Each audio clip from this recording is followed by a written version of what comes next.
God is dead. The demons have perished. Yet I still exist. Why? Why have I been resurrected from the ancient divine tomb? And where shall I go from here? The divine and demon necropolis, a hallowed ground that not only serves as the final resting place for humanity's mightiest heroes and the elite cultivators among the extraordinary, but is also the burial site for ancient gods and demons. It is a sanctuary belonging to the divine and the demonic. After millennia of slumber, an ordinary young man awakens from the depths of the ancient tomb, the forest of divine and demonic gravestones overwhelming him with profound awe. Eons have passed, and the world has transformed. Once separated by a vast strait, the enchanted continent and the demon continent now lie joined, where the arts of Tao and magic coexist, and the essence of true energy dances alongside fighting spirit. The Eastern Dragon and the Western Dragon engage in a harmonious waltz to the paragon of beauty, a love entwined, a terrifying abyss, an extraordinary adventure, ancient tales, lost legends, the secrets of the gods, the indelible remnants of divinity, mysterious Eastern cultivators, enigmatic Western sorcerers, invincible Eastern warriors, and the mightiest Western dragon knights weave a breathtaking tapestry of legend. Chapter 1.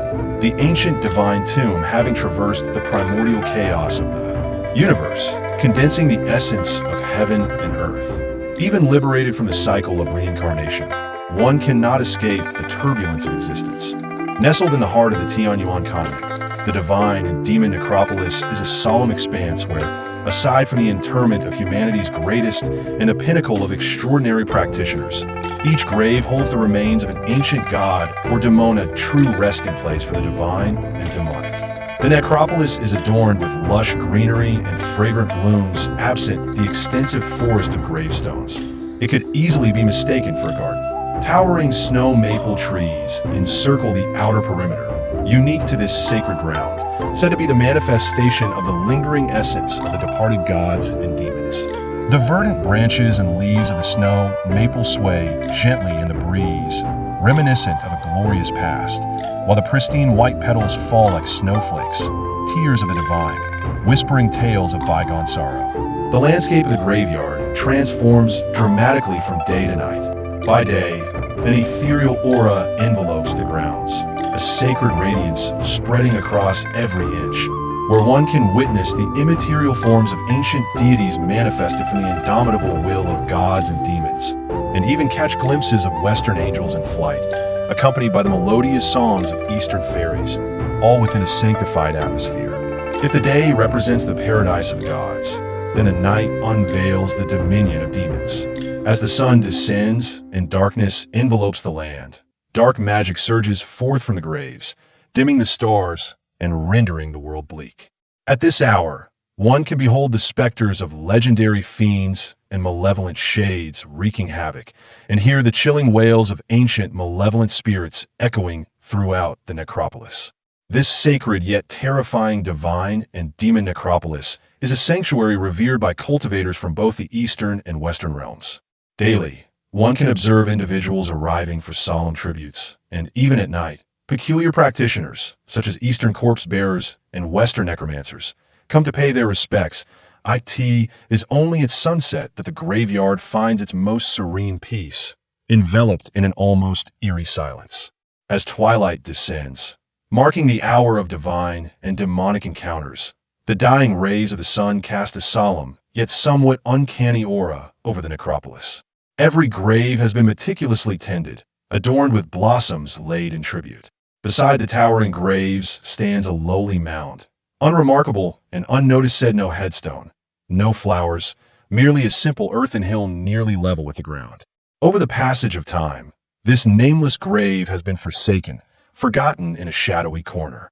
In the evening glow, the majestic graves appear even more formidable, while the nameless mound seems increasingly insignificant. Yet, in that moment, the lowly grave begins to tremble, the earth cracking as the soil atop it begins to cascade downward. A pale hand emerges from the grave, followed by another, grasping the edges with desperation. A bewildered young man slowly rises, his long hair matted with dirt, tattered clothes clinging to his form. Aside from his ghostly pallor, he appears utterly ordinary, the kind of individual one would overlook in a crowd. What place is this? How did I end up here? He murmurs, his gaze wandering over the vast expanse of graves, his confusion deepening. Suddenly, he is captivated by the inscription on a nearby gravestone. Were anyone to witness him intently studying the ancient script, they would be astounded, for such archaic writing could confound even the most learned scholars of the Ancient Culture Research Alliance. Upon deciphering the inscription, the young man's expression shifts dramatically, exclaiming, "The grave of the Eastern war god, Jean would you call it be? The legendary figure who once traversed the three realms and dominated the six paths? Is it true? Even gods cannot escape death?" Another towering grave nearby leaves him equally astonished. The grave of the Western war god, Caesar? Is this the very deity clad in golden armor, wielding the golden sacred sword? As realization dawns upon him, he scans the surroundings, the imposing graves standing out starkly against the sunset. The grave of the Eastern immortal, Peony Fairy the grave of the Western goddess of wisdom, Naz the grave of the Eastern martial immortal, Li Changfeng the grave of the Eastern demon cultivator, Ao Sangtian the grave of the Western demon king, Lucifer. Oh heavens! What has transpired in this world? Have the gods of your truly perished, all interred here? His countenance pales, disbelief etched across his features. But how is it possible that the deities of the Eastern enchanted continent and the Western demon continent lie buried together? Suddenly, his gaze falls upon the humble grave at his feet, rendering him motionless, cold sweat soaking his tattered clothes, an icy chill coursing through him. I emerge from his grave. His eyes vacant, he stands in stunned silence, as if his very soul has been wrenched from his body, and he collapses helplessly to the ground. I am Chen and I have perished yet. I have been reborn. After what seems like an eternity, a flicker of life returns to Chun Nan's hollow gaze, culminating in a look of shock. What on earth has happened? If I have perished, why am I drawn forth from the grave? Has fate decreed that this inconsequential being must continue a mundane existence? Following his astonishment, Chun Nan's expression shifts from confusion to profound anguish as he closes his eyes, clutching his head in despair. He recalls vividly the duel in which he met his demise, yet here he stands. Memories flood his mind, the past, the lost, the eternal, leaving a profound sense of regret in his heart. The world remains vast, the floor is still fragrant, yet his heart is an empty void, devoid of solace. After a long while, Chun Nan slowly rises from the ground, his gaze drifting throughout the necropolis, finally affirming that he stands in a burial ground for the divine and demonic. After the initial shock, he gradually finds tranquility. The hardest golden rock tombstones bear the evident scars of time, surely. They have withstood millennia of history. The tides of time ebb and flow, a dream through the ages.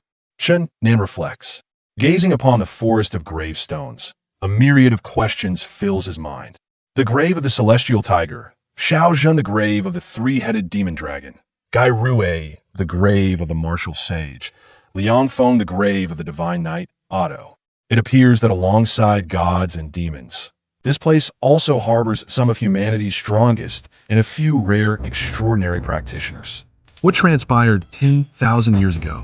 Why did the so-called immortal deities perish?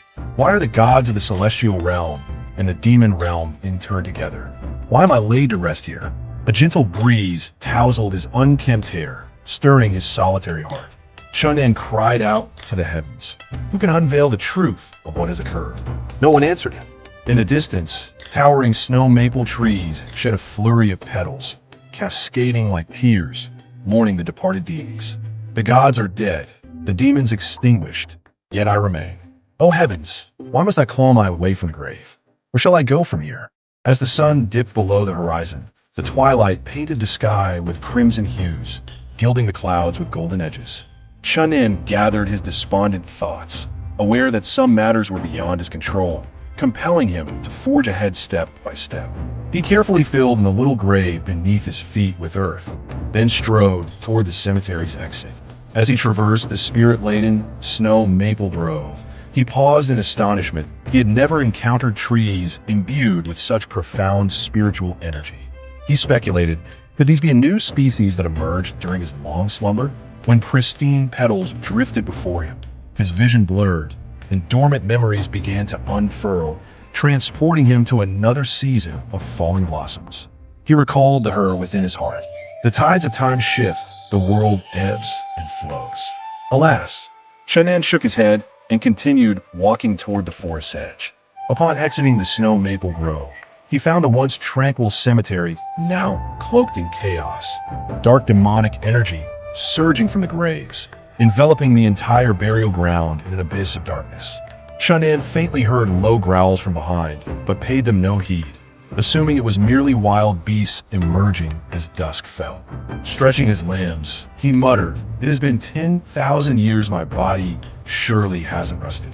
He knew his martial skills were modest, yet he believed he could handle ordinary feral creatures. Not far ahead, 3 thatched cottages appeared, and an emaciated old man stood at the entrance, his white hair and beard framing a face etched with the lines of a life well lived. A surge of inexplicable emotion welled up within Shan'an. This was the first person he encountered since his rebirth, evoking a mix of familiarity, loss, and confusion. 10,000 years ago, he was born to his parents, and now, a millennium later, he faced this old man. How could I possibly associate my parents with this elder? He chuckled bitterly. The old man, leaning on a cane, approached him unsteadily, as if a gust of wind might topple him. Shan'an hurried forward to steady him, but the old man waved his hand, signaling him to release his grip, speaking in a tone that bore reprimand. Though Shan'an comprehended not a word, the obscure language sent a chill through him. He suddenly realized a millennium had passed, and the language of his time had been forsaken by history. Though he had hoped to glean insights about the world from the elder, the language barrier dashed his hopes. Seeing Shan'an's vacant expression, the old man's demeanor softened. His tone grew gentle. Yet upon noticing Shan'an's continued bewilderment, he frowned and took Shan'an's hand, leading him toward the cottage. Shan'an followed in a daze, sensing no malice from the old man. Yet due to their inability to communicate, he could only feign silence. The old man brought him to the cottage door, gesturing towards a wooden bucket on the ground, and then indicating a nearby well before stepping inside. Is he asking me to fetch water? Does he expect me to toil here? Shan'an pondered silently. When the old man reappeared, he realized he had misjudged him. The frail hands extended a set of slightly worn garments, clearly intending for him to change. Feeling a flush of embarrassment at the old man's gentle smile, Shan'an was acutely aware of his own disheveled state. He felt a pang of sorrow 10,000 years prior. He had never known such indignity. Silently, he lifted the bucket and made his way to the well. Channeling his inner energy, he exerted a slight force, and his tattered clothes fell away completely. This was once the divine garment of the celestial silkworm. Time is indeed merciless. Even the invulnerable attire of yore could not withstand the ravages of 10,000 years. The frigid water from the well washed away the filth from his body, yet could not cleanse the turmoil within his heart. What am I to do? Without understanding the language of this realm, how can I communicate with others? How shall I survive in this world? Dressed in the clothes the elder had provided, Shan'an approached the cottage and smiled in gratitude toward the old man. A savory aroma wafted through the air as the elder slowly made his way to the stove, beckoning Shan'an to join him. Shan'an accepted a bowl of congee handed to him, marveling at the unexpected fortune of still being able to sit at a table after 10,000 years. The unpredictability of life astounded him. His stomach was empty, and he found the congee suitable to consume. After dining, the sky had grown dark, and Shan'an followed the elder into the cottage. The old man lit a candle, casting a warm glow throughout the small space. The room was simply furnished with a wooden bed, a rocking chair, and a writing desk. The desk was immaculate, neatly arranged with several books, yet Shan'an recognized none of the titles. The passage of 10 millennia had rendered the language unrecognizable, leaving him feeling despondent. As the elder moved to another room, Shan'an lay back in a rocking chair, lost in a torrent of thoughts, devoid of any joy. Though he had once possessed a prestigious lineage, he had felt utterly ordinary, burdened by the pressures of his social circle, constantly tormented by suffering. He had grown weary of that existence. Had it not been for the lingering attachments in his heart, death might have been a welcome release. Fate had a curious way of twisting paths. A millennium later, he found himself alive once more. Although he had shed the weight of his former burdens, everything had changed. Shan'an felt an overwhelming bitterness. Family and friends had long since departed. Beloved companions now lay beneath the earth, leaving him solitary in this world, devoid of purpose. He scoffed at himself. Have I truly escaped history, or has history cast me aside? As the candle's wax ran dry, the last flicker of flame extinguished, plunging the room into darkness. Outside, the stars twinkled, the night exceptionally serene, yet Shan'an tossed restlessly in bed, unable to find sleep. Compelling himself to calm his mind, he channeled his ancestral techniques, wishing to ascertain whether his prowess endured after 10 millennia. As his inner energy flowed like a gentle stream, he discovered no change in his strength despite the passage of time. Deliberately harnessing his techniques heightened his senses, and he faintly discerned ominous, mournful roars emanating from the cemetery, sending chills down his spine. Are there truly so many feral beasts? It is perilous for this elder to guard the tomb alone at such an advanced age. Unbeknownst to him, at that very moment, the elder had entered the cemetery, carrying a basket filled with fragrant snow maple blossoms. The elder, undeterred by the fearsome apparitions and demonic illusions, placed a few pristine petals before each tomb with utmost reverence. Shan'an's former residence, a modest grave, had nearly vanished beneath the earth, its hollow center having sunk, leaving only a slight elevation above the ground. The elderly man trembled as he approached, exhaling a heavy sigh. Ah, who could blame you for lacking a gravestone? I fear you shall soon fade from the memories of the living. Perhaps this is for the bestless glory, more simplicity, a serene existence, free from disturbances. Go back from whence you came. With that, the old man slowly crouched down, extending his hands to carefully scatter the raised earth to another place, causing the small grave to vanish completely. A handful of flower petals drifted down from the air, leaving a lingering fragrance behind. As the morning sun streamed through the window, Shan'an opened his bleary eyes and murmured to himself, "Strange, why has my father not sent someone to urge me to practice today? Ah, he must be swiftly entering the realm of celestial martial arts, with little time to concern himself with me." Suddenly, he noticed the simple furnishings of a room and sat up abruptly, murmuring after a long pause, "So this is all real. Countless years have hurried by." He gently pushed open the small door of the thatched cottage and stepped into the yard, where the fresh air, imbued with the scent of flowers and grass, greeted him, invigorating his spirit. A light mist swirled among the trees, moving languidly, while birds, undeterred by his presence, flitted about the branches, singing sweetly. Shan'an closed his eyes, savoring the harmonious poetic atmosphere. "Awake, are you?" came the old man's voice from behind him.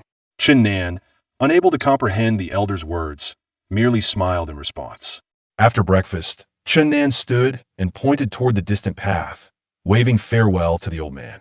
Before departing, he bowed deeply in respect. An hour later, he arrived at a small town. Due to his unremarkable appearance and the contemporary attire he wore, no one paid him any mind.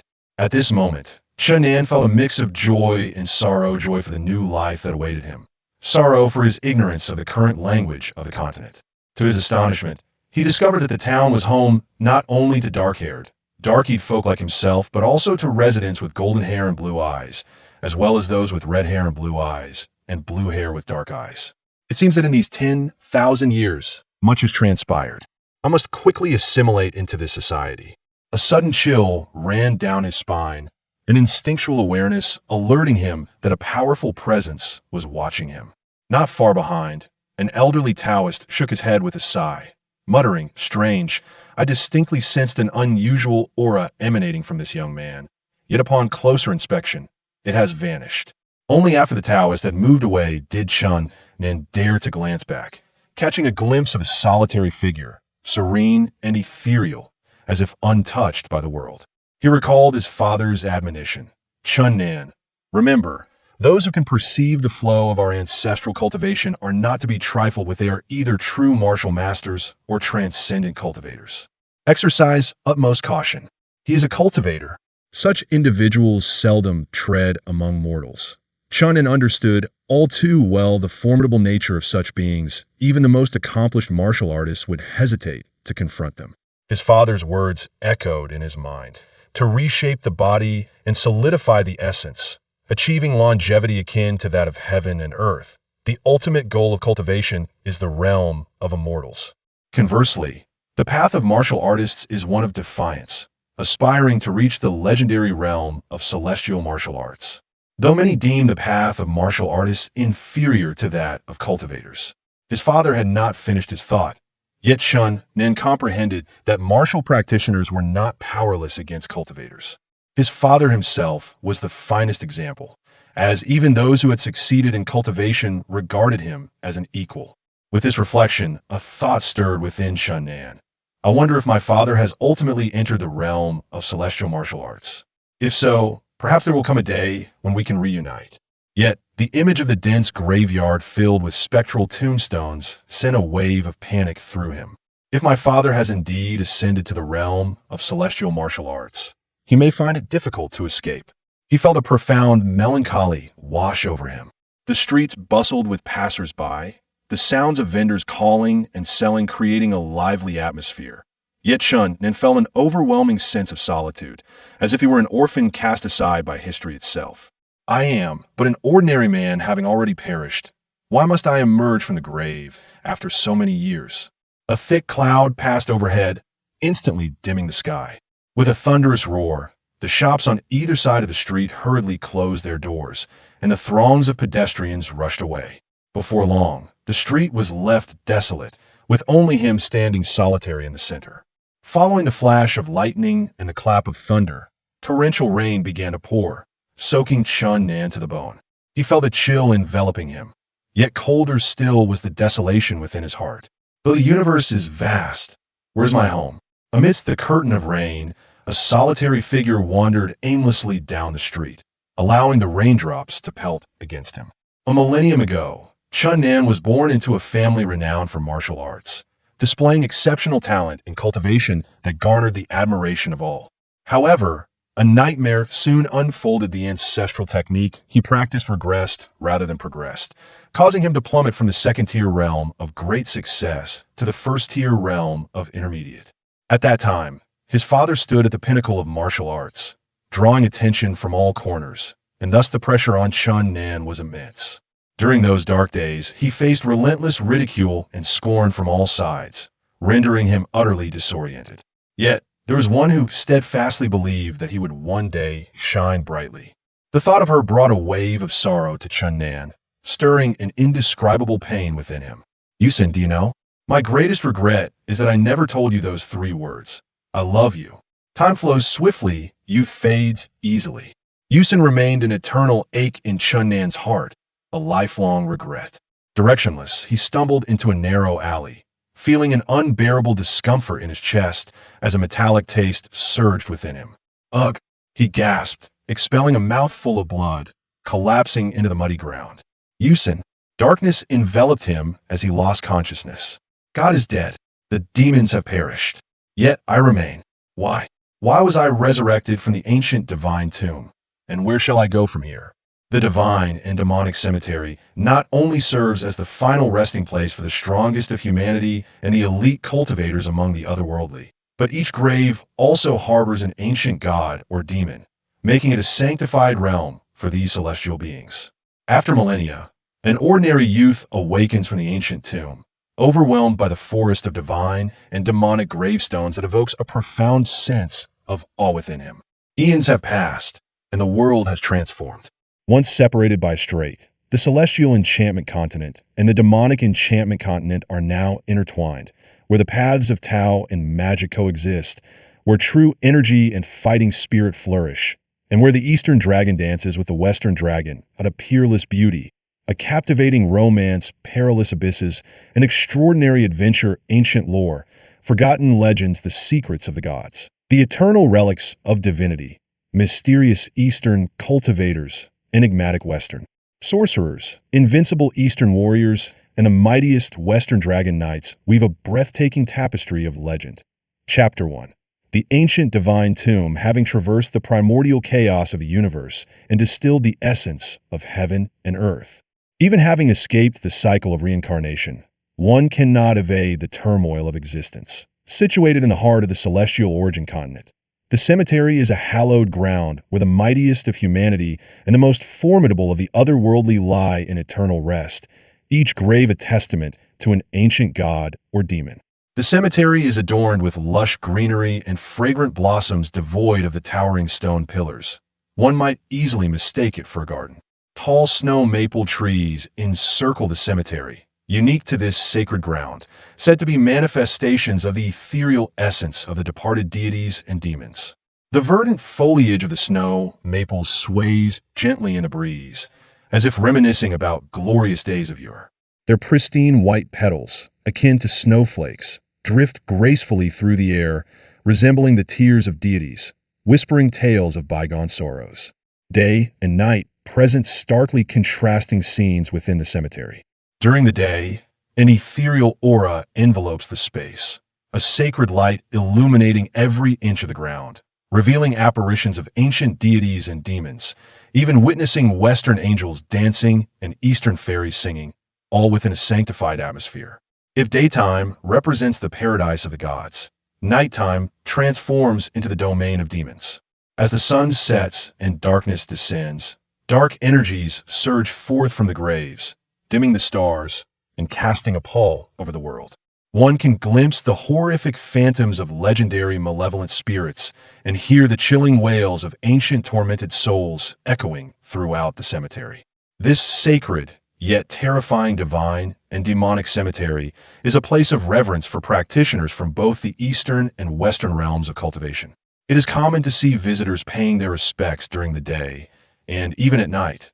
One may encounter special practitioners mourning, such as Eastern corpse handlers and Western necromancers.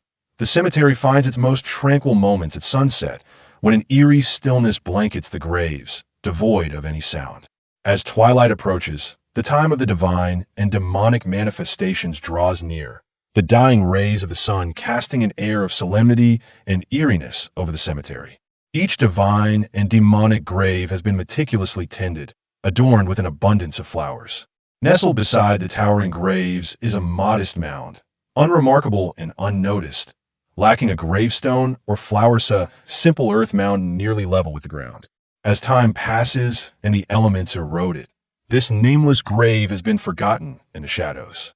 Amidst the crimson glow of sunset, the grand divinities appear even more imposing, while the nameless grave seems increasingly insignificant. Yet at this very moment, the lowly mound begins to tremble, the earth atop it cracking and tumbling down.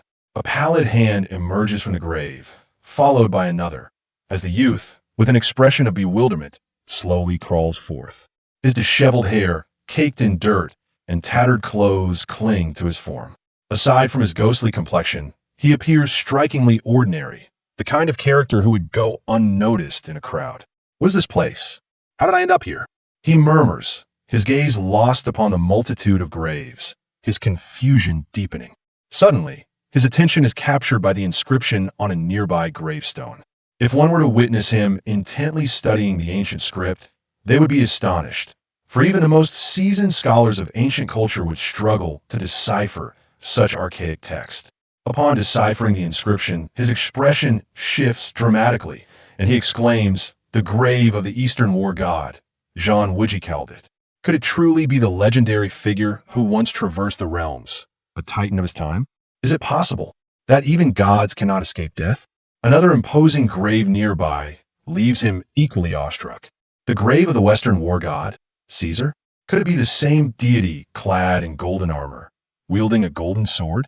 He seems to recall something and turns his gaze outward, where towering graves stand out against the backdrop of the setting sun.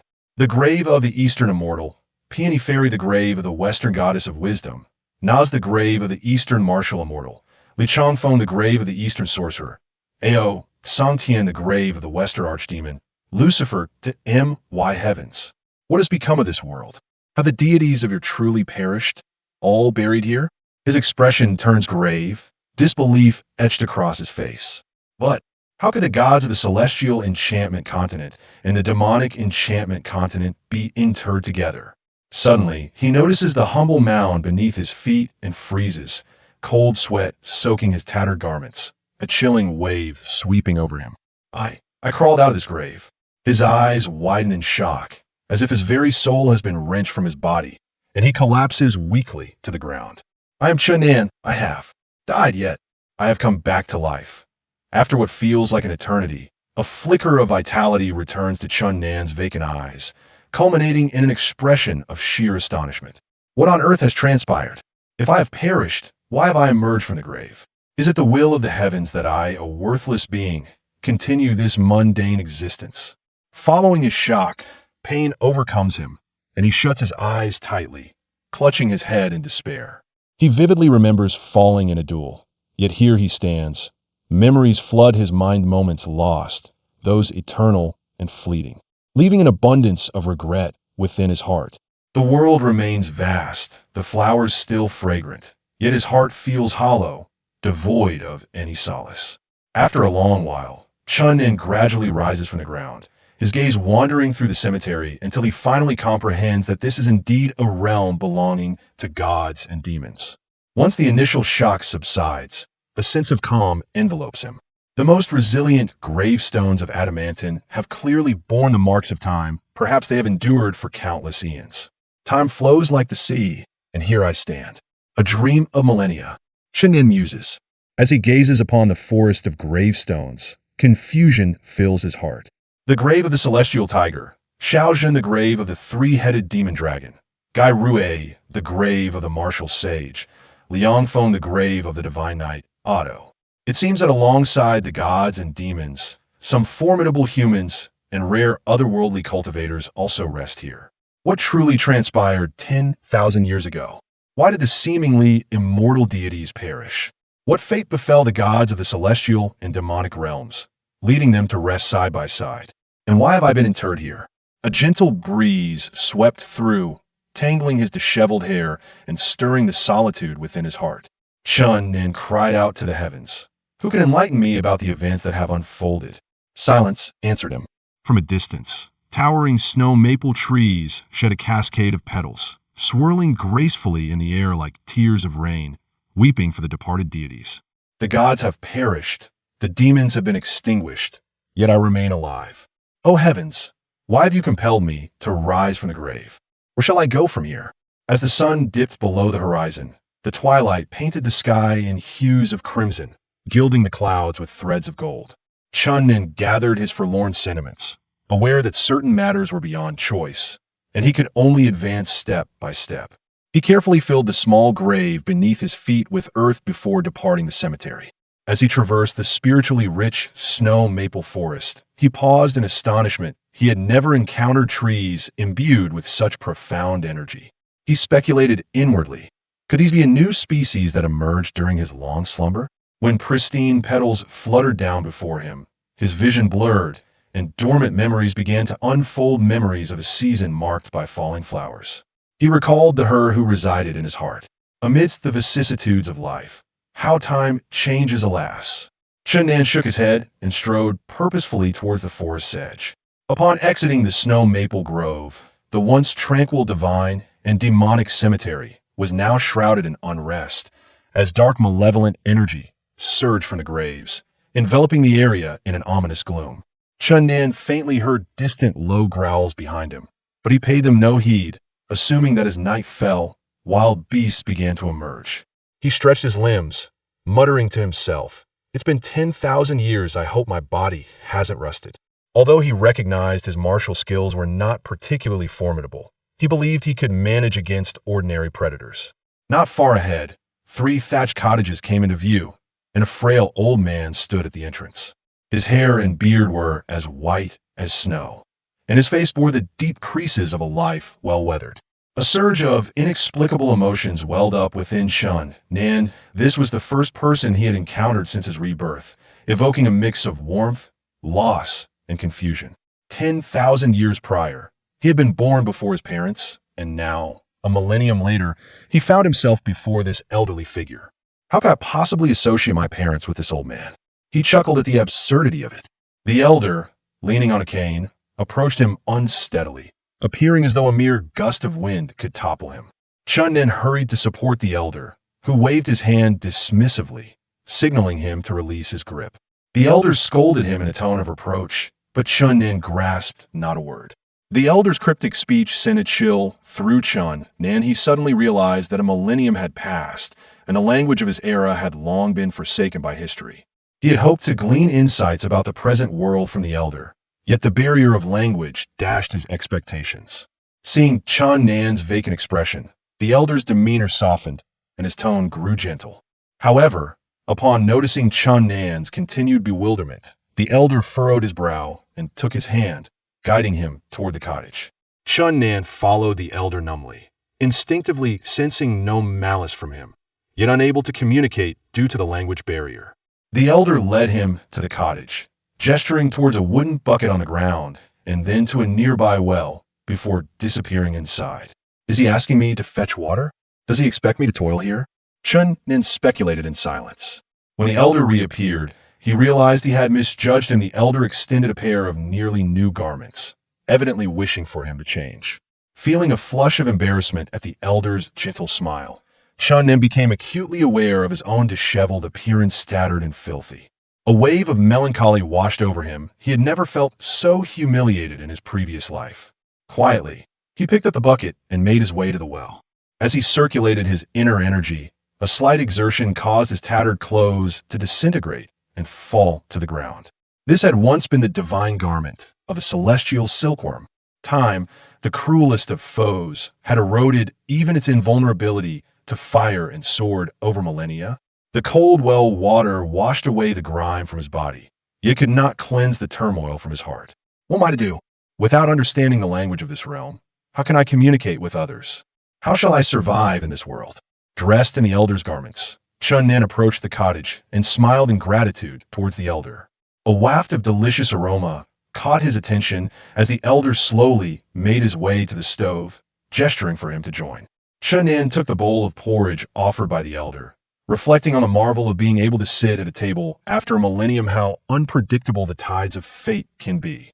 His stomach, empty and unaccustomed to rich foods, yearned for the simplicity of porridge. After dinner, the sky had darkened significantly, and Chun Nan followed the elder inside. The elder lit a candle, casting a warm glow throughout the small room. The interior was sparsely furnished, featuring a wooden bed, a rocking chair, and a writing desk.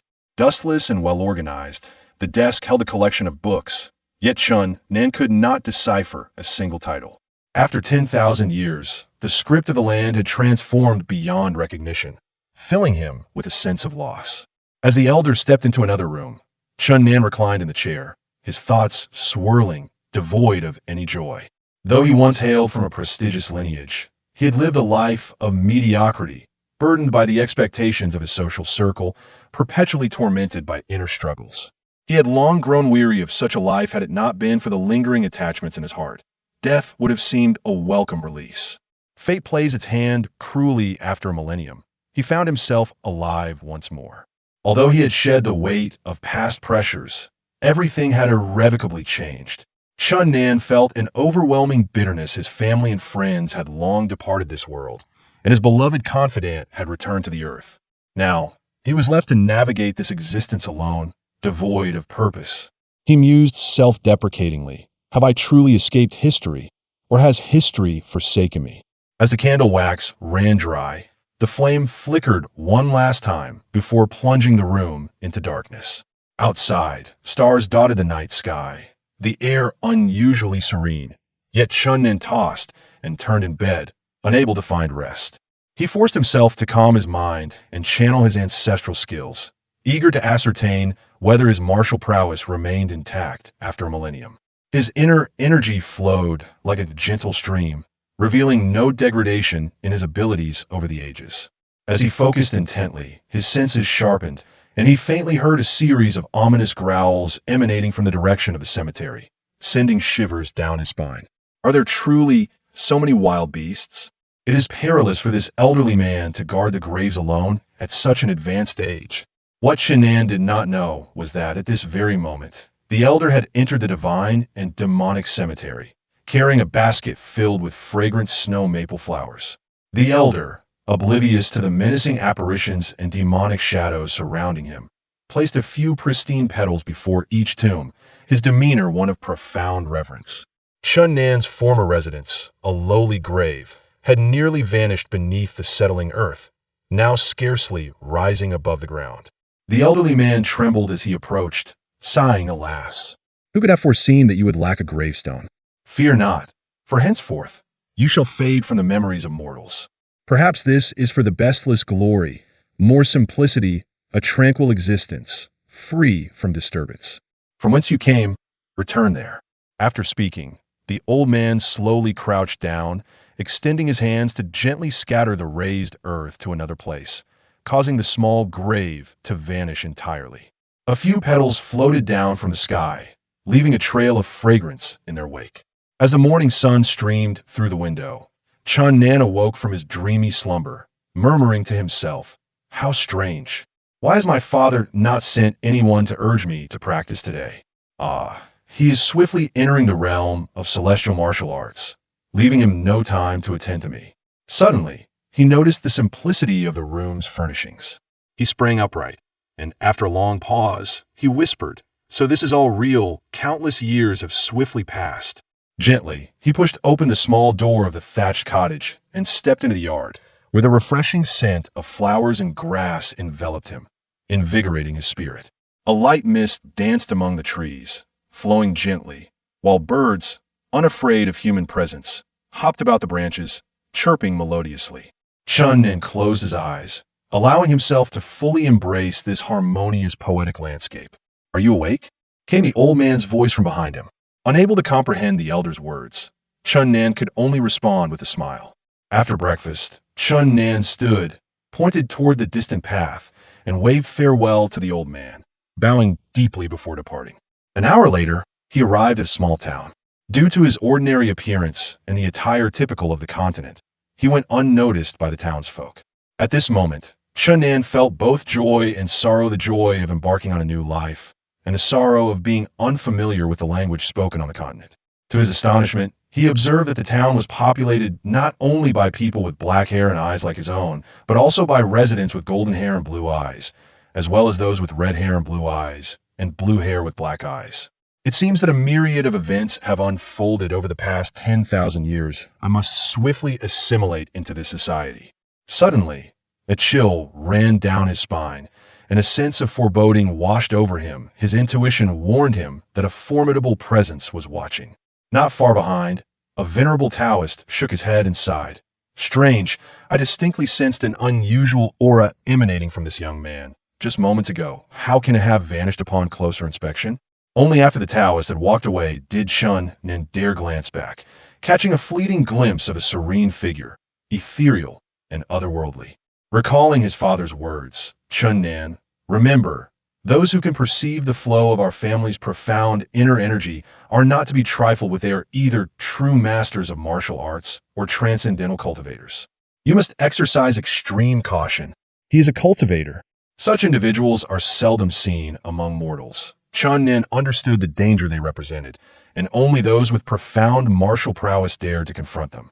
His father's words echoed in his mind, that to reshape the physical body, solidify the primordial spirit, and attain longevity equal to that of heaven and earth, shining alongside the sun and moon. Fate plays its hand ultimate goal after millennium. He found himself alive once. Conversely, the path of martial artists is one of defying the heavens to cultivate themselves, striving for the legendary celestial martial realm.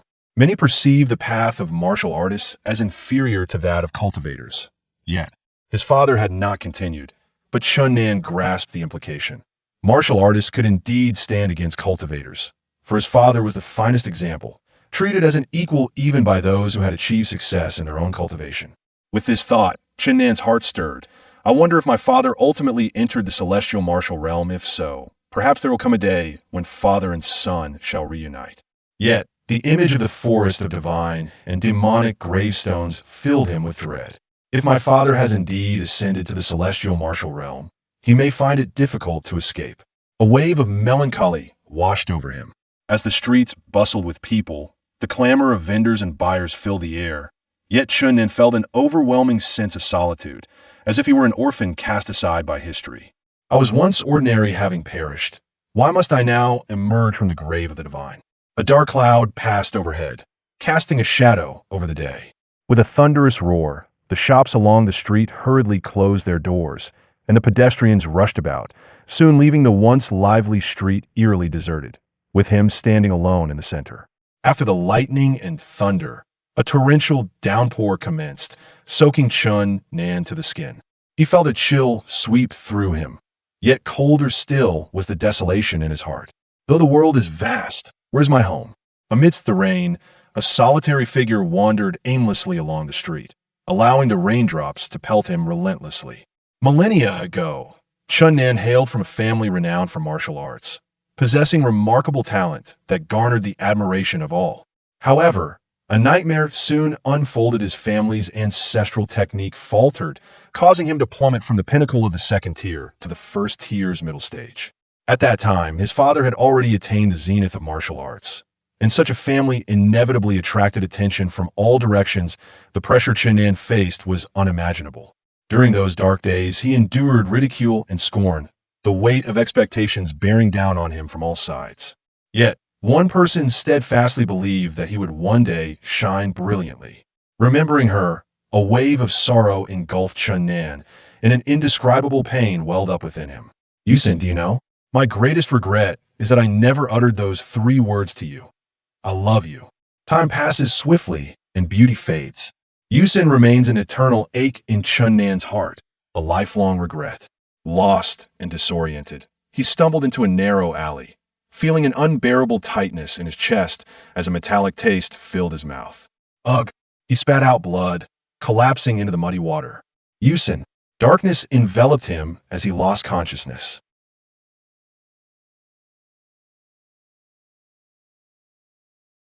Chapter 2. Astonishment. When Chun Nan opened his eyes once more, he found himself resting upon a wooden bed, the soft bedding enveloping him in warmth and comfort. The twilight had long descended, yet the rain continued to fall. The rhythmic patter of the rain, the gentle embrace of the bedding, and the tender light combined to evoke a profound sense of homecoming within Chun Nan, filling his heart with warmth. The door creaked open softly, and an elderly woman, in her 50s, entered with a kindly expression. You are awake. Young man, you should know better than to wander outside in such rain. Though Chun Nan could not comprehend the language of the continent, he sensed the woman's benevolent intent and promptly rose to bow respectfully. It was only then that he noticed he had been dressed in a clean outfit. Thank you, madam. The woman paused, clearly unable to understand his words. Yet she dismissed it, recognizing that the continent was home to many races, some of whom lacked proficiency in the common tongue. Following her, Chun Nan stepped into the outer room, where a young man, appearing to be in his late teens, entered. He was robustly built and placed a tray laden with food upon the table before offering Chun Nan a friendly smile. Chun Nan reciprocated with a smile of his own. After enjoying a modest dinner, he expressed his gratitude to the elderly woman and retreated to his room, surrendering to a deep slumber. In his dreams, a breathtaking figure emerged from a sea of flowers, only to vanish amidst the floral rain, leaving behind a lingering whisper, I await you, until we meet again. Subsequently, Chun Nan encountered his father, Chun Zhan, in a dream. His father's gaze was wise and profound, as if he could see through the illusions of the world. He spoke softly. Those who aspire to greater heights must first humble themselves. Those who seek to travel far must take small steps. In this world, what truly matters is not where you stand, but the direction in which you move. As Chun Zhan's figure began to fade, the visage of Chun Nan's mother emerged. Once the superficial has faded, one returns to simplicity. Familiar silhouettes approached him one after another, only to gradually dissolve.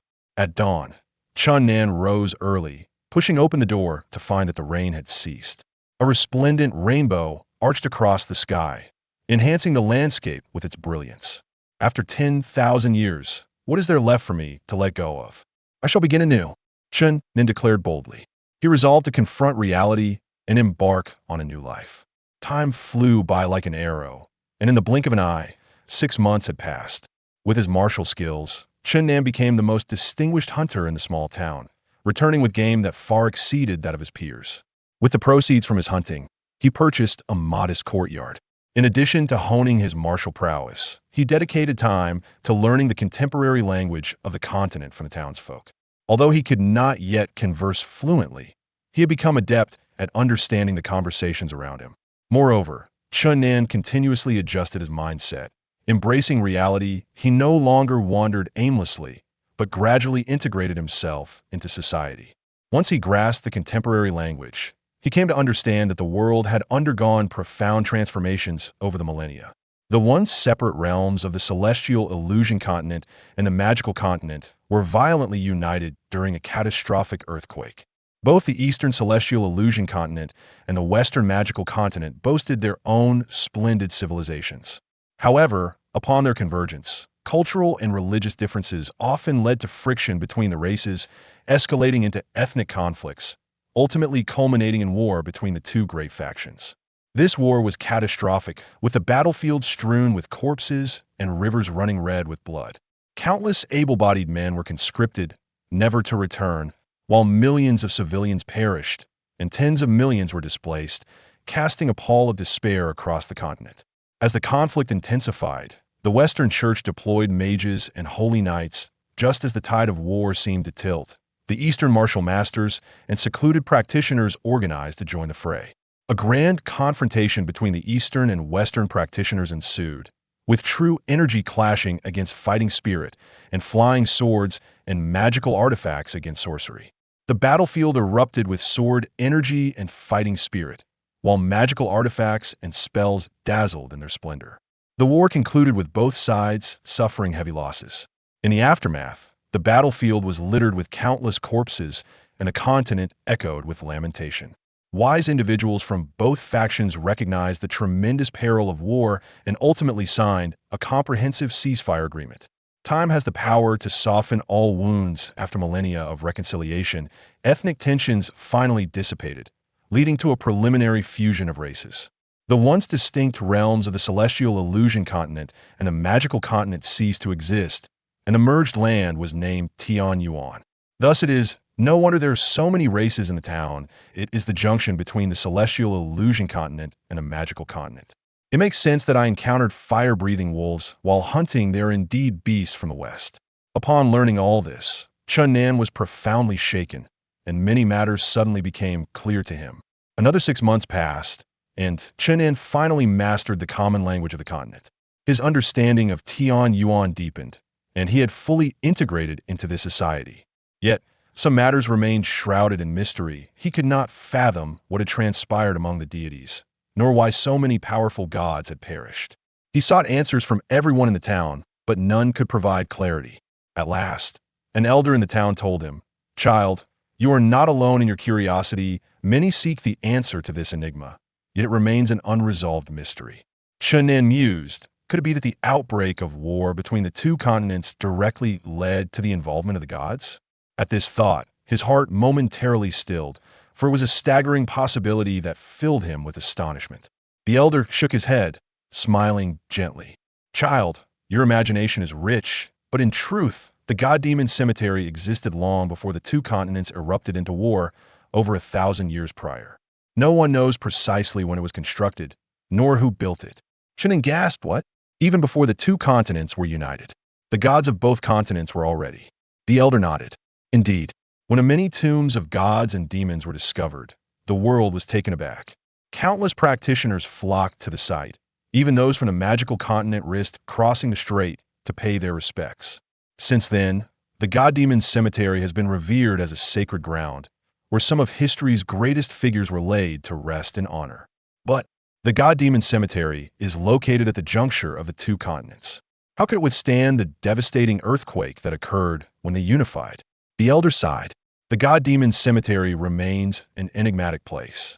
Throughout the year, Chun Nan contemplated visiting the old guardian of the cemetery, yet he took no action. Since I have embarked on a new life, I should cast away all remnants of the past. Let the god-demon cemetery and its guardian remain in my memories. A year may seem neither long nor short, yet for Chun Nan, it held profound significance. He learned the contemporary language of the continent. His mindset gradually stabilized, and he shed the burdens of the past, reclaiming the vigor of youth. He resolved to bid farewell to the small town and venture forth to explore the world. When the celestial illusion continent and the magical continent merged, a range of magnificent mountains rose at their border. The small town lay on the edge of the celestial illusion continent. Situated at the intersection of the two lands, less than 20 miles to the west lay an expanse of endless mountains. No one dared to venture deep into the mountains, for not only were there ferocious beasts and predatory birds, but also the legendary ancient giants. To an ordinary person, it was undoubtedly a place of great peril. Even the most seasoned hunters in the town only dared to hunt at the periphery of the mountains, never daring to step even a single foot into the depths. The tales of flying dragons and towering ancient giants deeply captivated Chen Nan. When he resolved to leave the town for adventures across the continent, his first destination was the ominous place that lay so close at hand. As he bid farewell, Chen Nan bequeathed his home to the mother and son who had once taken him in, then strode away from the town. The wheel of history began to turn, and the legends commenced from this point. Chen Nan ventured alone into the heart of the mountains. After 3 days of traversing the undulating ranges, he encountered countless ferocious beasts. He evaded those he could and confronted those he could not escape. There are no particularly extraordinary beasts here, he mused. Suddenly, a massive shadow swept past, stirring a fierce gale. Chen Nan was taken aback, looking up to see a gigantic monster bird soaring overhead, spanning 30 yards in length. The creature was a brilliant emerald green, shimmering with iridescence, its long tail trailing behind it, measuring 10 yards. Heavens! A featherless monster bird, no. It's a scaled monstrosity, and that tail is simply grotesque, he exclaimed. Had anyone passed by, they would undoubtedly have mocked Chen Nan for his ignorance, failing to recognize one of the continent's most formidable creatures, the dragon. Yet, they would also commend his audacity for daring to critique a dragon in its presence. The green dragon seemed oblivious to the diminutive being below, entirely unaware of his disparaging remarks. Otherwise, it would surely have swooped down to rend him to pieces for his insolence. As the green dragon receded into the distance, Chen Nan emerged from his astonishment, belatedly realizing, could that colossal creature truly be the legendary dragon? This is utterly outrageous. It resembles nothing more than a large, winged lizard. It must be a monstrous dragon of this magical continent, and compared to the divine dragons of the celestial illusion continent Sai. Though Chen Nan had never laid eyes on the mythical beasts of the celestial illusion continent, he was well acquainted with the myriad legends surrounding them. From these tales, one could glean glimpses of the dragon's magnificence, and the exquisite carvings depicted the perfection of such a supreme being. The Western dragon that had just flown past left him profoundly disheartened. Perhaps that green dragon was indeed powerful, but he instinctively felt that the Western dragons could not hold a candle to the Eastern divine dragons. Chen Nan murmured to himself, if only I could one day behold an Eastern divine dragon. Alas, that dragon was simply too ugly. One could only wonder how the green dragon would react to Chen Nan's words. It might not need a lesson in racial discrimination before dealing with him harshly. The mountains were filled with enchanting sights, cloud-wreathed peaks, rugged stone forests, and cascading waterfalls. Standing atop a towering peak, Chen Nan gazed at the azure sky above and the billowing clouds beneath, his heart swelling with exhilaration. 10,000 years. Who can lament the passage of eons? Chen Nan can. His excitement gradually subsided. He looked at the cerulean sky, feeling an unparalleled sense of emptiness within. A crystal-clear stream meandered through the mountains. After descending from the peak, feeling unbearably hot, he plunged into the water. Utilizing an ancestral technique to hold his breath, he allowed the current to carry him downstream. After an indeterminate time, he sensed the flow slowing, eventually coming to a halt. Upon opening his eyes, he found that the stream continued to wind through the mountains, while he had been swept into a clear pool by the riverbank. Suddenly, a splash erupted from the pool, revealing an exquisite sight before Chen Nan's eyes. A girl emerged from the water, her long, ebony hair clinging to her shoulders, droplets of water adorning her jade-like cheeks, resembling a water lily in bloom, pure and ethereal. She appeared to be merely 16 or 17, with enchanting features, lively eyes, long lashes, a delicate nose, and rosy lips, making her look like a fairy, innocent as an angel. As Chun Nan gazed lower, he nearly lost his composure. The girl's alluring figure was partially revealed above the water's surface, glistening provocatively, awakening primal desires within him. At that moment, the girl noticed Chun Nan, her expressive eyes instantly reflecting terror. A shriek escaped her lips. Ah, help! Pervert! Chun Nan was taken aback, astonished that such a clutch scenario would unfold in his presence. Without a doubt, he had earned the reputation of a lecherous rogue. In a panic, he sprang from the water, pulling the girl into his embrace and covering her mouth, the softness of her body igniting a rush of blood through his veins. Suddenly, a surge of power emanated from the girl, sending Chun Nan flying. She gracefully leaped from the pool, landing on the shore, where she swiftly donned her garments. As the force struck him, Chun Nan recognized the gravity of the situation. This seemingly beautiful and innocent girl was a formidable martial artist. He sensed her prowess far surpassed his own. Had he not silently drifted to her side in the water, he would never have encountered her. A dozen figures darted from the nearby woods, and a disturbance rippled through the air as a radiant barrier enveloped the girl, protecting her from harm. The group of martial artists swiftly surrounded her. Now regarded as a qualified resident of the Tianyuan continent, Chun Nan immediately discerned that the luminous barrier was a spell cast by a mage. He noted that the martial artists surrounding the girl were not to be trifled with. His head throbbed. This girl was no ordinary maiden. She was either a noble lady or a renowned heiress, and he had unwittingly provoked someone he should not have. 3 young mages approached, one of them muttering an incantation before gesturing, causing the protective barrier around the girl to dissipate. As soon as the barrier vanished, the girl angrily shouted, "Kill that man! Hurry!" Chun Nan hastily called out, "Please, beautiful lady, allow me to explain." Silence. "What are you waiting for? Go after him." At that moment, the stunning girl wore an expression filled with murderous intent, eager to see Chun Nan dismantled. It's a misunderstanding, yet it was the 3 mages who acted first. One of them proclaimed, "Water spirit wandering between heaven and earth, heed my call, water dragon wave." With a ripple in the air, a roar erupted from the water's surface, and a water dragon surged forth, aiming directly at Chun Nan. Initially, he paid little heed, but as the water dragon approached, he realized the immense force concealed within. He quickly dodged to the side. Thud! The water dragon crashed into the surface, sending a massive wave that propelled Chun Nan towards the shore where the girl stood. Fainting. "If I reach the shore, that girl will surely tear me apart," Chun Nan thought, hastily swimming in the opposite direction. At that moment, the mage who had cast the water dragon wave began to chant again, causing the previously tranquil surface to ripple once more, waves surging towards Chun Nan, compelling him towards the shore. The martial artists surrounding the girl swiftly advanced, encircling him. Chun Nan rose from the water, revealing a rather unsightly smile as he spoke. "This is truly a misunderstanding." "Shut up." "You all get him."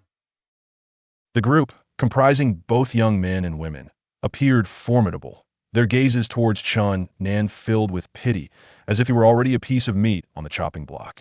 Aware that confrontation was inevitable, Chun Nan initiated the attack, thrusting his palms outward to unleash a series of shadowy strikes.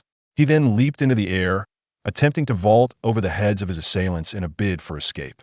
However, they offered him no respite. 2 among them effortlessly neutralized his palm strikes, and then, with a leap, forced him back down to the ground. Just as he began to plummet, several gusts of wind from their strikes targeted his back. In a moment of panic, he struck backward without turning his head. Boom! Staggering forward, he nearly collapsed, his face flushed as blood surged to his throat, which he valiantly swallowed down. It seemed that this group had discerned his weaknesses, surrounding him in a tight circle. The girl, appearing to be the leader among the guards, approached him. She was strikingly beautiful, with an aura of fragility. Yet, Chun Nan dared not underestimate her. He knew she was far from the delicate figure she seemed. A sharp beam of sword light sliced toward Chun Nan, akin to a bolt of lightning, reaching him in an instant. He hurriedly dodged to the side, a strand of his long hair severed and drifting to the ground. He inhaled sharply. The girl's swordplay was swift beyond his capacity to defend, unless he ascended to the pinnacle of his family's profound martial arts. In the brief moment of distraction, the elegant girl attacked again, her sword striking at his vital points with blinding speed. After over 30 exchanges, Chun Nan finally succumbed, receiving a blow to his back that sent him sprawling to the ground, where he coughed up 3 mouthfuls of blood. The group hoisted him up and brought him before the girl. "You worthless rogue. It turns out you are merely this capable." "I expected more from you." A chill coursed through Chun Nan's heart. The expression on her face was worlds apart from the angelic visage he had first encountered in the water. Now, she resembled a beautiful little demon standing before him. Little sister, I truly did not intend to offend you. I merely feared your loud cries would attract unnecessary trouble. So I rushed over to the little demon princess, appeared to be bored with her antics, brandishing a long sword and aiming it directly at Chun Nan, startling the guards, who immediately cried out, "Your Highness, you mustn't." These guards were truly terrified, as their fear rivaled that of Chun Nan. If the emperor were to learn that his beloved daughter had engaged in behavior that tarnished the royal image, he would surely be furious, and they would face dire consequences. With a displeased expression, the little princess retorted, "What are you all doing? Do you wish to interfere with my affairs?" A female guard stepped forward, stating, "Your Highness is a precious treasure you cannot." "Umph." The princess flung the sword to the ground, her face returning to an impassive demeanor as she turned away, declaring, "Take him away. I shall deal with him slowly." Chun Nan felt as though he had heard celestial music in the depths of despair, seeing a glimmer of hope amidst his fear. He exhaled deeply, inwardly lamenting that she truly was a little demon. By her side were 12 guards, and 3 majestics male and 6 female guards, with the mages all being men. Though young, each possessed considerable skill. The mages effortlessly summoned Chun Nan from the water, while the female warriors subdued him within mere 30 moves, showcasing their prowess. Chun Nan had regained his physical freedom, yet the princess had not released him from his muteness, truly a case of guarding against the people's mouths more than against floodwaters. He mused internally. These individuals all bore black hair and eyes, indicating their Eastern origins, yet among them were mages. It seemed that after the 2 continents merged into the Tianyuan continent, various cultivation methods began to circulate, allowing Easterners to acquire some Western magic, while Westerners likely mastered some Eastern martial arts. As he observed the little demon frolicking through the forest, he cursed silently, twisting her waist, spraining her ankle, falling. However, his disappointment grew as the little princess, like a newly freed bird, reveled in joy, occasionally darting to him to deliver a hearty thump on his head or a vigorous tug on his ear. Chun Nan was truly a loss for words, though he had secretly unraveled the unique acupoint sealing technique she had mentioned using his family's profound skill. He had no choice but to remain obediently silent. During the night, he contemplated sneaking away, but at the slightest movement, the sentinel guards cast him icy glares, forcing him to abandon his escape plans. Who would have thought I, Chun Nan, would descend to such a state? Little demon, do not let me catch you. Their party had traversed the mountains for 3 days, having witnessed majestic dragons soaring above and the colossal footprints of ancient giants, sights that thrilled the little princess. Each time, she sought to express her joy to Chun Nan, leaving him excited and foaming at the mouth, collapsing in distress. For Chun Nan, this journey was an unbearable ordeal. He felt both hatred and anger towards the princess, yet was utterly powerless. After 2 days, he finally discerned the identities of this group and understood their purpose. The little demon princess was the youngest daughter of the emperor of the state of Chuyu, who was adored by both the emperor and empress. The guards surrounding her were elite soldiers specially trained for her protection, fiercely loyal to her, while the 3 mages were still novice practitioners. In a few months, the emperor would celebrate his 60th birthday, and the little princess had stealthily left the palace to gather the legendary fire immortal lotus from the western territories of Chu as a gift for her father, having coerced her retinue into accompanying her. What do you think my father will express when I present the fire immortal lotus to him? I wager he will smile broadly and grant me freedom to enter the royal city at will. Ah, how delightful that will be! I can go wherever I please without anyone hindering me. Chun Nan sighed inwardly, reflecting on how adorable she appeared now, resembling an innocent little angel. A heart of a demon cloaked in the guise of an angel. The guards were expressions of despair, although they had been coerced by the princess. The emperor would not absolve them of their duty and would undoubtedly punish them. Humph. Have you all eaten bitter melon? I have told you countless times that my father will not punish you. The princess, appearing displeased, glanced at Chun, then standing nearby, and said, Humph, you rogue dared smirk. Come here and practice with me. Previously, the princess had referred to Chun Nan as a lecher, but after a female guard discreetly whispered something to her, the princess realized her error. She first vented her fury on Chun Nan, delivering a thorough beating, and subsequently ceased calling him a lecher, opting instead for rogue or scoundrel. Reluctantly, Chun Nan approached her, praying silently, "Oh God, Buddha, dear angel, although I know you have long since entered the divine realm to enjoy your blessings, do you not have a distant relative? Please send them to vanquish this demon. O demon, O ghost, Lord of Hell, quickly take away this close relative of yours." Over the past 2 days, he had endured numerous martial training sessions with the little demon princess, who proved extraordinarily skilled, leaving him battered and bruised. With a mischievous smile, the princess teased, "Why do you wear such a frown? Is it so unbearable to train with me?" "Ah, you are improving splendid." "Ha, now you understand the difficulty. How amusing." Laughter echoed through the forest as the princess reveled in her triumph, heralding yet another nightmare for Chun Nan. On the 6th day, the party finally reached their destination. A volcano loomed before them, its crater shrouded in swirling smoke, flames seemingly poised to erupt at any moment. Chun Nan felt a chill of trepidation. This terrifying little demon was truly mad, intending to venture to the volcano's mouth to gather the fire immortal lotus. The guards, visibly anxious, heard one of the novice mages inquire, "Your Highness, is there truly a fire immortal lotus at the volcano?" The princess, somewhat annoyed, retorted, "Of course there is." The novice mage quickly replied, "No, not at all. We pledge our lives to retrieve the fire immortal lotus for you, Your Highness." The princess continued, "When my master discovered the lotus, it was not yet ripe based on the timeline. These days are the optimal period for harvesting." A female guard cautioned, "Your Highness, I have heard that all treasures are guarded by spirit beasts. I wonder about this lotus." "Oh, had you not mentioned it, I almost forgot. My master mentioned a little snake there. Surely you can manage a mere little snake, can't you? Just be a bit cautious." The princess dismissed the concern nonchalantly. Chun Nan thought to himself, "A bit cautious? Spirit beasts guarding treasures can hardly be dealt with so easily. This little demon truly possesses a remarkable degree of naivety. I must not lead the way, I shall stay at the back."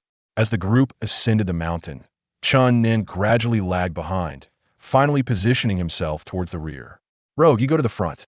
The prince's clear voice thwarted his plans. Cursing silently, Chun Nan reluctantly stepped to the forefront of the line. "Ah, you scoundrel, what kind of gaze is that? Do you wish to duel with me atop some lofty peak like those masters do? How delightful! Why don't we engage in a battle at the summit of the volcano instead?" The little princess exclaimed with excitement. Chun Nan sighed inwardly. Demon princess. As they drew closer to the volcano's mouth, the temperature of the air increased, creating a stifling heat, and the rocks beneath their feet grew increasingly hot. Chun Nan felt a twinge of anxiety, ever vigilant against the small serpent lurking in the shadows. At last, they arrived at the volcano's rim, where plumes of smoke billowed forth, the air scorching hot, the volcano resembling an oven. Sweat dripped onto the dark brown volcanic rock, evaporating instantly. A rich, fragrant aroma wafted from the smoke, instantly refreshing the weary group. On the inner cliff of the volcano's mouth, a fiery glow pierced through the haze, the source of the enticing scent. The little princess laughed. "Indeed, there's a flame lotus. My master did not deceive me." The group donned their gas masks, and the princess tossed one to Chun Nan, saying, "Hurry and put this on the smoke, is highly toxic." Chun Nan felt a flicker of gratitude, though it quickly dissipated. The princess urged, "Hurry and wear it. We must draw that small snake out." He thought to himself, "A demon is forever a demon." The smoke swirled around the volcano's mouth, obscuring visibility. Looking down, he could only see a faint glow, undoubtedly the bubbling magma. Chun Nan cautiously traversed the circular rim, silently praying that the small serpent was napping. The fragrance of the flame lotus grew more potent, and a gentle breeze dispersed the smoke, revealing a clearer scene before Chun Nan. The flame lotus was rooted 3 meters beneath the volcano's edge, standing about half a meter tall, glowing with a vibrant red hue. Its stem bore 9 translucent red leaves, and at its apex, a flower resembling a lotus blossomed. Yet was 100 times more brilliant, with petals as vivid as rubies, dazzling like jade carvings. As the smoke billowed, the flame lotus became increasingly obscured, save for a patch of fiery brilliance. Suddenly, a profound sense of danger surged within Chun, and he felt like prey being stalked. A dark cave appeared on the cliff near the flame lotus, from which 2 blood-red glimmers shone ominously. With a thunderous roar, massive stones tumbled into the depths of the volcano, and an enormous creature emerged from the cave. Chun Nen was filled with dread, nearly paralyzed with fear. The colossal creature revealed itself to be a gigantic serpent's head, as large as a room. The glimmering red points were its pair of crimson eyes, as large as basins. With a thunderous crash, more debris fell into the volcano, and the serpent slowly slithered out of the cave, exposing a brilliantly colored body, its scales as large as palm leaves, shimmering and eerie. Damn it! This is the so-called small snake the little demon spoke of? This is beyond absurd. Chun Nen cursed, his voice trembling. The giant serpent halted, its blood-red eyes fixated on Chun Nen, and simultaneously, it opened its massive jaws, revealing a set of white, venomous fangs, sharp as swords and half a meter long, fearsome and grotesque. A chill swept over Chun Nen, spreading from his head to his toes, causing goosebumps to rise on his skin. Suddenly, a tumtor-long, blood-red tongue shot from the serpent's mouth, rapidly coiling toward him, the overwhelming stench inducing nausea. Ah!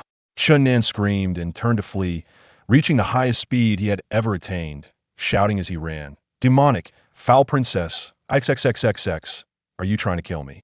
The little princess, who believed Chun Nen's voice to be silenced by her magic, was first taken aback by his loud exclamations, then filled with anger. However, upon seeing the colorful giant serpent behind him, her expression turned pale, but she quickly regained her composure, finally uttering a line that nearly made Chun Nen faint. "That serpent is so beautiful." Like the wind, Chun Nen raced down the volcano. As he passed the little princess, he cursed, "Pervert, lunatic, demon." The guards accompanying the princess, battle-hardened veterans, quickly composed themselves after their initial shock, gripping their weapons tightly, while 3 apprentice mages began to chant spells, the air vibrating with magical energy. To their surprise, the giant serpent, once it had revealed a significant portion of its body at the volcano's mouth, remained still, coldly observing the group. The little princess remained remarkably calm, stating, "Everyone, do not be afraid, the flame lotus is about to mature. That foul serpent has been guarding it for over 1,000 years and will not leave its side at this critical moment. We shall attack it from a distance." She commanded, "Quickly, sprinkle the yellow powder on that foul serpent." Dozens of bags were hurled toward the giant serpent, and simultaneously, the apprentice mages completed their incantations, sending waves of shimmering wind blades toward it. The wind blades sliced through the bags, scattering the yellow powder, which rained down upon the giant serpent. It trembled, retreating slightly. The group's spirits lifted, and they launched more bags filled with yellow powder and a fresh wave of wind blades at the serpent, which soon became covered in the pungent powder, the acrid scent filling the volcano's mouth. Before long, the giant serpent collapsed, motionless on the ground. Cheers erupted from the group. Chun Nen reached a halfway point on the mountain, pausing to turn back at the sound of their cheers. "I never expected this little demon to possess such prowess, managing to subdue such a colossal beast. Truly, she is the sister of a devil." He recalled the serpent's sharp fangs and menacing tongue with a lingering sense of dread. Yet at the same time, he felt an exhilarating thrill. Gazing toward the volcano's mouth, he yearned to escape this little demon and wander the world, but he also wished to witness the rare spectacle of the battle between man and serpent. Caught in indecision, he ultimately succumbed to temptation and stealthily approached the volcano's mouth, hiding behind a massive boulder a short distance away. The little princess scrutinized the serpent, which lay sprawled at the volcano's mouth, and remarked, "I did not anticipate this foul serpent to be so cunning, feigning weakness to lure us in. Everyone, do not attack it from here." The guards readied their strong bows and crossbows, aiming at the giant serpent, while the three apprentice mages began to chant spells, preparing for magical assault. A barrage of arrows shot forth like a swarm of locusts toward the serpent. But shockingly, the steel-tipped arrows merely scraped the serpent's scales, producing a shower of sparks before falling to the ground. The massive wind blades unleashed by the apprentice mages barely caused the serpent to shudder, leaving no trace. The little princess decisively commanded, "Cease all other attacks, concentrate our efforts on its eyes." A volley of arrows rained down upon the serpent's crimson eyes, which shut tight, as if mocking the attackers, blocking the onslaught.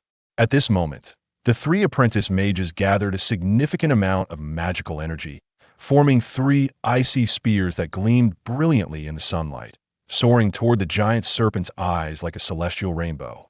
Bang! The ice spears shattered into countless fragments before the giant serpent, its brilliance extinguished. The three powerful magical attacks were not without effect, as traces of blood appeared on the serpent's eyelids. Meanwhile, the massive serpent raised its head, shedding its previous languor. Its fearsome tongue flickered ominously, and its sharp, venomous fangs gleamed with a chilling light, while its blood-red eyes fixated intensely on the crowd. Chun Nen concealed himself behind a rock, ever ready to flee.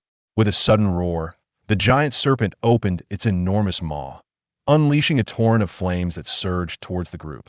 The three apprentice magicians hastily recited incantations, conjuring a pale blue magical barrier that enveloped them.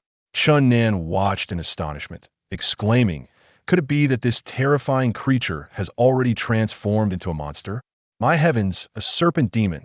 At this revelation, he retreated several paces from the battlefield. Just then, the three apprentice magicians gathered enough magical elements and opened a corner of the barrier, directing a wave of shimmering light towards the giant serpent. The pale blue glow morphed into cascading waves, extinguishing the flames beside them in an instant, while drenching the serpent in water, causing a thick vapor to rise from the volcano's mouth. Seizing the opportunity, the group retreated another 7 or 8 paces. The serpent appeared enraged with a thunderous roar. It slithered out of the cave, its body stretching 4 or 5 meters long.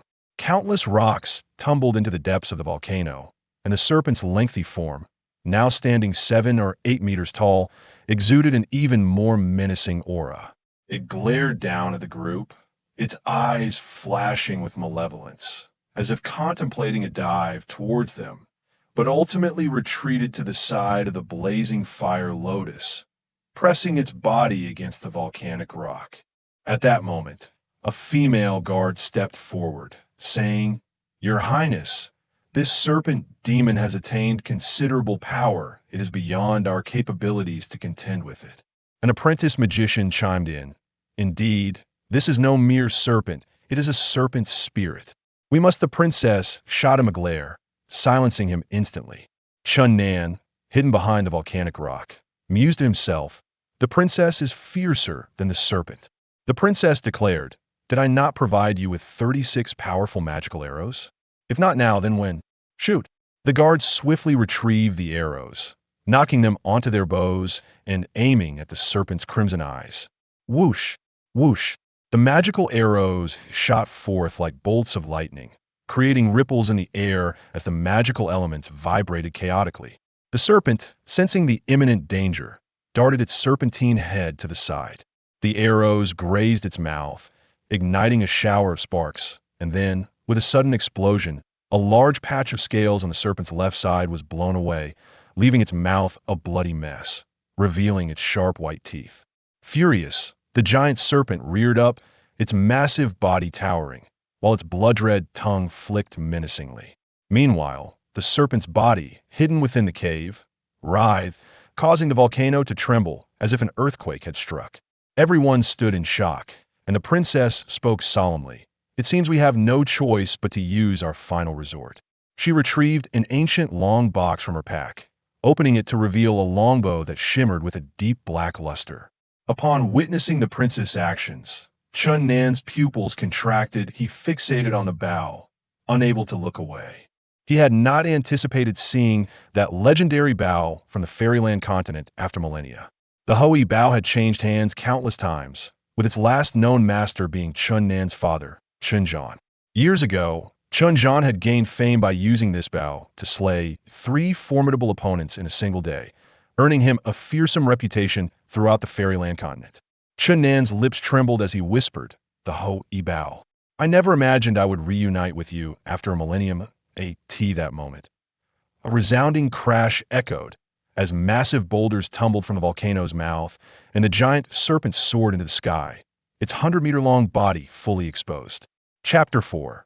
Hoi slays the dragon. The serpent's tail slammed into the ground, its towering form striking fear into the hearts of all, as if it were transforming into a dragon. The princess deftly knocked a feathered arrow onto the bowstring, exerting all her strength to draw the Hoi Bao slightly. A faint golden light began to emanate from the dark bow, enveloping the arrow like a mist.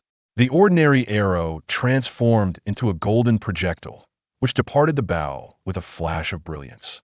Thunder roared, the world dimmed, and the golden arrow tore through the void, reaching the serpent in an instant. The serpent, overwhelmed with terror, sensed the immense energy contained within the golden arrow and plummeted towards the ground, its colossal body narrowly evading the blinding light. Trembling, the serpent coiled itself around the volcano's mouth. The golden arrow grazed the serpent, evoking a wave of disappointment among the onlookers. However, in the blink of an eye, thunder echoed once more. The previously vanished golden arrow returned with a vengeance, its radiant glow overshadowing the sun itself, before piercing the serpent's body. A torrent of blood gushed from the serpent's wound, painting the sky crimson as its massive form writhed in agony, sending boulders flying in all directions. The princess and her companions scrambled to evade the chaos. After several minutes of thrashing, the serpent ceased its turmoil, standing upright once more, its fearsome head a dozen paces above the ground, glaring menacingly at the princess. Yet, upon recognizing the Hoi Bao, a flicker of instinctual fear crossed its visage. A gaping wound, illuminated by the light, marred the serpent's body, blood streaming from it profusely. An apprentice magician urged, "Your Highness, draw the divine Bao once more. If you can strike that same wound, we may vanquish the serpent." "I cannot. I lack the strength to draw the divine Bao any longer." Dozens of guards stepped forward to attempt the feat, yet none could draw the Bao. Chun Nan, concealed behind the rock, observed the scene with clarity. No one present understood the Hoi Bao better than he did. Without extraordinary skill, it was nearly impossible to draw. Had the princess possessed sufficient power to pull the Bao slightly more, she could have easily slain not just the serpent, but even a dragon. According to ancient legends, the Hoi Bao had once shot down a celestial deity, marking it as one of the most formidable treasures in the Fairyland continent. The serpent, sensing that the group could no longer wield the dark artifact that instilled terror in it, grew emboldened, its ferocity surging as it glanced back at the fire lotus within the volcano before charging towards the group. Chun Nan sensed impending doom and sprinted down the mountain. At that moment, the princess' expression turned genuinely alarmed. "I have overestimated my strength." The princess secured the Hoi Bao, casting a final look at her companions before turning to escape down the mountain. Meanwhile, the serpent lunged downward, creating a gust of wind, its massive head swiftly approaching the group. Its blood-red tongue and menacing fangs nearly grazed their bodies when the 3 apprentice magicians hastily conjured a pale blue shield. The serpent's head collided violently with a magical barrier, shattering it instantly. The 3 apprentice magicians spat blood, while the guard were thrown far away by the force, tumbling down the mountainside. The colossal serpent moved with the swiftness of lightning, swiftly catching up to the tumbling figures below. In an instant, 2 individuals were crushed beneath its massive form, their screams silenced before they could even escape their lips, reduced to mere pulp, leaving the surrounding guards heartbroken with terror. The serpent, however, did not pursue the other guards, but instead fixed its malevolent gaze upon the young princess ahead. At this moment, Chun Nan was engulfed in dread, with the little demon trailing closely behind him, while the serpent relentlessly pursued her. The princess cried out in alarm. Chun Nan shouted back, "Little demon, Stop your wailing and cease following me like a shadow. You scoundrel! How dare you speak to me in such a manner? Sooner or later, I shall have you captured and turned into a eunuch in the palace. Ah, the foul serpent approaches. The little princess had lost all semblance of her previous composure, now consumed by panic. Upon hearing her cries, the guards, despite their excruciating pain, struggled to rise from the ground, drawing their swords to strike at the serpent. Yet, their ordinary iron swords proved futile against the beast. The serpent writhed violently, its immense body crashing into the guards, sending them flying like mere straw men. The serpent had now reached the prince's rear, opening its blood-red maw to unleash a torrent of flames that surged towards her. In sheer terror, the princess let out a piercing scream. Ah! As the flames threatened to consume her, a faint golden light emanated from the bow of Ho-E, blocking the inferno and causing the serpent to halt in fear. Simultaneously, a resounding roar echoed from afar, reverberating like thunder in the heavens. Beware! Do not panic, your master has arrived. The voice was so powerful that it sent stones cascading down the volcano's slopes. Chun-Nan felt his ears ringing from the intensity, nearly collapsing to the ground. Moments later, a middle-aged man, draped in loose garments, appeared 100 paces away. If you had delayed any longer, I would have been devoured by that wretched serpent, the princess exclaimed. Chun-Nan, overwhelmed by the tumult, sank to the ground, his breath ragged. Such formidable sound technique. Could it be the legendary Kanglong's roar? The little demon refers to him as Old Man. Is he perhaps an ageless figure? He scrutinized the middle-aged man, who had already closed the distance by another 50 paces in the blink of an eye. To shrink the distance with such ease, this old man is indeed remarkable. His skills must be at least at the master level, Chun-Nan thought, secretly astonished. In an instant, the man stood before the princess, while the serpent loomed nearby, its gaze fixated upon this unexpected intruder. Unfazed by the serpent, the middle-aged man affectionately patted the princess on the head, laughing. My dear girl, have you had enough of your trials? How annoying.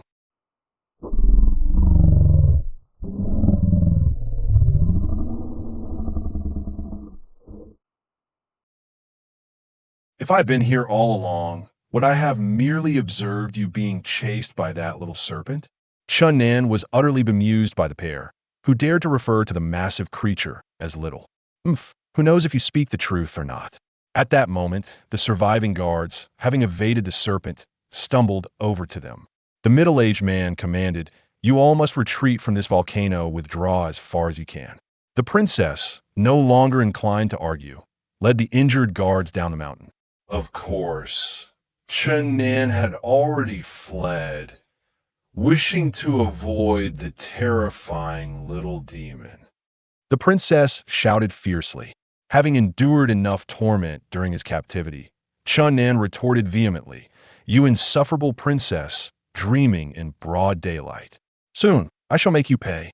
The surviving guards, eager to apprehend him, found themselves too injured to act, resorting to shouting angry reprimands from a distance. The princess, unaccustomed to such indignity, gritted her teeth in fury. Her body trembling, had she not exhausted her energy, she would have long since chased down Chun-Nan and made him pay 1,000-fold.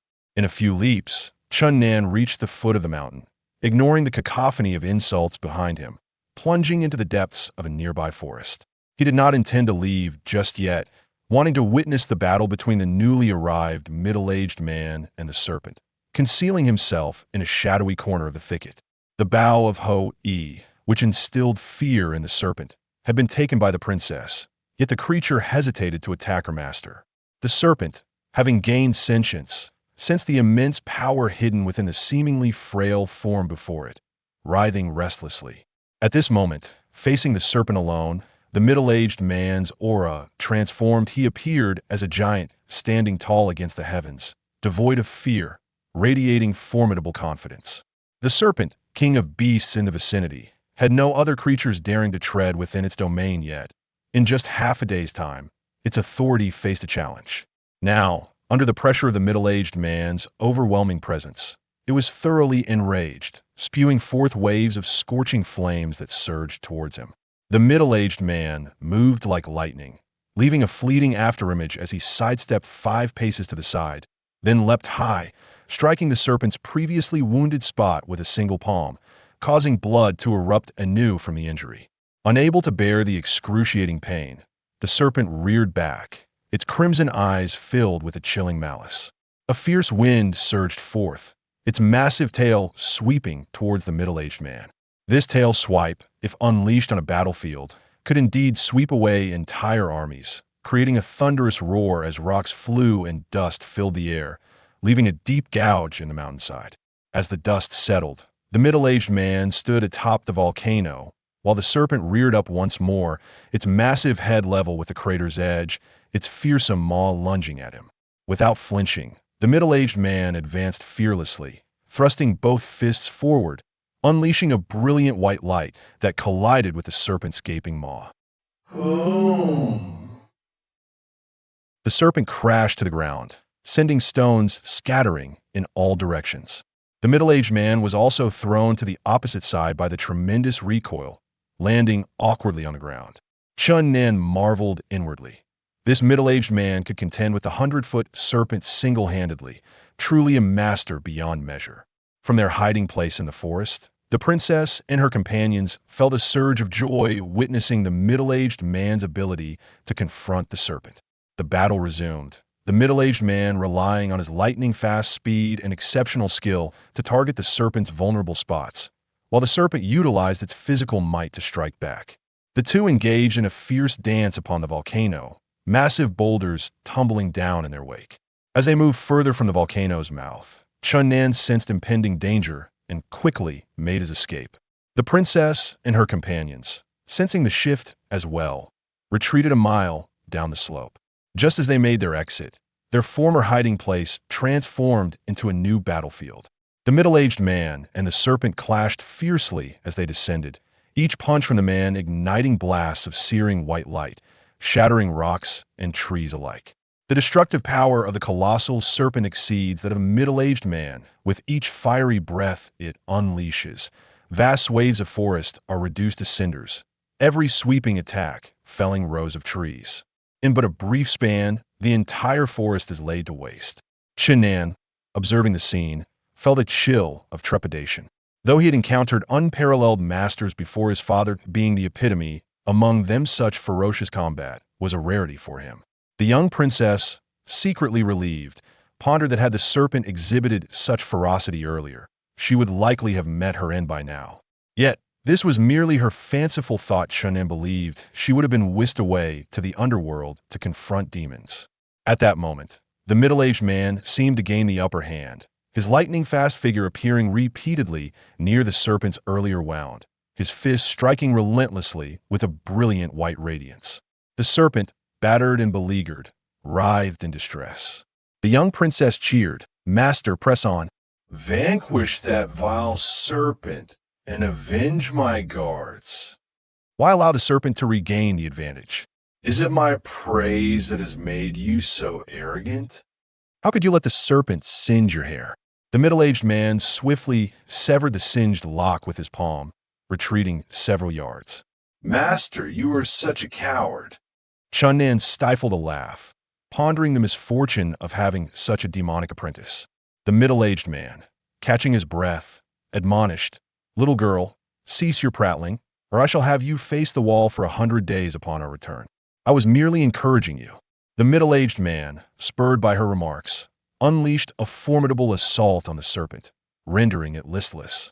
Just as it appeared he would secure victory, the serpent's tail, swift as lightning, coiled around his waist, lifting him high into the air. Even the serpent's slender tail encircled him tightly from the chest down. The young princess gasped, breaking through the guard's lines to rush forward.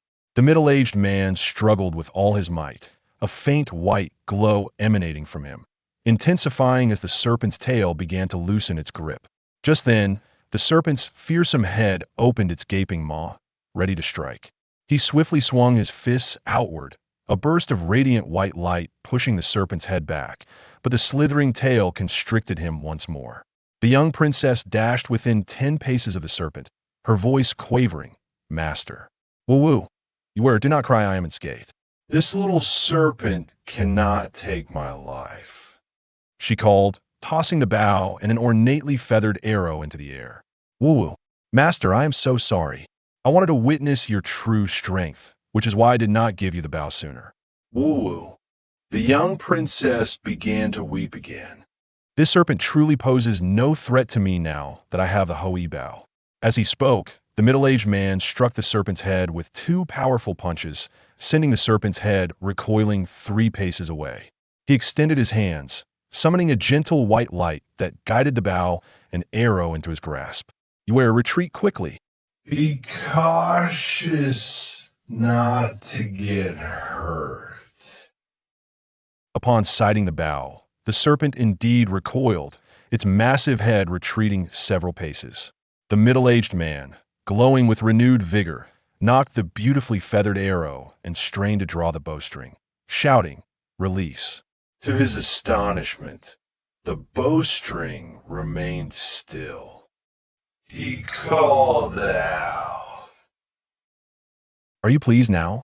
I have finally drawn the divine bow."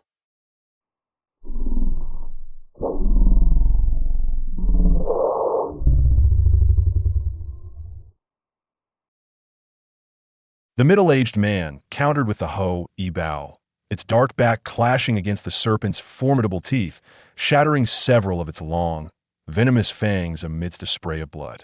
The serpent, in pain, lashed its tail violently, flinging him away. The middle-aged man tumbled to the ground, gasping for breath, yet still brandishing the divine bow as he charged at the serpent. Chunan watched in disbelief the young princess master wielded the Ho-E bow as if it were a mere staff, causing him great anguish. This perverse man is truly squandering a treasure. The young princess beamed. The old man is quite amusing. The middle-aged man leapt high, a shadowy arc flashing as the serpent's steel-like scales were shattered by the Ho-E bow, blood raining down from the sky. Enraged, the serpent writhed violently, its massive tail striking and cleaving, shaking the very ground. Yet, the middle-aged man, nimble as lightning, evaded wave upon wave of lethal strikes. With the Ho-E bow in hand, he continued to assault the serpent, leaving it bloodied and battered. Suddenly, the serpent halted, its body rising upright and glowing with a faint golden light. A remarkable transformation occurred. The serpent's multicolored scales turned to gold, for protrusions appeared on its abdomen, and a pair of shining golden antlers sprouted from its head. A thunderous roar erupted from the serpent's maw, echoing across the heavens. A powerful dragon aura emanated from it, causing all creatures within 100 miles to prostrate themselves. Everyone stood in astonishment. A dragon. I have witnessed a legendary dragon. While all were filled with excitement, the middle-aged man bore a somber expression. Only he understood that the serpent's transformation into a dragon had not succeeded, its claws had not emerged, and a failed transformation only led to one fate death. He murmured, "Forgive me, brother serpent. I mistook you for an unaccomplished serpent demon, never realizing your pride and the millennia spent striving for true draconic form. Had you not reached the pivotal moment of transformation, we would surely have perished." At that moment, the serpent's golden scales began to shed, revealing raw flesh beneath. With a mournful dragon's wail, it expelled a gleaming golden core, which shattered midair into a cascade of golden rain before vanishing. The failed dragon transformed into a beam of golden light, racing towards the volcano, disappearing into its maw in the blink of an eye. The middle-aged man felt a profound sense of loss. Had he slain a mere serpent demon, he would not have felt such despair. However, taking the life of a sacred serpent with the potential to transform into a dragon weighed heavily on his heart. Is this right or wrong? Perhaps this world knows no such distinctions. He sighed deeply. With a heavy heart, the middle-aged man approached the volcano's edge, soaring towards the fiery, celestial lotus, plucking a single petal before uprooting the entire plant and casting it into the volcano. Brother Serpent, perhaps this is fate. Had the fiery, celestial lotus matured half an hour earlier, you might have transformed into a dragon. That lotus would have ensured your spirit's immortality. May you achieve true draconic form in your next life. At this moment, the young princess and her companions arrived, breathless with curiosity. Master, what has transpired? How did that foul serpent transform into a dragon? The middle-aged man replied, You are mistaken, it did not transform into a dragon. Indeed, it was a dragon, I clearly saw it. Did you not witness the creature just now? The young princess addressed the guards. Certainly, it was a dragon. It was undoubtedly a dragon, I saw it distinctly, the guards affirmed. The middle-aged man remarked coolly, When individuals are excessively tense, they can experience hallucinations. You all were too agitated just now. The princess retorted, Humph, old man, you are acting rather strangely today. You must be concealing something from me. With a chuckle, the middle-aged man replied, You are such a whimsical child. Look, this is the fiery celestial lotus you sought. Ah, why is there only one petal? You are quite greedy. Acquiring even a single petal from such a celestial herb is already fortunate. The remaining petals have fallen into the volcano after ripening. Alas, what a pity, the princess sighed. It lies dead beneath the bough of Hoi. Having slain a dragoni mean, a giant serpent, how can you appear so listless? The young princess blinked her large eyes, gazing at the middle-aged man with a knowing look. He pinched her nose playfully and changed the subject with a laugh. You little rascal, you actually sneaked out of the palace. Do you not realize how worried your father must be? How annoying. The princess swatted his hand away. I am out here seeking the fiery celestial lotus, not just for my father. I want to present it to him on his 60th birthday. He will be absolutely delighted. You are truly reckless. Do you not understand the dangers of your actions? How can you be so thoughtless? All right, I understand. You are more nagging than my grandmother. Master, I heard that you had a secret crush on my grandmother when you were young. Do not divert the topic. The princess giggled. Yes, sir. I shall return to the palace at once.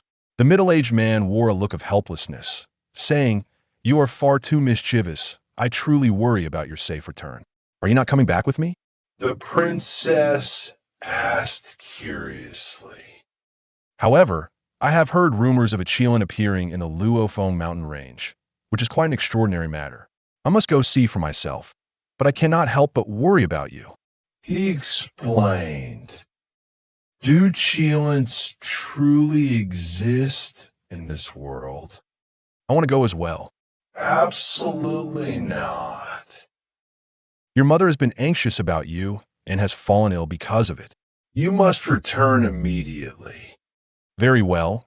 I shall return at once, the princess replied, her face falling with disappointment. The middle-aged man returned the Hoi bow to the princess, saying, Where? How did you manage to sneak out with the Hoi bow? You must understand that it is a treasured national artifact of the state of Chu, primarily used to intimidate formidable foes. What of it? I merely borrowed it. I intend to return it, she replied nonchalantly. You truly lack sense. This divine bow was once sealed and can only be used once within a year. How could you take it so carelessly? Fortunately, the state of Chu currently has no formidable enemies, so it is not urgently needed. I know. The princess drawled with a long, drawn-out tone. Chapter 5. The dark battle. The giant serpent's transformation into a dragon was thwarted. At the instant its inner core shattered, a myriad of golden sparks scattered, yet no one noticed a single golden ray flying towards the distance. The golden light pierced through countless trees, descending to the ground, where a resplendent golden orb rolled to Chen Nan's feet. He observed everything clearly and, filled with excitement, crouched down to pick up the golden orb. Its radiant glow and harmonious aura brought him tranquility. Chen Nan possessed profound knowledge of dragon lore, and the golden orb before him held no secrets. Although the giant serpent failed to transform into a dragon, it had nonetheless reached a semi-dragon state, containing a duality of a tribute half serpent and half dragon. The shattered inner core was a condensation of its essence, embodying both serpent and dragon energies. While the serpent's energy dissipated into the air upon the core's explosion, the dragon energy remained, coalescing into the dragon orb. A dragon orb. This truly is a dragon orb, Chen Nan exclaimed in astonishment. Though small in size, The orb harbored pure and formidable dragon power, rendering it an invaluable treasure. Chen Nan understood the orb's function well. Within a single hour, the dragon orb remained active. If consumed during this period, and if one could withstand the overwhelming dragon energy, the consumer could absorb approximately 30 to 40% of the orb's essence, thus acquiring unparalleled power. However, if no one or no creature consumed the orb within that hour, it would swiftly lose its luster, with the potent dragon energy retreating to the core, rendering the outer layer impenetrable to anything less than a celestial-grade weapon, meaning the formidable dragon energy could not be easily harnessed. A millennium ago, Chen Nan's lineage dictated that he must become a powerful figure, yet his cultivation had stagnated, which was the source of his anguish. He had longed for immense power, and now the opportunity lay before him. Yet, he hesitated not out of fear of being overwhelmed by the dragon energy, but due to a conversation he had with his father. Rare treasures may grant one immense power in an instant, elevating them to the status of an extraordinary master, but with gain comes loss. In attaining the coveted power, one forfeits the right to strive for ultimate strength. Power derived from external sources shackles one's own potential, creating chains that one can never break free from. His father, Chen Zhan, had said, "Even if I cannot become the strongest, having the chance to become an extraordinary master is still worthwhile," Chen Nan replied. Only those with extraordinary constitutions and an indomitable spirit can withstand the immense energy surge of rare treasures. Such individuals cannot endure the torment of eternal hopelessness. They will ultimately self-destruct, Chen Zhan warned. Surely, it cannot be that extreme? Chen Nan countered. Powerful individuals do not fear solitude. They dread stagnation on the path to strength. Although Chen Nan did not entirely agree with his father's perspective, he found merit in it. To consume it may instantly elevate me to strength. Perhaps I might perish. But in either case, I lose my chance to become the strongest. Chen Nan chuckled at himself. For someone like me, whose martial skills have stagnated, perhaps swallowing the dragon orb is the best choice. After all, this is a chance to leap over the dragon gate. Could this be a divine blessing bestowed upon me? He gazed down at the radiant dragon orb in his hand, hesitating for a long time before finally sighing, "But I truly cannot accept it. I, Chen Nan, do not need blessings." Reflecting on the past, Chen Nan felt a sense of loss. Before the age of 16, he was hailed as a prodigy in martial arts, his skills advancing at an extraordinary pace, earning him the title of the foremost among his peers. However, this was merely the prelude to a nightmarish chapter in his life.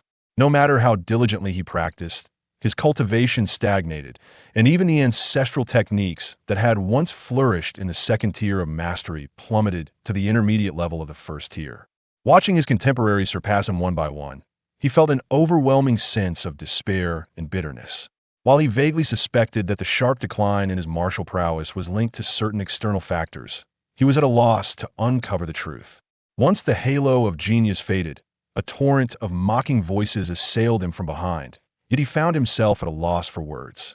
The weight of external opinions and the expectations of his family bore down on him like a colossal mountain, making him feel utterly inadequate, as if he were unworthy of being born into such a prestigious lineage. From 16 to 20, he found existence burdensome, even contemplating the unthinkable. During this period, he was engulfed in confusion. Yet, deep within his heart, there remained a steadfast belief, was convinced that one day he would shatter the shackles that bound him and transcend the barriers of his current cultivation. This conviction fueled his relentless pursuit of the family's ancestral techniques. After millennia, he was reborn, yet his martial cultivation remained unchanged. However, the oppressive pressure from his family had vanished entirely. After a year of adjustment, he had seamlessly integrated into the present society, liberating himself from the torment of his past and reclaiming his true nature. Perhaps I missed an once-in-a-lifetime opportunity today, but I have no regrets. Once resplendent, the dragon pearl gradually dimmed, its brilliance finally retreating, transforming from a golden hue to a verdant green, becoming nothing more than an ordinary pearl. Chen Nan carefully stowed the dragon pearl and retraced his steps, unwilling to linger even a moment longer, fearful of being pursued by the little demon princess behind him. He ascended a towering mountain and, from a distance, spotted the little princess and her companions still lingering at the volcano's mouth. He exhaled deeply, relieved. At last, I have escaped the nightmare of the little demon. After wandering in the mountains for 3 days, Chenan awkwardly realized he was lost. The endless mountain range extended infinitely before him. If he failed to find his way back, he would have no choice but to live as a wild man in the wilderness. A wisp of smoke curled up from the distant woods, igniting a spark of joy within him. He moved forward cautiously, stopping 100 paces away, reluctant to act recklessly. If the little princess and her entourage were nearby, he would be left with nowhere to hide. Upon closer observation, he confirmed that the group consisted of strangers who seemed to be searching for a way out of the mountains. For the next 2 days, he quietly followed them from behind. Yet fortune seemed to elude Chenan on the afternoon of the 3rd day. As he trailed the group leisurely, 7 or 8 shadows suddenly sprang from his surroundings, encircling him. The sharpness in their gazes revealed that each individual was a formidable expert, the palpable aura of cold, lethal intent indicating they had all faced life-and-death battles. The leader of the group, a strikingly handsome young man, scrutinized Chenan with a frown and asked, "Who are you? Why are you stealthily following us?" Chenan replied, "I am merely a lost hunter, hoping to follow you out of these mountains." A hunter dares to venture deep into this mountain range? I unknowingly stumbled here while pursuing a white deer and lost my way. The young man gestured to a burly figure beside him, commanding, "You, step forward." From his authoritative tone, Chenan deduced that this young man was a person of considerable significance. The burly man brandished a broad, long sword, advancing toward Chenan with lethal intent. Chenan swiftly dodged to the side, narrowly avoiding the man's first strike.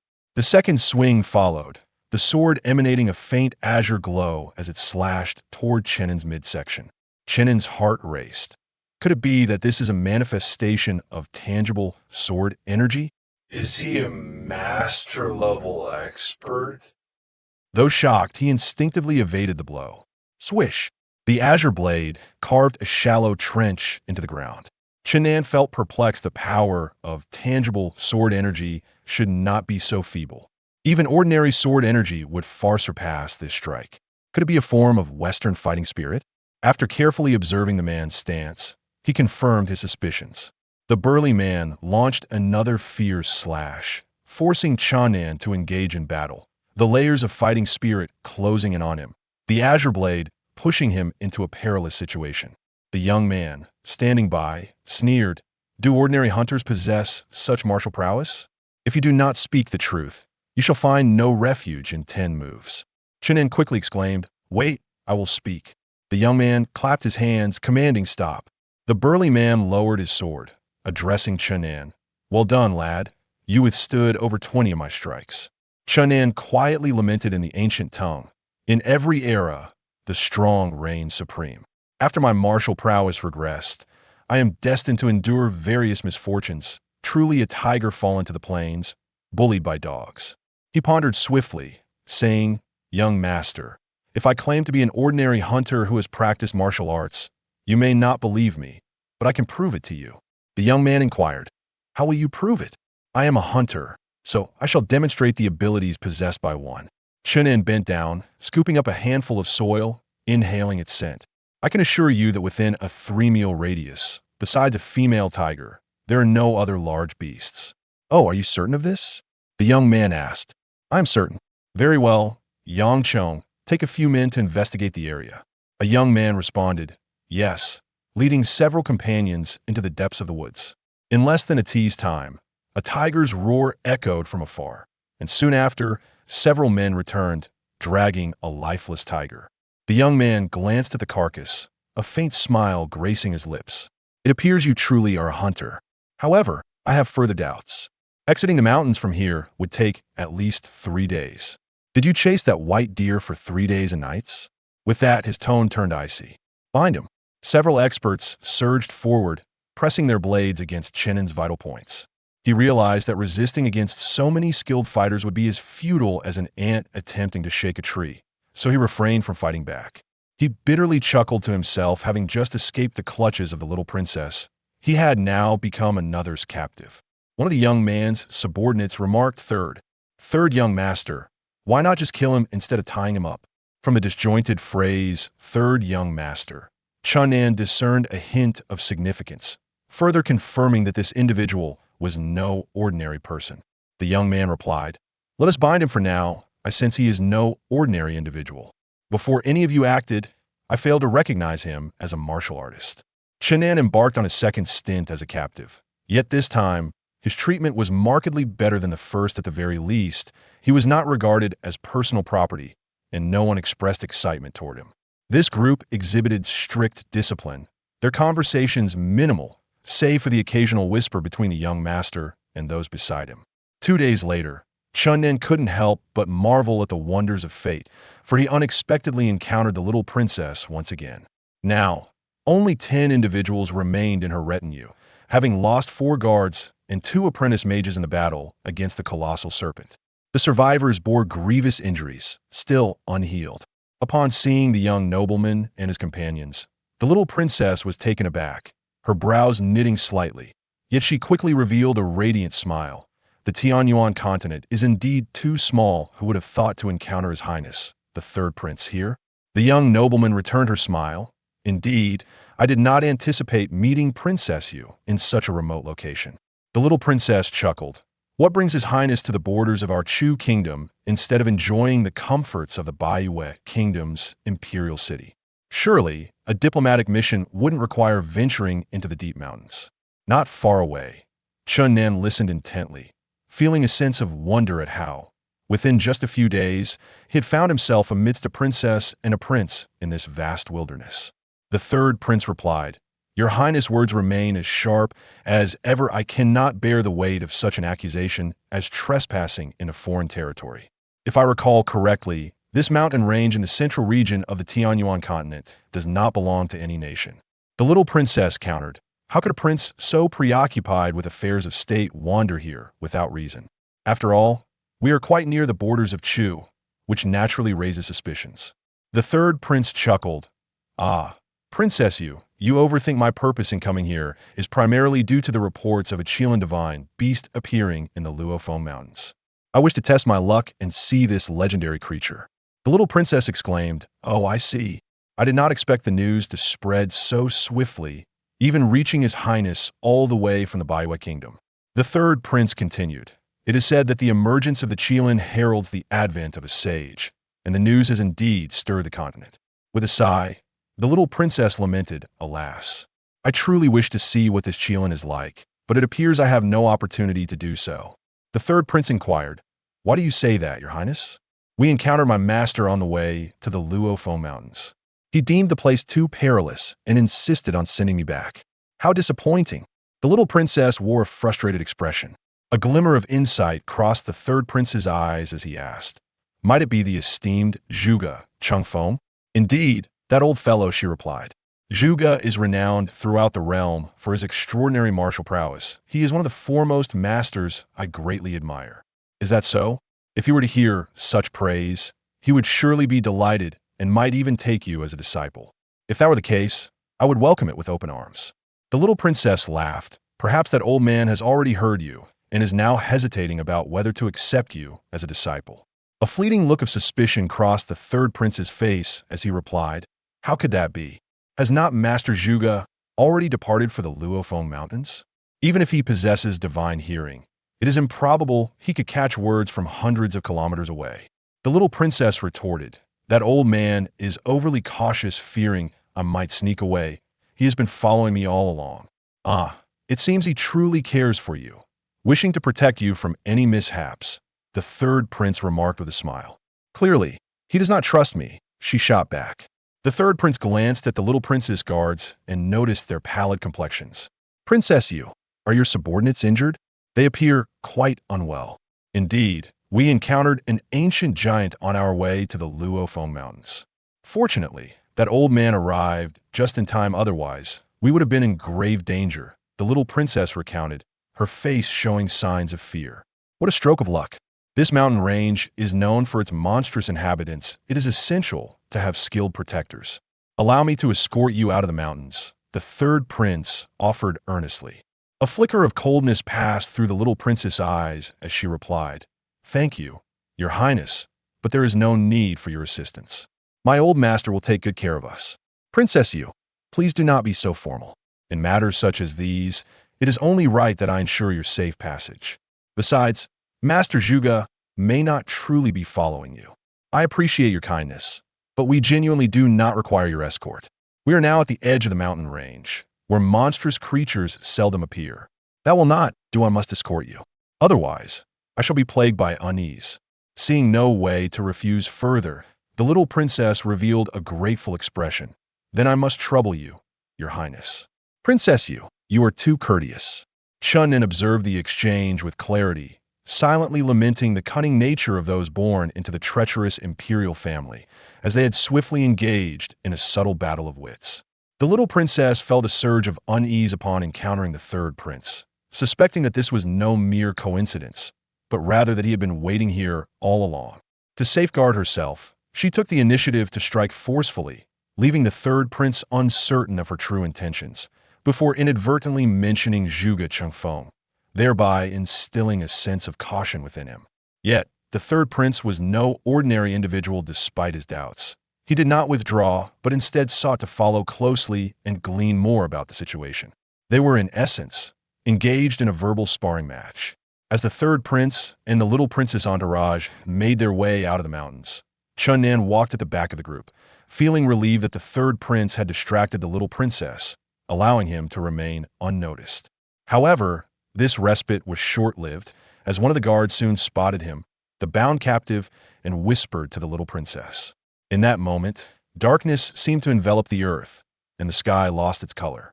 The little princess approached Chun Nan, her face alight with excitement.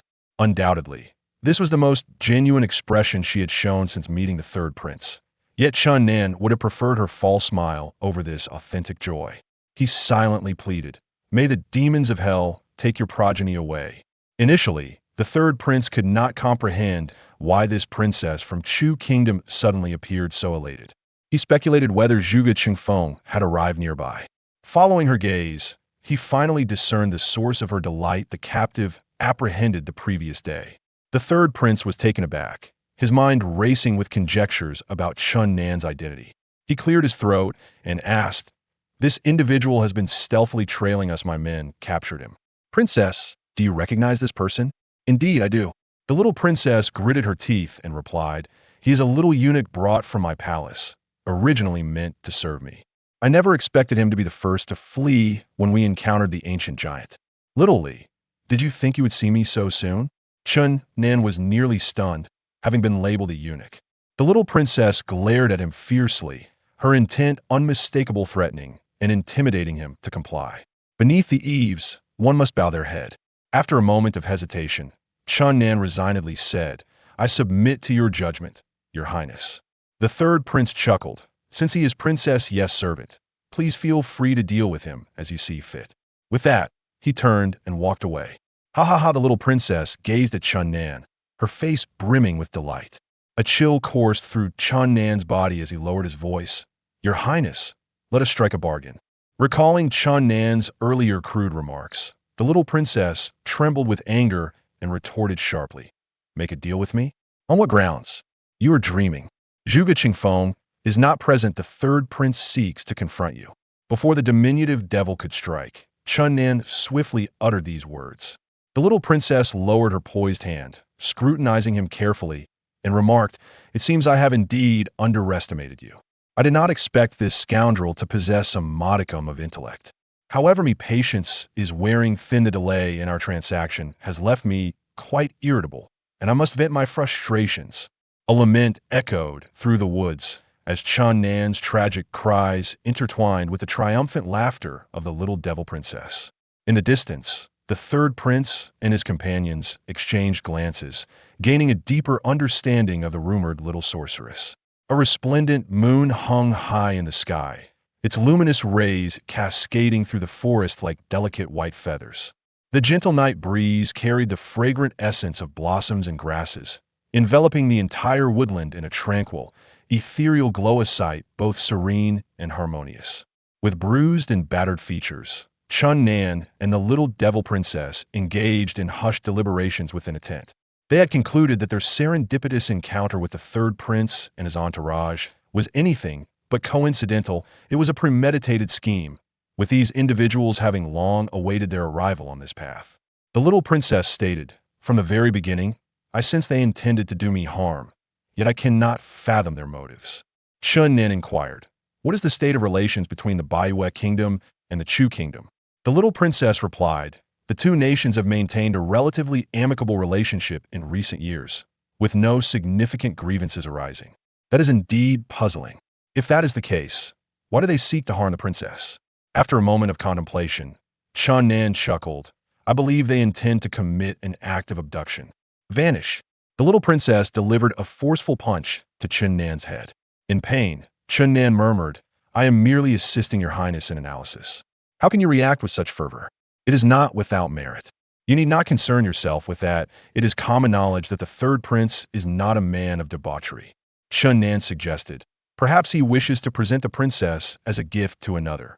The little devil princess' eyes widened in rage at being likened to a mere gift. "You wretch, do you not realize to whom you are speaking?" Yet, she quickly regained her composure and mused, "The likelihood of that is nearly zero." That is strange. What else could entice the third prince to take such risks? Wait, the Hoi Bao. The Hoi Bao. Both Chun Nan and the little princess exclaimed simultaneously, their realization dawning upon them. When the princess used the Hoi Bao to slay the giant serpent, the golden arrow must have caught the third prince's attention. No wonder he keeps glancing at the box behind me. He is coveting our national treasure, the Hoi Bao. Truly despicable. The little princess clenched her fists, demanding, "You wretch, have you yet devised a countermeasure? This cannot be blamed on me. A skilled cook cannot work without rice.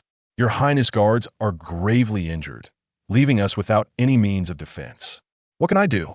Perhaps we should simply offer the Hoi Bao to the third prince instead. After all, those who know how to adapt to circumstances are." Chun Nan paused, noticing a cold smile at the corner of the little prince's mouth, and he forced a laugh. "You, scoundrel, brazenly claimed you would trade with me during the day, yet now you offer no assistance. How fortunate for me, for I can now deal with you without concern. You have no idea how difficult it has been to find you these past few days. I wish I could peel your skin off at once." Gazing at the little prince's wicked smile, Chun Nan shivered.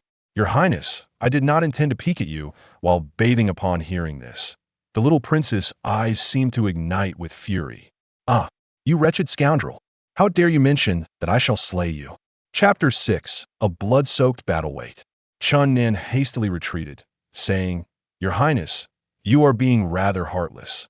I clearly understood that your faction was at a disadvantage during the day, yet I bravely crossed over. How can you treat me this way? Heh, you slippery scoundrel.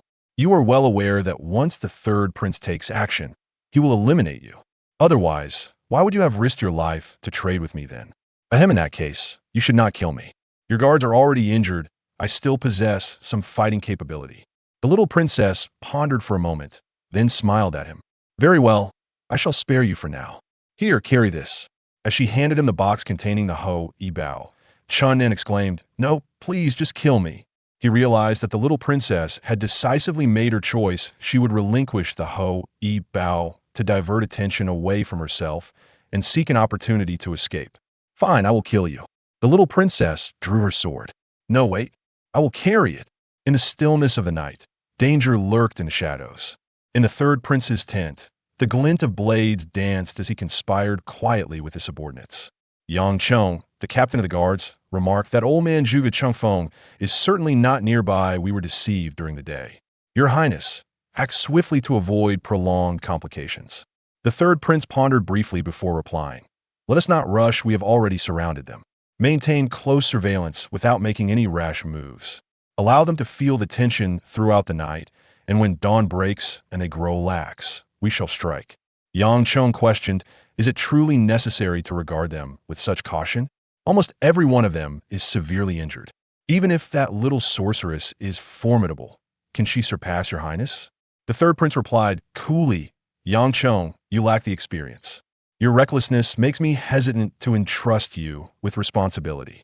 Indeed, they are wounded, but a cornered beast can still lash out. Never underestimate your foes. If we can dissolve their morale and weaken their strength over the course of night, why should we not take advantage of that? The art of warfare lies in creating favorable conditions for oneself. You must continue to learn. Sweat began to bead on Yang Chong's forehead as he felt both respect and trepidation towards the third prince. There was an indescribable aura about him that exuded a heavy sense of authority. Yes, I comprehend my error. The third prince paced within the tent, hands clasped behind his back. Once we succeed, you will take the Ho Yibao back to Baiwe without delay. No time shall be wasted, do you understand? Will your highness not depart? I cannot leave, yet I have not yet seen the Qilin at the Luofeng Mountains, the third prince replied with a smile. Yang Chong cautioned, Your Highness, this course of action is exceedingly perilous. It is far more dangerous for me to return to Baiwe immediately. That would make it evident that I am responsible. If I remain here without evidence, who could claim it was my doing? Your Highness is indeed astute. Now, go make the necessary arrangements. Inform them that when dawn arrives, they must act decisively and leave no survivors. The third prince's expression turned icy. Understood, Your Highness. Despite having endured countless trials of life and death, Yang Chong could not suppress a shiver at that moment. The little princess, Chu Yu, summoned all her subordinates. She had shed her usual playful demeanor, now appearing solemn and composed, like a steadfast general preparing for battle. The scoundrel Chun Nan has undoubtedly divulged the impending events to you all. An innocent man bears the burden of possessing a precious jewel. The third prince of the Baiwe kingdom harbors ambitions of seizing our treasured Ho Yibao. The disparity in our strengths is stark. Even if I were to present them with a bow now, they would show no mercy and would still resort to murder to silence us. However, death can come in two forms. One can succumb to a humiliating defeat without a fight, or one can perish heroically in battle. Which path do you choose? A chorus of low, furious shouts erupted from the guards. A heroic death. Indeed, though we are cornered, we shall not yield. We will fight to the bitter end and make them pay the most excruciating price. Are you willing to defend the dignity of our Chu kingdom with your blood? We are. We are willing to fight for the princess. We are willing to shed our last drop of blood for Chu kingdom. Chen Nin couldn't help but admire the little prince's formidable tactics. She spoke with such passionate fervor while secretly seeking to escape with the strength of others. Very well. Let us commence our preparations. The princess assigned each guard a specific location, instructing them to stealthily ambush there under the cover of night. Then she turned to Chen Nan and said, Scoundrel, given your limited martial prowess, I shall not ask you to slay enemies. Just ensure the Ho Yibao is well guarded. Chen Nan, did you have anything to add? A female guard stood and said, Princess, why don't we break through under the cover of darkness? The princess shook her head, sighing, Come here. She lifted a corner of the tent and picked up a small stone, tossing it away. A faint sound of the stone landing in the grass was heard from a distance. Simultaneously, the twang of bowstrings filled the air as dozens of feathered arrows shot towards the spot where the stone fell. You all see, they were prepared and had set an ambush for us. Since that is the case, we will wait here for them to fall into our trap. The guards looked at the princess with admiration. I suspect if they do not launch an attack within the hour, they may delay until dawn. You must remain vigilant, do not relax your guard. Now, go prepare. Chen Nan mused. I never expected this little imp to be so astute. It is a pity she lacks capable soldiers. If her strength matched that of the third prince, the outcome would be uncertain. This little girl is truly formidable. As the guards left, one suddenly knelt, swearing, I will do everything in my power to ensure the princess escapes this place. Others followed suit, kneeling as well. I vow to protect the princess with my life. I am willing to shed the last drop of blood for the princess. Everyone present vowed softly to protect the little princess with their lives. Of course, there was one exception. The scoundrel and thief in the prince's eyes, Chen Nan. He thought to himself, what a joke, protect this little demon. She has already made her escape plans. How infuriating that I am to carry the Ho Yibao to my doom. If the bow were not sealed, who could stop me now? Once the guards exited the tent, they immediately concealed themselves nearby. Just as Chen Nan intended to move toward the adjacent tent, a female swordsman suddenly drew her sword and pressed it against his neck, saying, You are to stay here and protect the princess. Remain here obediently. Chen Nan felt more wrong than the legendary Do-Yi from ancient myths, inexplicably embroiled in this turmoil. trapped in peril. Death is not painful, it is but a fleeting moment. The true torment lies in the anticipation of death. Each passing minute is agonizing, the tension in his heart tightening with time until it can no longer bear the immense pressure and snaps, collapsing. Despite the guards' formidable skills, the protracted wait caused cold sweat to bead upon their brows. In contrast, Chun Nan, the unknown figure, appeared more relaxed, meticulously surveying escape routes and continuously refining his strategy. All right, the first step is to throw the Ho E Bao at that unfortunate soul. The second step is to run to that location. And then, should I feign death under that tree? Let me think. Finally, I shall escape amidst their chaos. If they were to discover Chun Nan's thoughts, they would undoubtedly execute him on the spot. As the morning star lingered on the eastern horizon, Chun Nan realized the moment of life and death was imminent. He retrieved the dark Ho E Bao from its box, gently caressing it. In the ancient tongue of the continent, he murmured, "Old friend, do you remember me? It is Chun Nan. I never imagined we would reunite after millennia." A nearby guard nudged him, asking, "What are you mumbling about?" "Oh, nothing." At that moment, a circle of figures began to surround them. The prince's guards exhaled in relief. The painful wait had culminated in liberation. Regardless of their survival, they could no longer endure the agony of anticipation. As the long night drew to a close, the air crackled with killing intent, and the 20 or so attackers charged like wolves. Meanwhile, the prince's guards had already drawn their bows, aiming at the intruders. Whoosh! Whoosh! A volley of arrows was unleashed, accompanied by cries of anguish, as 6 fell to the ground, lifeless. Yang Chong, the leader of the third prince's guards, cursed under his breath, "Damn it, this devilish princess. It's already dawn, yet she remains on guard."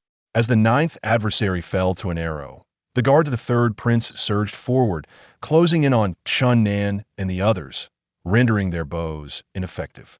The prince's guards clutched their weapons and advanced, while 2 remained motionless. Chun Nan and a novice mage who had survived the battle with the giant serpent. Chun Nan was seeking an opportunity to flee, while the novice mage was reciting incantations, preparing to cast a spell. An elemental surge of magic filled the air as a massive ice spear formed swiftly, shooting like a white beam into the enemy ranks, piercing 2 foes' chests and fracturing upon killing a third. The novice mage, elated by his surprise attack, attempted to cast another spell, but discovered he had already depleted his magical energy. Given his severely injured state, managing to cast a single spell was already remarkable. However, the inability to cast again meant certain death, as a steel sword was hurled toward him, piercing his heart accurately. The novice mage closed his eyes slowly, filled with bitterness. Chun Nan remained still, crouched in the grass, awaiting the opportune moment to escape. Both sides exchanged blows, sustaining casualties. Though the prince's guards were grievously wounded, they persisted in their desperate struggle, engaging in a fight to the death. Suddenly, the princess dashed out of the tent like a flash of lightning, plunging into the enemy ranks, wielding a slender sword. Wherever she passed, foes fell, leaving a trail of blood. Chun Nan was taken aback. He had assumed the princess would seize the chaos to escape, but she had charged into the fray. However, it seemed she had undergone an internal struggle before making her decision. Otherwise, she would not have forced the Ho E Bao upon him earlier. Who would have thought this little imp has yet to evolve into a true demon? Alas, she is still a young girl. Not entirely hardened, she cannot bear to abandon her subordinates to flee alone. Perhaps in a few years, that will no longer be the case. Amidst the chaos of the enemy ranks, Chun Nan rose, brandishing the pitch-black Ho E Bao. Instantly, he became the focal point of attention, as a wave of murderous intent surged towards him from multiple directions. The young princess, witnessing Chun Nan successfully attract the enemy's gaze, briefly displayed a flicker of compassion in her eyes. However, her expression soon transformed into one of profound anger. Chun Nan called out loudly to the guards of the third prince, "Brothers, I harbor no intention of being your foe. Is it not this Ho E Bao that you desire? Here." He tossed the bow into the air, deliberately misdirecting its trajectory so that it landed beside the young princess. "Kill him." The guards of the third prince surged forward, while the young prince's guards, driven by a fierce protective instinct, rushed to her aid. The encirclement shattered, with everyone converging either towards the young princess or the Hou-yi Bao, resulting in a chaotic melee. The young princess glared at Chun Nan with seething rage. Her eyes seemed ready to ignite with fury. Had her gaze possessed the power to kill, Chun Nan would have been reduced to ashes. Reluctantly, she redirected her focus to the approaching enemies, brandishing her sword to meet them. Chun Nan sneered, "Do not blame me. I'm no aggressor, I only act in self-defense. It was you who compelled me to bear the Hou-yi Bao in apparel." Bending down, he retrieved a long sword from the ground and secured it at his side. Just as he turned to flee into the depths of the forest, the Hou-yi Bao suddenly plummeted from above, landing at his feet. Surely not. It has returned so swiftly. Chun Nan glanced back to see the young princess smirking amidst the enemy ranks. Simultaneously, several guards from the third prince charged towards him. "You are quite ruthless, little girl." With no time to throw the bow back, he turned and began running deeper into the woods. Yet, merely a few paces later, he came to an abrupt halt, an icy chill coursing through him. The third prince emerged from the forest, flanked by 4 guards, a faint smile gracing his lips. "How amusing! I never expected Princess Yu to miscalculate and allow you to exploit her oversight. I must admit, I underestimated your cunning. I was awaiting Princess Yes' arrival, yet you were the first to escape. Your Highness, I never intended to oppose you. I'm not one of those who emerged from the palace, nor am I a eunuch. That little demo no. The Princess Yusha has pursued me because I possess knowledge of a significant secret she wishes to extract from me. But she has yet to succeed. You dare call her a little demon? Ha! You are indeed entertaining."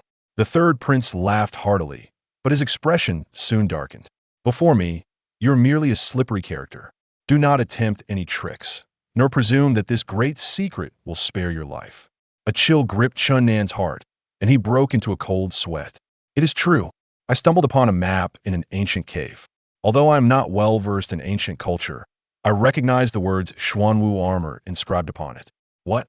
the third prince exclaimed, but his face quickly turned icy. "You possess a great deal of audacity to speak such nonsense before me."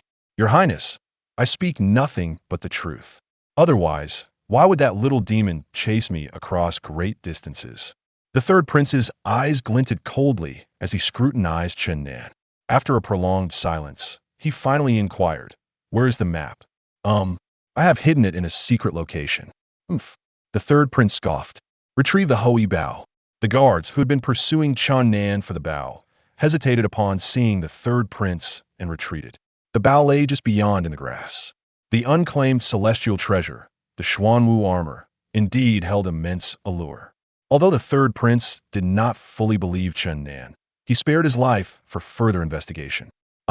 Chun Nan exhaled a breath of relief. He presented the Hou-yi Bao to the third prince, whose face lit up with excitement as he eagerly caressed the dark bow's surface. "At last, the legendary Hou-yi Bao is in my grasp." "Ha ha!" His eyes radiated with fervor. As dawn broke, a thin veil of mist enveloped the forest, and the acrid scent of blood permeated the air, with lifeless bodies strewn across the ground. The young prince's white garment was splattered with crimson blossoms. Her eyes glinted with determination as she fought valiantly, slaying many of the third prince's guards. Yet, her own forces lay nearly decimated, with only a few remaining, weakly groaning on the ground. "Stop!" the third prince commanded. "Indeed, Princess Yu is formidable. My guards, skilled as they are, have suffered significant losses." The captain of the guards, Yang Chong, along with 3 others, retreated from the young princess. The young princess leaned heavily on her sword, gasping for breath, her long hair soaked with sweat clinging to her face.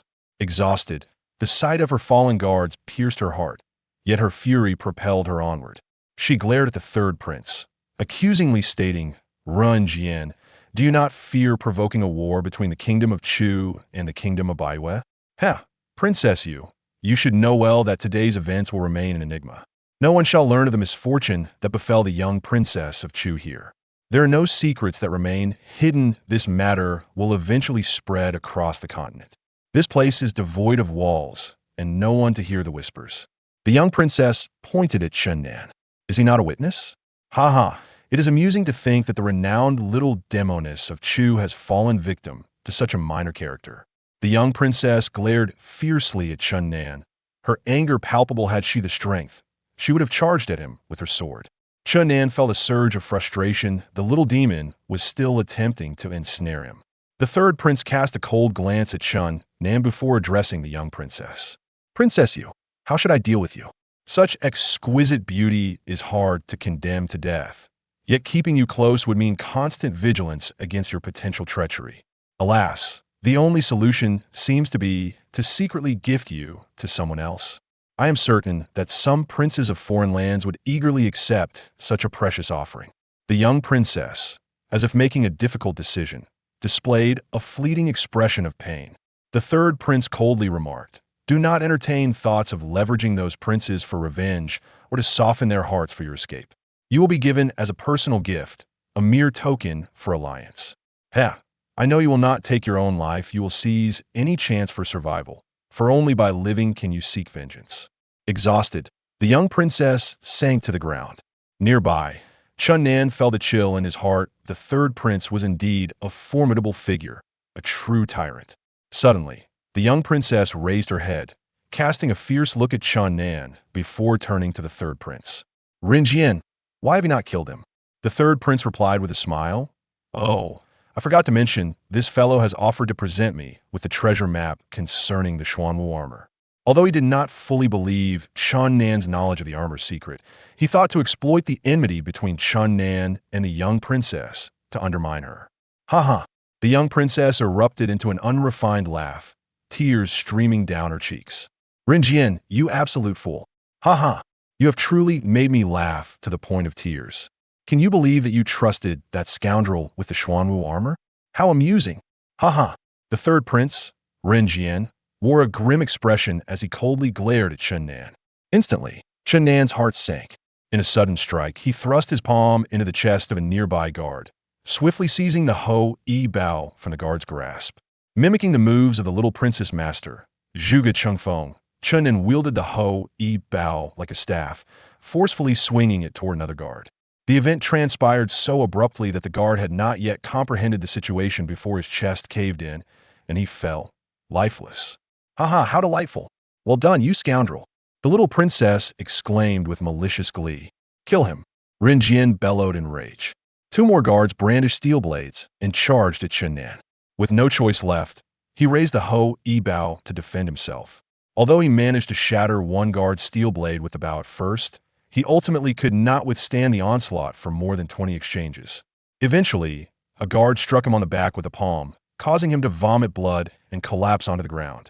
As Chun Nan's blood splattered onto the Ho-E Bao, a warm current surged from the bows back into his hands, causing the once dark Bao to emit a faint golden light, and the bowstring trembled lightly. Could it be? This is how the Ho-E Bao behaved a millennium ago? Every time I grasped it, it would sing joyfully and radiate golden light. Is it possible? Has its seal been undone? All of this transpired in an instant, just as a guard raised his blade to strike the fallen Chun Nan. In a flash, Chun Nan snatched a dry twig from the ground and placed it against the bowstring. As he pulled the bowstring back with all his might, golden light surged toward the twig like a thin mist. A faint beam of golden light shot forth like lightning, stirring a tempest in the woods, accompanied by the roar of thunder. The golden light collided with the steel blade, erupting into a shower of luminous shards, reducing the blade to mere fragments that rained down from the sky. Amidst the shower of light, the dry twig pierced through the guard's chest like the spear of death, blood gushing forth from the wound like a geyser, leaving the guard lifeless with unblinking eyes. Chapter 7. Teasing the princess, the astonishing turn of events left everyone present in shock. The little princess stared wide-eyed, murmuring, "How can this be? Didn't the old man say the Ho-E Bao could only be used once a year? I've already used it once, and even he cannot draw it again. How could this scoundrel?" A surge of intense unease welled up within Rin Jian. He could scarcely believe that this prisoner had managed to draw the sealed Ho-E Bao. At that moment, Chun Nan fired a second arrow. The thunder rolled once more, the golden light blazed, and another guard pursuing Chun Nan fell into a pool of blood, his expression one of disbelief and terror. The golden arrow had exploded a gaping hole the size of a bowl in his chest. blood gushing forth as a mist enveloped his lifeless body. Once again, Chen Nan set a dry twig against the bowstring, and the crowd held their breath, none knowing whose life would be claimed by this arrow. Once a mere inconspicuous figure, he had now become the arbiter of their fates. Having loosed 2 arrows had nearly drained Chen Nan of his strength. Though these arrows had averted his mortal peril, they had not resolved the crisis before him. Given his current prowess, he could barely manage to shoot 1 more arrow, but there were still 6 others present whom should he target? Every shift of the twig sent chills through the onlookers. That small piece of dry would now bore the weight of a mountain in their eyes. Ultimately, Chen Nan aimed the twig at Renjian. The prince's complexion shifted slightly, but quickly regained its composure. Chen Nan, you must think carefully. You are targeting a royal prince. Killing me would mean you have offended the entire Baiwa kingdom. Can you contend with an entire nation alone? Though the world is vast, you may find no refuge henceforth. Ren Jian's tone softened. If you yield to me, not only will I overlook your disrespect today, but I will also ensure your ascent to a position of power and wealth. Do you take me for a child of 3? If I spare you today, don't expect even a complete corpse tomorrow. I loathe being threatened today. I shall shoot you, you insufferable prince. The little princess laughed. Ha ha. Ren Jian, you insufferable fool. Taking a deep breath, Chen Nan summoned all his remaining strength and loosed a 3rd arrow, the faint golden light resembling divine retribution from the heavens, rumbling as it sped toward Ren Jian. Ren Jian's face turned pale as he instinctively grabbed a nearby guard and pulled him in front of himself. Blood splattered as the guard fell into a pool of crimson, his expression one of unwillingness. Although the golden light dimmed after piercing through the guard's chest, its speed remained unabated as it continued its pursuit toward the 3rd prince. A brilliant flash erupted from Ren Jian's waist. A 1-foot-long short sword gleamed as it rushed toward the golden light. A flying sword? Could he be a practitioner? Chen Nan exclaimed in shock. Every adept practitioner possesses several life-bound treasures, predominantly flying swords. Not only can practitioners control their sword from a distance to slay foes, but those who reach the pinnacle of their craft can even ride their swords through the skies. However, true practitioners are rare, and those who achieve the highest realms are even more so. In his youth, Chen Nan was fervently drawn to the path of cultivation. However, a profound remark from his father, Chen Zhan, extinguished that desire. Cultivating martial arts may be no less than the path of cultivation. If you reach the true martial realm and grasp the essence of martial arts, you will find that both paths converge at a single point. Though Chen Zhan's words were left unfinished, their meaning was clear. From that moment on, Chen Nan dedicated himself to diligent training, ultimately becoming the foremost among his peers by the age of 16. Alas, after that, his progress stagnated and he plummeted into a low point in his life. In an instant, it dawned on Chen Nan that Ren Jian was indeed a practitioner, albeit a novice, as it was said that a true practitioner's flying sword would be no larger than a palm and concealed within their body. The resplendent flying sword clashed with the golden light, producing a cacophony of metallic sounds. The short sword's brilliance faded, shattering into several pieces that fell to the ground. Ren Jian trembled, spitting out several mouthfuls of blood, his complexion ghastly pale. Chen Nan understood that the flying sword was intrinsically linked to the practitioner. If the flying sword were damaged, the practitioner would be severely wounded, if not killed. Though the golden light had dimmed considerably, it still surged toward Ren Jian. At that moment, 2 figures leapt in front of the prince, both guards who had been incapacitated by the guard captain, Yang Chong. Yang Chong shouted, "Your Highness, I have heard my master say that an arrow shot from a divine bow will not cease until it has tasted the blood of its target. Your Highness, you have brought this upon yourself." As the golden arrow pierced through the 2 guards, Yang Chong rushed to Ren Jian's side, cradling the severely injured prince. Meanwhile, the nearly depleted dry twig disintegrated within Ren Jian's grasp. "Ah!" Ren Jian let out a cry of anguish, followed by a furious outburst. "Yang Chong, you fool! I have bled so much, and my clothes are still soaked in blood. Could you not have simply torn a piece off for me?" The 3rd prince, in his rage, spat another mouthful of blood, causing Yang Chong to break out in a cold sweat. The little princess erupted in laughter. "Ha ha! You have made me laugh to tears. The insufferable prince has met his comeuppance." Chen Nan, having exhausted all his strength, found himself unable to unleash a fourth arrow. He felt a wave of anxiety wash over him. Drawing in a deep breath, he managed to gather a modicum of energy and stood, feigning an intention to retrieve another dry twig a few steps away. The third prince, Yang Chong, and the little princess were all filled with excitement. Yang Chong hoisted the third prince onto his back and swiftly fled, his lightness a foot akin to that of a grandmaster, disappearing into the depths of the forest in the blink of an eye. The little princess, having exhausted her energy during the fierce battle, felt her legs weaken. She managed to rise and take a few steps before collapsing to the ground. Upon witnessing the successful escape of the third prince and Yang Chong, her distress nearly brought her tears. Chunan had not anticipated that his theatrical antics would yield such a result. With the third prince of the Baiwei kingdom fleeing like a frightened dog, and the little princess from the Chu kingdom reduced to a pitiful state, tears streaming down her face. He refrained from reveling in his triumph and approached the little princess with the bow in hand, intent on sealing her acupoints before she discerned his true intentions.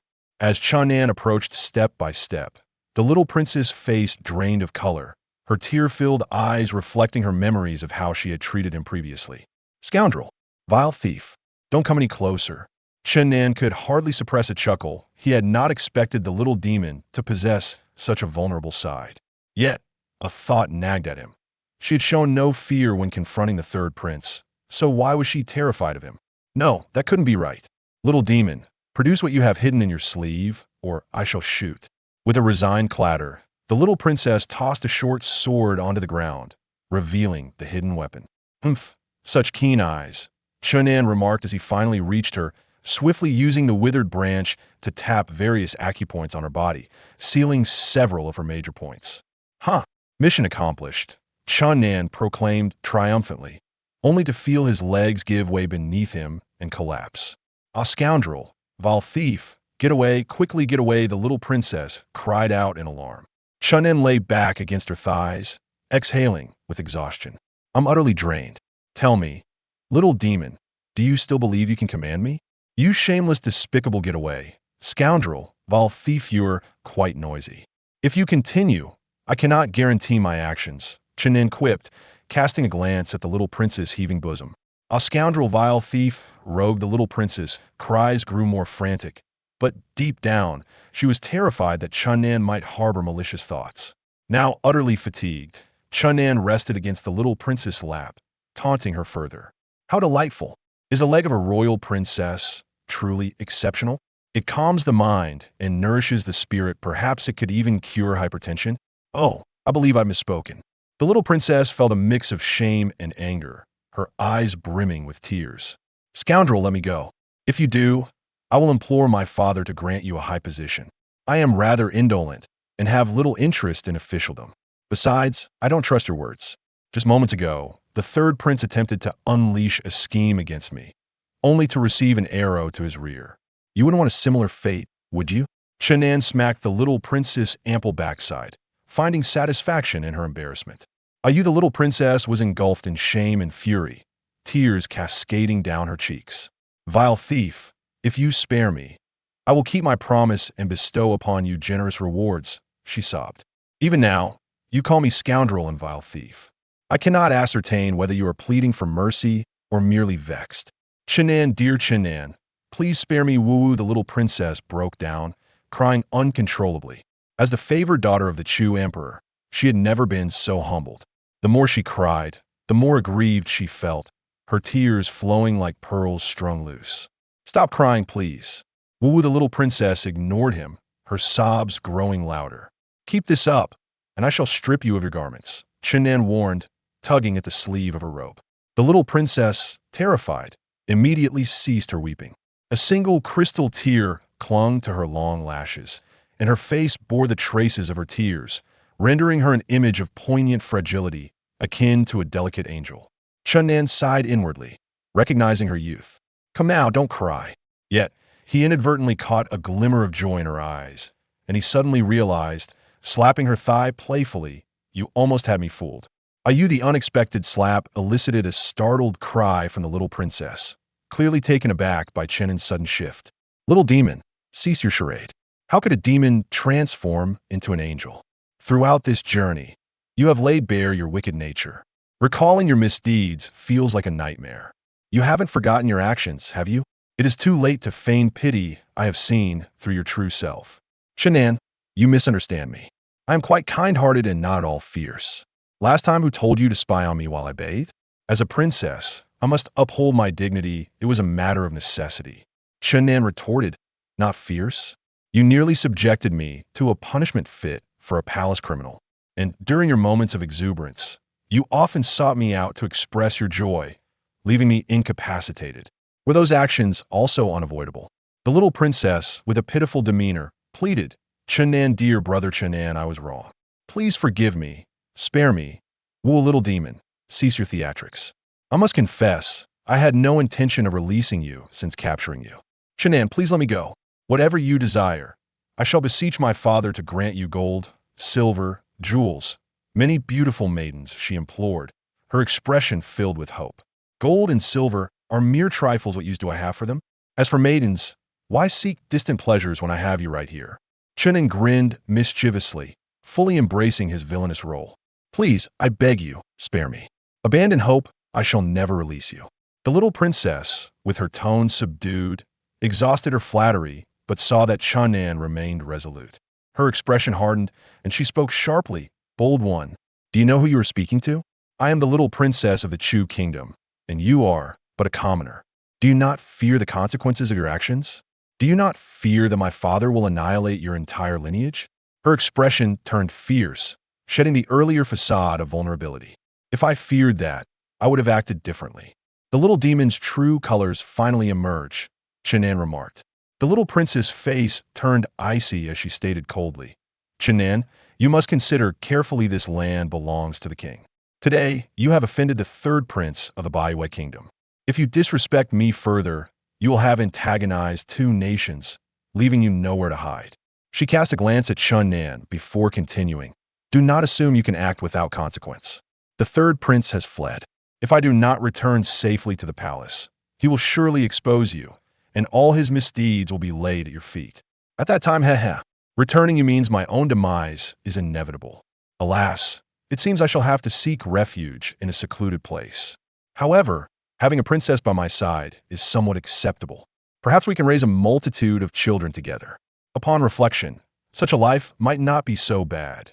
Shannan mused, deliberately displaying a look of longing. Upon hearing the words, the little princess turned pale as a ghost and trembled. You are shameless, despicable, vile. Shannan patiently waited for her tirade to conclude before replying, in 10 or 8 years, when we come to present ourselves with a multitude of children to your father, I trust he shall not execute me then. The little princess was nearly driven to madness, cursing, You devil. Ha ha, I am indeed a devil. And you're a little imp, are we not a match made in heaven? Destiny has brought us together across 1,000 miles. As he spoke, Shannan took her delicate right hand into his grasp, playfully toying with her slender fingers. You, let go of me. The little princess felt a mix of anger and embarrassment. Her face flushed crimson. Even a devil can experience shyness. How curious. I recall that you once proposed to personally administer a punishment upon me. How is it that you have transformed into this bashful maiden? You, I shall regard you as a mere cockroach that has crawled onto my hand. Just a moment of disgust. With that, the little princess closed her eyes, ignoring him. Shannan chuckled. Very well, since that is your wish, you might as well sleep with a cockroach. With that, he sat up from the ground and embraced the little princess, lying down with her in his arms. Release me. Take your filthy hands away. You rogue, scoundrel. The little princess was filled with indignation, glaring fiercely at Shannan, her teeth clenched, wishing she could bite him. As Shannan held the soft form of the little princess, gazing upon her exquisite visage, he felt his heart race. There was no denying her beauty was captivating. After exhausting himself 3 times with the hoe, Ebao, and spending a sleepless night, waves of fatigue washed over him. Inhaling the intoxicating fragrance of the little princess, he felt himself drifting into slumber. Initially, the little princess continued to curse him, but upon noticing that Shannan had fallen asleep while holding her, she ceased her verbal onslaught. Indeed, a sleeping enemy is far safer than one who is awake. Conflicted emotions swirled within her. She had never imagined she would find herself in the embrace of a stranger. Typically, she was the one orchestrating schemes, yet today she was being so brazenly toyed with by a man of seemingly ordinary appearance. She pondered various strategies, from temptation to threats to seduction, but each plan she devised was swiftly discarded, for this man seemed impervious to her tactics. As she mulled over her options, she gathered the remnants of her energy to assault the sealed acupoints within her, yet each attempt proved futile, leading her to despair. Glaring at the sleeping Chun Nan, the little princess seethed with rage. He held her slender waist, pressing her bosom firmly against his chest. Such intimate contact drove her to the brink of madness. Feeling his warmth, she cursed repeatedly, "Let the winds rise, let the clouds surge, strike down a great tree, to crush him let it rain. Let it thunder, summon lightning to smite him, let darkness fall. Let the stars emerge, let a meteor crash into him." Yet the winds did not rise, the rains did not fall, the day remained bright, and Chun Nan continued to dream on, a smile gracing his lips. This detestable scoundrel, even in slumber, he wore such a lecherous grin. Rogue, thief, shameless wretch. The little princess cursed him inwardly once more. Gradually, she could no longer resist the pull of sleep. After a night devoid of rest and relentless strife, she found herself more fatigued than Chun Nan and eventually succumbed, resting her head upon his chest. By midday, Chun Nan awoke from his deep slumber, a ray of sunlight filtering through the trees, warming him with its gentle embrace. At that moment, the little princess remained in a deep sleep, her chin resting on his shoulder, causing him slight discomfort. Yet he did not stir, instead reveling in her serene demeanor. Suddenly, she mumbled, "Rogue thief, don't run away. I shall kill you." Chun Nan murmured, "Even in dreams, you wish to slay me? You truly are fierce." Before long, the little princess fluttered her long eyelashes and awakened, still somewhat dazed. "You sleep quite soundly, little imp," Chun Nan remarked. The little princess blinked, fully regaining her senses.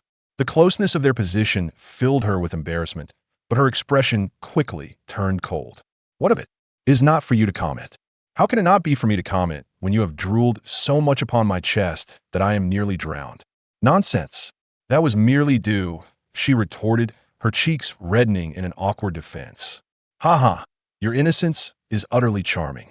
If you did not reveal your devilish nature, one could hardly resist adoring you." The little princess scolded, "Rogue thief, what do you know of my worth? You are soon to become my wife. Is it not permissible for a husband to point out the flaws of his wife? And please, cease with this, princess. I shall no longer refer to you as little imp, but shall call you Yuer. Impudent! How dare you address me so? Yuer is a name for commoners like you." She retorted fiercely. "What do you do about my boldness?"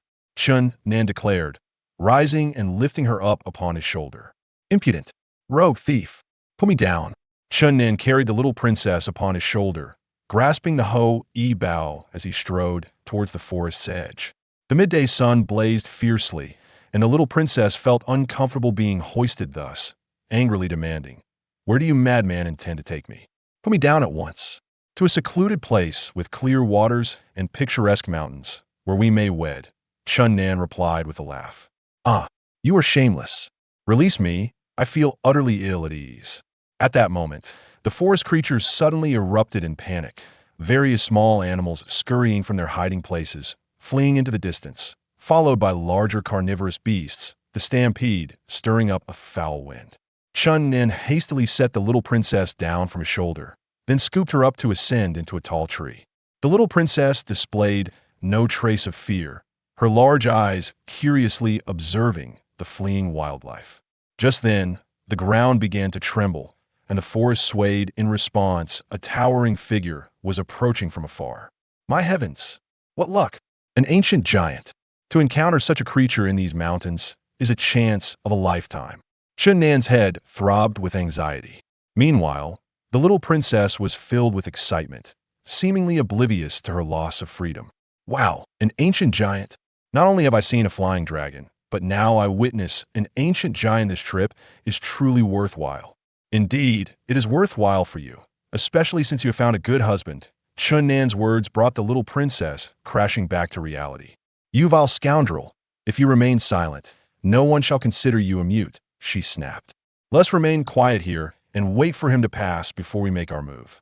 Observing the little prince's cunning eyes, he added, should you wish to attract the giant's attention, feel free to shout, but I shall not hesitate to toss you at his feet. Why not simply seal my mouth instead?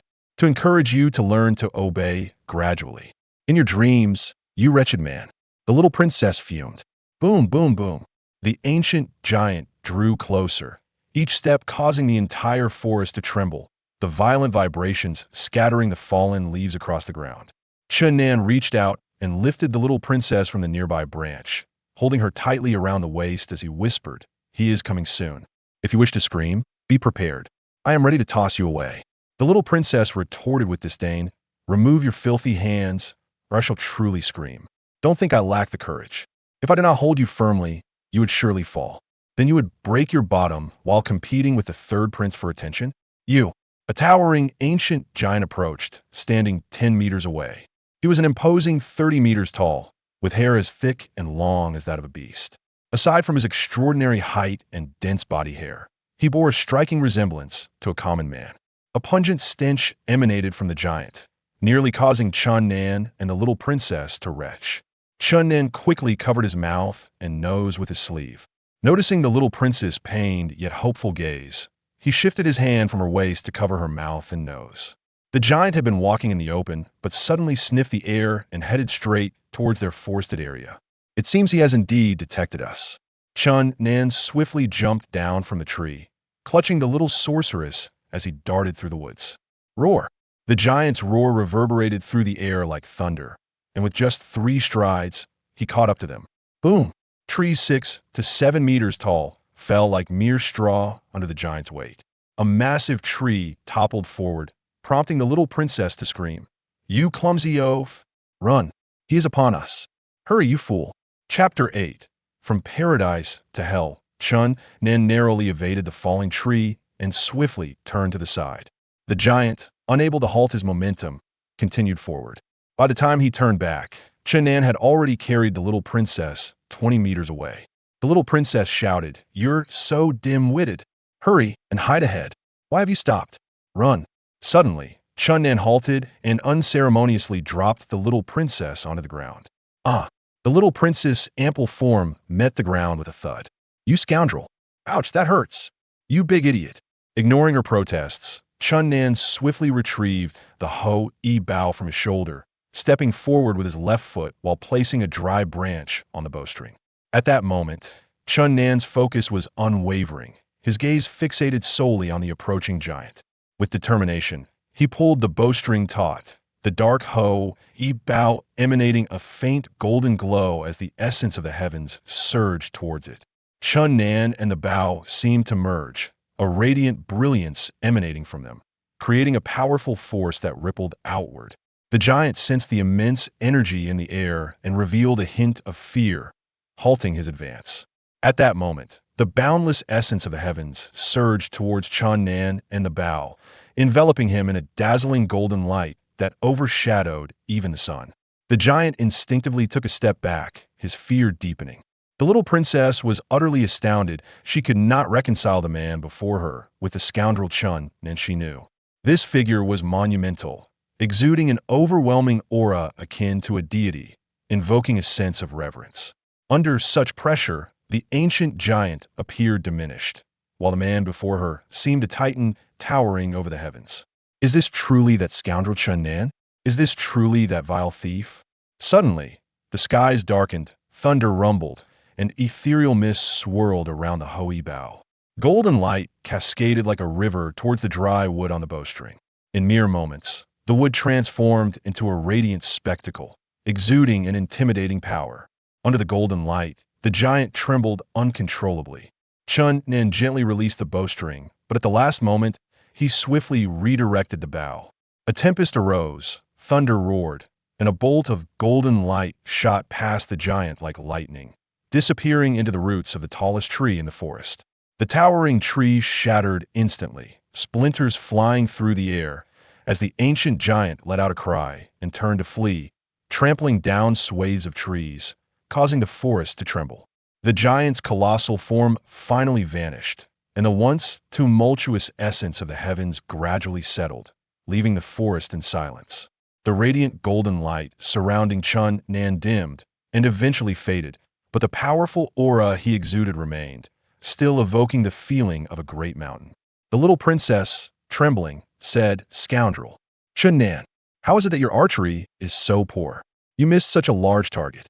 As Chun Nan's aura waned, he returned to his ordinary self. The little princess let out a sigh of relief, having been somewhat frightened by the formidable Chun Nan for moments before. Chun Nan sighed. "I wonder if I shall ever again experience the feeling of reaching the true martial realm. Stop flattering yourself. Even my master only hovers on the edges of the legendary true martial realm. What makes you think you could ever reach it? Such delusions." The little princess seized every opportunity to belittle Chun Nan. Chun Nan gazed at the drifting remnants of the Tree King, speaking as if to himself or perhaps to the little princess. That arrow, shot with intention. At that moment, my heart had ascended to the true martial realm. Had I possessed sufficient energy, I could have shot down a deity from the heavens. Bah, how shameless. You missed the giant, yet you wish to shoot down a deity? Who do you think you are? At that moment, Chun Nan returned to his former demeanor, smiling. "I am your husband." Shameless. Ignoring her, Chun Nan continued, "A divine arrow does not drink the target's blood in vain. You truly believe I lost my aim with that last shot? I simply lacked the confidence to take his life in one go. If I were to find myself in a predicament like you did with that serpent, it would spell disaster. Hence, I could only use the power of the divine arrow to intimidate him. If I had sufficient energy, even a slight pull on the bowstring would have seen me unhesitatingly shoot that arrow at him. I've realized you scoundrel are not only shameless, but also a nauseating narcissist." The little princess, while harshly criticizing Chun Nan, could not help but reflect on the earlier scene, the power of that arrow leaving a deep impression on her. In that moment, she could not deny that Chun Nan's heart had truly resonated with the divine bow. The little princess felt a surge of indignation, thinking, how could such an ordinary fellow gain the divine bow's acknowledgement? How infuriating. "Let's go, my dear wife, back home to wed." Chun Nan scooped up the little princess in his arms. "Damn you, scoundrel. Put me down, let me go." The little princess cursed incessantly. As Chun Nan was about to hoist her onto his shoulder, the little princess seized the opportunity and bit down fiercely on his shoulder. "Ah!" Chun Nan cried out in pain. "You little demon, stop biting." He stretched out a hand to grasp her chin, exerting considerable effort to pry her mouth open. Thud! Chun Nan dropped the little princess onto the ground once more, her rear making intimate contact with the earth, leaving her pale with pain. "Ah, you scoundrel. Ouch, it hurts. Damn scoundrel." Upon inspecting his shoulder, Chun Nan found a neat row of bite marks, bruised and purple. "You little demon, you certainly are fierce." At this moment, the little princess' eyes brimmed with tears of pain. "Serves you right. May it hurt you to death." "Ow. Ha!" Chun Nan couldn't help but burst into laughter, saying, "How does it feel? If you fall again, your lovely Derier will be able to compete with the third prince." The little princess glared at Chun Nan with hatred and fiercely retorted, "You wretched scoundrel. How dare you treat me this way? I will surely kill you one day." "Ow. It hurts so much." "My dear wife, I know this isn't entirely your fault. I understand you're hungry. But remember next time, a husband's shoulder is not for biting." "Very well. Let us find a comfortable spot and have something to eat," Chun Nan replied with a smile. He cautiously lifted the little princess and, amidst her curses, placed her upon his shoulder. "Chun Nan, you despicable fellow. How could you treat me like this? I'm a princess, for heaven's sake. How can you carry me like prey? You could at least let me walk on my own." "That's not an option, it would take too long." After traversing 2 peaks, a pale blue jade ribbon appeared at the mountain's Fuda, small river formed by the convergence of crystal-clear springs, meandering through the mountains. The sound of its rushing waters could be heard from afar, a delightful melody under the scorching sun. The little princess' eyes sparkled with joy as she exclaimed to Chun Nan, "Scoundrel, there's a river ahead. Hurry, I am dying of thirst." "Very well, let us rest there and have something to eat." The river was remarkably clear, its bed adorned with colorful pebbles, and the fish swam about fearlessly. After washing his face, Chun Nan removed his shoes and socks, immersing his feet in the cool waters, instantly dispelling the heat. The little princess, placed on the riverbank, observed the refreshing look on Chun Nan's face and complained, "You rogue. How could you leave me in the scorching sun while you enjoy the coolness? You are so selfish. I feel so good." Chunnan stretched his arms exaggeratedly, saying, "Impatient wife, wait here for a moment. Once I return from hunting, I shall grant you a brief respite." After donning his shoes and socks, Chunnan set off toward the nearby woods. The little princess continued to curse, "Hey, scoundrel, how can you leave me here alone? What if a wild beast comes? You wretched bastard." Before long, Chunnan emerged from the woods, holding 2 plump snow chickens, calling out, "Wife of the devil, look what I have for you. This is a delicacy of the finest quality." Upon seeing the 2 snow-white, gleaming birds, the little princess scolded, "How cruel you are! Such adorable creatures, and you have slaughtered them. You butcher." Chunnan, the little princess, "You executioner." Chunnan, the little princess, "You monster." Chunnan, the little princess, "You heartless fiend." Chunnan, enough. This is merely 2 snow chickens to sate our hunger. Please do not elevate their lives to that of humans. If you truly had compassion, you would not have treated me the way you did. It seems you are the one who is close to the devil. Chunnan patted the little princess a few times and said, "You have a moment of freedom, but do not entertain thoughts of escape. With your power sealed, you are no different from an ordinary person. Wandering about carelessly could lead you to become a wild beast snack." The little princess seethed with anger, her teeth grinding, and cursed a few more times. Ignoring her, Chunnan unsheathed his sword and began to pluck the feathers from the snow chickens. Observing the distant mountains and then glancing back at Chunnan, the little princess wore an expression of resignation. As she turned away, a smirk of triumph appeared at the corner of her mouth. If Chunnan saw it, he would surely shudder in fear. This was her signature, the devil's smile. Stepping on the pebbles, she waded into the river, the cool water soaking her garments. She cupped her hands to drink, moistening her lips, then removed her hairpin, allowing her cascading black hair to flow like a waterfall. The river water drenched her hair, and like a joyful fish, she swam freely in the water. Chunnan skewered the clean snow chickens on his sharpened sticks and began to roast them. Soon, a delectable aroma wafted through the air, the chickens turning from a vibrant red to a golden, glossy hue. The sizzling oil dripped onto the fire, creating a crackling sound, and the riverbank was filled with a fragrant allure, causing Chunnan to swallow hard. At that moment, the little princess suddenly plunged beneath the water, surfacing half a minute later, her wet hair glistening with droplets, her exquisite visage pure and ethereal, like a lotus blooming in clear waters.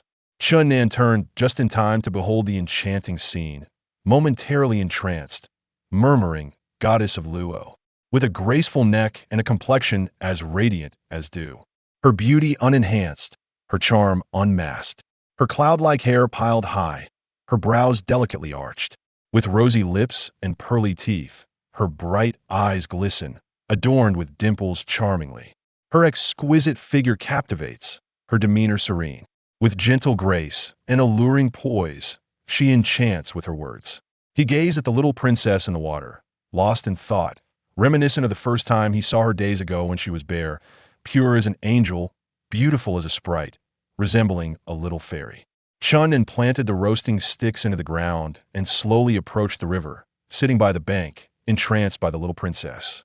Gradually, this ethereal girl evoked the warmest memories buried deep within his heart, a beautiful silhouette emerging in his mind, reminiscent of the one who resided in his heart. Chunnan's eyes grew misty as distant memories unfurled before him.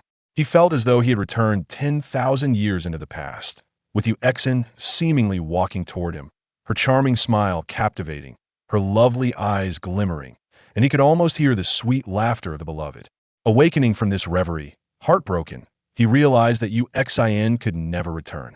10,000 years ago, after a disastrous battle against the unparalleled evil master Dongfang Shaotian, his father Qinzhan was ambushed, and Yuexin sacrificed herself to save him, enduring the ultimate technique of the evil path, the 10 strikes of heaven, severing her meridians, ultimately sealing herself in the 100-Flower Valley. In your final moments, you comforted me, urging me to live well. Chunnan closed his eyes, warm tears cascading down his cheeks. Can you truly comprehend life and death, breaking free from your confinement? Will we ever meet again? I know this is impossible. That parting was our eternal farewell. UXIN. UXIN remains an everlasting ache in Chun Nan's heart, a lifelong regret.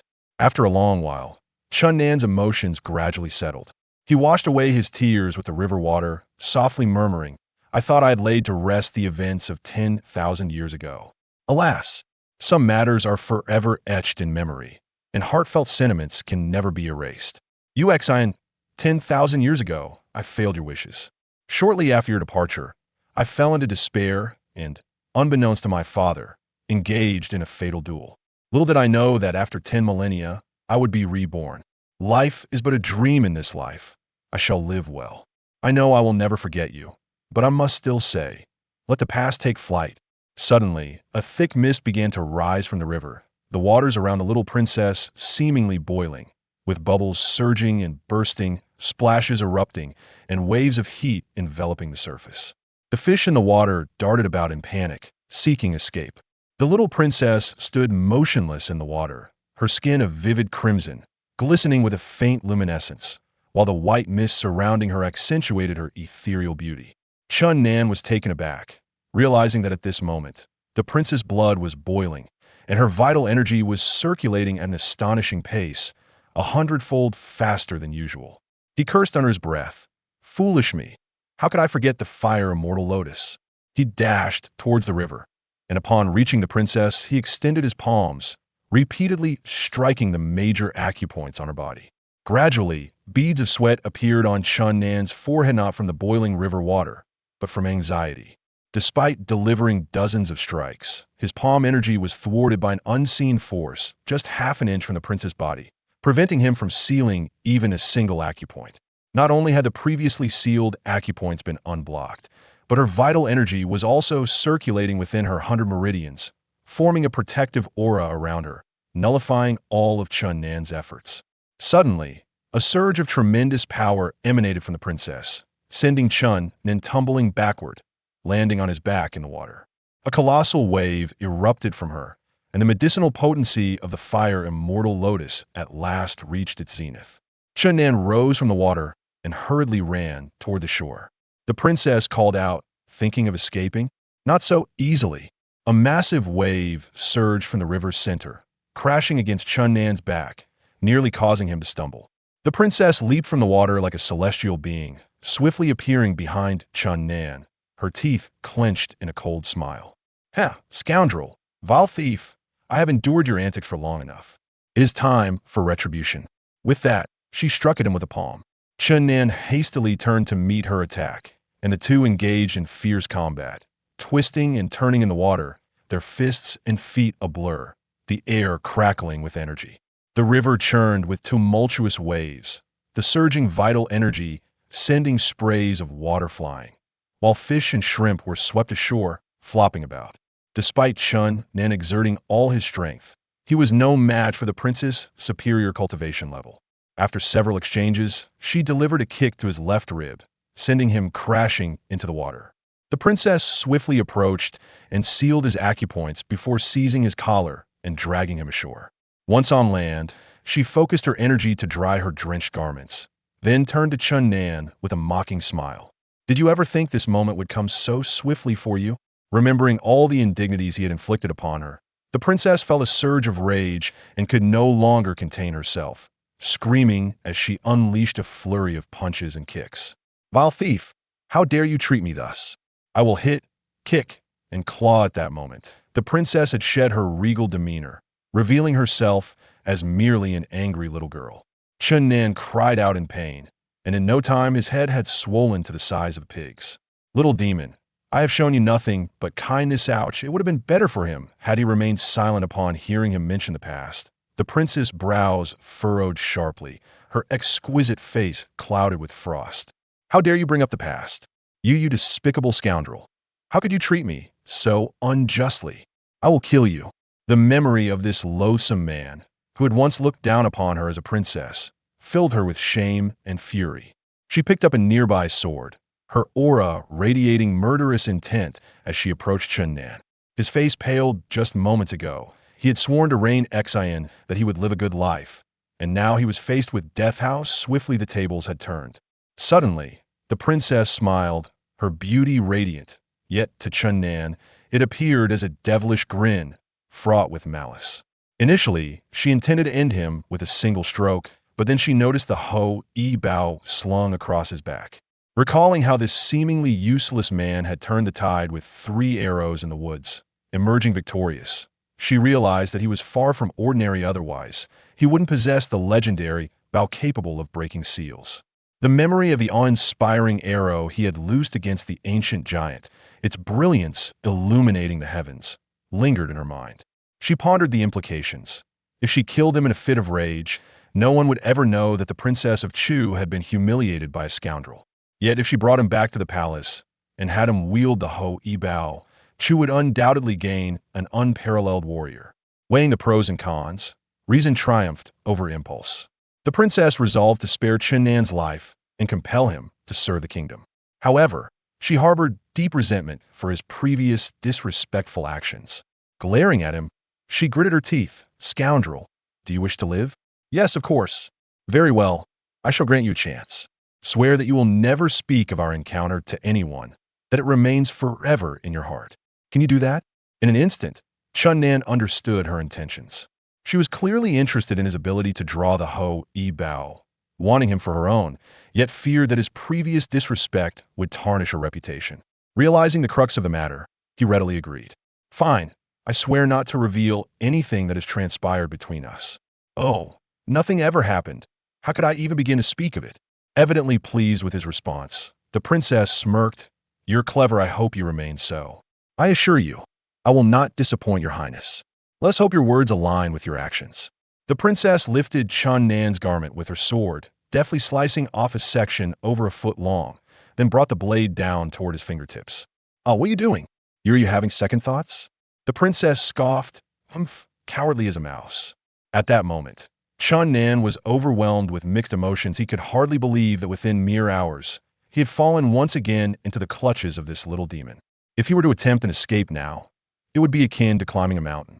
Seeing the fear etched on his face, the princess laughed with delight, slicing open his right middle finger, then lightly tapping him several times on the body. "Vile thief, quickly write a contract of servitude." "Ah, a contract of servitude? Indeed, today you will sell yourself into slavery to save your life. From now on, you shall be my personal property." "What? This I have already sworn not to speak of it. What more do you need? Must it be so absolute?" "What credibility can a shameless scoundrel like you possess? Only a fool would believe your oath. Hurry up and write it." Chun Nan was utterly frustrated just moments ago. The princess had been his captive, and now he had become her slave. If he had the power, he would dearly love to strangle this little demon. He secretly regretted not having taken more devious actions against her earlier, lamenting his missed opportunity.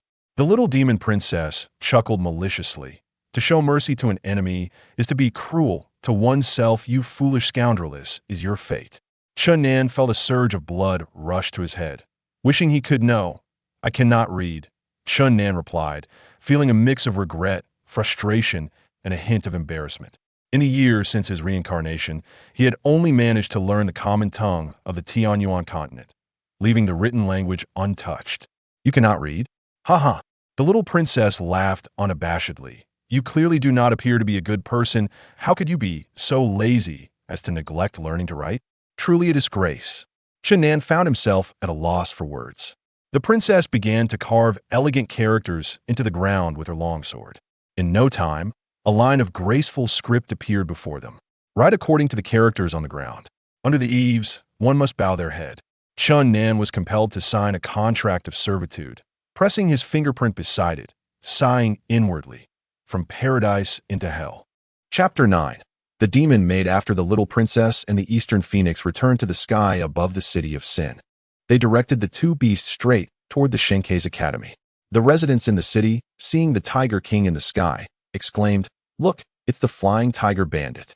"Yes, that's her. She not only stole my money, but also commanded that flying tiger to breathe fire and burn off my beard. She has finally been captured by the people of Shenkei's academy. Peace will be restored now." The little princess looked down at Shenkei's academy from the sky, showing no signs of nervousness, as if she was indeed there to clear her name, without a hint of flaw.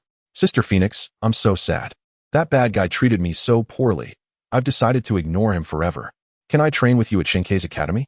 Although the Eastern Phoenix didn't fully believe the little princess, her fondness for her increased along the way. She smiled and said, of course. But you have to go through a series of assessments to join. Oh, at that moment, the little princess looked just like an innocent girl. After the two beasts landed, the little princess jumped off the Tiger King Xiaoyu and waved her hand. Xiaoyu transformed into the size of a small cat and leaped into her arms. The Eastern Phoenix was taken aback. She never expected the Tiger King to understand the art of transformation. Her golden eagle, a descendant of the divine bird Dapeng, was already considered a rare spiritual bird, but now it seemed somewhat inferior compared to Xiaoyu. When the two entered Shinkei's academy, they caused a stir. Not only because the little princess was the legendary flying tiger bandit, but also because both were stunningly beautiful. The Eastern Phoenix led the little princess through the crowd directly to the faculty's area, where the vice president had already been informed and sent someone to bring them to his study. What a fine talent to become a bandit. How could such a young person go astray? Luckily, we captured you. Otherwise, wouldn't the city of Sin be turned upside down by you? The little princess looked at the smiling vice president and was startled, feeling that this old man was not simple at all. Uncle, I know I was wrong. But it was all that guy Chun Bei's fault. He was the mastermind behind it all. The vice president laughed and said, little girl, don't lie anymore. I already know the truth. That day you came to our academy to enroll. Did you forget the old man who told you about the tuition? The little princess was shocked and said, it was you. Yes. I didn't expect that you had just left the academy for less than half an hour when rumors of robbery came from outside the East City. When one of my students arrived there, he saw a young man seemingly persuading you to stop. I guess that young man is the Chun Bei you mentioned. Your student must have seen it wrong. It was me begging that Chun Bei to stop. Little girl, don't argue anymore. If it weren't for your flying tiger, which makes your whereabouts unpredictable, my student would have caught you long ago. He has seen everything you did. Based on the materials he provided me, along with what you said, I have concluded that this matter has nothing to do with that Chun Bei. Old man, stinky old man, bad old man. And that detestable student. The little princess secretly cursed the two of them 1,000 times in her heart. The Eastern Phoenix glared at the little princess beside her and said, little slob, you really are lying. Luckily, I didn't completely believe you. Seeing her lie plan exposed, the little princess looked pitifully and said, you can't blame me. That stinky old man said I had to pay 3,000 gold coins every semester. Where would I get that much money? But I really want to join Shinkei's academy, so I had no choice. The two in the room, hearing the little princess call the vice president a stinky old man, one snickered while the other awkwardly touched his nose. Looking at the little princess's innocent appearance, it was hard to get angry. The Eastern Phoenix said, what do you think, Dean? The vice president replied, according to city regulations, thieves and robbers must be imprisoned for 5 years. Let's send her to the Lord's mansion later. No, I want to join Shinkei's academy. Please don't lock me up. Stinky old uncle, I know I was wrong. Look, I'm only 16 years old. I know nothing, understand nothing. Please let me go. The little princess played the sympathy card. If Chun Nan were here, he would surely sigh, wondering why this little demon was dressed in an angel's guise. I think the lords will show leniency considering your youth. Really? The vice president smiled and said, probably at most 3 years in prison. Usually, you'll just have to wash dishes, clean bowls, or help sew and patch things, nothing too heavy. Please no. Now, the little princess was really anxious. If they made her, a royal daughter, do such things, it would feel worse than killing her. The vice president said, Phoenix, keep an eye on her. Make sure she doesn't escape. I'll send someone to notify the Lord's mansion. The little princess blinked her big eyes and looked at the vice president with a pitiful expression. Although she didn't plead again, her demeanor made her seem incredibly pitiful. A normal person would surely find it hard to bear to make things difficult for her, but the vice president seemed resolute, waving his hand and saying, Phoenix, take her out. Yes.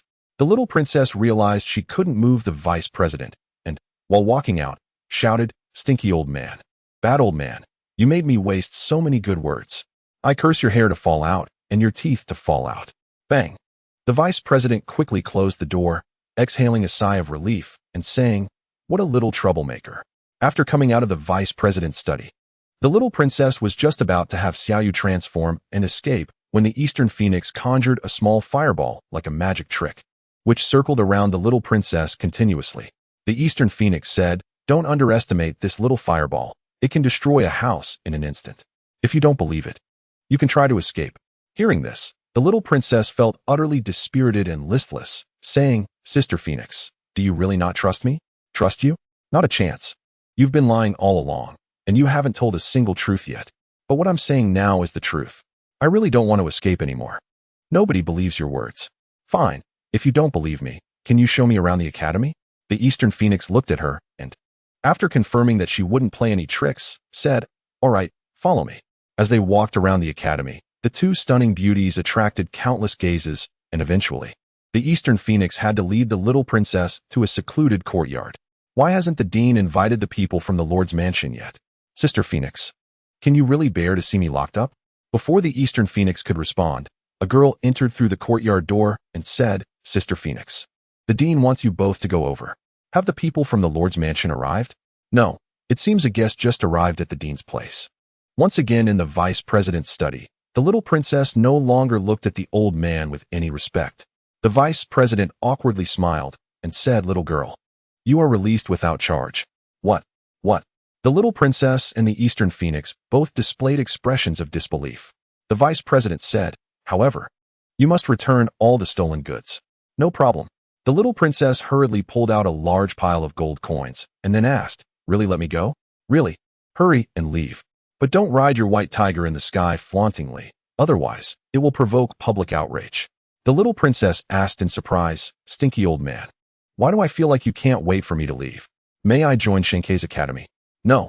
The vice president immediately refused and then said, "We don't accept problem students here.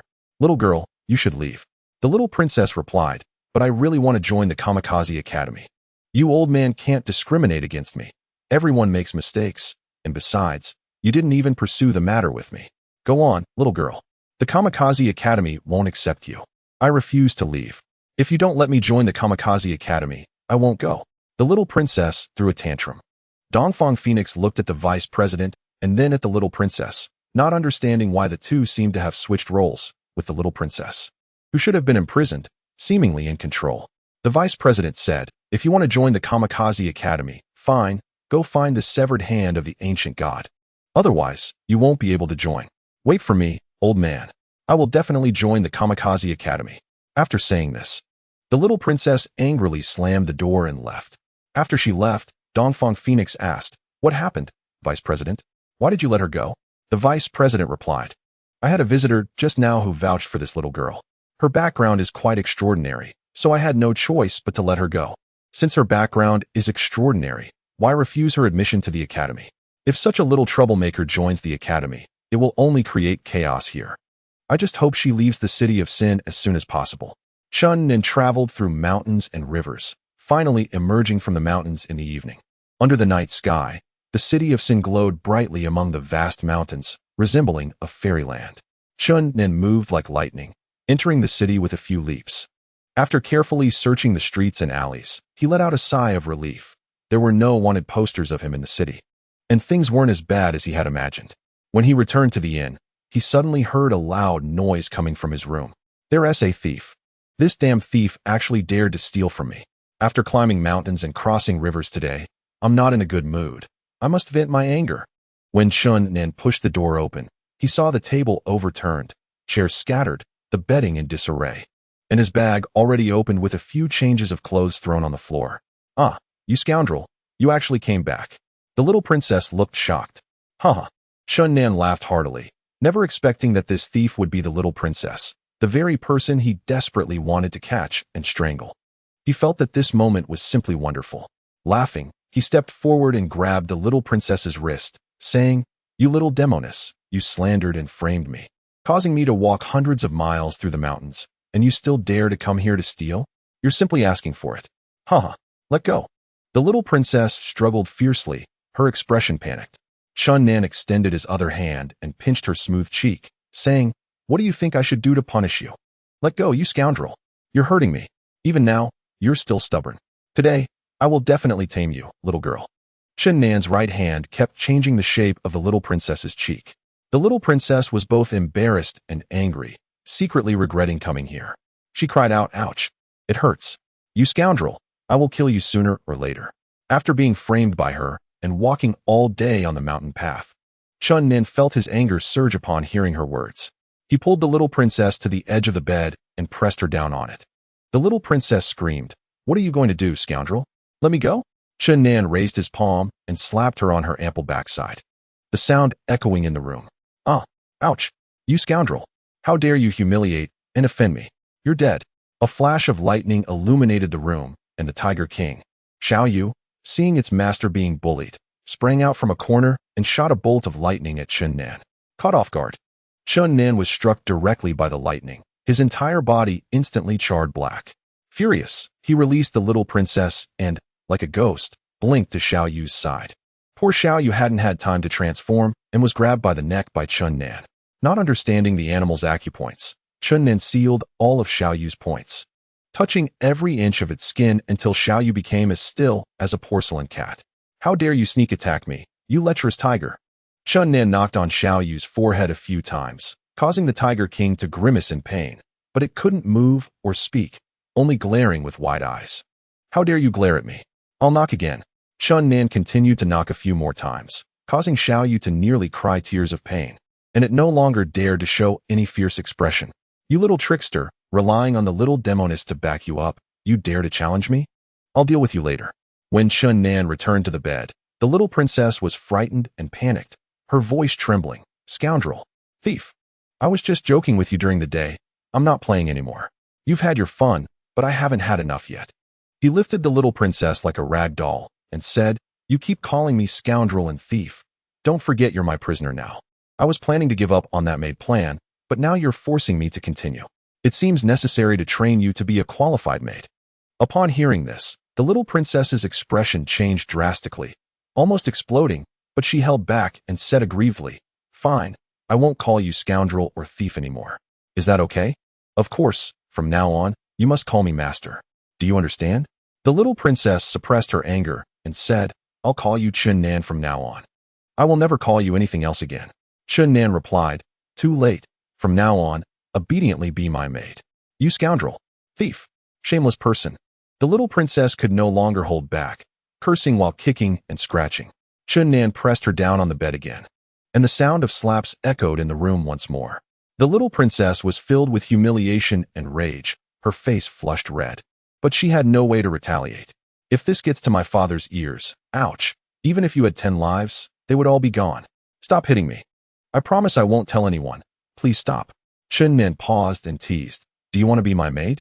The little princess quickly shrank to the corner of the bed, her eyes filled with tears, saying, "I am a princess of a nation. How can you make such a request of me? Besides, there has been a misunderstanding between us. I didn't mean to mess with you. Next time, I won't joke with you anymore, okay?" Chun Nin said, "Cut it out, little demoness. Don't try to play tricks. I've seen through your act long ago." The little princess said, "All right, can we try to be friends and not be hostile towards each other?" "Not possible. Will you agree or not?" Seeing Chun Nin raise his hand again, the little princess was frightened and said, "How can you force me like this? I agree to do some things for you, but we are definitely not master and servant." Chun Nin laughed inwardly, never expecting to successfully scare the fearless little princess today. He didn't want to push too hard to avoid backfiring, so he said in a deep voice, "All right, you wait here for a moment. I'm going to take a shower and have something to say to you later. That damn lecherous tiger actually dared to sneak attack me and left me charred." Watching Chun Nin walk out, the little princess quickly jumped off the bed and picked up the motionless Xiao Yu. "Xiao Yu, why aren't you moving? Please move so you can take me away from here." No matter how she shook it, Xiao Yu remained motionless. This scoundrel can even seal animals' acupoints. This damn guy deserves to be cut into 1,000 pieces. The little princess muttered under her breath, although she wanted to escape with little Jade in her arms. The thought of those beautiful women falling into the hands of villains filled her with fear.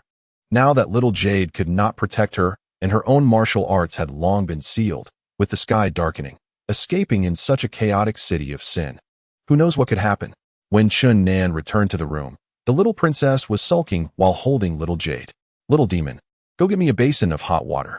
Didn't you just take a bath? Why do you need more water? I want to soak my feet. I've walked hundreds of miles in the mountains, and my feet are almost swollen. You actually want me to fetch foot-soaking water? Don't dream. I would rather die than do that."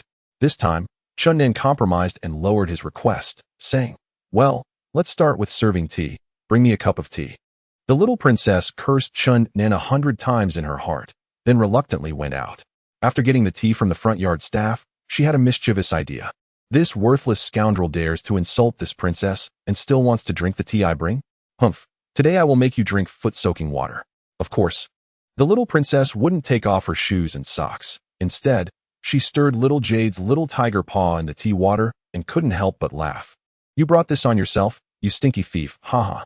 When Chun Nan picked up the teacup, he suddenly noticed a strange smile at the corner of the little princess's mouth. And his heart skipped a beat. This cup of tea must be problematic. He set the teacup down and, upon careful observation, found a shiny white hair in it. Looking back at the little princess holding little Jade, who resembled a little porcelain cat, he immediately understood that this cup of tea must have the mark of the Tiger King. Furious, Chun Nan placed the teacup on the table and said, "Little demon, I didn't expect you to dare to scheme against me now. It seems I have been too lenient with you. I must punish you." The little princess was startled. She hadn't expected Chun Nan to see through the trick in the tea. Her voice trembled as she said, "What do you want, Chun Nan? How dare you play tricks in the tea? If I'm not careful, I could be harmed by you." Saying this, he stood up. "I didn't play tricks. Don't come over." Chun Nan pulled the little princess over, threw little Jade on the ground, and then tossed her onto the bed. The little princess was truly scared at this moment. Filled with extreme fear, she trembled and said, "Scoundrel, no. Chun Nan, if you dare to do anything, I know I was wrong and won't dare again." At that moment, Chun Nan suddenly felt a strong sense of unease, an immense pressure coming from outside the window, causing him to feel a shiver from his soul, a feeling of powerlessness and inability to resist rising in his heart. But this feeling disappeared in an instant, the overwhelming pressure receding like a tide. Chun Nan was alarmed. He was already a third-tier expert, but that pressure had made it nearly impossible for him to muster any resistance. One could imagine how astonishing the strength of the incoming person was. Just as he had taken the little princess to escape from the capital of Chu, he had felt a similar but less intense sense of unease at in 100 miles outside the capital, but this time it seemed much stronger.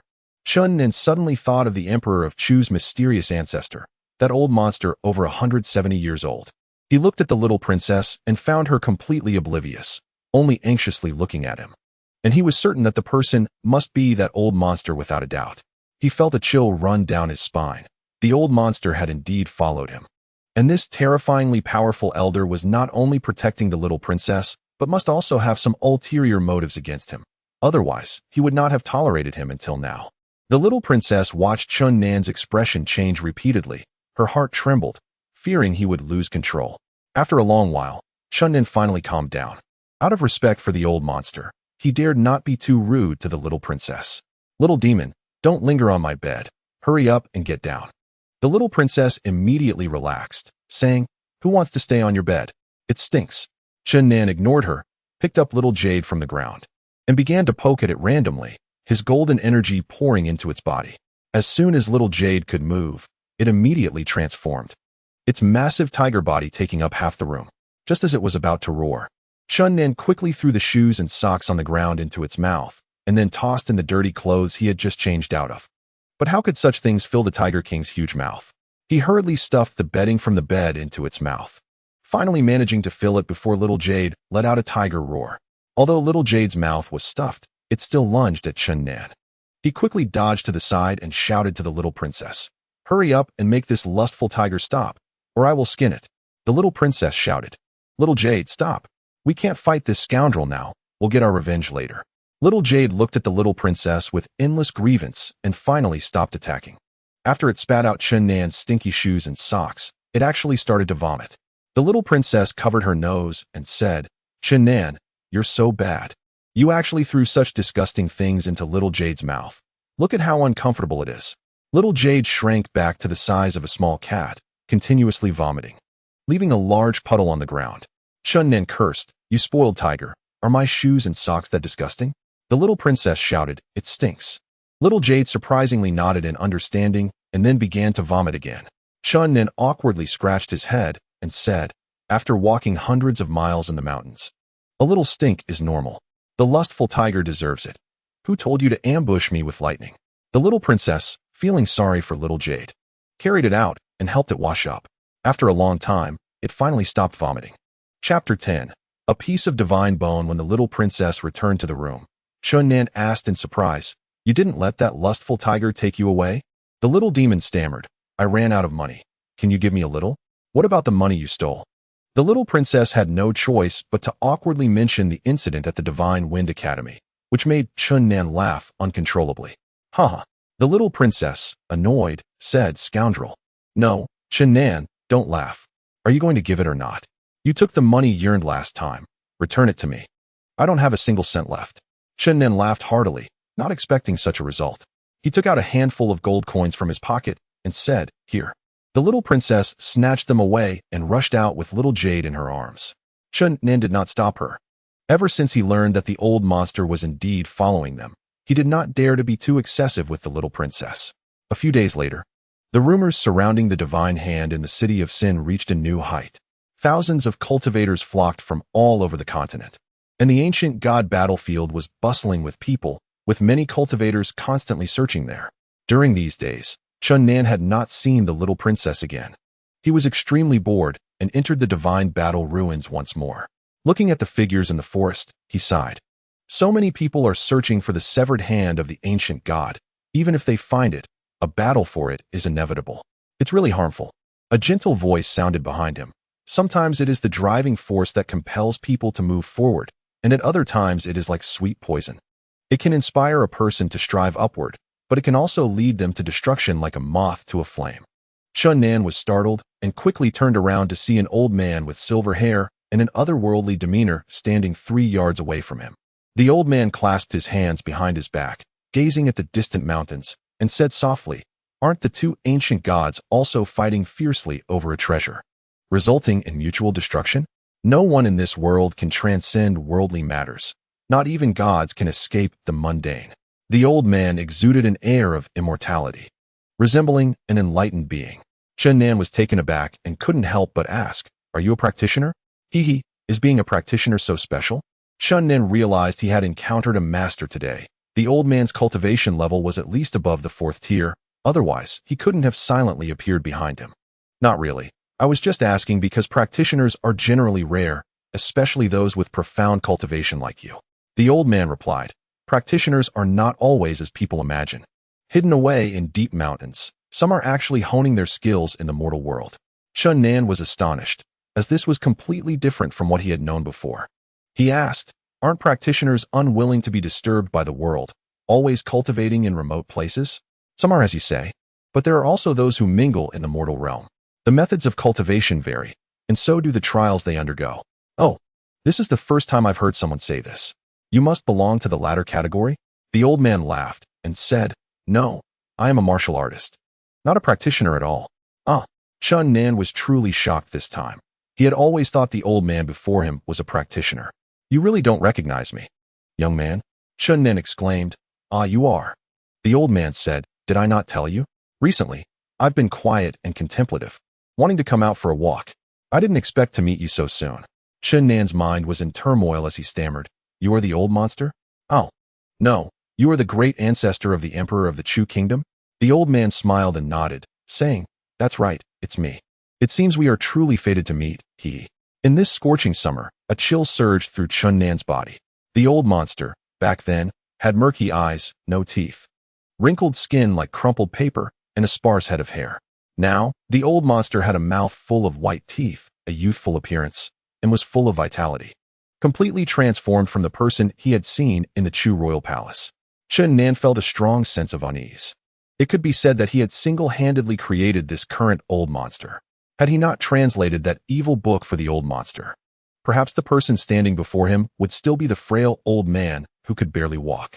No matter how profound the old monster's cultivation had been back then, he had indeed reached the point of running out of oil and burning out. Even if he had the heart to do evil, he had little time left. However, after cultivating the secret methods in the evil book, he had been reborn. The old man before him could be said to be completely transformed, and everything was now unpredictable. Chunnan could not see through this old man. He did not know if he had created an unparalleled demon. Perhaps the old monster's cultivation had far surpassed the 5th tier, reaching the 6th realm. Just the thought of a legendary 6th tier master was terrifying. The old monster smiled and said, "Thank you. Now I can live another 20 or 30 years in this world. Living is the greatest happiness. Chun Nan forced a smile and said, Senior truly possesses extraordinary skills, achieving a second return to youth.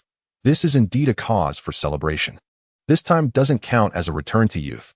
It's just a temporary extension of a few decades of life. Chun Nan adjusted his emotions and slowly calmed down, saying, Are you also here for the unknown treasure in the hands of the ancient gods?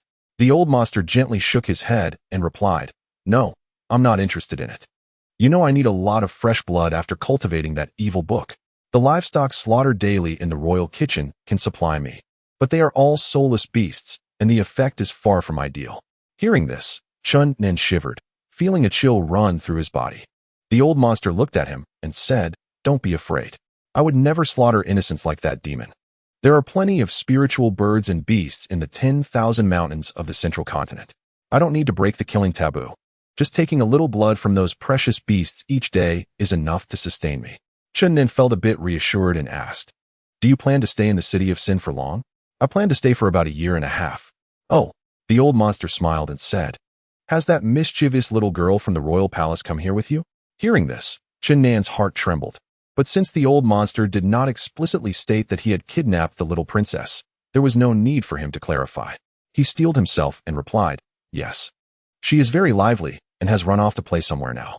Make sure to keep an eye on that little girl. Do not let her cause any trouble here. I will do my best. Hee, the scenery ahead is nice. I will go take a look. We can chat again when there's an opportunity. The old monster leisurely walked ahead, and Chun Nan was taken aback. The old man had only taken 4 or 5 steps, but was already 100 feet away. Each step seemed to make him vanish into thin air, only to appear in another location. Such terrifying cultivation was even more astonishing than Zhuge Chengfeng's shrinking the ground to an inch displayed in the western territory of Chu. The old monster's power has indeed greatly advanced. It seems his cultivation has truly reached the 6th tier. He is likely able to forcibly unravel the binding force on the little princess now. Chun Nan's feeling was not an illusion. During his escape from the Chu kingdom, he had sensed an exceptionally strong and terrifying aura, and without a doubt, that was the old monster. But that feeling was far less intense than just now. The powerful aura that the old monster inadvertently exuded was clearly much stronger than before. In just over a dozen days, the old monster's cultivation had made rapid progress, likely due to the vitality in his body allowing his cultivation to reach a new level. Such terrifying cultivation left Chun Nan both shocked and excited. Just 4 steps, and he had disappeared over 100 feet away, almost like a technique. A martial artist who has reached such a realm could probably traverse the world at will. How could other practitioners compete with him? Chun Nan was deeply wary of the old monster. He did not want to linger in the ruins of the God War, fearing he might accidentally encounter this inscrutable old man again, so he hurried towards the city of sin. The little princess wanted to join the Gods1 Academy mainly to seek the help of the experts inside to unravel the restrictions on her.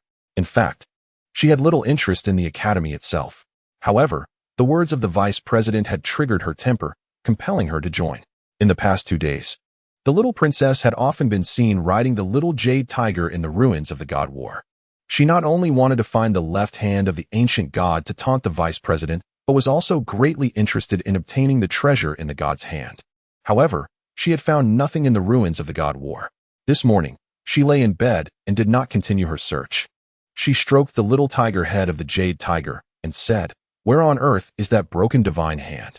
I really can't bear it if I can't find it. Little Jade, you've lived in this mountain for over 1,000 years. Haven't you ever been here? Don't you know there's something strange here? The little princess did not notice that at this moment, the Tiger King, Little Jade, had a very vivid expression on its face, as if it were hesitating or making a decision.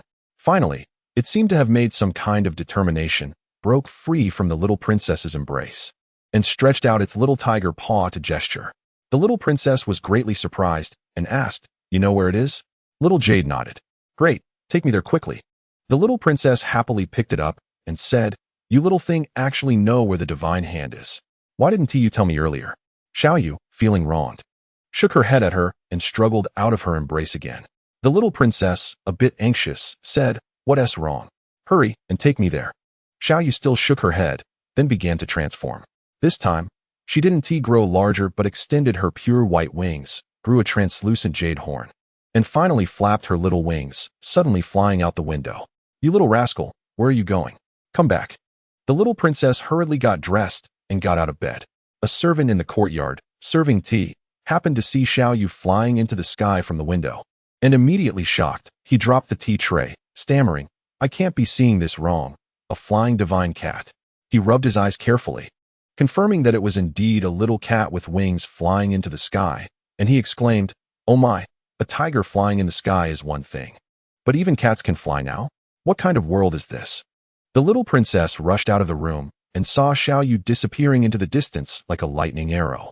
She was so angry she jumped and shouted, "You little rascal actually left me behind and ran away. Come back."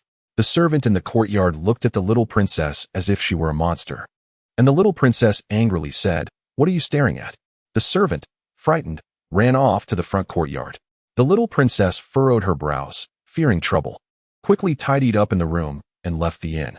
Walking on the street, countless people were amazed by the little princess's beauty, which truly made her feel a sense of vanity.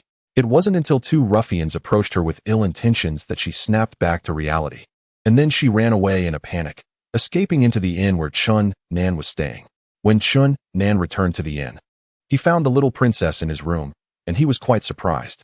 He smiled and said, "Oh, have you thought it over and want to be my obedient maid?" "Nonsense, who would want to be your maid? You didn't blow through all your money already and come back here to steal again, did you?" "Nonsense. I wouldn't be a thief. Who was rummaging through my things last time? I just wanted to take back the money I earned." Chun Nan couldn't help but laugh and said, "Ha ha, robbing is earning, stealing is taking. You really know how to justify yourself." The little princess said irritably, "Why do you have to say it so harshly? I'm really not here to take money this time.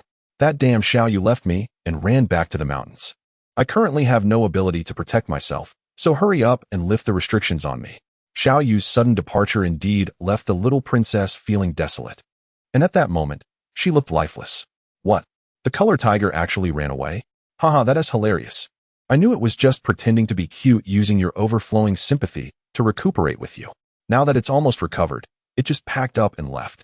I didn't expect this color tiger to have played you, this little demon, for a fool. It's really funny. You wretched scoundrel. Even now you're laughing at me? Hurry up and lift the restrictions on me. Who knows if what you said is true or not? Are you trying to trick me into feeling sorry for you and help you lift the restrictions? It's true.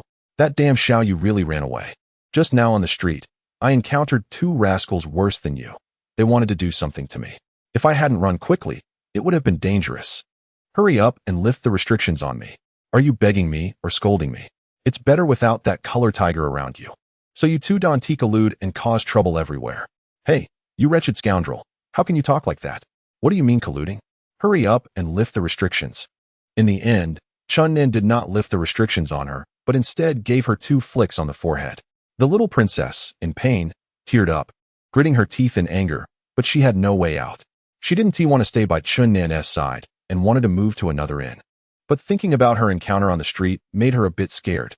Although Chun Nan wasn't a good person in her eyes, he was still better than those ruffians. So in the end, she opened another room in this inn. In the following 2 days, the little princess nagged Chun Nan to restore her power, and when Chun Nan was pushed to his limits, he threatened to make her serve him at night to gain a moment of peace. On the 3rd day, Xiao Yu, who had been missing for 3 days, suddenly descended from the sky and burst into Chun Nan's room. The little princess was overjoyed to see the Tiger King again and was about to step forward when the Tiger King suddenly took a step back, opened its mouth, and spat out a shining object, then quickly shrank and pounced into her arms. "You little rascal, you actually left me for 3 days, you heartless little thing. Why did you run back?" Xiao Yu looked at the little princess with a wronged expression and then pointed to the ground with a little tiger paw. The little princess looked down and suddenly screamed, "This is..." Chun Nan had already been captivated by the glowing object on the ground, staring at it without blinking.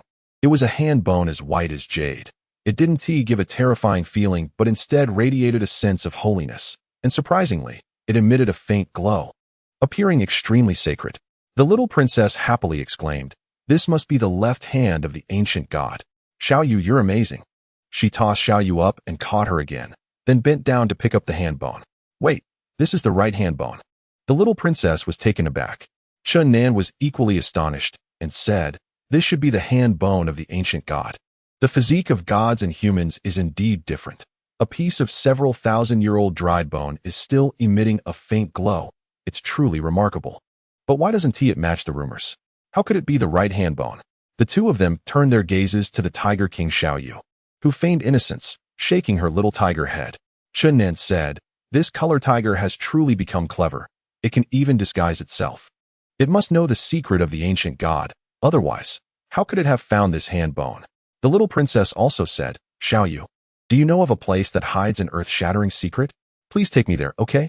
Upon hearing this, Xiaoyu waved her little tiger paws incessantly, shaking her little tiger head like a rattle drum. She looked extremely frightened, her eyes full of fear. Chunnan stepped forward and threatened, "Color tiger, if you don't take us, I'll eat tiger meat and drink tiger bone wine today." The little princess hurriedly stood in front of him and said, "Don't scare Xiaoyu."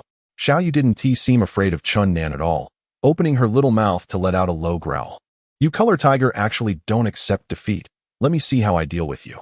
Chunnan turned around and grabbed a dirty piece of clothing from the bed, ready to stuff it into the Tiger King's mouth. Xiaoyu first pretended to gag, and then quickly shut her mouth.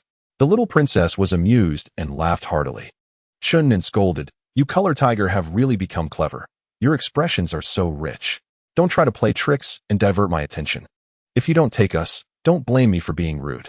Xiaoyu looked at the little princess for help, showing a pitiful expression. The little princess hugged her tighter and said, "Don't be afraid. If you don't want to take me, I won't force you.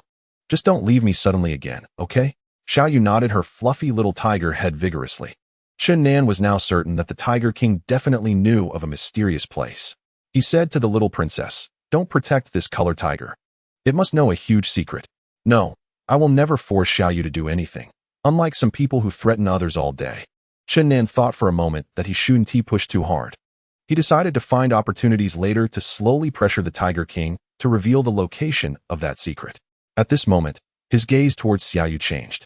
The Tiger King, with the blood of the eastern white tiger and the western demon tiger flowing within, was far from being as simple as it appeared.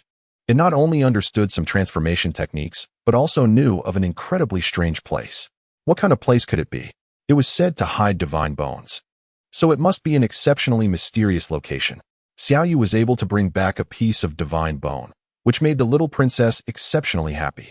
She stroked Xiaoyu's shiny, smooth fur and said, "I must make fun of that self-righteous vice dean later. No, I must teach that bad old man a good lesson." With that, she hugged Xiaoyu and ran outside. "Hey, little demon, where are you going?" "Chunnan, wait at the Shinfeng Academy and enjoy the show. I'll be there shortly." The little princess rode on the transformed Xiaoyu and soared into the sky. Chunnan saw her flying straight towards the direction of the Divine War ruins, and his heart skipped a beat. He muttered, "No way, that little demon can't be that ruthless." Right. Transformed into a massive creature, Xiaoyu carried the little princess over the evil city, causing a wave of exclamations. "Oh my god, the flying tiger bandit. Wasn't she captured by the people of Shinfeng Academy?" In just a moment, the little princess arrived above the Divine War ruins, and many practitioners on the ground noticed her. The flying tiger bandit. That's the annoying girl who teased us last time. Xiaoyu kept circling above the Divine War ruins, and the little princess shouted down. "This time I really found the ancient god's severed hand. Look." She waved the ancient god's hand bone, which emitted a faint glow. At first, the practitioners below continued to curse, thinking she had come to cause trouble again, but when they saw the pure white, radiant ancient god's hand bone, they were all stunned, and no one scolded her anymore. After a moment of silence, a tide of voices rose again. "Hey, little girl, come down. Little girl, I'll teach you an unparalleled martial art in exchange for the divine bone in your hand." "Little sister, what exactly did the ancient god hold in his hand?" The little princess feigned innocence and said, "This broken bone isn't fun at all. Who wants it? I'll give it to whoever comes." Countless hands reached out below, waving towards the sky.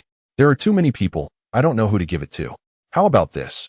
Whoever gets to the evil city first, I'll give the divine bone to them and tell them a huge secret." Xiaoyu carried the little princess towards the direction of the evil city, with countless practitioners crazily following behind. The little princess smiled proudly, muttering to herself, "That old man is going to be in for it this time." Suddenly, several dragon roars sounded behind her. She turned back in shock to see not only dozens of mages floating in the sky, but also more than 10 dragon knights riding their flying dragons chasing after her. Xiaoyu, run. The little princess wasn't worried about the mages. Even if they could fly, their speed couldn't compare to Xiaoyu's. She was only concerned about the dozen or so dragon knights, as the speed of the flying dragons was probably not much slower than Xiaoyu's. If they caught up, the consequences would be unimaginable. Xiaoyu glanced back at the flying dragons, showing a look of disdain, and continued to fly leisurely. Just as the flying dragons were about to catch up, it suddenly accelerated, leaving them far behind. Haha, Xiaoyu, you're amazing. Don't rush back immediately. Circle around in the air with them. Let us wait for those people on the ground. The little princess no longer panicked. After receiving praise, Xiaoyu worked even harder, continuously circling in the air with the flying dragons behind. The dragon knights were so furious they could only stare in frustration, with no way to catch up. An hour later, the little princess had led thousands of people to the evil city. The residents of the city looked at the mages in the sky, the dragon knights, and the vast army of practitioners on the ground with extreme panic. The little princess shouted, "So many people have arrived at the same time again, and I still don't know who to give it to." Dissatisfied voices began to emerge from the crowd. "Little girl, you're teasing us again. That annoying little girl." The little princess hurriedly called out, "I'm not lying to you. It's just a broken bone. What use do I have for it? Forget it. I'll just give it to Shinfeng Academy." Saying this, she directed Xiaoyu towards Shinfeng Academy. Many people had already guessed that the little princess seemed to be targeting Shinfeng Academy, but even if they guessed, no one was willing to stop and followed along. Among the crowd were students from Shinfeng Academy, who were secretly anxious but had no way to intervene. Soon, the army of over 1,000 practitioners surged outside Shinfeng Academy. The teachers and students in the academy had already heard the commotion in the city, but when they learned that thousands of people had gathered outside the academy, they were still stunned. The vice dean led dozens of students out first. Seeing so many practitioners blocking the academy, he couldn't help but frown. The little princess flew above the vice dean and said, "Old man, you said that as long as I find the ancient god's severed hand, you would let me join Shinfeng Academy, right?" "Yes. Look, what is this?" The little princess revealed the ancient god's hand bone and said, "Here, take it." With that, she threw the divine bone towards the vice dean. Someone in the crowd shouted, "Charge!" The dragon knights, mages, and warriors approached the vice dean from the sky and the ground. The vice dean screamed, "Oh my God, so many people were brought here by you. You little troublemaker have caused a lot of trouble for Shinfeng Academy. You're truly a menace." "Deserved it, old man. Who told you to make things difficult for me?" The little princess had an expression that seemed to say she didn't care about the consequences. The vice dean was so angry he nearly spat blood, his eyebrows and beard twitching uncontrollably. Qianan stood on a tall building in Shinfeng Academy and shouted to the little princess, "Little demon, come here." The little princess hesitated for a moment upon seeing Qianan, but ultimately commanded Xiaoyu to fly over. Qianan kicked away the tiger king that was clawing at him and then grabbed the little princess, pinching her delicate face, saying, "You little girl are indeed a troublemaker, causing such a huge ruckus." At this moment, outside Shinfeng Academy, the crowd was in an uproar, and a riot was about to begin. Countless practitioners on the ground were shouting, and the sky was filled with figures, with many mages floating in the air beginning to gather magical power, while dozens of dragon knights flew around on their dragons and wyverns.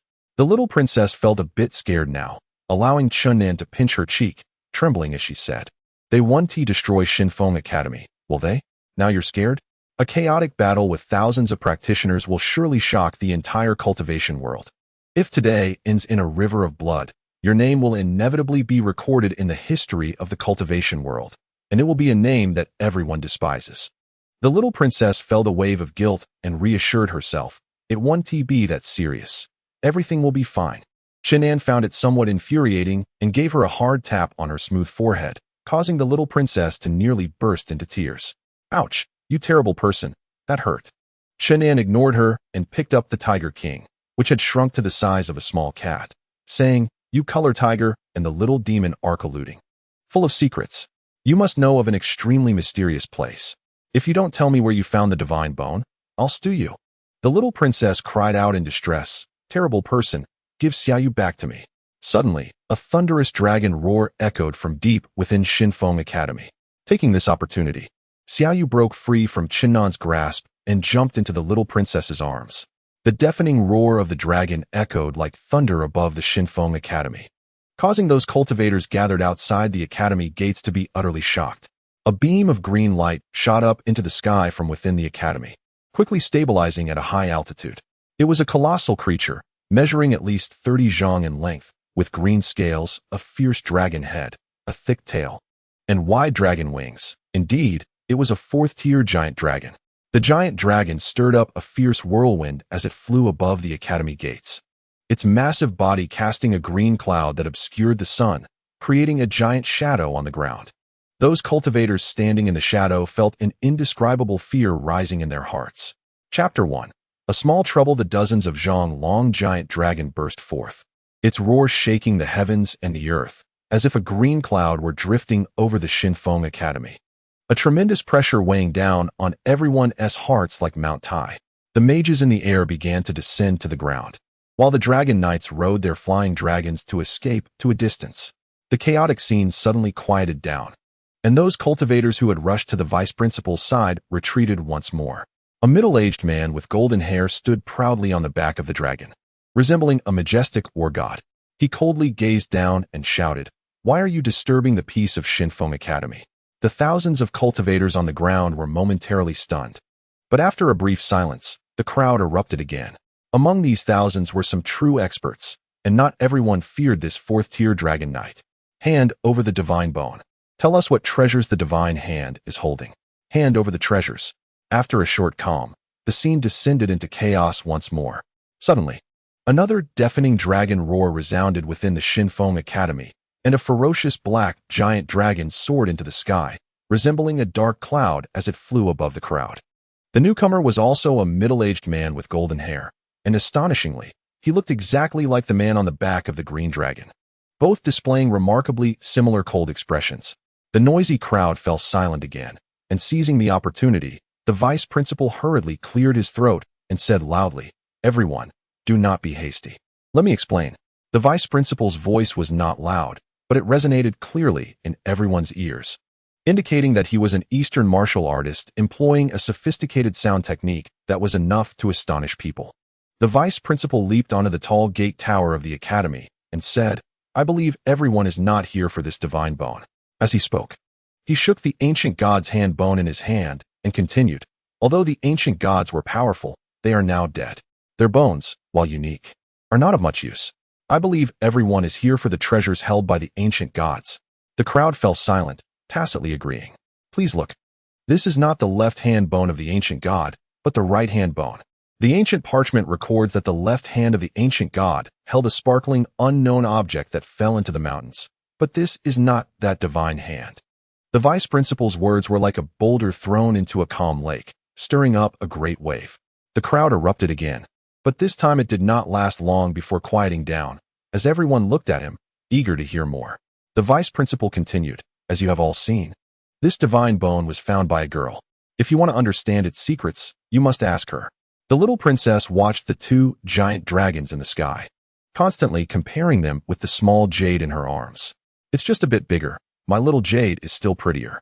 Chen Nan, seeing her causing such a huge mess and still being unconcerned, thought about giving her a good scolding. He suppressed this impulse and nudged her, saying, "You little troublemaker. You're in trouble. That old man is talking about you." The little princess listened attentively and said indignantly, "That old man is too suspicious. He's simply an old fox. And he actually threw the burden back on me." "Chen Nan, didn't you say they were about to fight? Why hasn't it started yet?" Chen Nan could no longer hold back and gave her a hard knock, saying, "You've caused such a big scene. It could easily lead to a bloody battle. And you're still so unconcerned." Thousands of cultivators started shouting again, "We must find that little girl.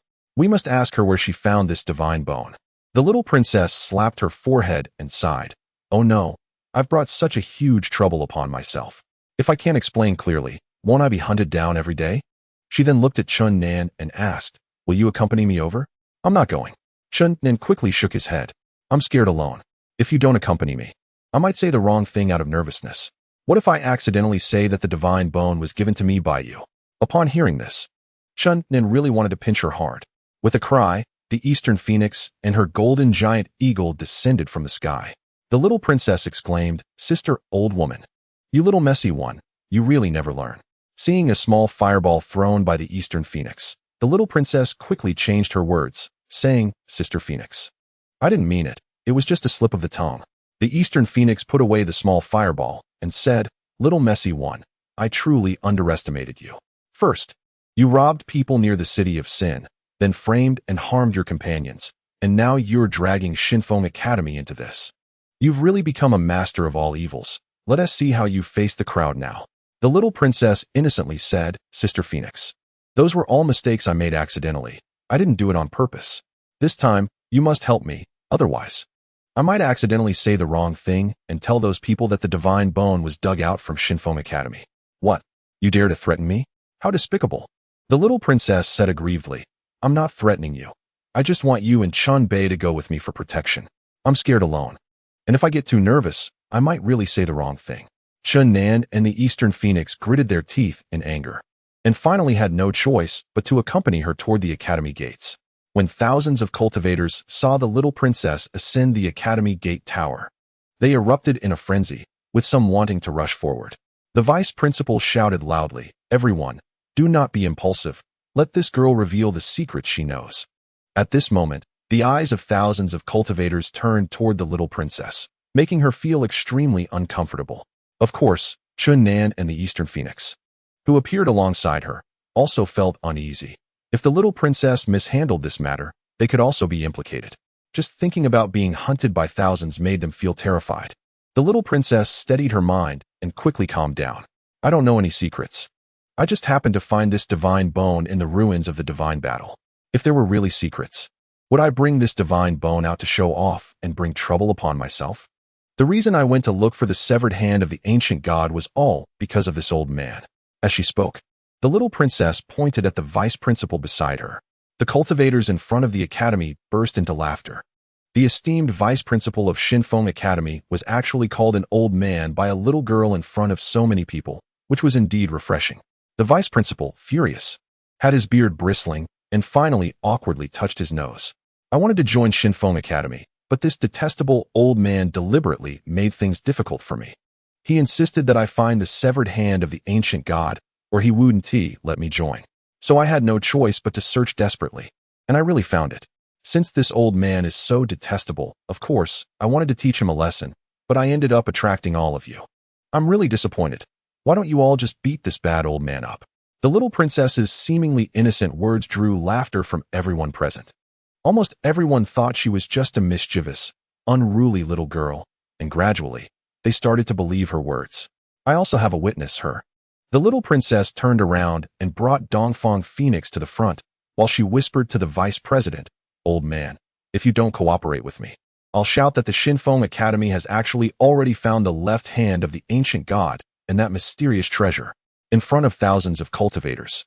The vice president had just been incessantly called old man and bad old man by the little princess, feeling extremely frustrated. Now hearing her threaten him again, he felt a surge of madness. The little princess shouted loudly to the crowd, "She has been following me secretly on the orders of the old man, protecting me, and can prove that I only found the right-hand bone of the ancient god." The vice president was immensely frustrated, being threatened to help the little princess cover up a lie. He gritted his teeth and said, "Sigh. This little girl is the granddaughter of an old friend of mine. I was just joking with her, but I didn't expect her to take it seriously and cause such a big scene." He then pointed to Dongfang Phoenix and said, "This is a student of our academy who has indeed been following and protecting this little girl. Let her share what she has seen and heard." Dongfang Phoenix gritted her teeth and said, "I rode the divine eagle and followed her closely. She indeed only found the right-hand bone of the ancient god." A commotion erupted in front of the Shinfeng Academy, as everyone now believed the little princess was merely a naughty girl, and this was just a farce caused by her. Of course, after this girl found the divine bone, they were even more convinced that the ruins of the divine battle truly contained treasures of the ancient god. The fact was now laid bare before them, and no one dared to offend the Shinfeng Academy anymore. After all, the academy was filled with experts. And in just a moment, 2 dragon knights had rushed out. Who knew how many dragons were inside? Moreover, those terrifying mages and mysterious cultivators had yet to show themselves. If dozens of such formidable experts emerged, along with several thousand students from the academy, the thousands of cultivators surrounding the entrance would surely be in for a beating. Finally, the vice president shouted, "If anyone is interested in this divine bone, you may stay and watch. If not, please disperse quickly." Most people had come for the glowing object that was the left hand of the ancient god, so most gradually dispersed, leaving only a few to queue at the Academy's entrance to view the right-hand bone of the ancient god. The noisy scene lasted for 2 hours before ending. During this time, the two dragon knights coldly watched from above, and only when the surrounding cultivators had all dispersed did they return to the Shinfeng Academy. The entrance of the academy became desolate, and the vice president put away his smile, leaving a shadow of himself in place as he instantly appeared in front of the little princess. He lifted her up and began to blow his beard and glare at her. "You little troublemaker, you're really awful. You actually caused such a big mess. Do you know you almost created a disaster just now? If both sides had really started fighting, the consequences would be unimaginable. I really want to ow. You dare to pull my beard. Let go, ow." The little princess showed no signs of guilt. Instead, she seemed a bit angry and tugged hard at the vice president's beard. "Old man, bad old man. Who told you to make things difficult for me? You deserve it. Now you still dare to complain about me? I'll pull, I'll tug, and pluck all your beard out." The little princess used both her delicate hands to vigorously pull at the vice president's beard. Chen Nan, Dongfang Phoenix, and the dozens of students at the academy entrance were dumbfounded, then couldn't help but burst into laughter. They never expected that the cunning vice president would be treated this way. Almost everyone laughed until they cried. The vice president cried out in pain, "Let go, little troublemaker. Let go. You let go first, put me down." The vice president hurriedly set the little princess down, and as she finally released her grip, she didn't forget to give one last hard tug, causing the vice president to grimace in pain. "Humph, this princess is not to be trifled with. This is just a small lesson for you." The vice president really wanted to slap the little princess, but considering her unique identity and the terrifying old man he had just met, he couldn't afford to stoop to her level. He awkwardly glanced around, relieved that none of the old fogies from the academy were present. Otherwise, he would have been ridiculed to death. He glared at the dozens of students watching and said, "What did you see?" The students exchanged glances, fully aware of the old man's methods, and finally said in unison, "We didn't see anything. If the vice president has no further business, we'll head back to the academy." After saying this, dozens of students ran into the academy, bursting into laughter inside. The vice president angrily said, "You guys, I'll deal with you all sooner or later." Chun Nen walked over and pulled the little princess aside, pinching her cheek and saying, "You little demon, you are truly insufferable. This time, I must lock you up. If I let you continue to act recklessly, who knows what disaster you might cause." The vice president was filled with suspicion. He had already understood the little princess's identity, and seeing Chun Nan treat her so disrespectfully made him begin to speculate about Chun Nan's true identity. The little princess forcefully swatted Chun Nan's hand away and said, "Who wants to go back with you? I am now a student of the Shinfeng Academy, and I won't be with you anymore." The vice president felt a headache coming on. If the little princess joined the Shinfeng Academy, it was easy to imagine that she would cause chaos here in the future. Dongfang Phoenix looked at the little princess with interest and said, "You little ragamuffin, joining the Shinfeng Academy requires a tuition fee of 3,000 gold coins each semester. The money you stole has already been confiscated. Are you going to steal again? If you do, the Shinfeng Academy will no longer accept you." The vice president felt as if he had grasped a lifeline and said, "Yes, you can't join the Shinfeng Academy without enough tuition." Chun Nan was not in a hurry to take the little princess back. He wanted to see how she would deal with the old fox of a vice president. The little princess angrily exclaimed, "You discriminate against the poor. Does having no money mean I can't enter the academy to study?" The vice president replied, "Wrong. We do not discriminate against anyone. There are many magical beasts in the nearby mountains. Any capable young expert can hunt magical beasts to obtain magic crystal cores to pay for tuition. Additionally, there are mercenary guilds in the city where you can take on tasks to earn high rewards. Truly capable people won't worry about their tuition." The little princess frowned and sighed. "That's too time-consuming." But then she smiled and said, "How about this? I'll sell that divine bone to you for 100,000 gold coins." The vice president nearly sat down upon hearing this, repeatedly waving his hands. "You better take it away. You're worse than a robber. Don't even think about it. I'll sell it to those nobles. There will definitely be many people fighting to get it."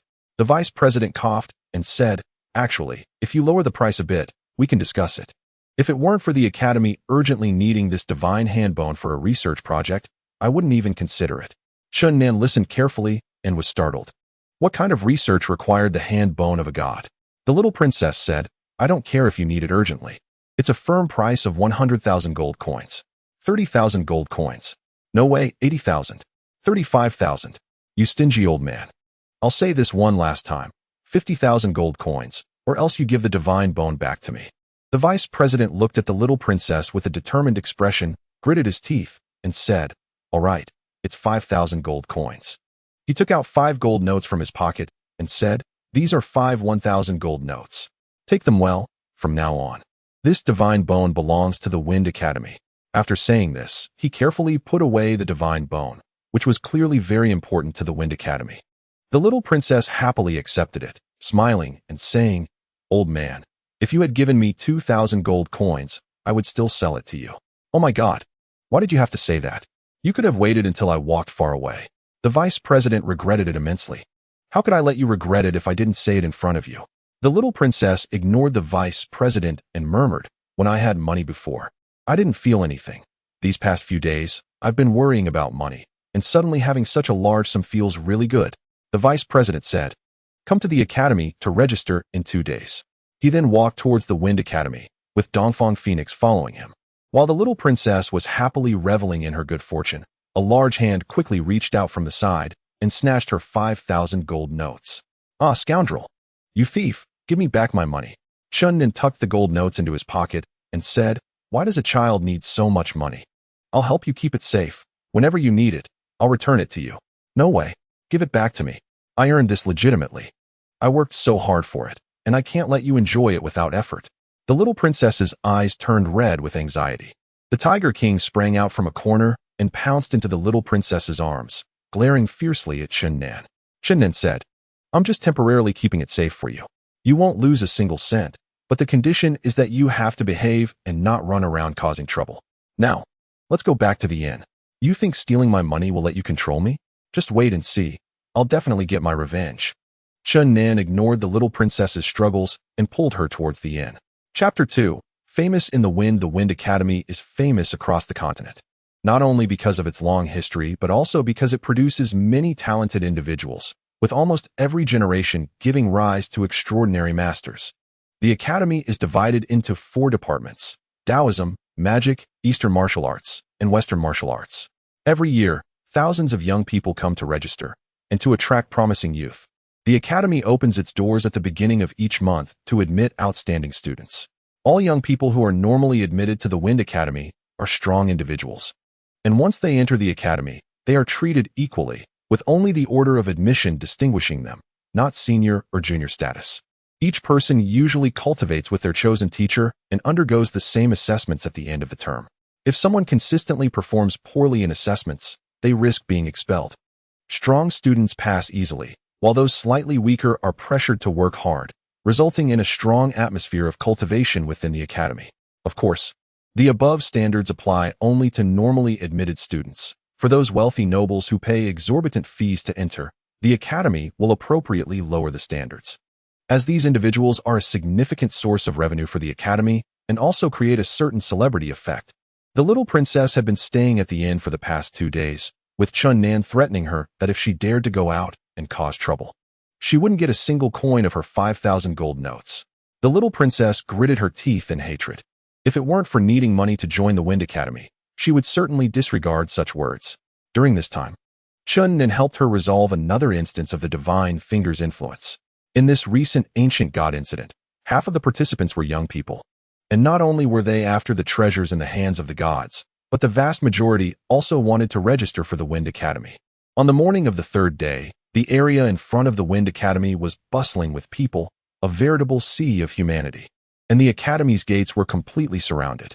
The little princess, looking exceptionally radiant in a light yellow gown, cradled the snow-white little jade in her arms, making her appear incredibly pure. Her stunning beauty attracted countless male gazes while provoking jealousy among numerous females. Among the young people coming to register at the Wind Academy, many had previously visited the Divine War ruins to search for the fallen left hand of the ancient god. And many recognized the little princess as the girl who rode the flying tiger that day, sparking discussions among the crowd. That stunning beauty is the flying tiger thief from that day, who played with many cultivators while riding the flying tiger. Oh my god. She's the one who found the ancient god's right-hand bone. I heard that the person next to her is her brother, who has a rather amusing nickname, Scoundrel. It seems this brother and sister don't look much alike. That girl is trouble. She almost caused a bloody battle. And I heard the vice president of the Wind Academy even called her little troublemaker. Little troublemaker? What a personality. As the news spread from one person to another. Before they even formally registered, Chun Nan and the little princess had already become celebrities, and by the end, almost everyone recognized this pair of siblings. The little princess became increasingly displeased as she listened, finally squeezing out of the crowd, with Chun Nan following her with a wry smile. Moments later, the Tiger King, Little Jade, soared into the air, leaping over the heads of many young people and rushing into the Wind Academy. Everyone was stunned to see this pair of siblings so flamboyant. Soon, this brother and sister became legendary figures among the new students of the Wind Academy. Almost everyone knew of them. Every student inside the Wind Academy was first shocked when they saw the Tiger King descend from the sky, then couldn't help but smile, as most had already heard about the events of the previous days. Knowing that this girl had once pulled the vice president's beard and was referred to as Little Troublemaker. In a secluded area, Little Jade transformed back into the size of a kitten, which the little princess picked up and walked forward with. Just then, the vice president happened to be walking from the front, and upon seeing the little princess and the tiger, he paused and said, "The gate isn't open yet. How did you get in?" The little princess nonchalantly replied, "Of course. We flew in. You dare to break into the academy? I came to register. Chun Nan, hurry up and give the tuition to the old man." The vice president coughed awkwardly and said, "I am the head of one department. Don't call me that in the future." The little princess retorted angrily, "Old man, do you know what the new students are saying about me? They all call me Little Troublemaker. It's all your fault, old man. If it weren't for you, how could they say such things?" Humph. The vice president awkwardly stroked his uneven beard and said, "Who told you to cause so much trouble? All right, let me take you to pay the tuition." The tuition payment office was on the third floor of the courtyard. The vice president and the elderly person in charge of payments spoke quietly for a moment and then hurriedly left. Chun Nan handed over the prepared gold notes, and the little princess quickly reached into his pocket for them, but Chun Nan grabbed her jade hand. The elderly person in charge of payments looked at the two of them in surprise, and Chun Nan awkwardly smiled and said, "My little sister has been naughty since she was young and always likes to cause trouble." Just as the little princess was about to scold him, she suddenly felt a strange power coming from the hand that was being held, blocking her acupoints and rendering her unable to speak or move. The elderly person smiled and said to Chun Nan, "Please tell me your sister's name. I need to register it and then arrange her dormitory." Chun Nan replied, "Little Troublemaker." The elderly person said, "It seems we have another student of noble status who doesn't want to reveal their real name." At this moment, the little princess glared at Chun Nan, her eyes almost spitting fire. Registering under the name Little Troublemaker meant that her identity here would truly be that of a little troublemaker. After the elderly person completed the registration, he said, "In a couple of days, the Accommodation Management Center will also collect a separate accommodation fee." Then he handed Chun Nan a key with bamboo pieces, saying, "The bamboo pieces have the courtyard number and room number written on them. Take your sister to see the dormitory." Chun Nan infused a dark force into the little princess's body, unlocking her acupoints, and pulled her forward. The little princess let out a sharp scream. "You disgrace. I want to kill you. Come on, stop making a scene, or you'll make us a laughingstock." Chun Nan dragged her forward. On the way, the little princess continued to shout and make a fuss, and the old man charging fees shook his head and sighed. What a strange pair of siblings. The dormitory was clean and tidy, but when the little princess saw that there were 4 beds in the room, she immediately screamed, "What? I have to live with others? No way. I want to find that old vice president to change my room." Chun Nan said, "It's not like you haven't lived with me before. You'll get used to it." The little princess, as if her tail had been stepped on, exclaimed angrily, "Don't mention the past. I have nothing to do with you now. And you don't need to take care of me. Don't worry, as long as I hand you over to Shinfeng Academy, even if you tear down the city of sin, I will never interfere with your affairs again." Since meeting the old monster, Chun Nan could not wait to get rid of the little princess as soon as possible. Soon, the two returned to the entrance of the academy, where the gates of Shinfeng Academy had already opened wide. and a stream of young men and women came pouring in to register. The vice president was standing on a high platform in the courtyard, speaking, "You are all outstanding among the elite and will be admitted to the academy. Now follow me to the training ground for testing." There were as many as 2,000 young men and women who came to register, lining up in long queues behind the vice president as they walked into the academy. Chun Nan and the little princess followed at the back of the crowd, wanting to see how the academy admitted new students. In the enormous training ground, the 2,000 people did not seem crowded at all. The vice president said loudly, "The test is very simple. You need to pass 3 challenges. During these 3 challenges, you will face attacks from some experts. Although there are few examiners, we can ensure that everyone will be attacked the same number of times. Those who can still stand here after the 3 challenges can become new students of Shinfeng Academy." Roar, roar. After 2 earth-shattering roars, a green and a black giant dragon soared from deep within the academy. The same 2 dragons that had appeared when the heroes besieged Shinfeng Academy. 2 middle-aged dragon knights, identical in appearance and with stern expressions, stood on the backs of the dragons, each wielding a giant sword and coldly looking down below. First challenge: withstand the attacks of the 2 dragon knights. Participants are advised to withdraw early if they have not reached the rank level to avoid unnecessary injuries. Many people felt immense fear upon seeing those 2 massive creatures, and quite a few began to retreat, resulting in only 1,000 people remaining in the end. The vice president shouted again, "If no one withdraws, the test will begin immediately." Another 200 people exited, leaving over 800 who did not back down. All right, the test begins. The 2 dragons dove down, and the 2 dragon knights swung their giant swords, unleashing waves of fighting spirit. The blue and green fighting spirits surged down like a tide. The young participants in the training ground used magic or weapons, exerting all their strength to resist. The fighting spirit clashed violently in the air, and weapons occasionally broke while magic shields shattered, with many people bleeding and retreating heavily injured. The little princess did not expect the test to be so brutal. She could not help but secretly rejoice in her luck. Due to excessive tension, she unknowingly gripped Chun Nan's arm tightly with her right hand. "Hey, little demon, what are you doing? Why are you squeezing me so hard?" "Oh, I see. You're scared. Haha, this is really hilarious." The little princess awkwardly said, "Nonsense, I'm not scared. I just found it a bit strange that those 2 stinky dragon knights looked the same, so I was momentarily distracted. Otherwise, who would want to stand with you?" Saying this, she moved away from Chun Nan by more than 10 meters. A light laugh came from behind the little princess, and Dongfang Phoenix walked over, saying, "You're really interesting, little Messi, actually registering under the name Little Trouble. You really have character." Upon hearing the words Little Trouble, the little princess gritted her teeth in hatred and angrily said, "That disgrace signed me up. I hate him so much. I really want to kill him right away. By the way, Sister Phoenix, why did the academy give me such a broken dormitory where I have to live with 3 other people? I want to find that old vice president and have him change my room." Dongfang Phoenix laughed and said, "The academy has regulations. A dormitory costs 1,200 gold coins per semester, shared among the students in the dormitory. If you want a dormitory to yourself, you'll have to pay 1,200 gold coins each semester." The little princess exclaimed, "Heavens, is Shinfeng Academy robbing people?" Dongfang Phoenix replied, "Students who reach the rank level can easily earn enough to cover their expenses with their own strength. This is also a form of disguised testing by the academy for every student." The little princess said, "This is blatant robbery." Dongfang Phoenix laughed. "The principal has a different view of you. In light of your achievement in finding the divine bone, he decided to waive your accommodation fee for a year. Of course, it will be a room for 2, so you'll be living with me." The little princess suspiciously asked, "Is he worried about me and wants you to keep an eye on me? Otherwise, why wouldn't he let me enjoy the treatment of having my own room?"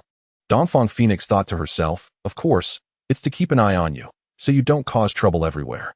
But she smiled and said, "New students must be accompanied for a while to help them familiarize themselves with the academy's environment. The principal has already made an exception for you. I suspect he is taking care of you because he anticipates that you will trouble him, fearing that his beard will be pulled out again." The little princess laughed. "I didn't mean to. I just accidentally touched his beard, and I didn't expect to pull out so much." "Accidentally? Do you always make mistakes accidentally?"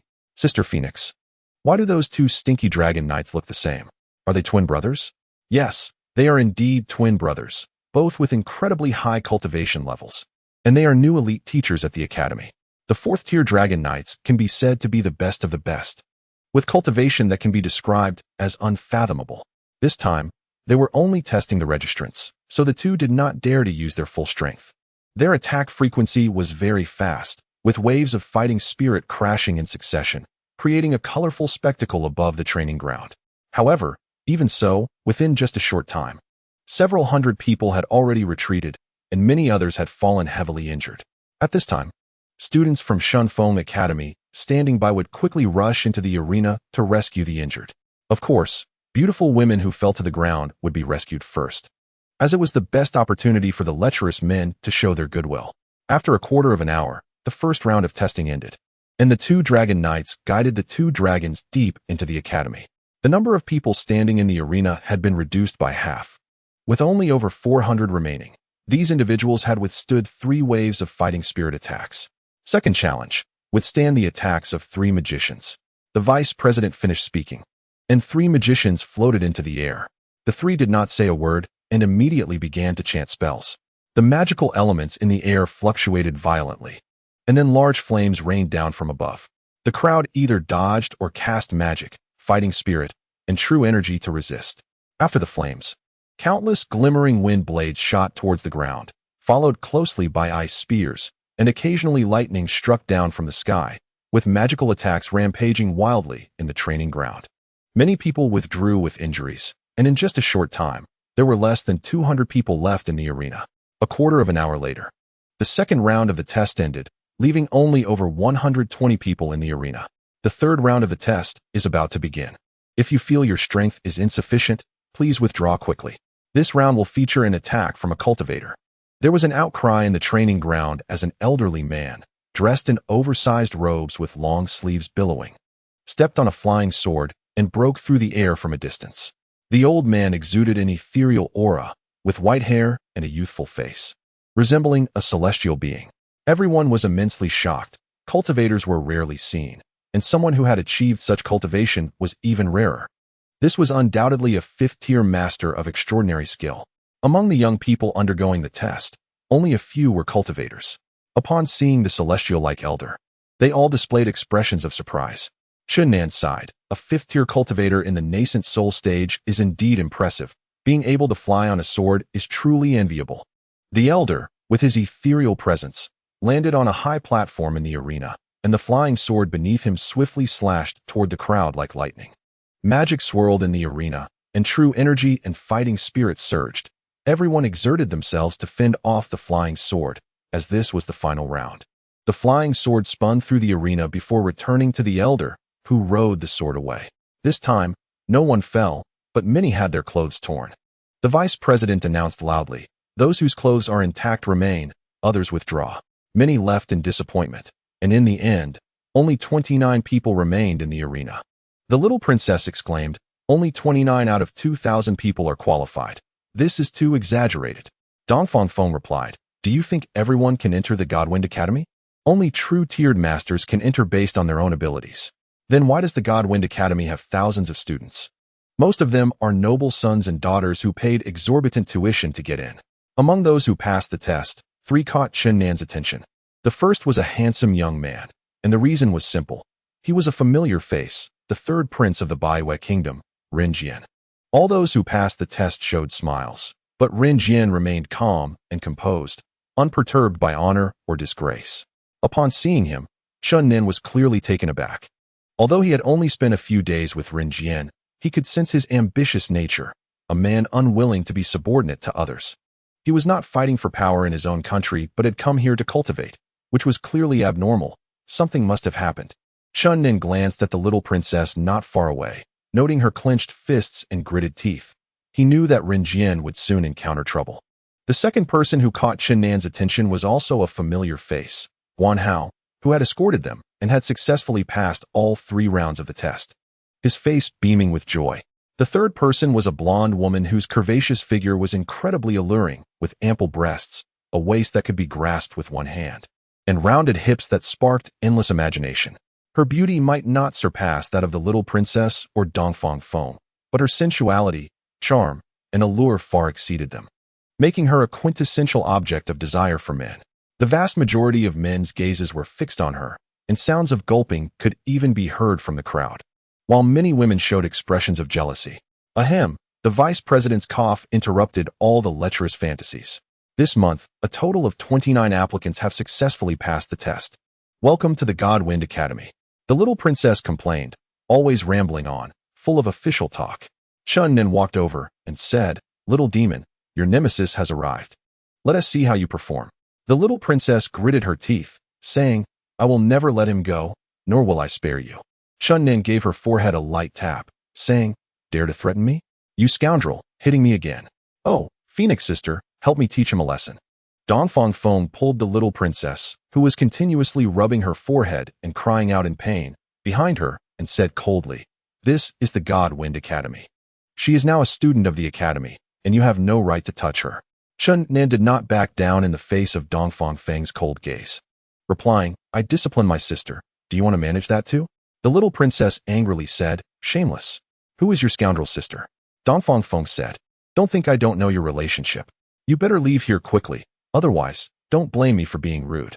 You are a magician, standing so close to me. A martial artist, and still dare to be so brazen." Hee hee, Chun Nan smiled mischievously. Dongfang Feng was startled and quickly pulled the little princess back.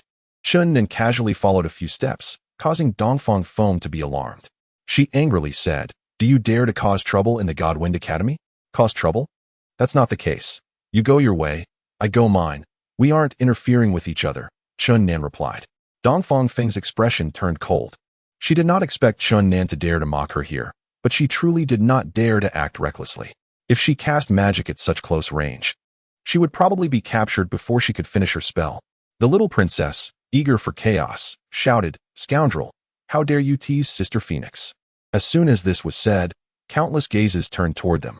Dongfang Feng was both embarrassed and angry, and she pinched the little princess hard. The little princess exaggeratedly cried out, "Ouch! Phoenix sister, why did you pinch me? It was the scoundrel who teased you, not me." Dongfang Feng quickly covered her mouth, wishing she could find a hole to hide in. As a talented young woman from the magic department, she found herself in such an embarrassing situation. Her cheeks felt hot with shame. At this moment, all the young men nearby cast murderous glances at Chun Nan, and some had already begun to move toward him. Chun Nan quietly said, "Little demon, don't forget that only I can dissolve the binding force on you. Take care of yourself." He glanced at the students of the academy and those young men who had been eliminated from the test gathering around and put on a polite demeanor, saying, "Miss Phoenix, let's take a walk another day. I have matters to attend to, so I'll leave first. Please take good care of my sister in the future. Don't miss me, sister." The gathered men were left dumbfounded, and Chun Nan did not linger for a moment, quickly weaving through the crowd and escaping. Behind him came the frustrated voices of two women, "Scoundrel! Shameless!" Chun Nan did not hear those words and quickly fled the Gods1 Academy. He was unaware that in the following days, his infamous title of scoundrel and the little princess's nickname of Little Trouble would spread throughout the Gods1 Academy, and nearly every student would know of their sibling relationship. Meanwhile, Dongfang Feng continuously cursed him, preparing to settle the score. Chapter 3. Terror at the bottom of the lake. After returning to the inn from the Gods1 Academy, Chun Nan quickly packed his things and left, moving to another inn. The next day after his departure, Dongfang Feng and the little princess led 6 or 7 beautiful young women into that inn. They surrounded the room Chun Nan had previously occupied and unleashed their magic. Lightning, wind blades, and flames wreaked havoc, causing the room to collapse instantly. The innkeeper and staff were terrified and trembling, unsure why these students from the Gods1 Academy were so furious. When Dongfang Feng discovered that no one was in the room, her face turned ashen with anger, and she asked the little princess, "Little Trouble, didn't you say he lived here?" Upon hearing the term Little Trouble, the little princess unhappily replied, "Don't call me Little Trouble. I hate that name. He indeed used to live here. Who knew this guy would be so cunning and escape first?" The girls beside her chuckled, finding the little princess's name very unique, and it was already well known. One girl said, "Little Trouble, are you afraid your brother will get beaten? So you sent him a message ahead of time to let him escape?" The little princess screamed, "That good-for-nothing is not my brother. I hate that guy so much. Otherwise, I wouldn't have come with Sister Phoenix to deal with him. Also, I'm not called Little Trouble. You can call me Sister." What frustrated the little princess was that all the girls burst into laughter. One girl laughed and said, Wanting to be someone's sister at just 16? Haha.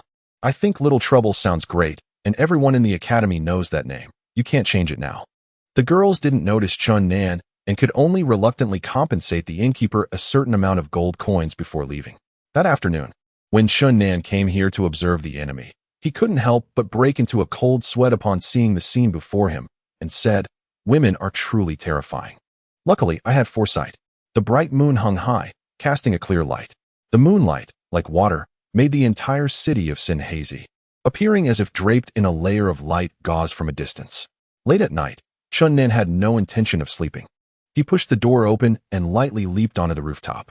He spread out a mat on the tiles and lay back, gazing at the moonlit sky. On this full moon night, he felt an uneasy sensation in his heart. He had always believed in this intuition. At first, he thought danger was imminent. But as time passed, he dismissed that guess. Rather than an uneasy feeling, it was more like a tremor from his soul. He felt something calling him, a resonance with his spirit that made him feel distracted. As time went by, that call grew stronger. To his astonishment, he discovered that a faint light was emanating from his body, radiating a sacred aura. This was definitely not the golden true energy that emerged when his family's secret technique was in operation. It resembled the faint holy light emitted by the bones of ancient gods. This holy glow made Chun Nan feel incredibly comfortable, but his heart became increasingly restless. At this moment, he clearly sensed that the call was coming from the direction of the north of the city, specifically from the direction of the divine war ruins. Chun Nan felt chaotic inside. His body was emitting mysterious holy light, and his intuition told him that this sacred radiance was completely the same as the light emitted by the divine bones. He vaguely felt that this seemed related to his resurrection from the ancient tomb of gods and demons. An hour passed, and after a fierce struggle within, Chun Nan could no longer endure. He sprang up and headed north. When he activated his family's secret technique, he found that the holy light had vanished. But the subtle call still lingered in his heart. After exiting the city, Chun Nan stepped into the mountains and forest. It was quiet in the mountains, with only the occasional call of night birds, and the night breeze gently stirred, carrying the fragrance of flowers and grass through the woods. He attentively sensed the call and swiftly moved through the mountains, startling the birds and beasts resting in the forest. Half an hour later, Chun Nan arrived at the Divine War ruins, slowing his pace.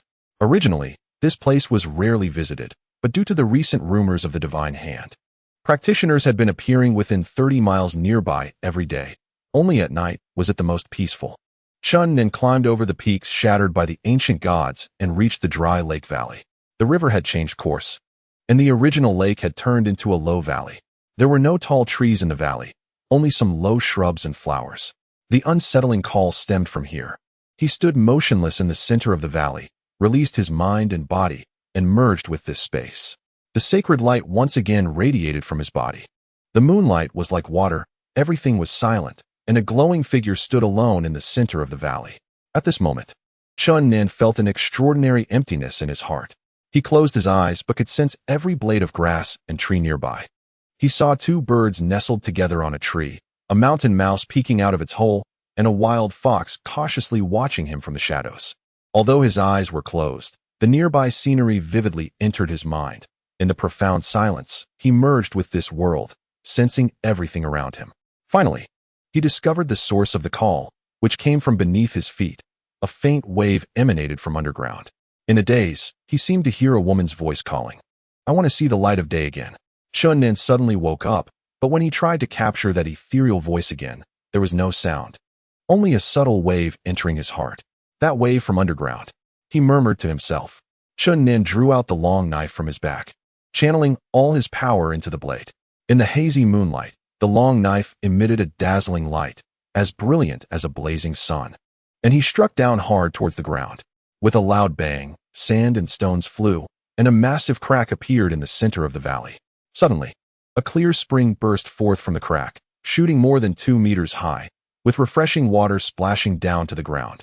Chun Nan was startled and hurriedly stepped back. However, what surprised him even more was yet to come. The enormous crack he created with the long knife slowly widened, and the nearby soil began to sink. It was as if an earthquake had occurred in the valley. The entire surface began to tremble. Chun Nan was alarmed and quickly ran toward the valley exit.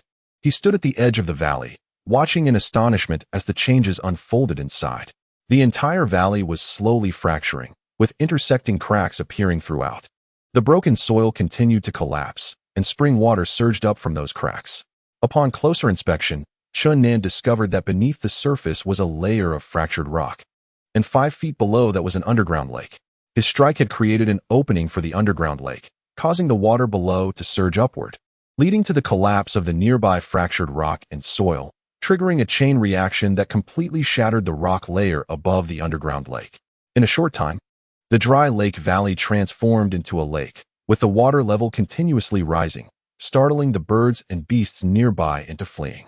Chun Nin glanced at the river that had changed course not far away and realized that the underground lake must have formed over thousands of years after the river changed course. There must be a hidden passage connecting the river and the underground lake. Half an hour later, the water level in the lake stopped rising and gradually calmed down, revealing a beautiful small lake where the valley once was. The lake was as smooth as a mirror, the moonlight shimmering like water, and the gentle breeze carried the fragrance of wildflowers. At this moment, the mountains and forests were tranquil and beautiful. Chun Nan felt a surge of excitement. The call originated from the bottom of the lake. The deepest part of the lake emitted a holy glow, and in the haze, he could see that the faint light seemed to be emanating from a piece of white jade. He knew that this was the ancient god's left hand, which many practitioners had been desperately searching for. The mysterious treasure within it must be calling him here. How deep the small lake was, Chun Nin could not gauge.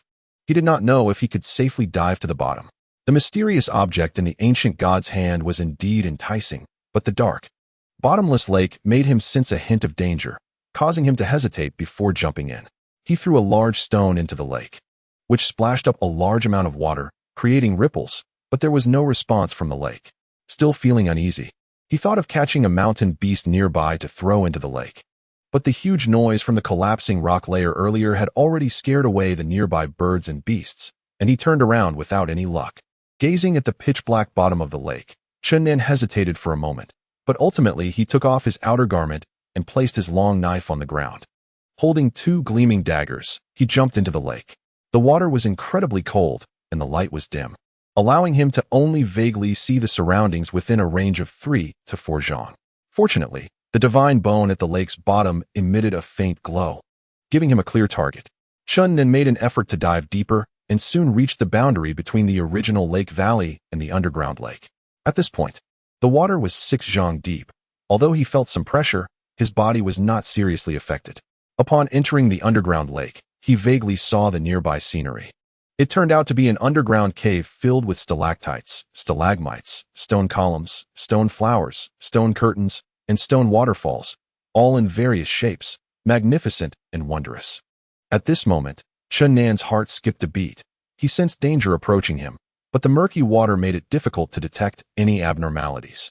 The severed left hand of the ancient god did not sink to the lake bottom, but hung above a cluster of stone flowers more than a zhang high, and the fluctuations that led him out of the city of sin originated from there. Chun Nin struggled to dive down, and when he was less than half a zhang away from the ancient god's hand bone, he felt a chill run through his body. Using the light emitted by the divine bone, he clearly saw the scene at the lake bottom. The rock layers that had fallen from the lake valley were crawling with water snakes, and even more water snakes swam out from those rocks. Countless water snakes dancing at the lake bottom, dense as tangled grass. This scene left Chun Nan alarmed, although he knew that water snakes would not attack humans proactively.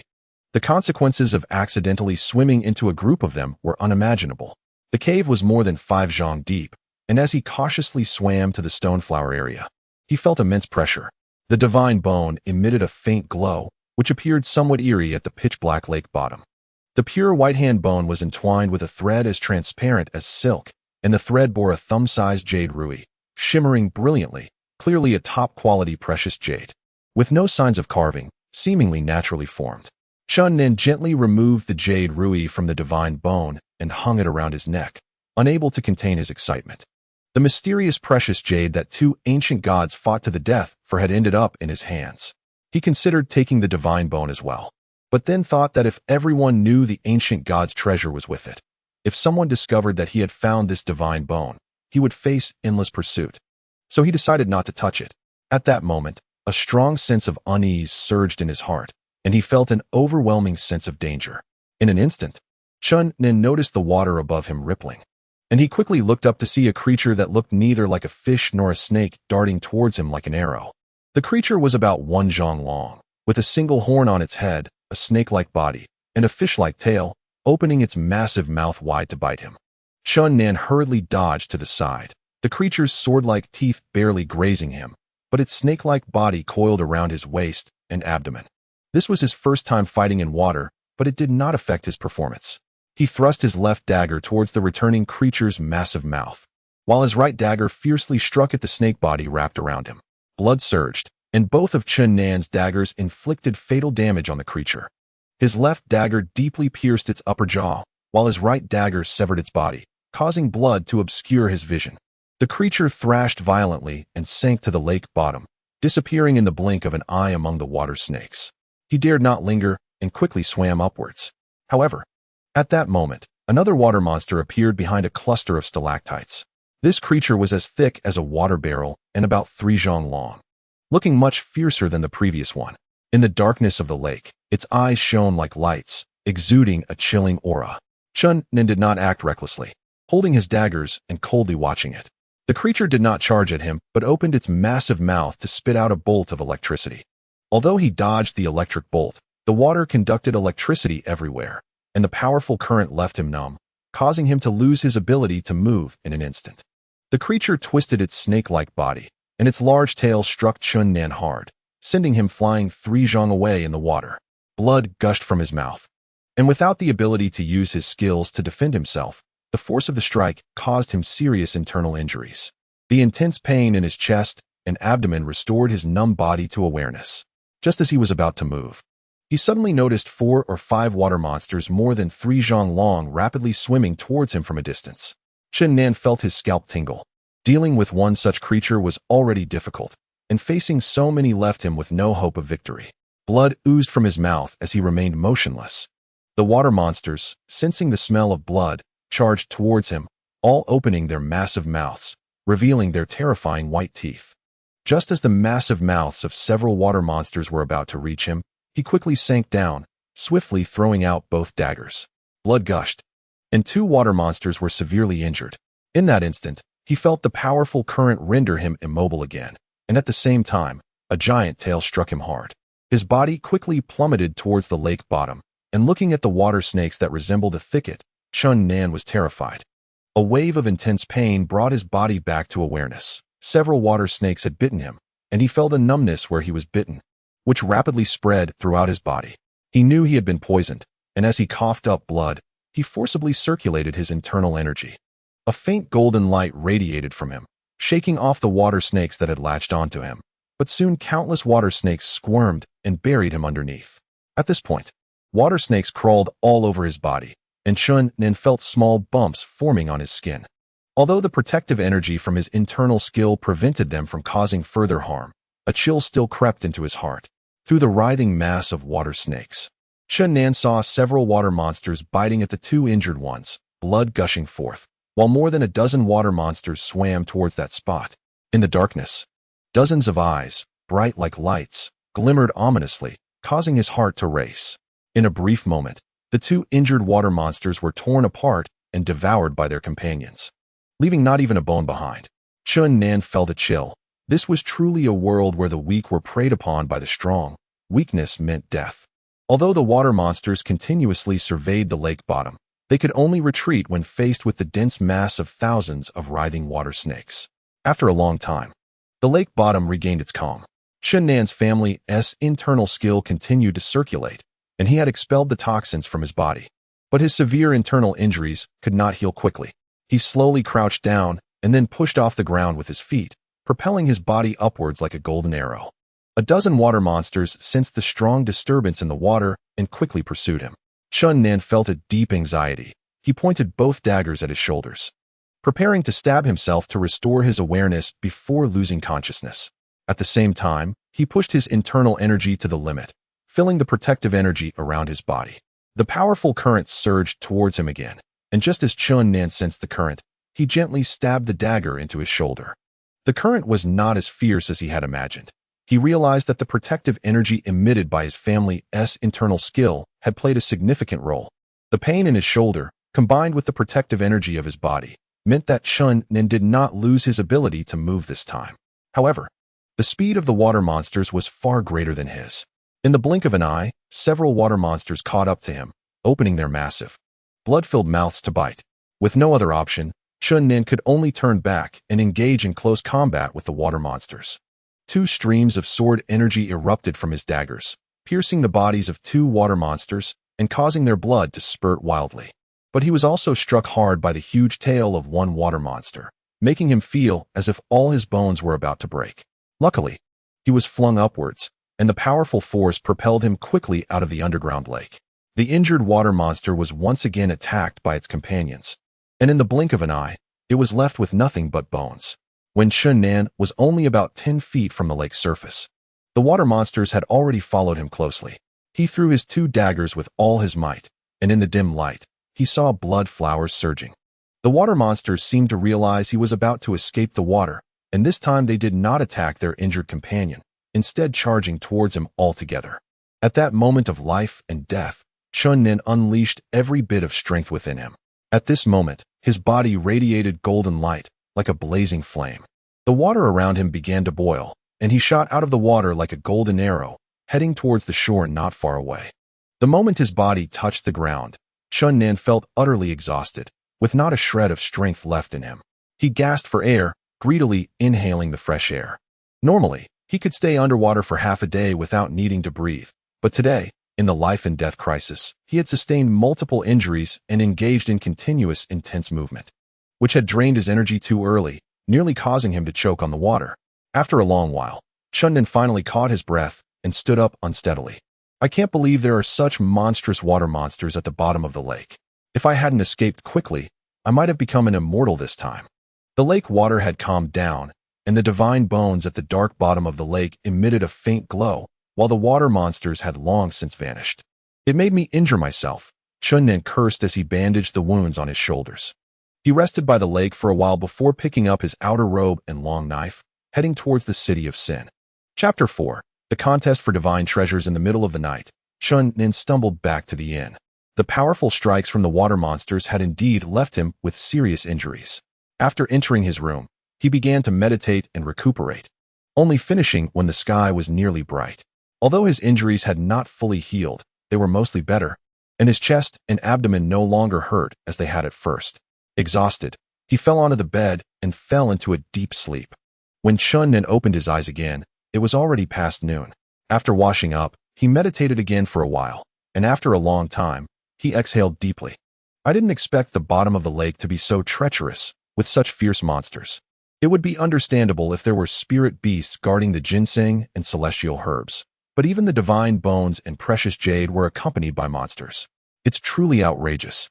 He took off the jade rui from his neck and held it carefully in his palm, examining it closely. The small and exquisite jade rui was crystal clear and extraordinarily delicate. There was a tiny hole at the end of its handle, with a transparent silk thread passing through it, making it a pendant that could be carried around. This is truly a top-quality jade. When I'm out of money, I could probably exchange it for tens of thousands of gold coins.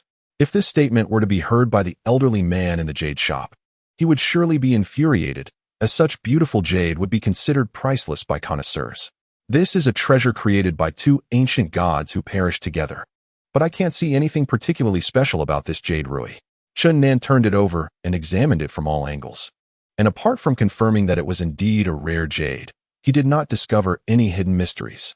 Anything that can be favored by the gods is certainly not ordinary. But what exactly is special about it? This transparent silk thread is also peculiar.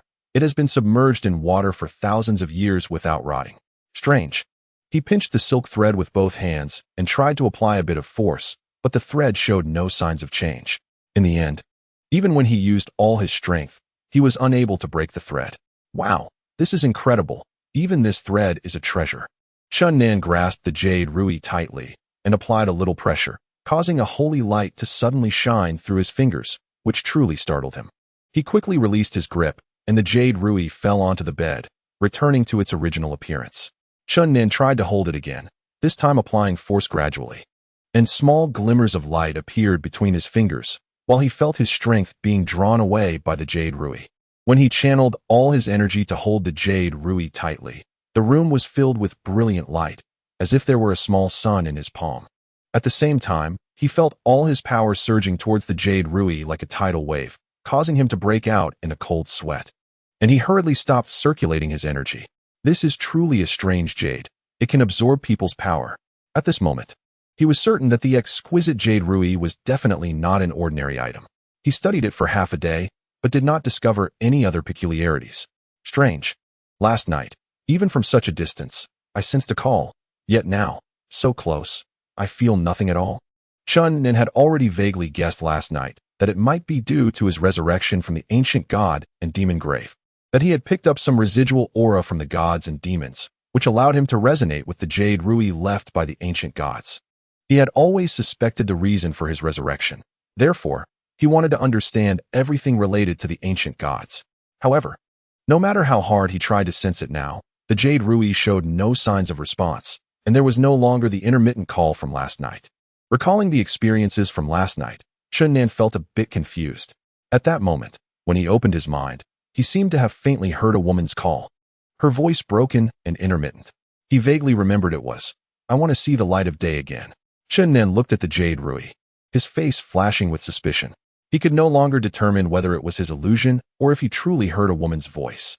In the central area of the Divine War ruins, the previously dry lake valley was suddenly filled with shimmering blue water overnight. This news quickly spread back to the city of Sin, causing a stir throughout the city. All practitioners in the city rushed there, and even many ordinary citizens couldn't help but go to see the miracle. The Shinfeng Academy also dispatched a large number of experts, hoping to gain something from the Divine War ruins. Upon hearing this news, the only one who could remain calm touched the jade ruby in his pocket and chuckled. He leisurely walked into a tavern and feasted heartily. After eating, Chun Nan went to a tea house and booked a private room, reclining in a rattan chair. Comfortably closing his eyes, he quietly listened to the conversations of the tea customers outside the room. People came and went, and with the wind rustling the grass. News spread quickly in such places. All sorts of events in the city of Sin would be relayed here first. Did you hear? A big event happened at that ancient god battlefield 50 miles north of the city. The dry lake valley turned into a marsh overnight. I knew that early this morning. This news is outdated. I also heard there are water monsters in that lake. What happened? Tell me more. Not only are there water monsters, but there's also the severed left hand of an ancient god. Hey, don't keep us in suspense. Hurry up and tell us. I have a brother who just came back from that Divine War ruins. He said that the new small lake is about to boil over. The light at the bottom of the lake is flashing, speculated to be the left hand of an ancient god and some mysterious treasure. Many people jumped in one after another, but not a single one came back up. Ah, what happened? Those people were all eaten by the water monsters. Terrifying water monsters.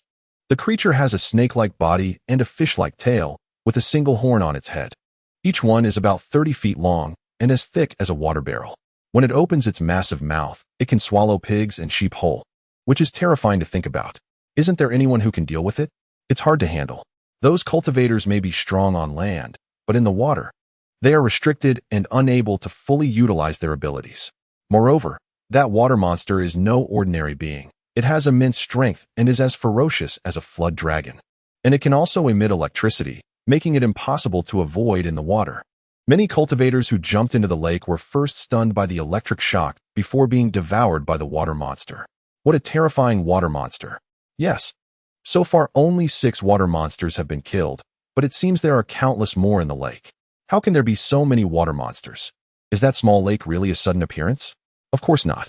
According to experts at the scene, there may have been an underground lake beneath the original valley, and this collapse has exposed it. The underground lake is connected to a nearby river through a hidden passage, and those water monsters have likely been lurking there for thousands of years, treating it as their nest. After this group left, not long after, another group of tea drinkers arrived, all discussing the small lake that had appeared overnight. Chun Nan learned the latest news from their conversations, and he was fully aware of every change related to the Divine War relics. From their talks, it was clear that it wasn't that no one could dive to the bottom of the lake to retrieve the divine bones and mysterious treasures, but everyone was waiting, fearing that if they successfully fought off the water monsters and retrieved the treasures, they would be attacked by others, resulting in failure. The news from several subsequent groups of tea drinkers was similar to the earlier ones, with no significant differences. Until just before sunset, when an astonishing piece of news broke. Several dragon knights had teamed up to lure and kill more than a dozen water monsters. And then 7 powerful magicians joined forces to cast an immensely powerful spell, completely freezing the small lake, turning every drop of water into solid ice and freezing all living beings within the lake. This was undoubtedly shocking news. The 7 powerful magicians had slain all the water monsters, thrilling all the cultivators gathered around the small lake, as this effectively removed the greatest obstacle to obtaining the divine left hand and mysterious treasures. Freezing the entire lake was a remarkable feat in the eyes of both ordinary people and cultivators. Of course, the 7 magicians also paid a heavy price for this. They exhausted all their magical power and could not act again for a while, making it impossible to quickly unfreeze the lake's surface. Although there were still many powerful magicians among the crowd, everyone was hesitant to step forward. In fact, everyone was gathering their strength, waiting for the lake to thaw before seizing the ancient gods' lost mysterious items. It was easy to predict that a chaotic battle was inevitable. Upon hearing that the 7 magicians had unleashed a powerful spell, Chun Nen was greatly surprised and secretly admired the effectiveness of magic, realizing its unique qualities. After dark, he left the tea house and returned to the inn. According to his speculation, although it was the scorching summer, the small lake frozen into ice blocks would not melt in a short time. That night, Chun Nen continuously practiced his healing techniques, and by the time he finished, he had basically recovered. He secretly thanked the wonders of his family's inherited techniques. In the past, he had asked Chunjan more than once about the name of this technique, and while Chunjan had told him everything about martial arts, he never revealed anything about the name of this particular technique, leaving him still unaware of the methods he practiced. The next day, the city of Sin was in an uproar.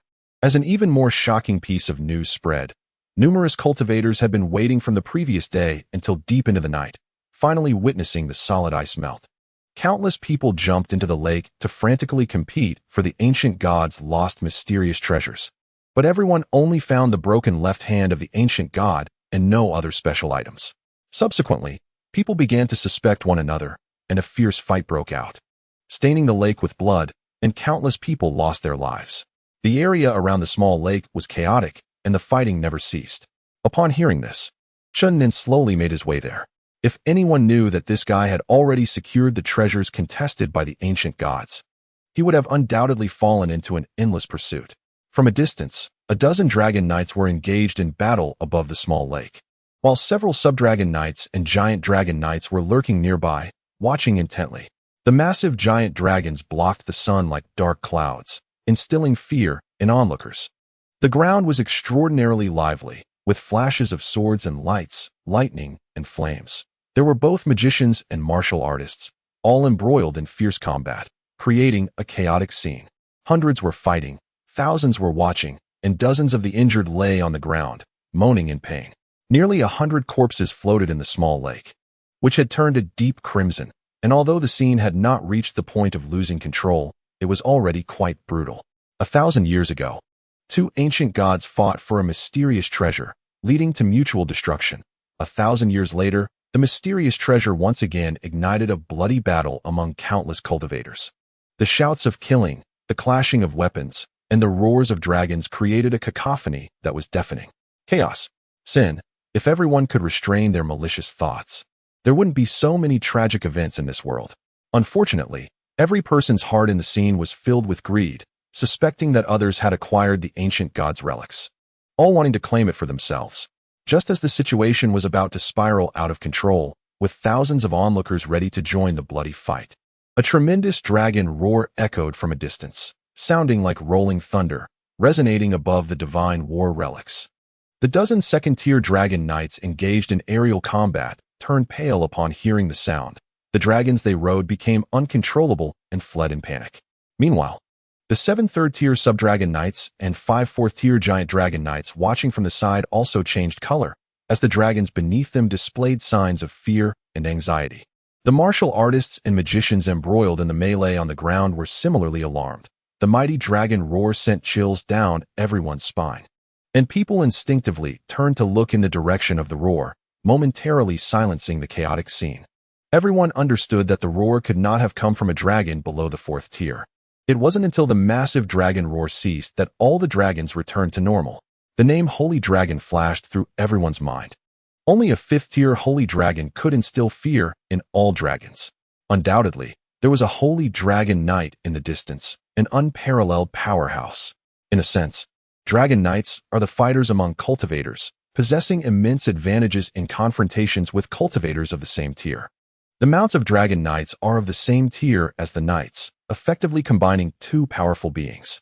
Of course, once the dragon is tamed, it primarily serves as a mount to assist the Dragon Knight in battle, unable to fully unleash its own strength.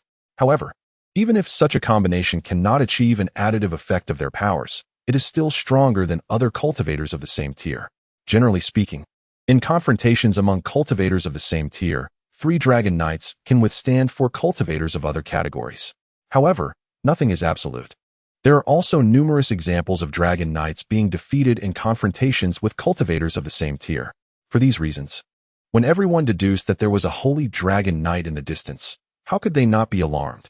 It was undoubtedly an exceedingly terrifying existence, a standout among unparalleled powerhouses.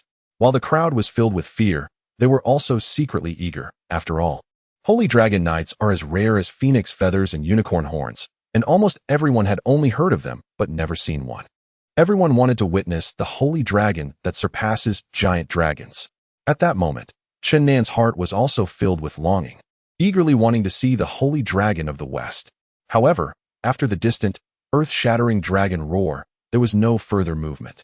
Just as the scene was about to erupt into chaos again, 3 figures appeared in the distant sky, 3 wizards flying swiftly towards here at an astonishing speed. The 3 wizards appeared to be in their 50s, all wearing traditional magic robes, each with 4 golden stripes embroidered on their sleeves, signifying that the Magic Guild recognized them as having reached the realm of 4th-level Grand Wizards. The presence of these 3 terrifying 4th-level powerhouses together created an invisible pressure. One of them said, "Heroes and friends, allow me to introduce ourselves. We are teachers from the Gods1 Academy, here only to persuade you all to stop fighting, to avoid greater casualties." Someone in the crowd scoffed. "You think we will stop just because you say so? This is a world where strength speaks. Although you 3 are 4th-level masters, there are far more than just 3 4th-level experts here. There are 5 4th-level Dragon Knights alone." One wizard replied, "We may not carry enough weight, but I believe if that Holy Dragon Knight were to stand up and speak, it would suffice, right?" The crowd erupted in commotion, as no one had expected that the Holy Dragon Knight was actually from Gods1 Academy. Everyone couldn't help but marvel. Indeed, the ancient academy harbored hidden talents. Just as the crowd expressed their astonishment, an elderly man in loose robes with long sleeves floated in on a flying sword, breaking through the air from afar. The old man appeared ethereal, with white hair and a youthful face, resembling an immortal.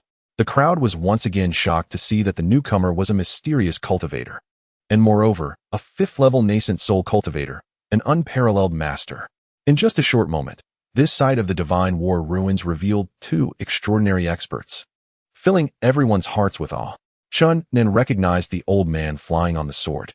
He had caught a glimpse of this unparalleled master during the 3rd round of testing when Gods1 Academy recruited new students.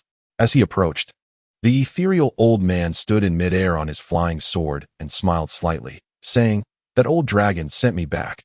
His temper is too irritable and only causes trouble, not success." Everyone understood that the old dragon the old man referred to was the Holy Dragon Knight. Only someone of his exceptional cultivation could dare to address the Holy Dragon Knight in such a playful manner. The 3 4th-level wizards from Gods1 Academy showed respectful expressions, floating behind the old man. "Friends, I come with no ill intentions, only wishing to ask you heroes to cease fighting. Gods1 Academy does not wish for any major bloodshed near the City of Freedom."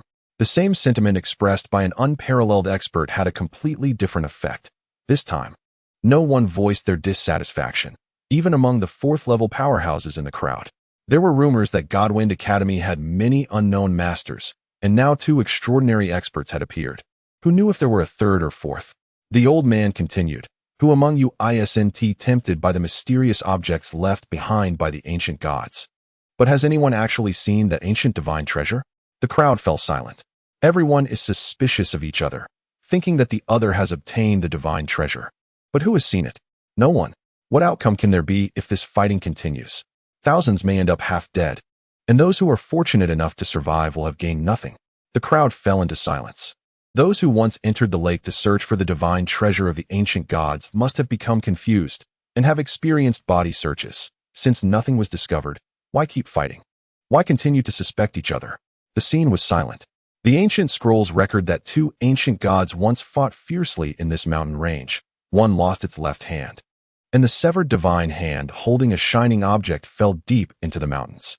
In the end, both ancient gods perished together. Thousands of years have passed. Who can guarantee that the left hand of the ancient god and that treasure have always been together? Undoubtedly. The river nearby connects to the underground lake through a hidden passage. The left hand of the ancient god must have been washed into the underground lake via that passage. But who can guarantee that the divine treasure was also washed in? It might have long been carried away by the river. After a moment of silence, the crowd began to murmur, and some started to leave. The fifth-level unparalleled expert patiently persuaded the thousands of cultivators, and more people departed, leaving fewer and fewer at the scene. The reality was harsh. At any time and in any place, strength represented everything. The same words spoken by a fourth-level powerhouse had little effect, but after being patiently articulated by a fifth-level unparalleled master, the results were entirely different. Eventually, thousands of people gradually dispersed, and thus a crisis was resolved. The old man flew away on his sword, with the three wizards following closely behind. It was only after everyone had left that Chun Nen slowly walked towards the city of Sin. What he had seen and heard today had a significant impact on him. Wizards, dragon knights, and cultivators could move freely between heaven and earth. In comparison, Eastern martial artists seemed somewhat weaker. He sighed. If Eastern martial artists could fly, what would they have to fear from the other types of cultivators? Young man, do not lose heart. A gentle voice sounded behind him. Chun Nan was startled and quickly turned to look, his heart skipping a beat as he recognized the person who had appeared. It was the old monster. The rejuvenated old monster had a demeanor akin to a cultivator, exuding an ethereal aura. He clasped his hands behind his back and said, Eastern martial artists are no less than the other types of cultivators. Do you remember that unparalleled expert in the ancient tomb beneath the palace of Chu? He was immortal, yet he could single-handedly destroy immortals. How many in the world can achieve that? Chun Nen replied, I know that martial artists can fly after reaching a certain level. From any perspective, they would not be weaker than the other types of cultivators. I was merely feeling a bit emotional just now. The old monster nodded and said, Do you know what the unparalleled experts among the various types of cultivators fear the most? I don't know. They most fear encountering the top experts among Eastern martial artists. Chun Nan was greatly surprised and asked, Why? This has been concluded from numerous classic battles among various types of cultivators. Whenever a top Eastern expert participates in a battle, the other cultivators rarely win. Eastern martial artists, upon reaching a certain level, can cultivate some unique supernatural powers. If you can reach that level, you will naturally understand. Chun Nan certainly knew that martial artists would gain some supernatural powers when they reached the highest level, but he was not well acquainted with those legendary powers, only knowing some secrets like the Eye of Heaven. He asked, Why do many people feel that Eastern martial arts are gradually declining? The experts among Eastern martial artists act too low-key, which naturally leads people to misunderstand that Eastern martial arts are fading. In fact, within some ancient sects, there are no shortage of earth-shattering figures. If these people were to step forward, Chun Nan believed in his words deeply because the old monster was such a person. Perhaps he had once been a prominent figure in his youth, but now, no one likely remembered him. Chapter 5. Tragic Encounters. Chun Nan was puzzled by the actions of the old monster. He did not understand why this elder would appear to instill confidence in him regarding martial arts. He had always believed that the old monster had ulterior motives. But now it seemed that this elder was genuinely helping him and meant no harm, leaving him confused. The old monster, with his mystical power, vanished into thin air in just 4 steps.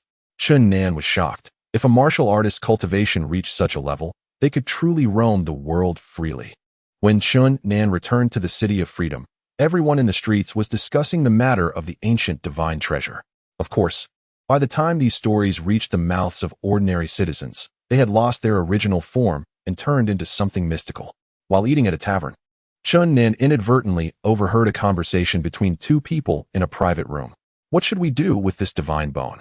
So many people saw us snatch it. Although most are after the ancient god's treasure, We can't rule out that someone might have their eye on it. Why not sell it? We get money and avoid trouble. Sell it to whom?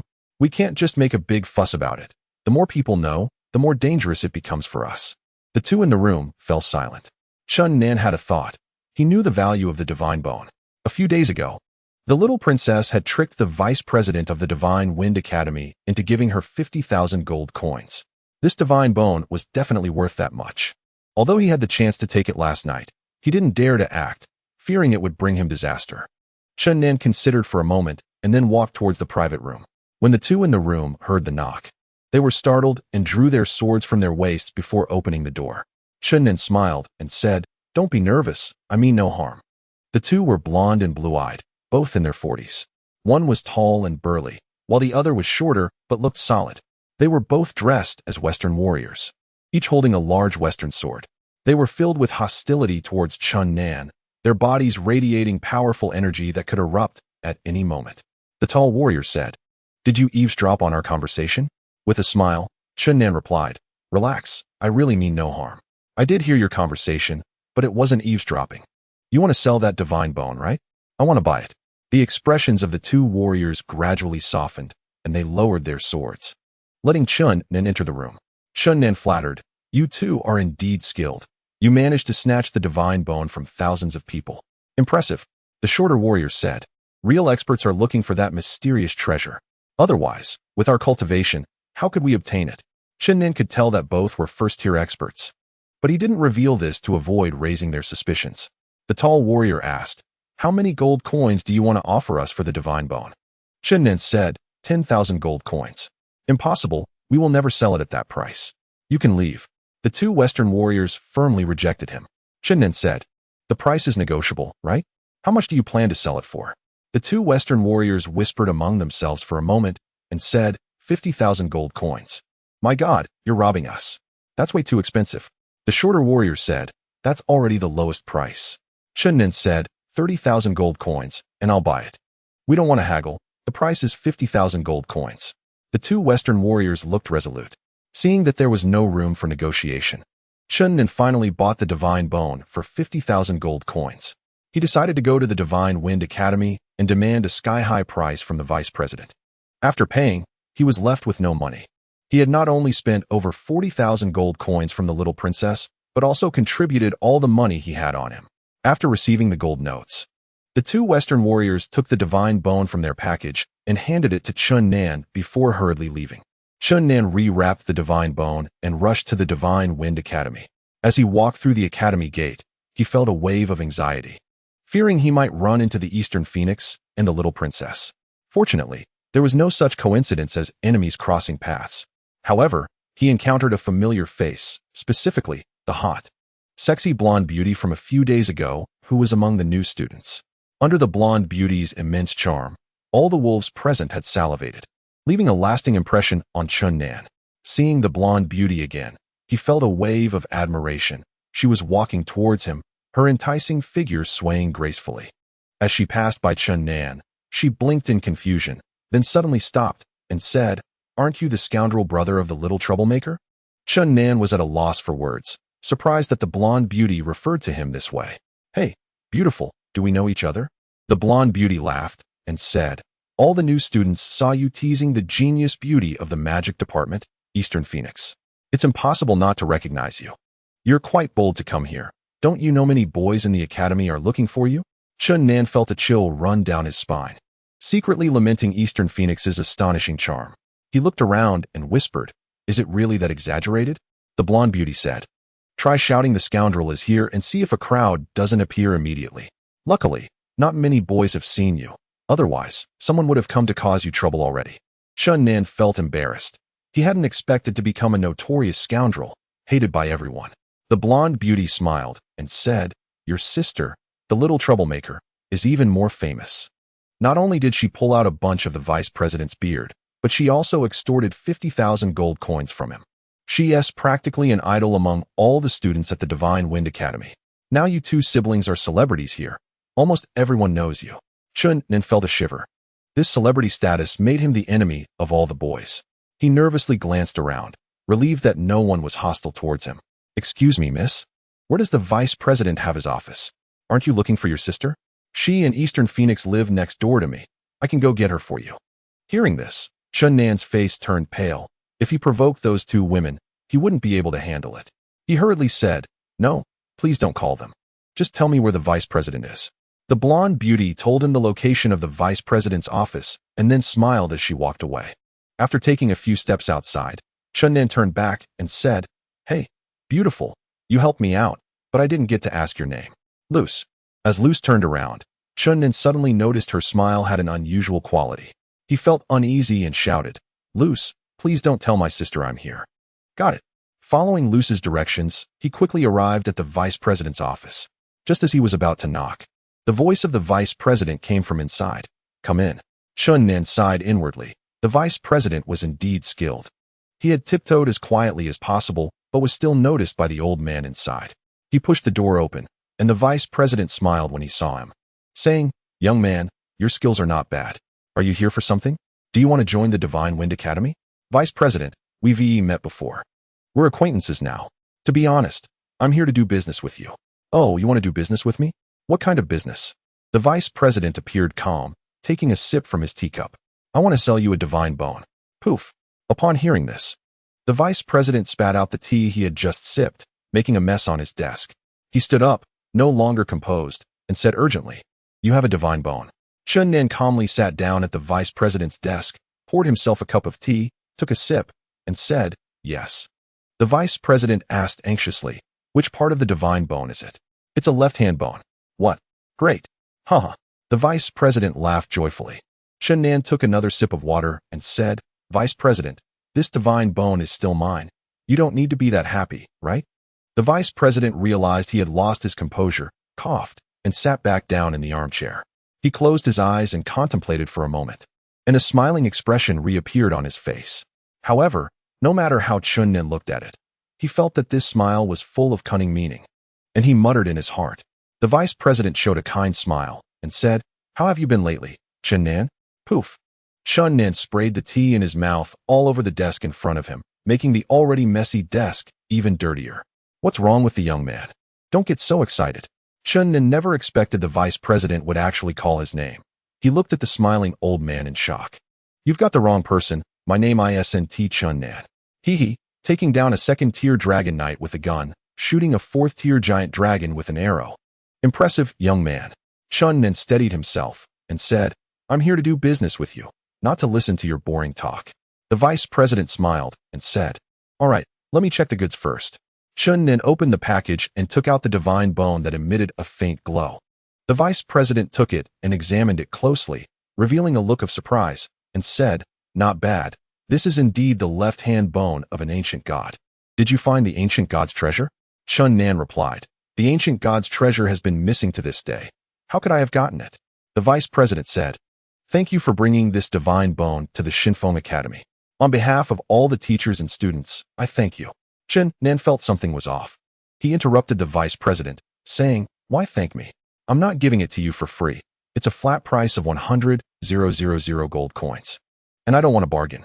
He showed a resolute expression. The vice president smiled and said, "Young man, we have received some information about you. If we spread it around, I think many people will be interested in you." "What information?" "I heard that not long ago a young man, in a fit of rage for a beauty, caused chaos in the imperial capital of the Chu kingdom with the Ho-E Bao, not only threatening the Chu emperor, but also abducting the little princess of the Chu kingdom." "Enough. How do you know such detailed information? Didn't the Chu kingdom block the news?" "Hee. We also received this news just a couple of days ago. The Chu kingdom's confidentiality work is indeed very strict, but the disciples of Shinfeng Academy are spread all over the world. Any disturbance on the continent will eventually reach here." Looking at the vice president's unchanging, annoying smile, Chun Nan really wanted to punch him. He calmly asked, "What do you want?" The vice president smiled and said, "Don't worry, we won T-Talk recklessly. You've already given us the divine bone. We are grateful for that, and will definitely keep your secret." Chun Nan shouted, "Who said I gave you the divine bone? This is outright robbery." The vice president smiled and said, "Although the Chu kingdom hasn't made this public for various reasons, and hasn't issued a kill order against you. If someone were to capture you and hand you over to them, I think they would be very pleased. The city of evil is now in turmoil, with so many cultivators gathered here. if your matter is widely publicized. A large number of people will hunt you down crazily to exchange for high official titles and riches from the Chu kingdom. After hearing this, Chun Nan felt a chill run down his spine. Just imagining such a scenario was terrifying. The vice president continued, "Thank you for bringing this divine bone to the Shinfeng Academy. On behalf of all the teachers and students, I thank you." "Shut up, you old man. When did I say I would give you the divine bone?"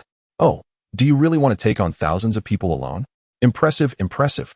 Chun Nan really wanted to knock the vice president down and kick him a few times.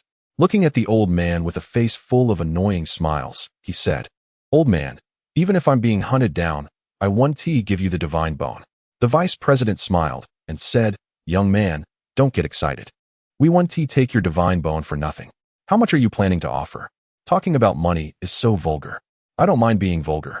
I bought this broken bone for 50,000 gold coins. Thank you for bringing this divine bone to the Shinfeng Academy. On behalf of all the teachers and students, I thank you." "Old man, can you say something new for once? Why do you always say that?" The vice president coughed and said, "Cough.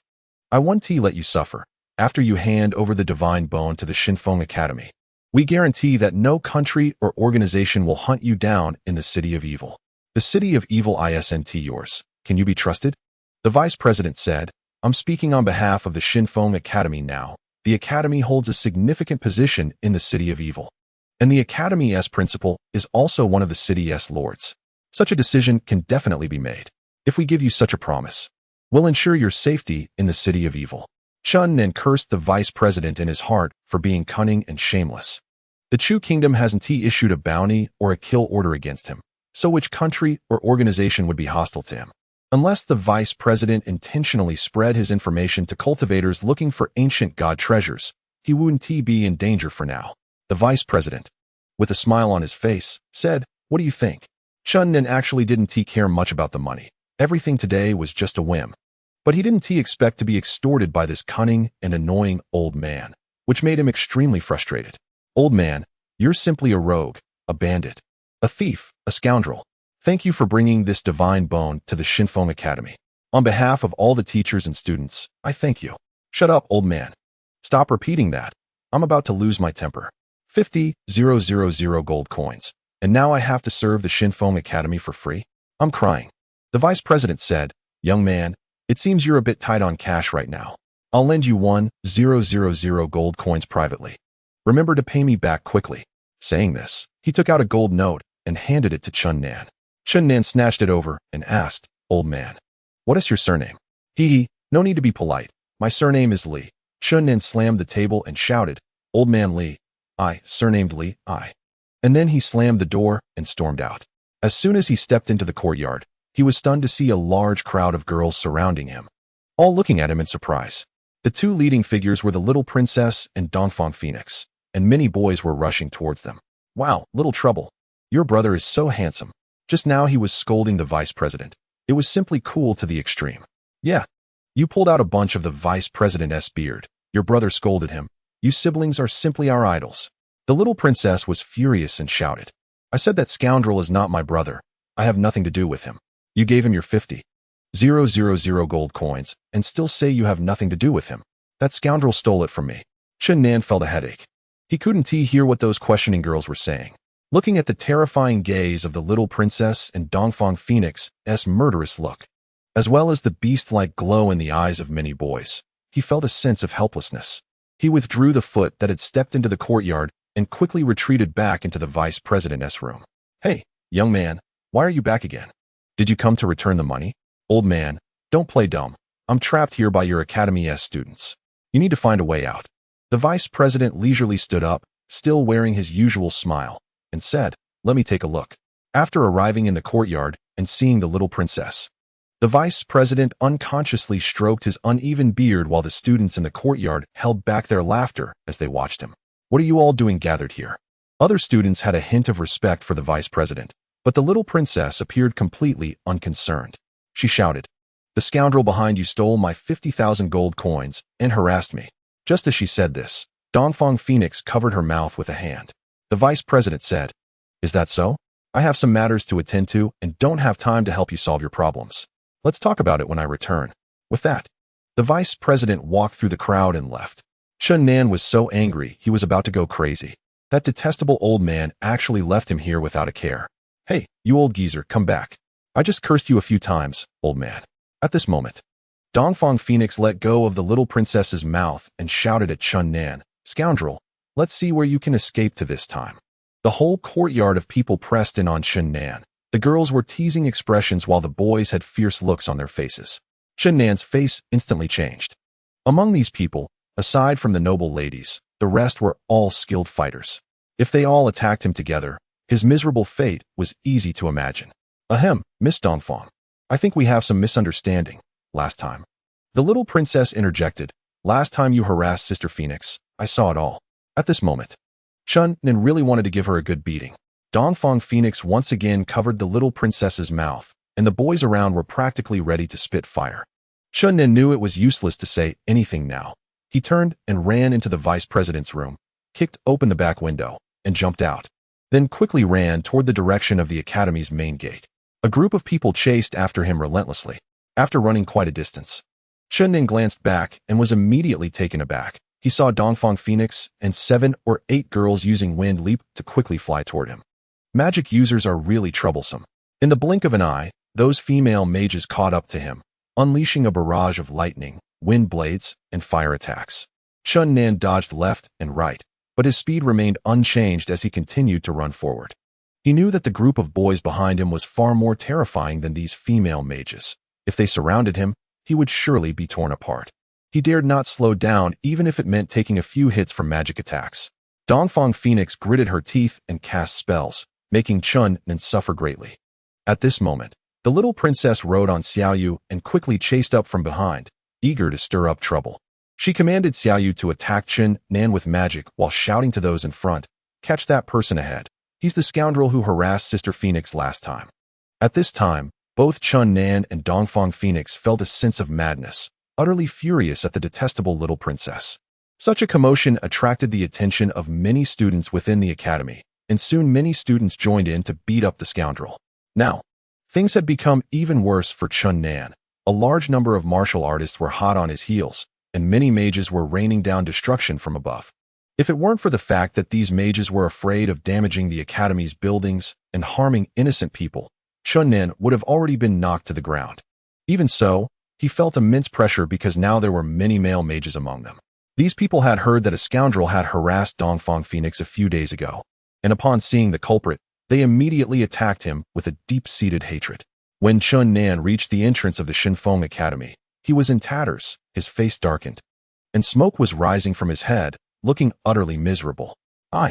In his heart, he cursed the treacherous vice president, the detestable little princess, and the furious Dongfang Phoenix 100 times. He finally escaped the gates of Shinfeng Academy, but the pursuing army behind him continued to chase him relentlessly. Dozens of mages bombarded him from the air while a large number of martial artists shouted and cheered behind him, creating a spectacular scene. Fortunately, there were many pedestrians on the street, which prevented the mages from fully unleashing their powers. Otherwise, even if Chun Nan had 10 lives, he would have lost them all. The pedestrians on the street looked on in astonishment at this chasing army. Such a scene had not occurred in Shinfeng Academy for many years. Even during the pursuit of a notorious criminal years ago, only a few dozen students were dispatched. Chun Nan lamented. The martial artists behind him were manageable, having already been shaken off by a large margin after a circle, but the mages in the air were truly giving him a headache. These people were like shadows, making it impossible for him to shake them off. He ran from the east city to the north city, then returned from the north city, and finally headed toward the surrounding river, causing chaos along the way. As he approached the surrounding river, without the cover of pedestrians, Chun Nan became a living target. If it weren't for the mage's reluctance to cause casualties, he would have likely perished. Before jumping into the surrounding river, Chun Nan, enduring his injuries, shouted into the air, "Phoenix wife, wait and see. I will definitely teach you a lesson in the future." With that, he plunged into the river. Dongfang Phoenix gritted her teeth, her face turning ashen with rage, and finally, she couldn't help but scream, "Ah, I must kill this bastard."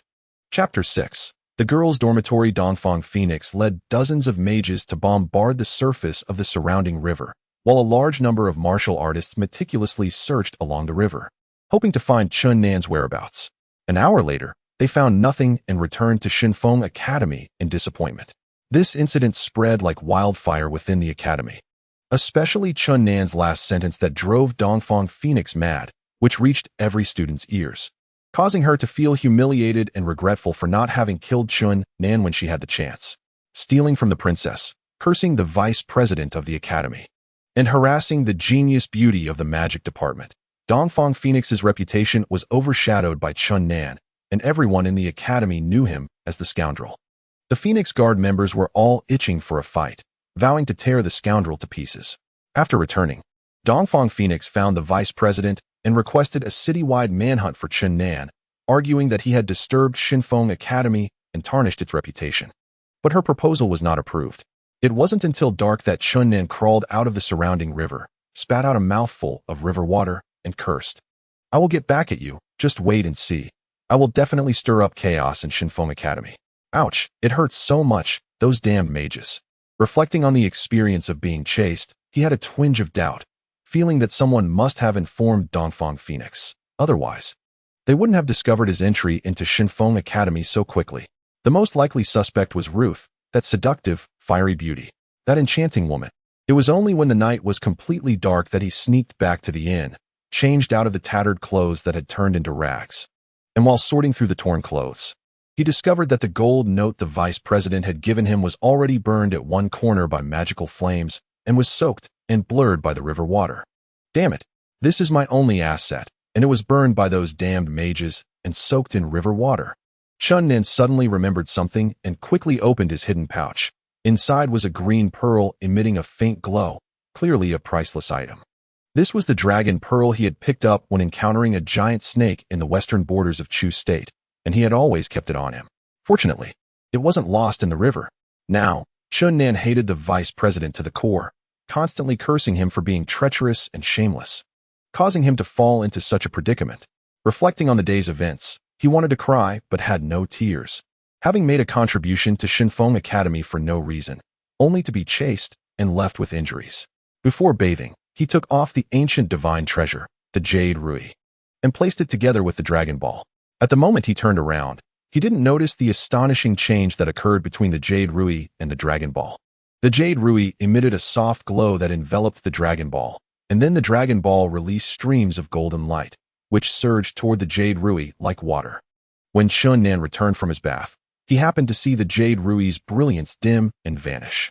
He quickly walked to the bed, and the scene before him shocked him greatly. The Dragon Ball had actually shattered, reduced to dull green fragments. No way, the Dragon Ball actually shattered. He was utterly astonished. Recalling the hasty glance he had just taken, he seemed to have seen the Jade Rui absorb the last ray of light from the Dragon Ball. He grabbed the Jade Rui and examined it closely. He found that this ancient divine treasure was even more translucent than before, dazzling under the candlelight. Filled with a sense of spiritual energy, Chun Nan pondered for a moment before finally putting away the Jade Rui. That night, he vaguely heard an ethereal female voice in his dream. "I want to see the light of day again."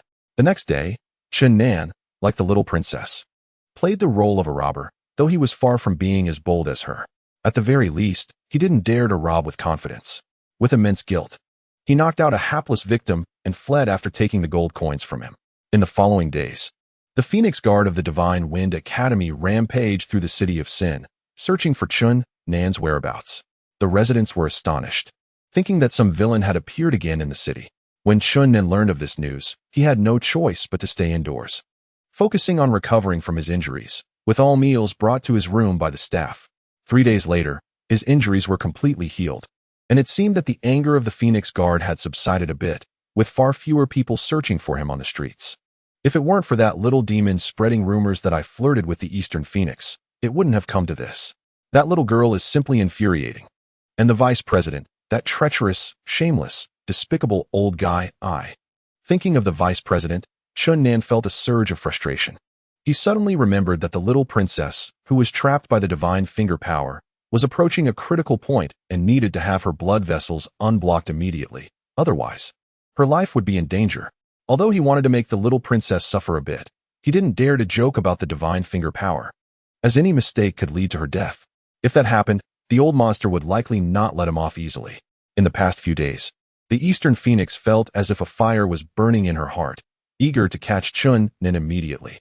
At the same time, she was very dissatisfied with her roommate. If it weren't for the little princess's careless words, she wouldn't be in such an embarrassing situation now. In the first 2 days, she constantly questioned the little princess, but later realized that the little princess seemed to be in low spirits, so she stopped blaming her, thinking that she understood her mistake. Little did the Eastern Phoenix know that the little princess was feeling down because the divine finger power was about to reach its critical point. She had sought assistance from several teachers in the Eastern Martial Arts Department to break the seal, but had failed, and she was regretting offending Chun-Nin so early. Little troublemaker, as long as you know your mistake, I won't blame you anymore. Please don't blame yourself. Upon hearing this from the Eastern Phoenix, the little princess spat out the tea she had just sipped. What's wrong, little troublemaker? Sister Phoenix, I'm so touched. After midnight, Chun-Nin left the inn. Under the moonlight, a faint shadow moved like wind and lightning, and in the blink of an eye, he arrived at the Divine Wind Academy. He lightly jumped into the academy and then stealthily moved. He had previously explored this place at night and vaguely remembered the students' dormitory area. This time, he didn't dare to walk into that area openly, fearing he might repeat his previous mistake and be caught as a pervert. Soon, Chun-Nin discovered a restroom near the dormitory area. A boy was stumbling toward it, and sensing that the boy's cultivation level seemed to be low, he swiftly attacked from behind, knocking the boy out without a sound. After sealing off several of the boy's acupoints, Chun-Nin revived him. The moment the boy woke up, he found a cold dagger pressed against his neck, and a young man was grinning at him, causing him to want to scream in fear. But he found he couldn't move or speak. Chun-Nin sneered, "In a moment, I'll release your mute acupoint, but you mustn't shout. Otherwise, I'll end your life immediately. Do you understand?" The boy blinked. As soon as the mute acupoint was released, he asked, "Who are you? If you want to live, stop talking nonsense." The boy immediately fell silent in fear. Chun-Nin asked, "Do you know where the Eastern Phoenix and the little troublemaker live?"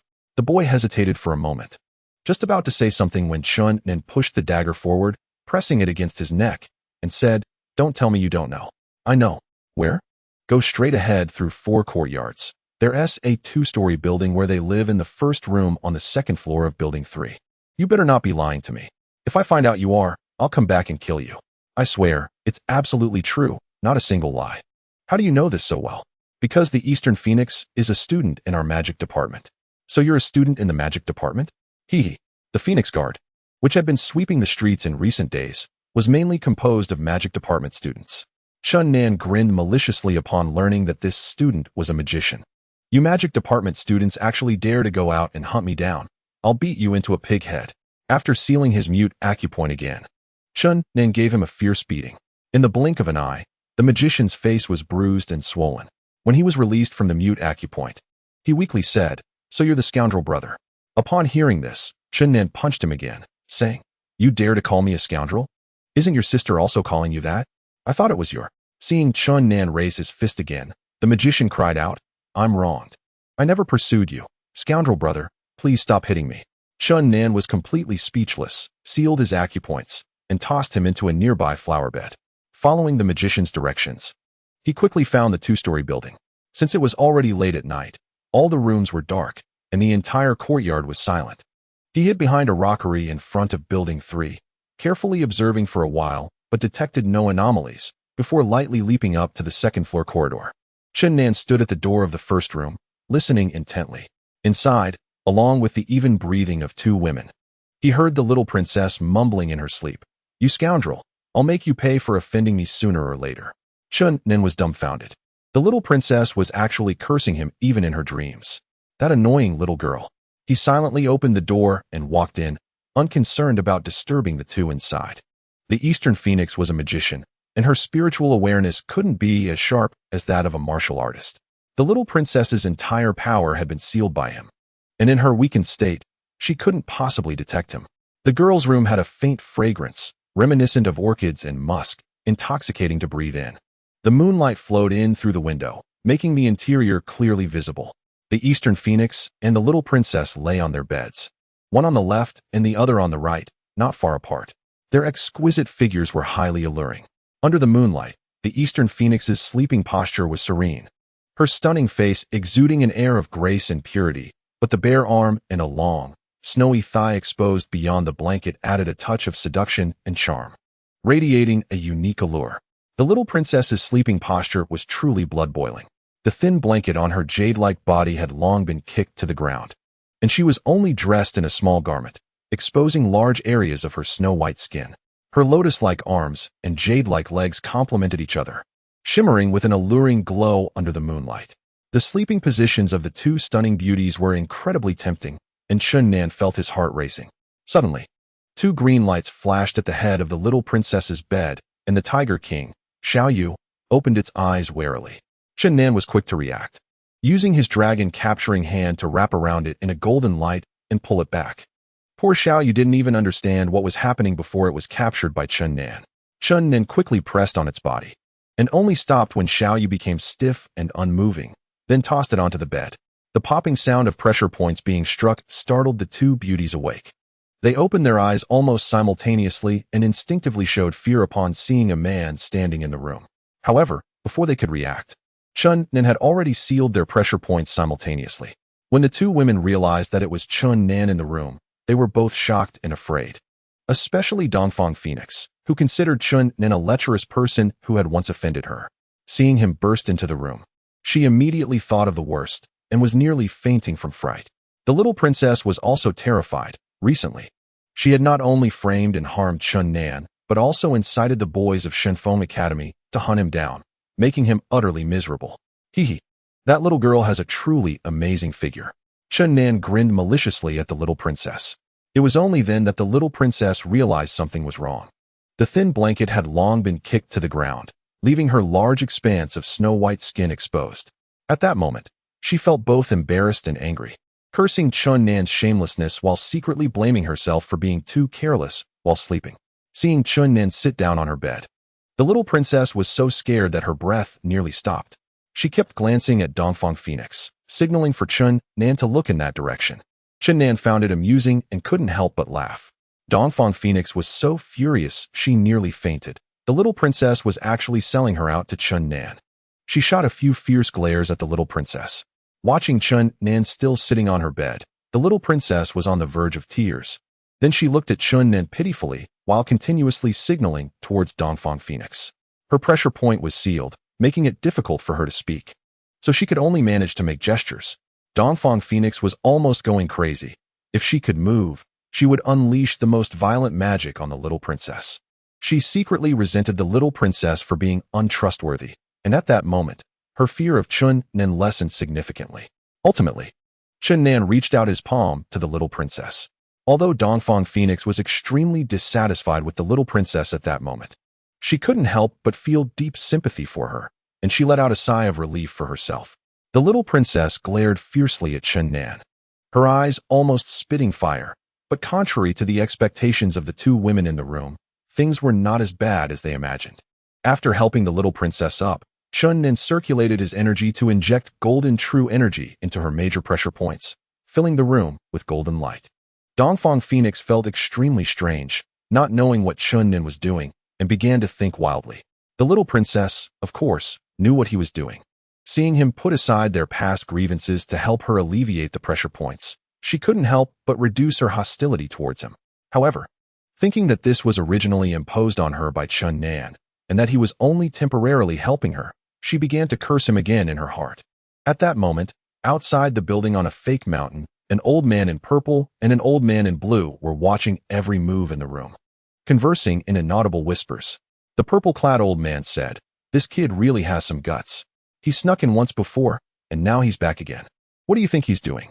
The blue-clad old man replied, "It seems to be some secret method to invigorate the blood vessels. I didn't expect this kid to have some skills." The purple-clad old man said, I remember now. That little troublemaker seems to have found a few teachers to help her resolve some restrictions in the past few days, but none were successful. It seems that the restrictions on her body are related to this kid." Half an hour later, the golden light in the room flickered and then vanished. Chunnan laid the little princess flat on the bed, pinching her cheek, and said, "Little demon, you keep framing me, and I went through so much trouble to save you. Aren't you considering becoming my maid now?" The little princess struggled to open her mouth slightly, trying to bite Chunnan angrily, but in the end, she didn't succeed and ended up kissing his finger instead. Her face turned extremely red with anger, and she gasped for breath, finally closing her eyes in frustration. Dongfang Phoenix. Although knowing a bit more than others that Chun Nan and the little princess were not actually siblings, was still confused by their complicated relationship. Chun Nan turned to her and said, "Phoenix girl, you sent so many people to hunt me down, but have I ever really teased you? You all hunted me down to the point of severe injury and still didn't stop, sweeping through the whole city, yet I haven't even touched your hand. I am truly wronged." Hearing Chun Nan call her Phoenix girl, Dongfang Phoenix's face turned pale with anger, glaring at him. "Now you dare to glare at me?" Chun Nan stood up and walked to her bed. Dongfang Phoenix felt panic, her heart racing with fear. "Oh, what's this? Is it your magic wand?" Next to Dongfang Phoenix's pillow was an exquisite magic wand, over a foot long, sparkling, and clearly crafted from purple jade. At the top of the purple jade wand was embedded a red magic crystal, radiating spiritual energy, clearly a priceless treasure. Chun Nan sighed. What a treasure. Saying this, he forcefully pried the red magic crystal off the purple jade wand. Dongfang Phoenix felt heartbroken, wishing she could kill Chun Nan. This guy had actually taken apart her beloved magic wand. At this moment, the blue-clad old man on the fake mountain could no longer contain himself. If the purple-clad old man hadn't grabbed him, he would have rushed out. "Old man, why are you holding me back? Didn't you see that rascal took apart my granddaughter's favorite magic wand? That's a rare item. I spent a lot of effort to steal it from a magic fanatic. Isn't it just a magic wand? He can't eat it. Let's see what's going on first and check this kid's character. This rascal is driving me crazy." Chun Nan carefully examined the red magic crystal and said, "I heard that an ordinary magic crystal is already worth a lot of money. A top-grade magic crystal like this must be worth a good price." After speaking, he stuffed the magic crystal into his pocket.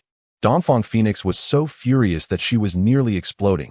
This guy had actually taken her magic wand apart to exchange for money. Simply wasteful. When Chun Nan shifted his attention from the magic wand to Dongfang Phoenix, he smiled wickedly and said, "Since everyone says I teased you, then today I'll make it a reality." Dongfang Phoenix's face turned pale with fear, her body involuntarily trembling slightly. The blue-clad old man on the fake mountain could no longer hold back. He urgently wanted to rush upstairs, but was once again held back by the purple-clad old man. "Don't be impulsive. That kid doesn't dare to act recklessly. He's just scaring your granddaughter." The blue-clad old man angrily whispered, "This little rascal, I will make him pay. I have always told Phoenix that magic is useless and can easily be ambushed and schemed against, but she never listens. This time I must force her to learn some martial skills." Chun Nan looked at Dongfang Fenghuang, who showed a look of horror, and smiled. "Don't be afraid. I'm not that uncultured. But if you keep sending people to search for me throughout the city, I can't guarantee I will still act like a gentleman next time." Although he claimed to be cultured and a gentleman, his subordinates were busy searching the two women's clothes, finally finding dozens of gold coins, which they pocketed. "I'm broke. All my money was plundered by that damned vice dean, so I have to borrow some from you." The two women in the room looked at him in shock, not expecting that this terrifying villain would turn into a thief and a robber. Chun Nan walked to the little princess's bed, knocked hard on her forehead, and said, "Little demon, reflect on yourself. Whenever you are willing to be my maid, I will completely lift the restrictions on you." The little princess wanted to scream in pain, tears streaming down her face, cursing Chun Nan 100 times in her heart. Chun Nan then walked to Dongfang Fenghuang's bed, intending to knock her too, but suddenly changed his mind. He grabbed her ample, towering breasts through the thin blanket, then opened the back window and flew away, leaving behind a light-hearted remark in the room. "They all say I tease you, but I did nothing. Yet I was bombarded by you and a bunch of crazy women with magic. Now, let me collect a little interest." Dongfang Fenghuang was humiliated and furious, almost going crazy. At this moment, the old man in blue robes, who had been standing on the rockery, could no longer hold back and flew up to the second floor. Following closely behind him, the old man in purple robes grabbed his shoulder and whispered, "That kid has already left. Do you really want to go in now? Isn't that even more embarrassing?" The blue-robed old man hesitated for a moment, then jumped onto the rooftop, chasing after the direction Chun Nan had left. The purple-robed old man hurriedly followed suit. "Hey, old man, don't get excited. Didn't we agree that as long as this kid doesn't do anything outrageous, we won't disturb him for now?" The blue-robed old man spat. "Damn it, this brat just teased my granddaughter. Didn't you see that? Isn't that outrageous? I didn't act just because of you, old man. Otherwise, How could he take advantage of my granddaughter? The purple-robed old man said. Who knew that kid would start off pretending to be serious, only to end up with a clumsy paw? You shouldn't be so impulsive. The blue-robed old man shouted angrily. There are many possibilities for him to draw the Hoey bow. It's not what you think. There's no need to keep observing. Today, I will definitely teach this brat a lesson. The purple-robed old man replied. I'm telling you, old man. Do you really want to escalate this? It won't do your granddaughter any good. The blue-robed old man paused to think and said, Today, I'll let him off the hook. But I will definitely find an opportunity to teach him a good lesson another day. As Chun Nan leaped over the high walls of Shinfeng Academy, he shivered and muttered to himself, Strange. Chapter 7. Painful beating after dawn. The acupoints of Dongfang Feng Huang and the little princess were naturally released. The moment she could move, Dongfang Feng Huang couldn't help but let out a scream. Ah, you deadbeat. I will kill you sooner or later. Large blades of wind and flames erupted from in front of her, filling the room with magical energy fluctuations. The little princess quickly hugged Xiaoyu and crouched down on the floor. By the time Dongfang Feng Huang calmed down, the room was a sight of devastation. The doors and windows were almost destroyed, massive cracks appeared on the walls, and the roof creaked, ready to collapse at any moment. At that moment, several girls living in the adjacent room ran in. The blonde beauty, Ruth, asked, What happened, Senior Feng Huang? Dongfang Feng Huang replied, Nothing, just had a nightmare. You can go out now. The girls left suspiciously. The little princess stood up, holding Xiaoyu, and patted her chest, saying, You scared me to death. Sister Feng Huang, you looked so terrifying just now. Seeing the little princess's cheerful expression, Dongfang Feng Huang was almost furious. She glared at the little princess and said, Little troublemaker. I'm utterly disappointed in you. I didn't expect you to be so ungrateful last night. Humph. The little princess, feeling wronged, said, Sister Feng Huang, you are wronging me. I knew my performance last night would lead to your misunderstanding. Dongfang Feng Huang retorted angrily, How am I wronging you? What misunderstanding could there be between us? At a critical moment, you wanted to give me to that deadbeat. Just thinking about it makes me mad. I really want to hit you. The little princess replied, How could you think that? I was glancing at you for help. I was also immobilized at that time. How could I help you? Your excuse is too flimsy. But you're a powerful magician. I thought you could use your magical energy to unseal your acupoints, so I kept trying to get your attention. Nonsense. Magicians are physically weak. How could they unseal their acupoints themselves? I don't know. I don't know much about cultivation. I haven't learned any cultivation methods. Otherwise, I wouldn't be bullied by that deadbeat. Humph. Who would believe your words? Sister Feng Huang, I'm very sad. I didn't expect you not to believe me. Little troublemaker, stop pretending to be pitiful. Okay, let's not talk about unhappy things. Sister Feng Huang, let's go have breakfast. I'm so hungry. I want to drink lotus seed porridge and eat chicken rolls. You still have the mood to eat breakfast? Humph. From now on, I won't lend you any money. Saying this, Dongfang Feng Huang got dressed and walked out of the room. The little princess hurriedly got dressed and chased after her. No, Sister Feng Huang. I'm only familiar with you here. Can you bear to watch me starve? Not long after they left, their room collapsed with a loud bang. Recently, the academy had been filled with strange happenings. First, Little Troublemaker led thousands of cultivators to besiege the academy. Then, the Phoenix Guard swept through and hunted down the deadbeat, leading to much discussion among the students. Just as the storm began to settle, a secret rumor spread through the academy. A student from the magic department was ambushed at night, beaten black and blue and thrown into the flower bed. When people unsealed his acupoints and woke him up, he groggily uttered the words deadbeat. But no matter how people questioned him afterward, he stammered and wouldn't answer. Soon, it was reported that Dongfang Feng Huang had a fit in the morning and demolished her own dormitory. Many linked the two incidents together, believing both were related to the deadbeat. The Phoenix storm rose again, and the students from the magic department wished they could devour Chun Nan alive. After this incident, Dongfang Feng Huang felt extremely embarrassed, as she could hear people's discussions wherever she went. Fortunately, this time, the little princess had a conscience awakening and did not take the opportunity to stir up trouble. She did her best to clarify the facts for Dongfang Feng Huang. Under her explanation, people roughly understood the ins and outs of the situation. Last night, they had fallen into someone else's trap. When they went out to catch thieves, they were instead taken advantage of by the thieves and lost many valuable items. In the morning, Dongfang Feng Huang had a fit because of this. It was clear that the thief was the deadbeat. and the Phoenix Guard once again took the initiative to search for Chun Nan throughout the city. Due to the Academy's recent announcement canceling the Finding the Left Hand of God assessment, those students who mistakenly chose this topic were completely liberated, and the search team for Chun Nan had invisibly grown much larger. In the morning, Chun Nan played with the red magic crystal he had broken off from Dongfang Fenghuang's wand, and at that moment, he could imagine how furious Dongfang Fenghuang must be. Finally letting out a breath, Chun Nan thought to himself that he must deal with that despicable and shameless vice president one day. That detestable old man was the most hateful guy. Just as he was about to put away the red magic crystal, he suddenly stopped. He took off the jade ruby from around his neck and placed it next to the crystal. The jade ruby emitted a soft glow that enveloped the magic crystal, and then streams of red light flowed from the crystal to the ruby like running water. Chun Nan hurriedly separated them and discovered that the magic crystal had developed several tiny cracks and had lost much of its luster.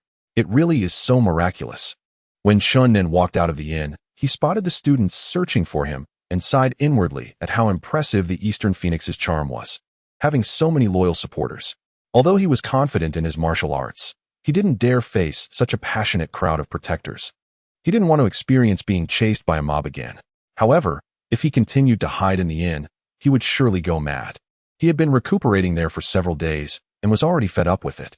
He decided to leave the city for a walk, cutting off a few strands of his long hair to stick to his chin, disguising himself as a man with a big beard, and then asked the attendant to buy a wide-brimmed hat for him to wear.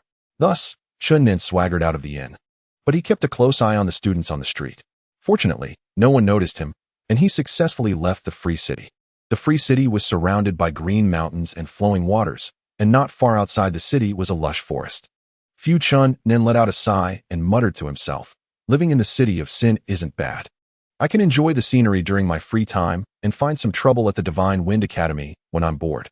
At that moment, an old man in a blue robe was secretly observing him from the woods, and upon hearing his words, his mustache bristled in anger. The old man took out a piece of cloth from his pocket and quietly covered his face as he approached Chun Nan. Unaware of this, Chun Nan walked into the woods, stretching his arms comfortably. Suddenly, a gust of wind whooshed over his head, startling him so much that his soul nearly left his body. As he realized he had no time to dodge, one could only imagine how terrifying the assailant's cultivation was, as he hadn't sensed anything beforehand. Instinctively, he turned his head slightly, but still couldn't avoid the attack. Everything went dark in front of him as a cloth bag was placed over his head, and at the same time, a dark force penetrated from above, sealing his acupoints. Simultaneously, a loud shout rang in his ear, "Robbery!" But the voice was clearly fake, making it hard to determine the age of the speaker, though it was definitely a man.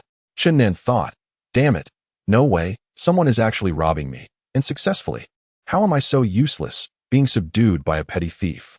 Before he could think more, he received a flurry of punches to the head, making him grimace in pain. He shouted, "Stop, please stop, let's talk it out." Chun Nan had never imagined such a day would come when he would be beaten by a highway robber. Normally, this would be a huge joke for him. But the events of today made him lament his bad luck, and he secretly vowed that once he could move again, he would beat this robber to a pulp and then tear him apart. To his frustration, the robber did not relent at his plea, but instead became even more brutal, kicking and punching him mercilessly, ensuring every inch of his body was taken care of. The robber was very skilled at beating people, not injuring Chun Nan's bones, but making every punch and kick incredibly painful, focusing on those sensitive nerve areas, and within a short time, Chun Nan was drenched in cold sweat. "Damn it! I curse you and your dear mother, you bastard robber." Chun Nan was nearly driven mad with rage. Being beaten by a petty thief today was a huge embarrassment. "You little brat dare to speak dirty words to me. I'm going to beat you up." The masked man continued his relentless assault, and Chun Nan felt like he wanted to curse again, but, considering the consequences, he had to change his tone and said softly, "Brother robber, please stop. I have a total of 110 gold coins on me. I'll give them all to you. Just don't hit me anymore." "I will hit you. I will keep hitting you. I'm just going to beat the hell out of you." A barrage of punches fell on his head. Chun Nan felt that he must look bruised and battered by now, definitely comparable to the mage from the Divine Wind Academy, whom he had once beaten up. Thinking about it, their experiences were indeed quite similar. "I misspoke. Hero, please stop. I'll give you all my belongings." He cursed inwardly, having to lower himself to a robber. This was simply unimaginable for him under normal circumstances. The robber continued his punches and kicks, treating him like a human punching bag, venting his frustrations until Chun Nan was on the verge of fainting before the robber finally stopped. After this painful ordeal, Chun Nan felt like his bones were nearly scattered. Once the storm calmed, the robber began to search through his belongings, eventually pulling out everything he had. Heavens, the red magic crystal has developed so many cracks. This time the robber's voice was no longer fake. Chun Nan immediately recognized it as an old man's angry voice. "You little bastard, how dare you damage it? What will you use to compensate?" At that moment, Chun Nan suddenly realized that this was no ordinary robber, but definitely a master from the Divine Wind Academy. And he must be acquainted with the Eastern Phoenix. Surely the other party had learned about his actions last night and had come to take revenge today. He felt like crying without tears, having provoked such a detestable and terrifying old pervert. "How did you damage the red magic crystal? Speak." Chun Nan felt himself being lifted by a powerful pair of hands. "Hey, old man, calm down. I accidentally hit it with my palm, so..." "What? Utterly despicable." Chun Nan felt a wave of dizziness, and with a thud, he was thrown to the ground, causing him so much pain that tears nearly flowed out. "You shameless brat dared to tease my granddaughter and forcibly dismantled her magic wand. This is absolutely outrageous. I'm going to beat you up." Chun Nan once again suffered a brutal beating, never imagining that the Eastern Phoenix would have such a strong and perverted grandfather. He could only scream in agony until the old man angrily kicked him once more before turning to leave. After a long time, Chun Nan finally managed to unblock his acupoints, tearing off the cloth bag from his head and throwing it violently to the ground. Today he had actually been beaten up, and he hadn't even seen the shadow of his assailant. He was utterly frustrated. The Eastern Phoenix actually has such a terrifying grandfather. He felt like crying without tears. Just as he was picking up the scattered gold coins from the ground and about to turn to leave, a faint laugh sounded behind him, and the old monster seemingly appeared out of thin air in front of him. "Ah, Senior." At this moment, Chun Nan's face was bruised and swollen, and seeing the old monster made him feel a bit embarrassed, stuttering. "Haha, interesting, you actually dared to cause trouble at the Divine Wind Academy. You're truly audacious." "I just accidentally provoked a troublesome girl. I didn't expect that girl would falsely accuse me and bring her grandfather out. That old man is truly detestable. Next time I sneak into the Divine Wind Academy, I'm definitely going to set it on fire." "Ouch." Chun Nan winced as he spoke, pulling at the wound on his mouth. The old monster laughed. "What do you think the Divine Wind Academy is? Do you think you can come and go as you please?" Chun Nan replied, "I've already snuck in there twice." The old monster asked, "Which places have you explored?" Chun Nan replied, "I walked a whole circle inside." The old monster chuckled and said, "If I'm not mistaken, many people inside have already discovered you. But they Haven Tea made things difficult for you." Chun Nan was taken aback and asked, "Really?" The old monster replied, "There are many extraordinary people inside. It's definitely not a mundane place." He then changed the subject and said, I heard that the troublesome little girl has joined the Shinfeng Academy. I was just about to go and lift the restrictions on her so she could learn something there. I didn't expect to run into you here. It seems I don't need to intervene." Chun Nan broke into a cold sweat and asked, "Aren't you going to see her?" "No need. You can take care of her for me," said the old monster before disappearing into the forest in just 2 steps. In a short while, relatives of Dongfang Phoenix and the little princess came looking for him, making Chun Nan feel quite frustrated, especially with Dongfang Phoenix's grandfather. He almost wanted to have a showdown with that annoying old man. After this incident, he lost all interest in sightseeing and dejectedly headed towards the city of Sin. Before entering the city, he pressed down his hat, trying to hide his battered appearance, not wanting anyone to see him like this. In the City of Freedom, the streets were bustling with people, and occasionally students from Shinfeng Academy could be seen moving through the crowd. Chun Nan had just been badly beaten outside the city, and now seeing a few people searching for him made him furious. He really wanted to grab one of them and give them a good beating. Suddenly, there was a commotion ahead, and someone shouted, "There's a duel going on up front. Let us go see." Curious, the crowd surged forward, and Chun Nan couldn't help but follow. At this moment, with his bruised face, he wasn't worried about being recognized, only feeling a bit embarrassed as many people looked at him with strange expressions. Ahead, a group of more than 10 young people stood in an open area, and upon closer inspection, it was clear that they were all cultivators, mostly mages. One young man held up a large banner with 4 big characters, "Challenge the traitor." Chun Nan's anger flared up. He clenched his fists, the joints cracking. However, he soon sneered because he felt it was time to vent his frustrations. He wanted to teach a good lesson to the one holding the banner. The young man shouted, "Is the traitor here? I knew you would eventually get the news and come here. If you're a man, come out and fight us." The onlookers began to murmur. Someone asked, "Who is the traitor that warrants such a big fuss from the experts of Shinfeng Academy?" The young man replied, "He is an audacious madman, a shameless traitor. But he dares not face us. Traitor, are you here? Did you hear what I said? If you have the guts, come out and fight me. If you can defeat me, I and my brothers promise to let you leave safely and never pursue you again. If you're scared, then keep hiding." Chun Nin had just suffered a big loss and was extremely unhappy. Hearing this provocation made his anger boil. He tore off half of his sleeve to cover his face, then leaped over the heads of the crowd and landed in the arena. The onlookers erupted into cheers, and the group of young people showed joy. The young man holding the banner handed it to someone else and scrutinized Chun Nan, saying, "So you're the traitor? You finally showed up. Huh, you're the traitor." Chun Nin interrupted him, saying, "Do your earlier words count?" The young man replied, "Of course. Can I go back on what I said in front of so many people?" Chun Nin asked, "Can you represent all the students of Shinfeng Academy?" "This." The young man hesitated and said, "Don't worry. As long as you can defeat me today, I guarantee you can leave safely. No one will make things difficult for you. And my brothers and I will never pursue you again." "Good. That's what I wanted to hear. Today, I must vent my anger. Shinfeng Academy owes me too much. The treacherous vice principal, that detestable old man from the east. Let me first collect some interest from you students." Seeing Chun Nin lose control of his emotions, the students showed expressions of surprise, not understanding why he was so agitated. More and more students who got the news rushed over. And soon there were dozens in the arena, with the crowd of onlookers growing thicker, surrounding the area completely. The young man asked, "Traitor, are you ready?" "I'm Chun, not a traitor." Chun Nin retorted, "Chun the traitor, if you're ready, I'm going to attack now. Go to hell, you chattering, asking for a beating fool." Chun Nin threw a punch, the force intimidating. The young man hurriedly floated into the air, saying, "Chun the traitor, do you have any martial ethics? How can you sneak attack me?" Let us start now." Chun Nin looked at him and said, "So you're a ghost mage. The magic users chasing me are the most numerous. Today, I'll turn you into a pig-headed monster and set an example for them." Saying this, he leaped high and struck out a palm at the mage. The mage quickly dodged to the side and began chanting a spell, gathering magical elements into a fireball the size of an egg, which swiftly shot towards Chun Nan. Not daring to underestimate it, Chun Nin dodged to the side, and the fireball crashed onto the ground with a loud boom, creating a charred pit. The onlookers turned pale with fright and hurriedly retreated, expanding the area significantly. Next, the mage continuously launched magical attacks, flames raging, waves of fire surging towards Chun Nan, with occasional lightning strikes crashing down, the powerful arcs crackling loudly.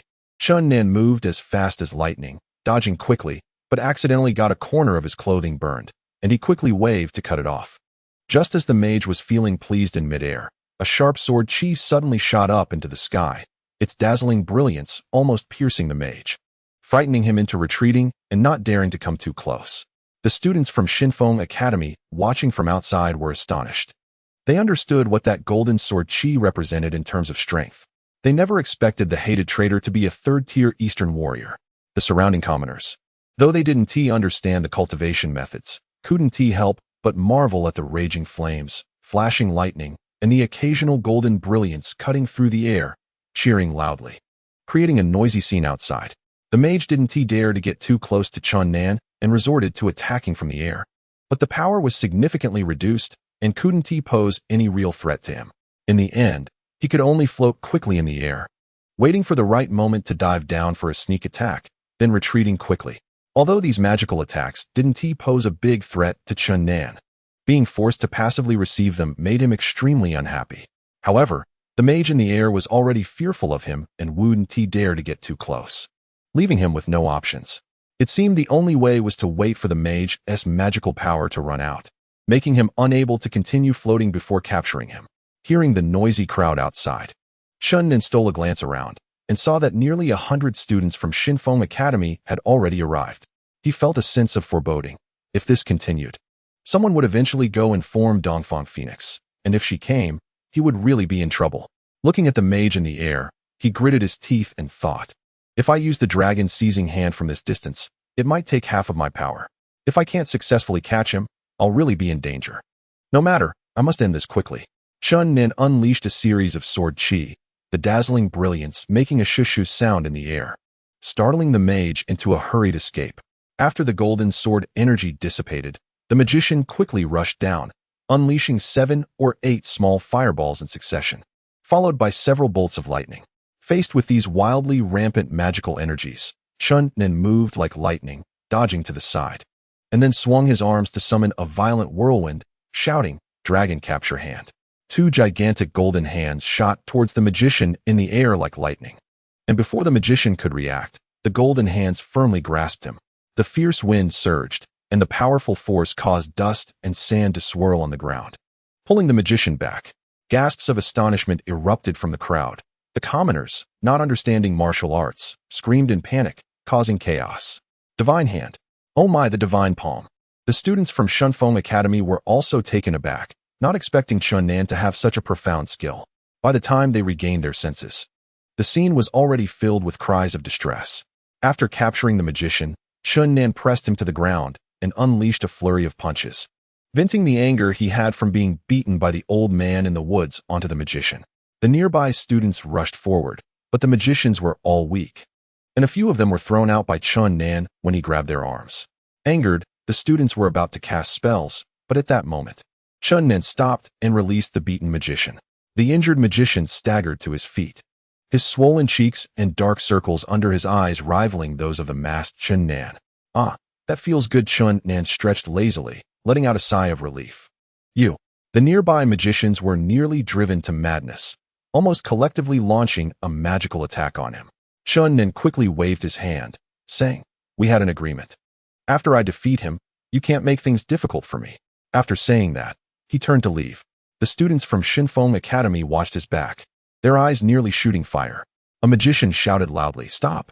Chun Nin turned around, coldly looking at the students who were eyeing him warily, and asked, "Do you want to go back on your word?" The shouting magician said, "You scoundrel, do you want to completely escape our pursuit? 3 days later, we will set up a challenge at the academy. If you can defeat our representative, we will no longer hunt you. Is there really someone willing to be my punching bag? Fine, I'll go to the challenge in 3 days." All the students shot him murderous glances, making Chun Nan feel a chill run down his spine. He feared that the furious students would suddenly lose control and come after him, so he hurriedly slipped out of the arena and disappeared into the crowd. Not long after Chun Nan left, Dongfang Phoenix and the little princess led a group of girls to the arena. Upon learning that Chun Nan had already left, Dongfang Phoenix was furious. But when she heard that he would attend the challenge at Shunfeng Academy in 3 days, a hint of joy flashed across her face as she gritted her teeth and said, "You dead scoundrel, I will definitely confront you then." After returning to the inn, Chun Nan looked at his swollen cheeks in the mirror, nearly going mad. The status of Dongfang Phoenix's grandfather in his heart soared dramatically, reaching the level of vice president. At least in terms of hatred, he vowed to find an opportunity to take revenge on those 2 detestable old men. Chapter 8. Breaking the magic with martial arts. 3 days passed in the blink of an eye. Chun Nin had healed the bruises on his face. During these 3 days, he purchased a large amount of weapons, a sturdy bow, 30 wolf-tooth arrows, 30 hidden darts, 30 flying knives, and 30 iron beads. He was filled with hidden weapons, having put in great effort to deal with the flying magicians. When he arrived at Shunfeng Academy, he was shocked to see dozens of magicians waiting at the entrance, each glaring at him with anger. As he walked in with them, he attracted countless glances, and many people whispered among themselves, "Did you hear? This time the magic department is going to duel with the scoundrel." "Yeah, I heard. It's said that at arena number 3, over 1,000 people have gathered. This scoundrel is really bold. He actually dared to tease the famous beauty of our academy. He is definitely dead this time. Let us go, we should check it out." Countless people rushed toward arena number 3. By the time Chun Nan arrived there with those magicians, it was already crowded, and the scene was noisy. A magician said to Chun Nan, "Our chosen representative hasn't arrived yet, so wait here for a while, but don't wander off. If anything happens, don't blame us." Chun Nan snorted coldly, but he really didn't dare to approach the crowd. He stood at a distance, fearing that the fervent protectors of the flowers would suddenly turn against him in anger. A light laugh sounded behind him. Chun Nan turned to look and saw a graceful and elegant young man walking toward him. The newcomer was extraordinarily handsome, almost to the point of being breathtaking. A true beauty. However, upon closer inspection, he was shocked to find that this person was actually a woman dressed in men's clothing. The woman had a tall and slender figure, with short black hair just covering her ears. Her bright eyes were clear and clean, like autumn water, with a straight and delicate nose and rosy lips, forming an exquisite picture. Instead of a long skirt, the short-haired woman wore popular men's attire, looking simple, fresh, and capable, exuding a sense of androgynous beauty and an alluring aura that was refreshing and hard to resist. Chun-Nen didn't expect a woman to be so handsome. Looking at the spirited and confident short-haired woman, he was momentarily mesmerized. "Hey, silly, what are you dazed about?" The short-haired woman's voice was filled with magnetism. Cough. Chun-Nen felt embarrassed and pretended to cough to cover it up, but he quickly calmed down and smiled. "Brother, do you have something to say?" The short-haired woman raised her eyebrows slightly but then relaxed, chuckling. "What a bold scoundrel. You've already offended Dongfang Phoenix, and you still dare to tease me like this. Aren't you afraid of provoking more people to hunt you down?" Chun-Nan's heart skipped a beat. The woman before him was definitely in the same league as Dongfang Phoenix and the little princess in terms of beauty, especially with her unique androgynous charm that was even more alluring. Her admirers would probably surpass those of Dongfang Phoenix, and what she said was definitely not an exaggeration. The androgynous beauty laughed, a captivating glow on her face, and said, "Are you scared?" "Hee hee, actually many people say I look like a tomboy. If you think so too, just call me brother." "Hee hee, may I ask what your name is, brother? It seems you really are quite a rogue." "My name is Long Wu, and I'm here to find you today." "Little Five, do you have 4 older sisters?" "Pa, you scoundrel, you really live up to your name." Although Long Wu was dressed like a man, her stunning features were quite androgynous, but her speech and demeanor were elegant. Coupled with her confident presence, she exuded an incredible charm. "Scoundrel, I heard that a few days ago you displayed a profound skill resembling the lost dragon capture hand from Eastern martial arts. Is that true?" Chun-Nen didn't expect her to bring this up suddenly. Long Wu smiled and said, "It seems to be true. How about we discuss it when we have the chance?" Chun-Nen exclaimed, "You can also use the dragon capture hand?" "I can't. Or else would I be discussing it with you?" Chun-Nen asked in surprise. "You don't want to discuss it with me? You tell me how to cultivate it, and I'll know it. Then we can discuss it." "Chun-Nen," Long Wu asked, "why aren't you speaking?" Chun-Nen didn't expect Long Wu to be so shameless in wanting to learn from him. He smiled and said, "Come on, little brother. Just say you want to learn my dragon capture hand directly. No need to pretend. So you agree then. This kind of absolute skill cannot be casually passed on." Long Wu laughed and said, "Hee hee, I'm afraid whether you want to pass it on or not, you have to." Chun-Nen retorted, "What a joke. Who can force me to pass it on if I don't want to?" Long Wu's voice was full of magnetism as she chuckled softly. "Do you remember that night not long ago when you sneaked into the girls' dormitory area with ill intentions and ended up being discovered by a girl?" Chun-Nen was taken aback. He indeed had mistakenly entered the girls' dormitory on his first night at Shinfeng Academy and had been caught by a girl who opened the door. "Nonsense, that didn't happen." Still trying to argue? "That girl is my roommate." After she shouted, "I was the first to rush out and just happened to see you turning to leave. As long as I've seen someone's silhouette, I can definitely recognize them next time." "Hee hee, I didn't expect the infamous scoundrel to be that night's lecher. Do you think if I spread this news, it would cause quite a stir?" Chun-Nen broke into a cold sweat. The stunning beauty before him was indeed difficult to deal with. Long Wu had a teasing smile on her face and said, "Do you want me to find that girl and have her identify you?" Chun-Nen immediately felt a sense of helplessness. He looked at her exquisite face and said, "Sister, you can't be that ruthless, can you?" Huffed, huffed, huffed. "Are you still addicted to that? Find a time to write down that secret technique for your brother, otherwise. You can imagine the consequences." Long Wu was exceptionally beautiful and radiated an indescribable unique aura, making it impossible not to attract attention. The crowd nearby had already noticed them. She chuckled, "I'm not in a hurry to learn the dragon capture technique yet. You can write it for me when you have time in the future.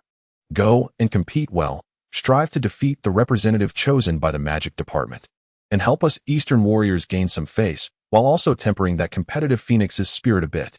After saying this, Long Wu turned and left. The students in the distance looked at Chun-Nen with hostility, and suddenly a familiar figure caught his eye. The burly Guanhao was making his way through the crowd toward him. Guanhao approached and said, "Brother Chun, I didn't expect you to have such courage to tease that beauty from the magic department and even come strutting in here." Chun-Nen felt a wave of helplessness again, and, not wanting to explain further, said, "Please, do I look like the kind of frivolous person?" Guanhao looked at him seriously and said, "Yes, even when you fled to the city of sin, you didn't forget to abduct a little beauty, now that you're stable. It's hard to guarantee you won't do such things again. I didn't expect that after not seeing you for more than 10 days, you have become the infamous scoundrel. It's hard to believe. You little rat, how can you not trust me? Seeing is believing, hearing is deceiving. I originally didn't believe you would do such a thing. But just now, I saw you blocking that beauty from the Eastern Martial Arts Department, and in such a short time. You have already attracted 2 of the 6 stunning beauties from Shinfeng Academy." "Sigh," Guanhao said, pretending to sigh and shaking his head. "You dead rat. What kind of eyes do you have? How did you see that? Are you really that short-sighted?" Chun Nin realized he was deliberately teasing him and was too lazy to argue further. "Shoo, keep your voice down. I'm currently risking my life talking to you. You are almost the public enemy of all the students at Shinfeng Academy. You could say it has reached the point of being hated by both gods and men. If they hear me talking to you, I will definitely be viewed differently. You greedy, cowardly rat. How can you talk like this? What, hated by gods and men? Is it that exaggerated?" Guanhao looked around and said, "Brother Chun, I advise you to leave here quickly. The representative chosen by the magic department this time is very powerful. It's said to be a 3rd-tier magician, one of the few experts in the magic department, and has been secretly in love with the Eastern Phoenix. If you face him, you're doomed. Go away, you crow's mouth. You haven't said a single good word since the beginning. Just go do what you need to do." At that moment, a group of 10 or so magicians approached, saying, "Scoundrel, are you ready? The duel is about to begin. All right, you all lead the way." Chun Nin followed these magicians forward, leaving Guanhao behind. At this time, there were already over 1,000 boys and girls in the training ground, and many more students were continuously arriving. Half of them were from the magic department, while the other half were from the cultivation department, Eastern Martial Arts Department, and Western Martial Arts Department, all coming to watch the fun. These people began to discuss and point at Chun Nin when they saw him. "Is this the scoundrel? Yes, I heard he has a sibling relationship with that little troublemaker. He doesn't look like a playboy. You didn't see earlier, he actually blocked Miss Longwu's way. This guy is a complete shameless scoundrel." Chun Nin felt a headache from the chaotic discussions, a pile of baseless accusations being thrown at him. He finally managed to push through the crowd and reach the central open area. A young man in his mid-20s stood in the center of the arena. His long golden hair casually draped over his shoulders, his handsome face adorned with a faint smile, very sunny, very bright, giving off a friendly feeling. He wore a blue magical robe with 3 golden stripes on the cuffs, indicating he was a 3rd-tier magician. "Hello, scoundrel brother." "I." Chun Nin muttered softly, then spoke loudly. "Please, my surname is Chun." The golden-haired young man politely said, "Hello, brother Chun, my name is Kevin." Chun Nin sighed and said, "If the boys from the magic department stop pestering me from now on, I think I will be fine." Kevin laughed and said, "If you hadn't been rude to Miss Dongfang, I don't think there would have been so much trouble." At this moment, a commotion arose outside the arena. "Kevin, teach him a harsh lesson. Kevin, uphold the prestige of our magic department." Some girls even boldly shouted, "Kevin, you're the coolest. I love the sunny Kevin the most." Suddenly, a sharp eagle call rang out in the air as the Eastern Phoenix rode a golden giant eagle flying in from afar, with the little princess sitting on it. The giant eagle descended in a whirlwind onto the arena, and the 2 girls on its back jumped down. The Eastern Phoenix said, "Senior Kevin, what are you doing?" Kevin showed a brilliant smile and said, "Phoenix, you're here. Many classmates in the department want me to stand up for you." Holding a purple jade magic wand and wearing a pure white magic robe, the Eastern Phoenix exuded an air of dignity and purity. However, when she spotted Chun Nin, her stunning face immediately turned frosty.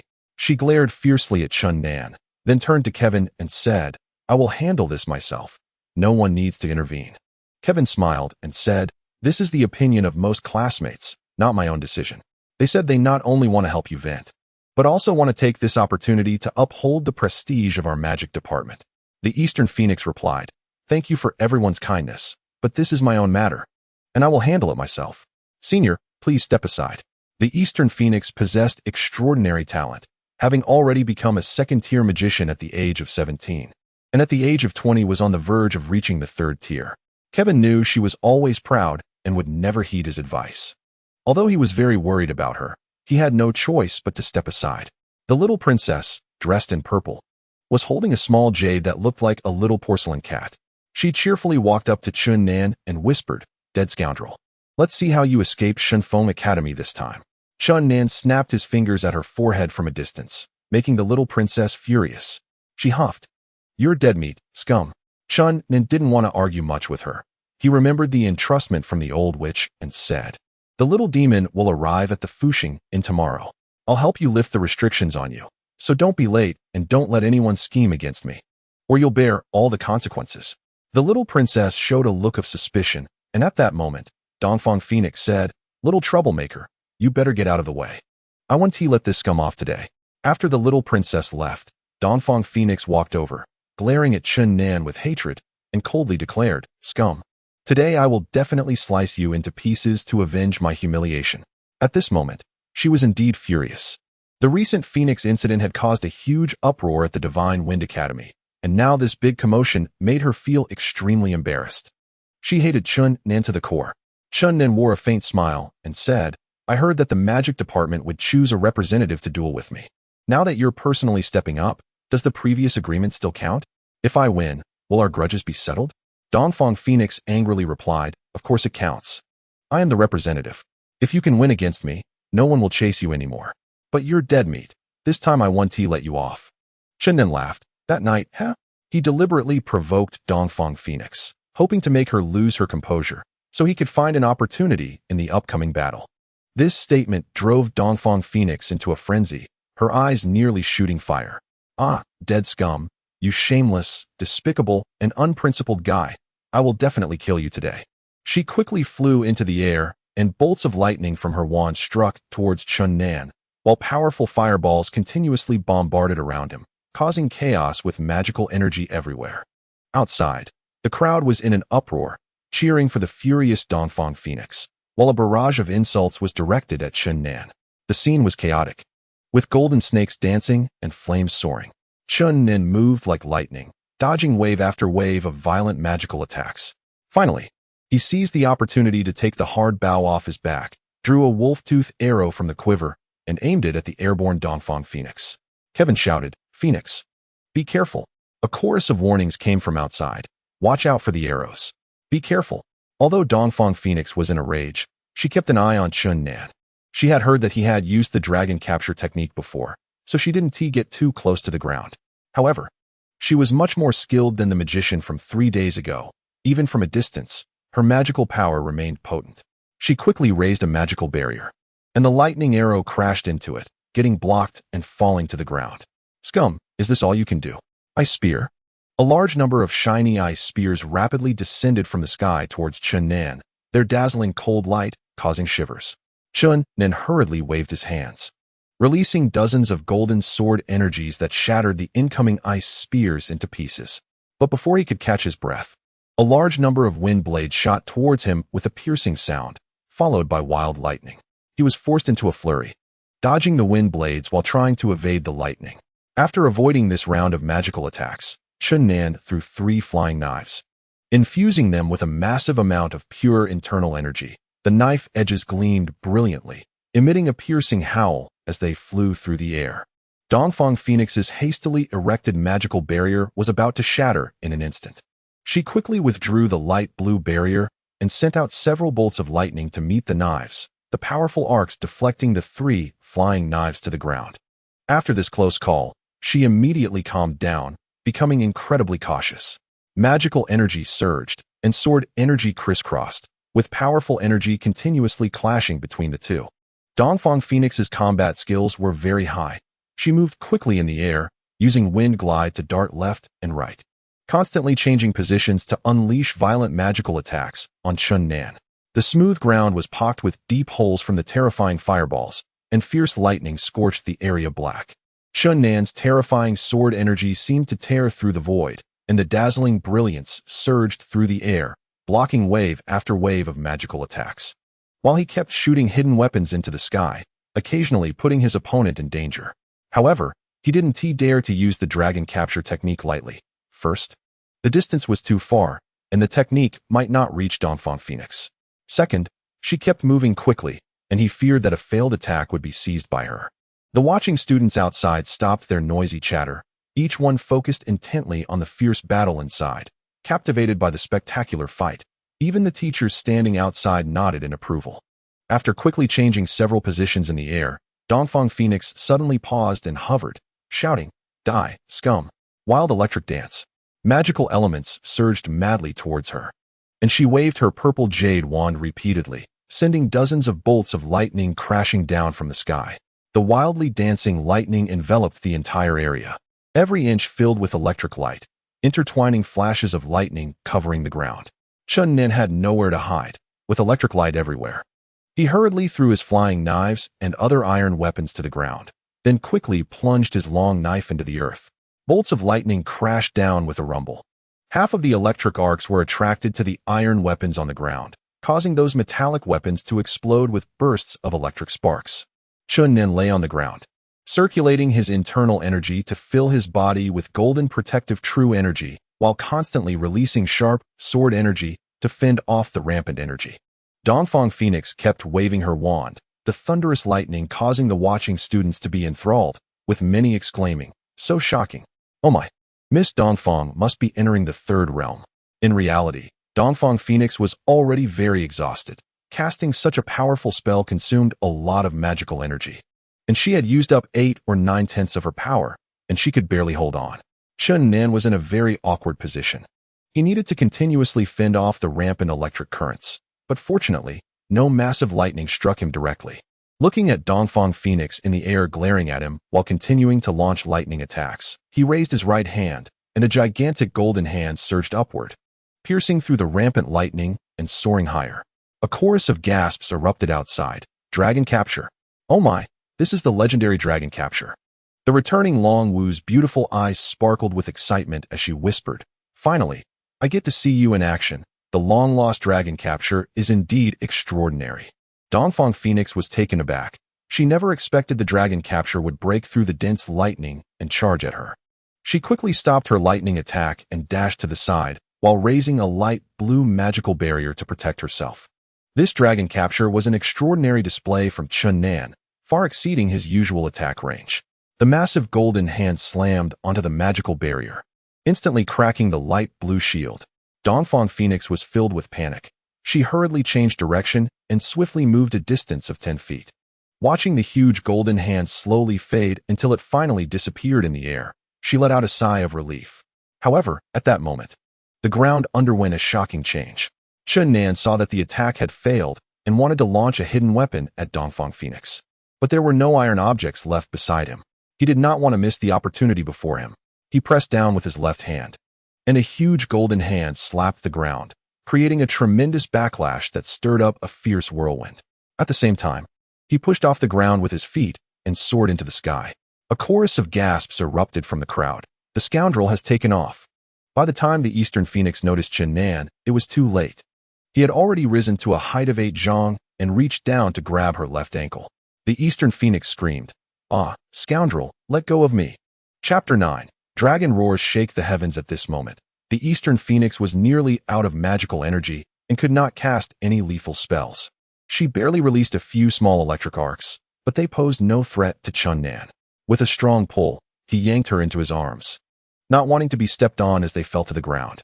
Accompanied by the Eastern Phoenix's screams and the crowd's astonished gasps, the two plummeted downward. Chun Nen freed his right hand and unleashed palm strikes toward the ground to counteract their descent. Finally, they landed, and Chun Nen rolled with the Eastern Phoenix for 7 or 8 meters to dissipate the immense force. The entire training ground fell silent. Everyone was stunned, never expecting such a result. After a moment of silence, the crowd erupted in angry shouts. "Let go of Miss Eastern. Scoundrel, release her." Though Chun Nen was holding a stunningly beautiful woman in his arms, he felt no tenderness in his heart at that moment. He leaped up and hoisted the Eastern Phoenix. Showing no mercy, ignoring her furious curses and screams, he twisted her arms behind her back. Kevin rushed over and said, "Brother Chun, you've already won. Why not let go of Phoenix quickly?" Chun Nen replied, "Wait a moment." He turned to the crowd and shouted, "I have defeated the representative you chose. From now on, we shall not interfere with each other." The Eastern Phoenix, now both embarrassed and furious, was livid. As soon as Chun Nen released her, she tried to charge at him, but Kevin caught her. Then, the little princess and several girls quickly ran over to forcibly escort her away. Scoundrel, this isn't over between us. The Eastern Phoenix screamed as she was taken away. The crowd glared at Chun Nan, their expressions filled with hostility. Chun Nan waved his hand and smiled. Haha, I won. From now on, there will be no animosity between us. Bah, shameless. Scoundrel. A chorus of insults rang out from the crowd, and then tomatoes, eggs, and other items came flying at him. Is it really that exaggerated? Did they prepare all this in advance? Chun Nan quickly backed away. The golden-haired handsome man, Kevin, stepped forward and shouted, Everyone calm down. We, the students of the magic department, can take a loss. Let us not give them a reason to mock us. The enraged students gradually settled down, but everyone looked at Chun Nan with hostility, making him feel a chill down his spine. At that moment, a spirited old man in blue entered the arena, exuding a powerful aura that clearly indicated he was a master. When the old man looked at Chun Nan, there was no hint of kindness. He coldly glanced at Chun Nan and loudly called out to the crowd, Since the duel is over, everyone disperse quickly. The crowd regarded the old man with some awe, and most began to leave. But just then, Chun Nan shouted, So it's you, Eastern old man. I want to duel with you. The old man in blue had just opened his mouth to speak when Chun Nan recognized his voice. It was the same Eastern elder who had beaten him up severely in the woods outside the city. The crowd gasped. They thought Chun Nan should avoid the old man since he had teased the elder's granddaughter, but they never expected him to propose a duel. The old man muttered, This brat is bullying my granddaughter again. Sooner or later, I'll teach you a lesson. In Chun Nan's mind, the Eastern elder was as detestable as the vice president. And hearing this made him quickly pick up the hidden weapons on the ground and throw them all at the old man. The elder waved his right hand lightly, and a faint green light appeared before him. All the hidden weapons vanished into that light as if they had fallen into the ocean.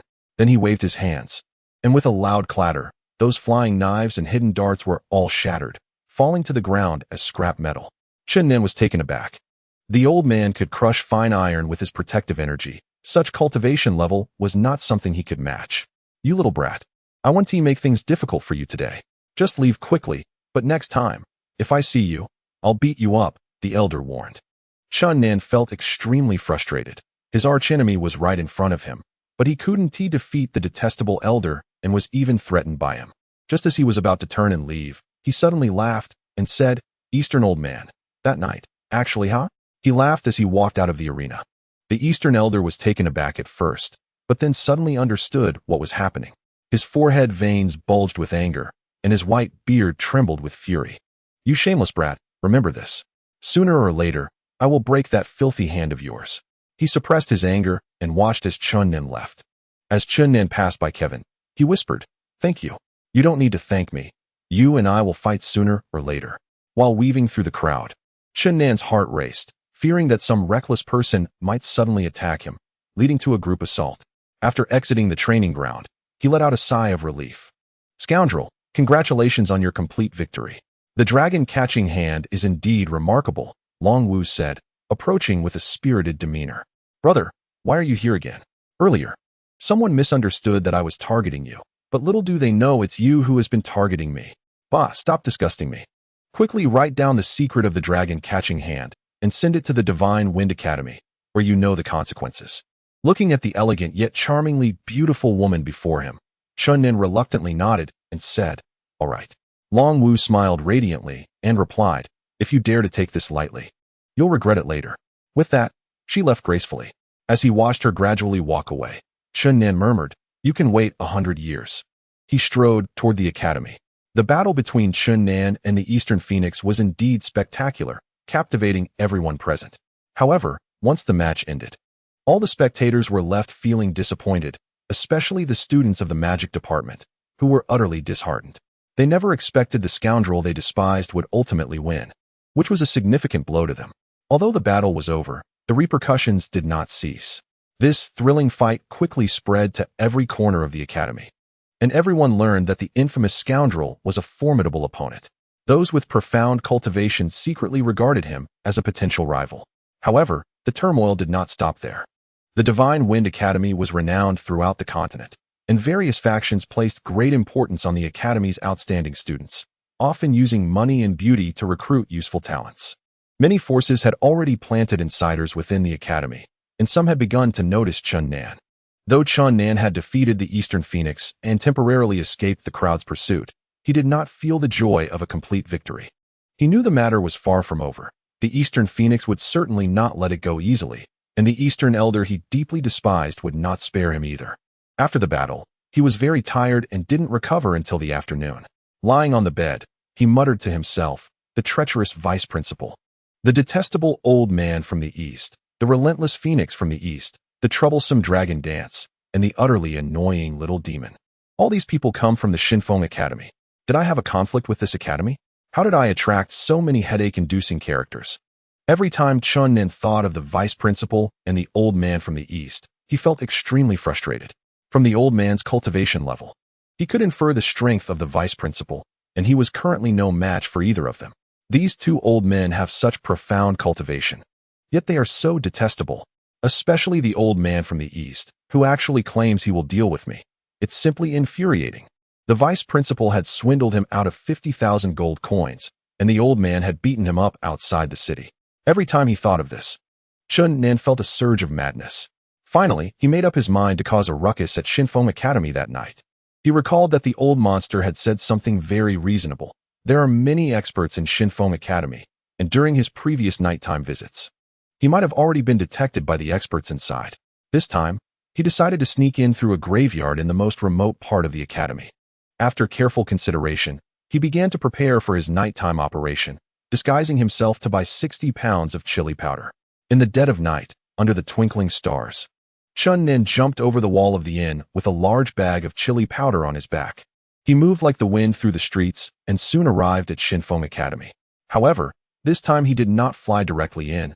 Instead, he circled around the academy and came to the northeast corner, which was also the northeast corner of the city of Sin, where he could clearly hear the sound of the river flowing around the city. Chun Nin leaped over the high wall and then jumped down. Inside was a graveyard, dimly lit by phosphorescent fire, with a chilling, eerie atmosphere. In front of the graveyard was a dense forest, which from a distance appeared to be a vast shadow, giving off a sense of gloom and oppression. Chun Nin walked out of the graveyard and crossed through the dense forest. Although he was bold due to his skills, he still felt a hint of chill. Beyond the forest were two low mountains connected together, stretching 3 miles away. He climbed over the low mountains and arrived at his destination, where there were many large caves at the foot of the mountain, with many enormous creatures either lurking in the caves or lying outside. These big fellows were the mounts of the dragon knights from Shinfeng Academy, including earth dragons, flying dragons, subdragons, and even giant dragons. These dragons would be taken by their owners to the nearby deep mountains to feed every few days, and usually resided here. Chun Nin's target was these dragons. Knowing he was no match for the vice principal and the old man from the east, he decided to set his sights on these creatures. Imagining the scene of dozens of dragons going wild together made him laugh. He did not dare to approach those enormous creatures.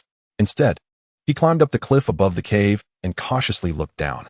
With the faint starlight, he could see over 30 dragons lying outside the cave. Among them, 3 dragons as large as small mountains stood out especially. He guessed that the number of giant dragons was not limited to these, and there might be 1 or 2 more in those huge caves, illustrating the strength of Shinfeng Academy. The top of the cave was not just steep rock walls. He came to a relatively flat area and placed a bag of chili powder on the ground. Just as he was about to act, the ground beneath his feet suddenly shook, and Chun Nin almost fell down the mountain. Startled, he hurriedly jumped to the side with the bag.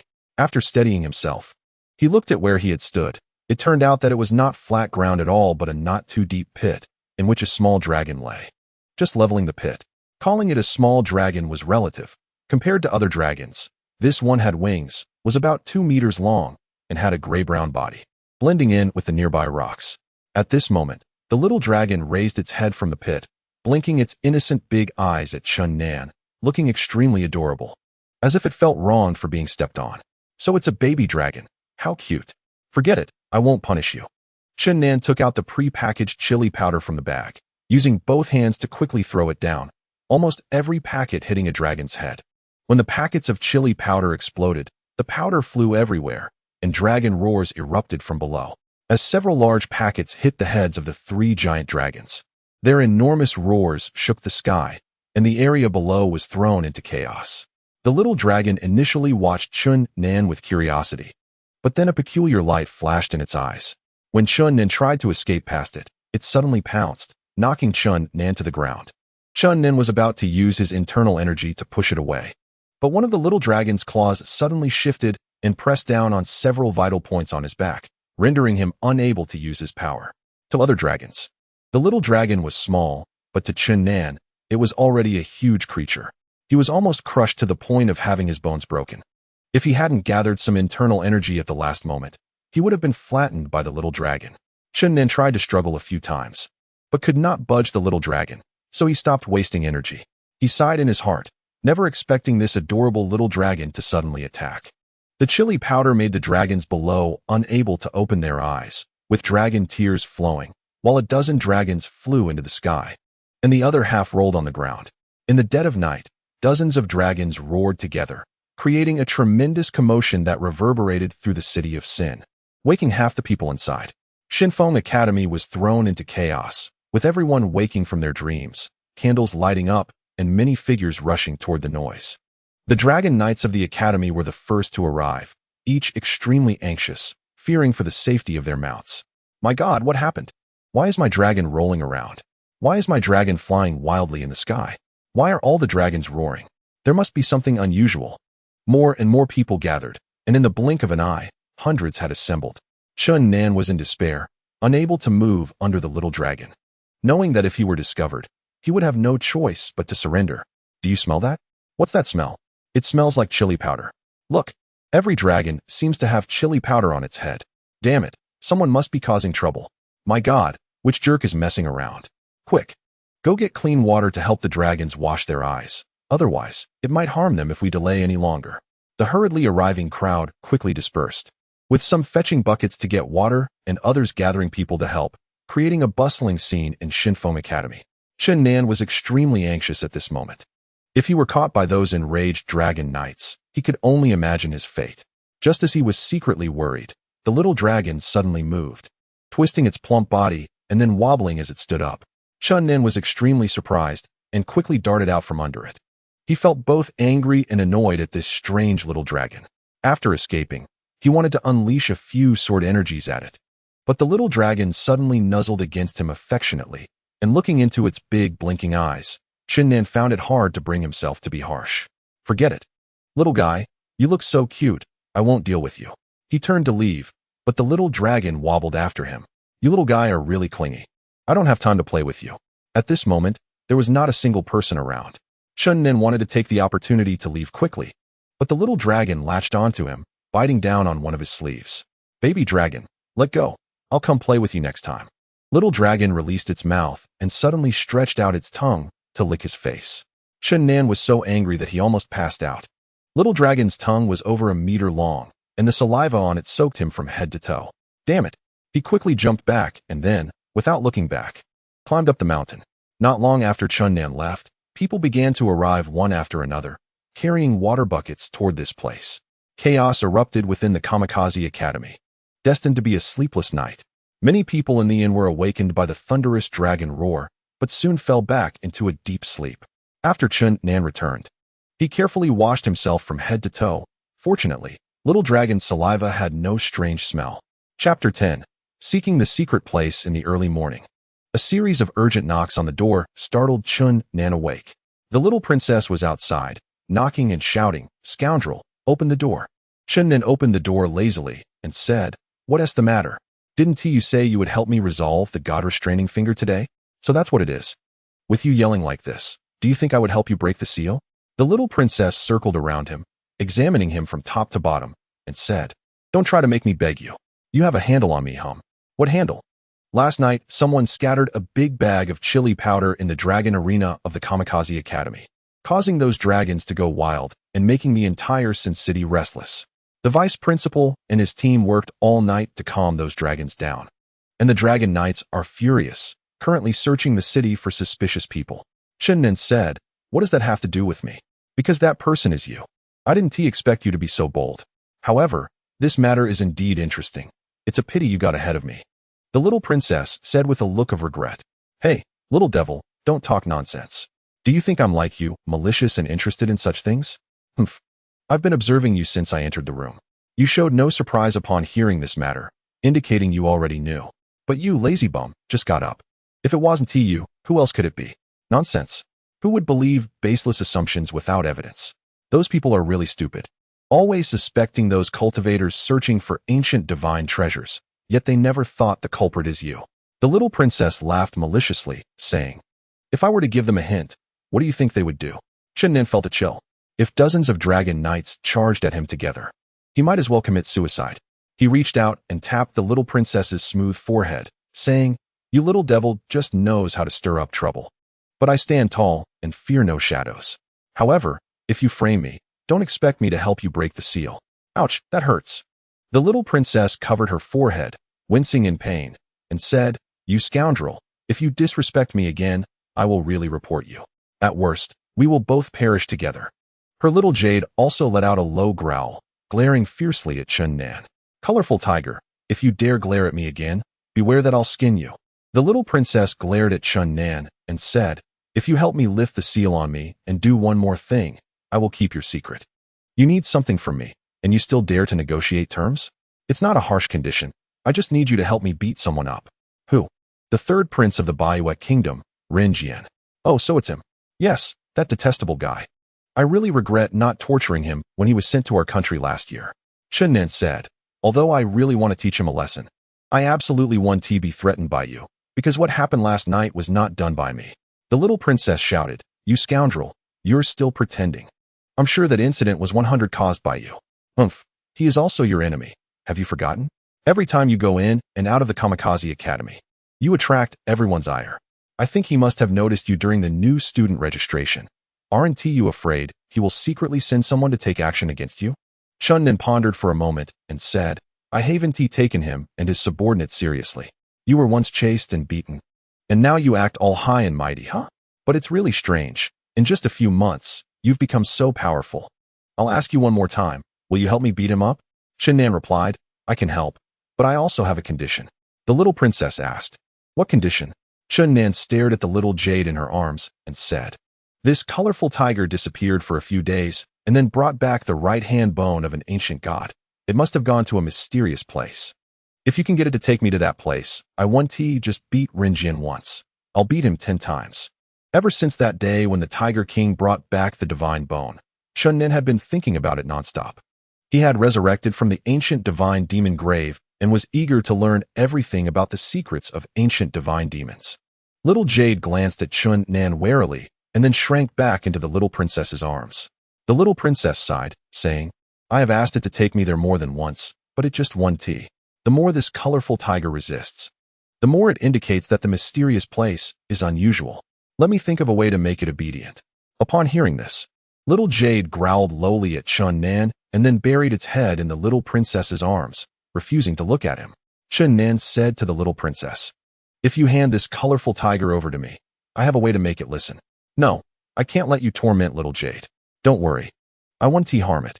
The little princess hesitated upon hearing this. She had always been very curious and eager to know where little Jade found the divine bone. But she also didn't want to force it. Seeing her expression, Chunnan knew she was tempted. He waved at little Jade and said, "Colorful tiger, don't you get bored staying on the high mountain all the time?" The little princess's face turned red with anger as she scolded, "Scoundrel, thief, bastard. What nonsense are you talking?" Little Jade looked at the little princess, then at Chunnan, and with a whoosh, it leaped toward Chunnan. Chunnan reached out to catch it, but unexpectedly, it didn't leap into his arms, but jumped high and landed on his head. Its 4 little paws scratching at his hair, making it a messy tangle like straw. Chunnan was furious and pulled it down from his head, saying angrily, "You dead tiger, rotten tiger, how dare you stir up trouble on my head?" The little princess first laughed loudly, then became anxious and said, "Don't hurt little Jade." When Chunnan severely injured the Tiger King, it almost got killed by the mercenary group, although it fortunately escaped. Its power dropped from the 3rd tier to the 1st tier. In Sin City, it had been subdued by Chunnan several times and had even swallowed his stinky socks. So it had always harbored animosity toward Chunnan. Roar. The Tiger King let out a low roar, its body suddenly growing larger. And then it opened its mouth to spit out a bolt of lightning. Chunnan had no intention of harming it. He only wanted to scare it, but unexpectedly, it suddenly retaliated, and there was no time to dodge. The massive tiger body stood in front of him, and a powerful bolt of lightning struck his chest. The little princess cheered, "Little Jade, awesome." The powerful arc instantly turned the fabric of Chun Nan's shirt to ashes, but the intense current caused him no harm. A soft, holy light emanated from his chest, and the lightning seemed to be drawn to it, finally converging into the jade rui on his chest. Chun Nan was indeed drenched in cold sweat. If he had been struck by that lightning at such a close distance, he would have lost at least half his life. Fortunately, this ancient divine treasure specifically designed to absorb energy had helped him avoid disaster. Xiao Yu looked at the crystal-clear jade rui on his chest with suspicion, and a hint of fear suddenly flashed in her eyes, after which she immediately prostrated herself on the ground and began to tremble. The little princess, standing behind the Tiger King and obstructed from view, did not see the jade rui emit light. At this moment, seeing Chun Nan completely unharmed while the Tiger King looked so frightened, she was taken aback and puzzled. "Ah, you brat, how come you're fine? Xiao Yu, what is wrong with you?" The Tiger King saw her approaching and quickly shrank in size, then whooshed dove into her arms. Chun Nan observed everything and realized that Xiao Yu was incredibly terrified of the jade rui, as if there were an innate fear within her. He decided to use the jade rui to intimidate her, making her obediently lead him to explore that unknown mysterious place. He found a long robe from the bed and put it on, then walked up to the little princess and said, "Give me the color tiger. I have a way to make it listen." "No way. What did you do to Xiao Yu just now? Why is it so scared now?" At this moment, Xiao Yu was lying in the little princess's arms, her body still trembling slightly, looking overly frightened. Chun Nan reached out and pressed a few acupoints on the little princess, rendering her unconscious, then placed her on the bed and pulled Xiao Yu from her arms. Xiao Yu struggled for a moment, but no longer showed any fierceness. Realizing she couldn't escape, she covered her eyes with her two fluffy little tiger paws, looking both silly and adorable. Chun Nan was delighted. He hadn't expected such a reaction from her. He forcibly moved her little paws away and said, "Color tiger, look at me properly and tell me if you know about a mysterious place." Xiao Yu was forced to make eye contact with him and realized that the jade rui had disappeared. Her courage gradually returned, but she didn't dare to attack Chun Nan. She still felt a bit scared inside, her eyes filled with anger and hostility. She let out a low growl unwillingly and shook her fluffy little tiger head. "The color tiger dares to be disobedient and still tries to deceive me." Chun Nan pulled the jade rui from his chest and said, "If you don't behave, I will hang it around your neck." Upon seeing the jade rui again, a look of terror reappeared in Xiao Yu's eyes, and her body trembled slightly. Chun Nan, seeing that his intimidation had worked, quickly asked, "So, do you not know about a mysterious place?" Xiao Yu hesitated for a moment, but when she saw the crystal-clear jade rui swaying in front of her, she hurriedly closed her eyes and nodded. Although Chun Nan had already guessed that there was such a mysterious place, his heart still raced with excitement upon the Tiger King's confirmation. "Color tiger, you'll take me there later, understand?" Hearing this, Xiao Yu opened her eyes in fear, shaking her fluffy little tiger head like a rattle drum. Chun Nan, furious, hung the jade rui around her neck, startling her into breaking free from his hands and jumping into the bedding, trembling uncontrollably. Chun Nan pulled her out and removed the jade rui from around her neck, asking, "So, will you take me or not?" Xiao Yu looked at him with pitiful eyes and finally nodded helplessly.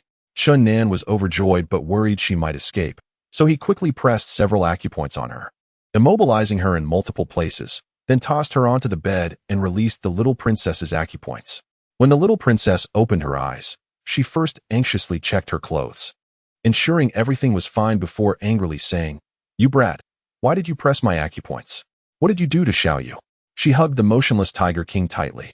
Chun Nan replied, "That guy has already agreed to take me to explore that unknown mysterious place." The little princess turned her anger into joy and said, "Great. I must see what that place is like." Chun Nan said, "You should stay in Free City, judging by the terrified expression of the color tiger. I can guess that it is definitely a dangerous place. If you go, I can't guarantee your safety." "Oomph, who needs your protection? You think too highly of yourself." "I'm definitely going." "All right. I will now fulfill my promise and help you resolve the confinement of your divine power." Hearing this, the little princess was overjoyed. Since leaving the capital of the Chu kingdom, her powers had been sealed, which made her restless and anxious. Today, she was finally going to be freed from her shackles. How could she not be thrilled? Chun Nan moved both hands, sending streams of golden true energy into the little princess's body like flowing water. Suddenly, the room was filled with brilliant light, mixed with the little princess's painful moans. An hour later, the light in the room dimmed, and both were drenched in sweat. The little princess tried to wave her hand, but found that there was still no true energy in her body, which made her furious. "You brat, you lied to me. You didn't break the restrictions at all," Chun Nan replied. "If I were to completely break the confinement of your divine power, it would probably exhaust all my strength, and I wouldn't be able to recover for several days. But I have already released half of it. I will help you with the other half another day." The little princess was dissatisfied and snorted, "Fine, I will come find you tomorrow to resolve it. I feel so uncomfortable. My whole body is drenched in sweat. I want to go back and take a bath. Quickly let Xiaoyu recover." Chun Nan said, "I told you I needed to take me to that mysterious place. So I'm borrowing it from you for 2 days." "No way, I want to go too. That place is too dangerous. You can't take a child there." The little princess angrily said, "Humph, you're the child. Quickly return Xiaoyu to me." Chun Nan stopped responding and directly grabbed Xiaoyu from the bed, then quickly dashed out of the room. The little princess, both anxious and angry, hurriedly chased after him, but by the time she got outside, Chun Nan had already vanished without a trace. At this moment, everyone in the streets and alleys was discussing the deafening dragon roar from last night. Many practitioners who had come for the ancient divine treasure did not go to the divine battle ruins today. They were all watching the development of the situation in the city. Walking on the street, Chun Nan felt a surge of anxiety. He was genuinely feeling guilty and decided to quickly force the Tiger King to take him to explore that mysterious place to avoid the current turmoil. He checked into another inn with the Tiger King, spending most of the day resting in the room to recover his depleted energy.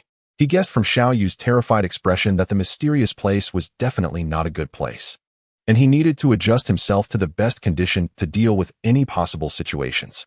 The next morning, Chun Nan woke up early, washed up, and then purchased a large bag of food on the street before dragging Xiaoyu out of the evil city. "Color Tiger, are you going to take me or not? Didn't we agree yesterday? How dare you change your mind today?" In the woods outside the East City, Chun Nan held the jade rui, threatening Xiaoyu repeatedly. He gradually understood that what the Tiger King feared was the holy light emitted by the treasure. He infused a bit of true energy into the jade rui, causing it to emit a faint glow, which made the Tiger King tremble uncontrollably. At this moment, the Tiger King had already regained his 10-foot frame. His pair of pure white wings had spread out, and the crystal-clear jade horn on his forehead had also emerged. Chun Nan, afraid he might escape, held on to one of its ears. What reassured him was that the Tiger King seemed extremely frightened and did not dare to move at all, merely crouching at his feet and trembling. Finally, under Chun Nan's oppressive aura, the Tiger King nodded helplessly. Chun Nan was overjoyed and quickly climbed onto its back. A white light shot into the sky as the Tiger King soared into the air with Chun Nan. The wind howled, and white clouds drifted by. Looking down at the earth, the green mountains and clear waters seemed like specks of mud and fine lines. The scenery on the ground quickly receded behind them, and Xiaoyu flew towards the east like a flash of lightning. Chapter 1. The Ancient Giants. As Chun Nan overlooked the rapidly retreating landscapes beneath him, he recalled the distant past. In his childhood, Chun Zhan had once carried him through the skies, and to this day, he could still feel the excitement of his first flight. Those memories were now long gone. The Tiger King flew like lightning, crossing the winding mountains and passing through fluffy white clouds. Half an hour later, it brought Chun Nan deep into the mountains, about 500 or 600 miles from the city of Sin. At this point, it slowly reduced its speed, descending from the high altitude and flying forward close to the towering trees, sometimes even darting into the jungle. At first, Chun Nan was surprised, but gradually understood its behavior. Every time the Tiger King moved cautiously, it meant they were near a dangerous area. Several times, as it plunged into the dense forest, a huge shadow would appear on the ground, a terrifying dragon soaring overhead. This place was rarely visited by humans, retaining a primitive appearance. In the long history, only a few powerful beings had stepped foot in the City of Freedom. After traveling for half an hour, the Tiger King completely gave up flying and landed on the ground, beginning to navigate through the forest. In the depths of the mountains, the cries of monkeys and tigers could be heard, with both ferocious beasts and strange magical creatures present, a variety of monsters emerging endlessly. As time passed, Xiaoyu became increasingly anxious. If it weren't for Chun Nen constantly shaking the jade rui in his hand, it would have stopped long ago. Even so, it was still dragging its feet. After crossing over a dozen mountains and passing through hundreds of miles of forest, Xiaoyu finally brought Chun Nan to the most primitive region, where the trees were dense and towering, blocking out the sun, a place almost never reached by anyone. In this primal area, Chun Nan gradually felt something was off. It was unusually quiet, without the slightest sound, unlike the previous places filled with birdsong and animal cries. This mountain range was dead silent, the vast forest devoid of any birds or beasts. In this open and desolate mountain, Chun Nan felt a chill run down his spine. But he didn't want to give up halfway, forcing the Tiger King to continue moving forward. Gradually, a strong smell of blood wafted into his nose, causing him to frown. Suspecting that a fierce beast was lurking ahead, its unique scent deterring nearby birds and animals. After walking for a while longer, Xiaoyu completely refused to move. Even playfully lying on the ground, no matter how much Chun Nan urged it, it remained still. Only when it saw Chun Nan about to hang the jade rui around its neck did it leap up with a whoosh and reluctantly start moving forward. After walking a few miles, the terrain gradually opened up, the trees becoming sparser, and huge, terrifying footprints began to appear on the ground, each one over 2 zhang long. It was only then that Chun Nan realized what kind of fierce beast lay ahead. It was the legendary ancient giant. The forest here was completely silent. All the birds and beasts had fled far away, and yet the footprints of the ancient giants were so dense, indicating that ahead was likely the giant's dwelling place. He felt a chill. Back in the western borders of Chu, he and the little princess had once encountered a giant by chance. If he hadn't had the Ho-I bow in hand at that time, he would have likely died under the giant's feet. Now, although his strength had greatly increased, he was still far from being able to confront a giant. Chun Nan was an Easterner. He had never heard of such giant humans 1,000 years ago, only hearing about them after his rebirth. Mature ancient giants typically stood around 15 zhang tall, with the shortest being 10 zhang. Each giant was extraordinarily strong and incredibly swift. A 3-tiered subdragon would not be a match for them in combat. It was said that a robust adult giant could even fight a 30 zhang dragon alone. Chun Nan patted Xiaoyu's head and asked, "Color Tiger, is there an ancient giant ahead?" Xiaoyu nodded. "One giant." Xiaoyu shook its head. 2. Xiaoyu shook its head again. "Could there be many?" Xiaoyu nodded. Chun Nan inhaled sharply. The strength of a single adult ancient giant was already close to that of a giant dragon. If there were many giants, he couldn't even imagine it. He hesitated for a moment, then gritted his teeth and decided to continue forward. At this point, the Tiger King refused to lead the way any longer. But Chun Nan forcefully tugged on one of its ears, insisting it follow. The stench grew stronger, making one want to retch, as the man and tiger moved cautiously. The terrain became flatter, revealing an open valley ahead. Through the dancing shadows of the trees, Chun Nan could see a beautiful small lake within the valley. The blue water smooth like a mirror. The valley was about 8 or 9 square kilometers, surrounded by tall mountains, but it wasn't completely enclosed. The trees in the valley were sparse, and there was barely any grass. The ground was as hard as stone, trampled by giants. A small river wound through the valley, passing by the mirrored lake and flowing out from the other end, slowly making its way outside the valley. As Chun Nan tugged on Xiaoyu's ear and entered the valley, he was horrified to find a towering mountain of white bones at its center. The eerie white bones chilling to the bone, emitting a ghostly white light that was frightening. Atop the mountain of bones stood a grand hall, over 10 zhang high. Built from unknown materials, its overall appearance dark and shiny. The main entrance of the hall was a gigantic mouth of a demon, grotesque and terrifying. Upon closer inspection, the entire palace seemed to be constructed in the shape of a fierce demon's head, giving off a sinister and dreadful feeling. Chun Nan felt his scalp tingle. His entire body chilled, and a shiver ran down his spine. He was both shocked and terrified. Xiaoyu, besides being uneasy, was also vigilantly looking around. A mountain of bones piled high. How many lives must have been taken for this? This place is practically a hell on earth. Color Tiger, did you know about this place long ago? Xiaoyu nodded. Let us go. Take me closer to have a look. The Tiger King, Xiaoyu, seemed a bit afraid. Carefully looking around before reluctantly extending its wings and flying Chun Nan forward.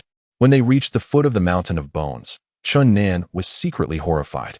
Those white, bony remains were all enormous. Even the smaller bones were taller than him. The ground around the bone mountain was glaringly white. a thick layer of bone powder several feet deep, suggesting that the bone mountain had been here for thousands of years. Otherwise, those bones wouldn't have weathered into powder. He had Xiaoyu fly around the bone mountain and discovered that it was not entirely made up of dry bones. Beneath the white bones lay a low stone mountain, with the grand hall situated on top, and the eerie white bones were piled up later, covering it. Chun Nen noticed that some of the bones still had pieces of bloody flesh attached, indicating that these were newly piled on top. The stench was overwhelming. The valley was already filled with the giant's rancid smell, and with this added foul odor, it was almost unbearable. Even Xiaoyu couldn't help but wrinkle its tiger nose. Chun Nen felt utterly nauseated, fighting back the urge to vomit as he surveyed the grand hall atop the mountain of bones. The dark and eerie palace emitted a strange black light, the grotesque demon mouth gaping wide, and in the haze, strange howls seemed to echo, reminiscent of the ghostly sounds from the underworld. Suddenly, the ground trembled slightly, and two tall figures appeared in the distant mountains. Chun Nen was startled. He knew the giants were returning. Without waiting for his command, Xiaoyu quickly flew low to the ground towards the distant forest, wanting to escape into the woods. But when Chun Nen fiercely tugged on both its ears, it had no choice but to stop, its eyes filled with terror. "Color Tiger, be honest and stay still." Chun Nen and the Tiger King hid at the foot of the mountain, watching from a distance as two giants of different heights entered the valley from the southwest forest, their heavy footsteps echoing ominously on the ground. Their bodies were covered in thick fur, dense and long like animal hair. The taller giant stood a full 16 zhang tall, wielding a stone club that was about 7 or 8 zhang long. In the eyes of ordinary people, it was undoubtedly a huge stone pillar, but in his hands, it was merely a lightweight weapon. He hoisted a flying dragon, measuring 7 or 8 zhang, on his right shoulder. The flying dragon was already dead, its wings spread out, and its head and tail drooping weakly, swaying with the giant's footsteps. Another giant, standing about 13 zhang tall, also held a long stone club in his hand, with a ground dragon resting on his shoulder. The giant carried the massive ground dragon as if a normal person were carrying a dead fox. Chun Nen was extremely shocked. Both the flying dragon and the ground dragon were incredibly fierce, but in the eyes of the giants, they were merely food to satisfy their hunger, which was truly terrifying. "Heavens!" he exclaimed, then turned to ask Xiaoyu, "Isn't that flying dragon supposed to be able to fly? How could it be hunted by the giants?" Xiaoyu looked at the giants in the valley, her eyes filled with fear. After hearing Chun Nen's question, she struggled to lift a stone from the ground with her front paws and then pushed it forward with great effort. "Are you saying the giants knocked the flying dragon down with stones?" Xiaoyu nodded vigorously. "No wonder you're so afraid of this place. It all makes sense now." The two giants approached Bone Mountain, and when they were about 10 zhang away, they set down their prey in a pile and then sat down on the ground. After about an hour, the earth trembled gently again, and 3 more giants returned, each carrying a massive beast measuring 3 or 4 zhang. Chun Nen and the Tiger King Xiaoyu hid in the forest, dully observing the situation in the valley. Before sunset, the giants returned to the valley one after another. There were a total of 11 giants living here, the tallest reaching 17 zhang, and the shortest was an adolescent giant, only over 8 zhang tall, with the others ranging between 10 and 16 zhang. After piling their prey together, the giants all knelt down in front of the grand hall on Bone Mountain, each producing a deep, echoing sound from their mouths, as if praying for something. Then, the giants stood up and approached their prey. The ensuing scene was extremely bloody. The giants began to share the hunted beasts, truly feasting on raw flesh and blood. Chun Nen quickly turned his head. Xiaoyu also turned her head, her expression vividly showing that she did not want to see the gruesome scene. "Tiger, don't you also eat raw and swallow whole?" "Why the expression?" Xiaoyu growled at him, seemingly in protest. After the giants finished their dinner, the sky had darkened. Half of the prey was consumed, and the valley now had a large pile of bones. A few giants got up and threw the bones onto Bone Mountain. Although Chun Nen understood the origin of Bone Mountain, he did not know why the giants piled the bones into a mountain. Nor did he understand what the eerie grand hall on top of the bones was all about. From the bone powder at the base of Bone Mountain, it could be inferred that the oldest bones had been accumulating for thousands of years, meaning that generation after generation of giants had lived here without migrating, causing the bones to pile up into a mountain. All the giants had bowed to the grand hall on Bone Mountain, leading one to speculate that their inability to migrate must be related to that strange, dark glowing hall. "Tiger, Where did you find the divine bone you brought back last time? Was it from that palace on Bone Mountain? Xiaoyu nodded. Oh, so that's it. What on earth is inside? Xiaoyu extended her furry tiger paws, gesturing, while her eyes flashed with fear. Although she had become sentient, she still could not speak, leaving Chun Nen confused about what she was trying to express, only knowing that it was definitely not a good place. As the sky grew darker, the giants in the valley collected their prey and headed towards the forest to the west, where a large stone cave could be faintly seen at the foot of the mountain, presumably where the giants rested at night. Chun Nen felt a bit hungry, so he asked Xiaoyu to lead the way, moving away from the valley because the strange smell there was too strong, making it impossible to stir any appetite. After distancing themselves from the area of foul odors, he took out the food he had bought from his bag and began to enjoy his dinner. Xiaoyu had already shrunk to the size of a small cat, lying on the grass with her eyes fixed on the chicken leg in his hand, her face full of longing. Tiger, even if I give you this whole bag of food, it probably won't be enough to fill your gaps. You should go hunt a wild boar or deer later. But I want to follow you, lest you escape and leave me here.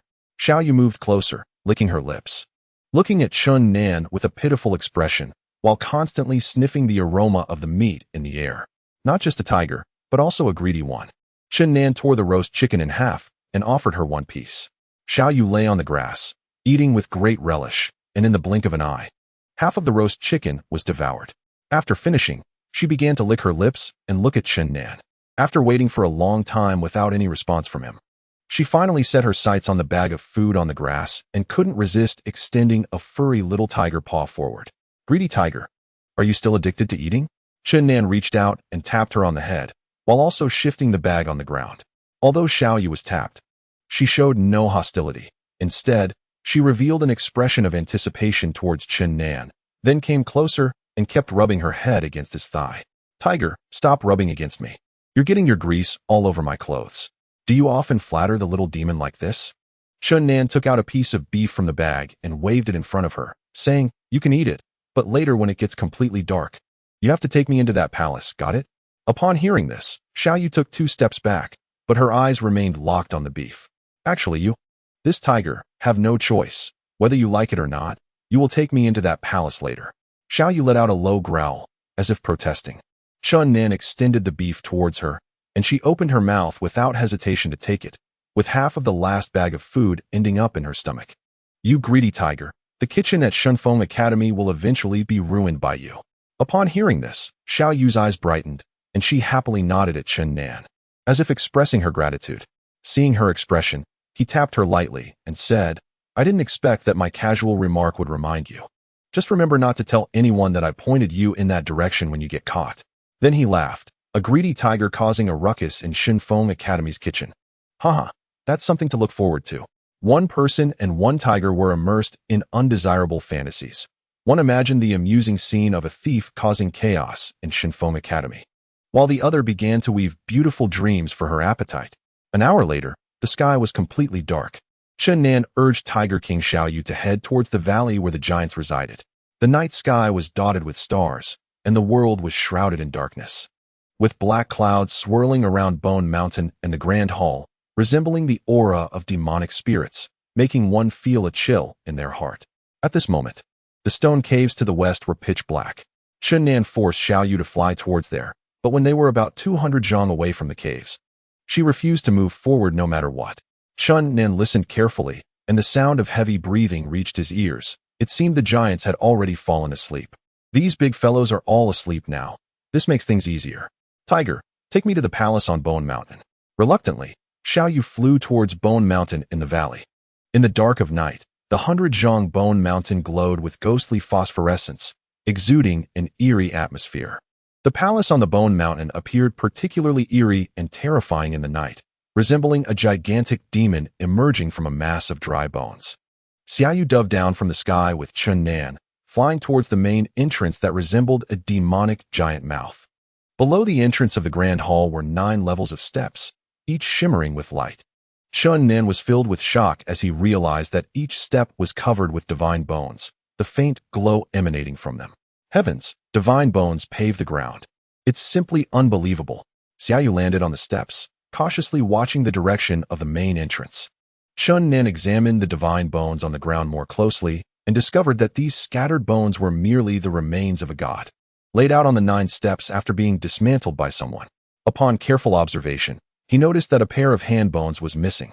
Could this be one of the 2 ancient gods who fought fiercely in the divine war relics? How could their remains be scattered and laid out here? Is it meant for everyone entering and exiting the grand hall to trample on them? Such deep enmity with a god. Chun Nan felt a wave of unease. Those who harbored such great hatred for a god were certainly no ordinary people. He immediately thought of another ancient god from the great battle. Could it be another ancient god? No, the 2 ancient gods perished together. It couldn't have been done by another god. The dark and terrifying entrance of the grand hall was shrouded in complete darkness, emitting a chilling aura and a faint, eerie howl. A wave of cold surged through Chun Nan's heart, filling him with fear as he wondered what kind of place lay within the grand hall and whether he should enter. He hesitated. Chapter 2. The terrifying demon hall resolutely. Chun Nan walked towards the main entrance of the grand hall. The Tiger King, tugged by his ear, took a few steps forward with him, but when they reached the pitch-black demonic mouth, it refused to advance any further, its 4 claws digging into the ground. Chun Nan whispered, "Seiyu, let's go."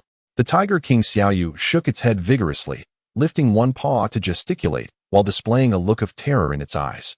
Seeing it unwilling to move, Chun Nan activated his mystical power to lift it by the neck, causing it to rise off the ground. And then he walked into the grand hall. Although Xiaoyu struggled continuously, it could not escape Chun Nan's strong grip. As soon as Chun Nan stepped into the grand hall, a wave of cold air rushed towards him. Despite the scorching summer outside, the palace felt as cold as an ice cellar. He set the Tiger King down, and it trembled, its body quickly shrinking before it whooshed onto his shoulder, gripping a strand of his hair with its little tiger paws. "Seiyu, let go," Chun Nan whispered. Xiaoyu held on tightly, refusing to release its grip despite his scolding, displaying an anxious expression. With no other option, Chun Nan allowed it to stay on his shoulder as he slowly moved forward. Thud, thud, thud. In the vast and pitch-black hall, only the monotonous echo of footsteps could be heard, and besides that, there was a deathly silence. In this darkness where one couldn't see their own hand, Chun Nan relied on his keen spiritual sense to feel his way forward. After walking nearly 10 zhang, a few steps appeared beneath his feet, and a stone door blocked his path on a stone platform.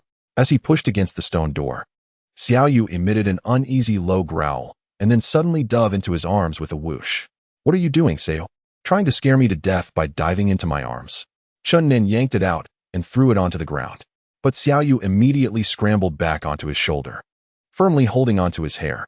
"You are as timid as a mouse, clearly a reincarnation of a mouse, not at all like a tiger." Chun Nan forcefully pushed open the stone door, revealing a very spacious grand hall. The walls were embedded with pearls that emitted a faint green light, creating a particularly eerie atmosphere, resembling a sinister underworld. When he saw the scene inside, he gasped, his scalp tingling with shock.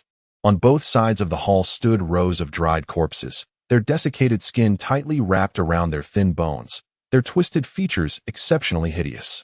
Chun Nan's heart raced as he felt as if he had stepped into the realm of the dead. Cough!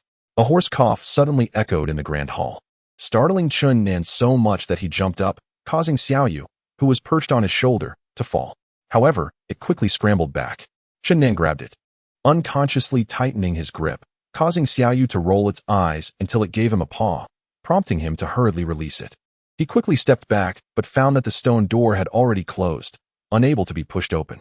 Xiaoyu was growling uneasily on his shoulder, its eyes scanning the surroundings. Chun Nan steadied his mind and shouted, "Who is it? Come out from the shadows." The old voice echoed in the hall. "Young man, don't speak so harshly. I have been here all along. When did I hide? It is you who barged in for no reason. How can you blame me?" Chun Nan used his keen spiritual sense to search the hall repeatedly, but found nothing. Besides himself and Xiaoyu, there were no signs of life, sending a chill down his spine. After a while, the old voice spoke again. "Meeting his fate. I never expected someone to step foot here. Young man, let us have a chat." Chun Nan replied, "You don't even let me see you. That's rather lacking in sincerity, isn't it? I really am not hiding. Since you insist on seeing me, just keep walking forward." Chun Nan took step after step towards the voice, while Xiaoyu nervously looked around on his shoulder. As they walked between the rows of dried corpses, it whooshed back into Chun Nan's arms, leaving only its little tiger head exposed, vigilantly observing the movements around. Get out. You timid tiger. But this time, no matter how Chun Nan tried to pull it, Xiao Yu's little tiger paws clung tightly to his clothing, refusing to come out. Haha. Little cat, didn't you come here 100 years ago? Did you come back to see me again? Upon hearing this, Xiao Yu couldn't contain itself any longer. It whooshed out of Chun Nan's arms, climbed onto his face, and scrambled to his head, gripping his hair tightly as it looked around. You say, dare to climb on my face, you'll drive me mad. Chun Nan yanked it down and threw it at the feet of a dried corpse. Roar. The Tiger King Xiao Yu let out a low growl in fright, quickly running back to Chun Nan's side, one little tiger paw nervously clutching his pant leg. Haha, little cat. You're still as timid as you were 100 years ago. I want to eat you. What is there to be afraid of?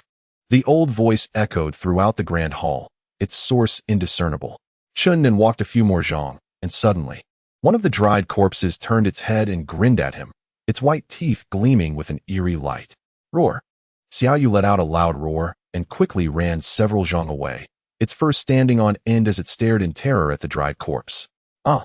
Chun Nan also shouted in shock, retreating 7 or 8 steps, feeling a wave of cold rise from his heart, leaving him icy from head to toe.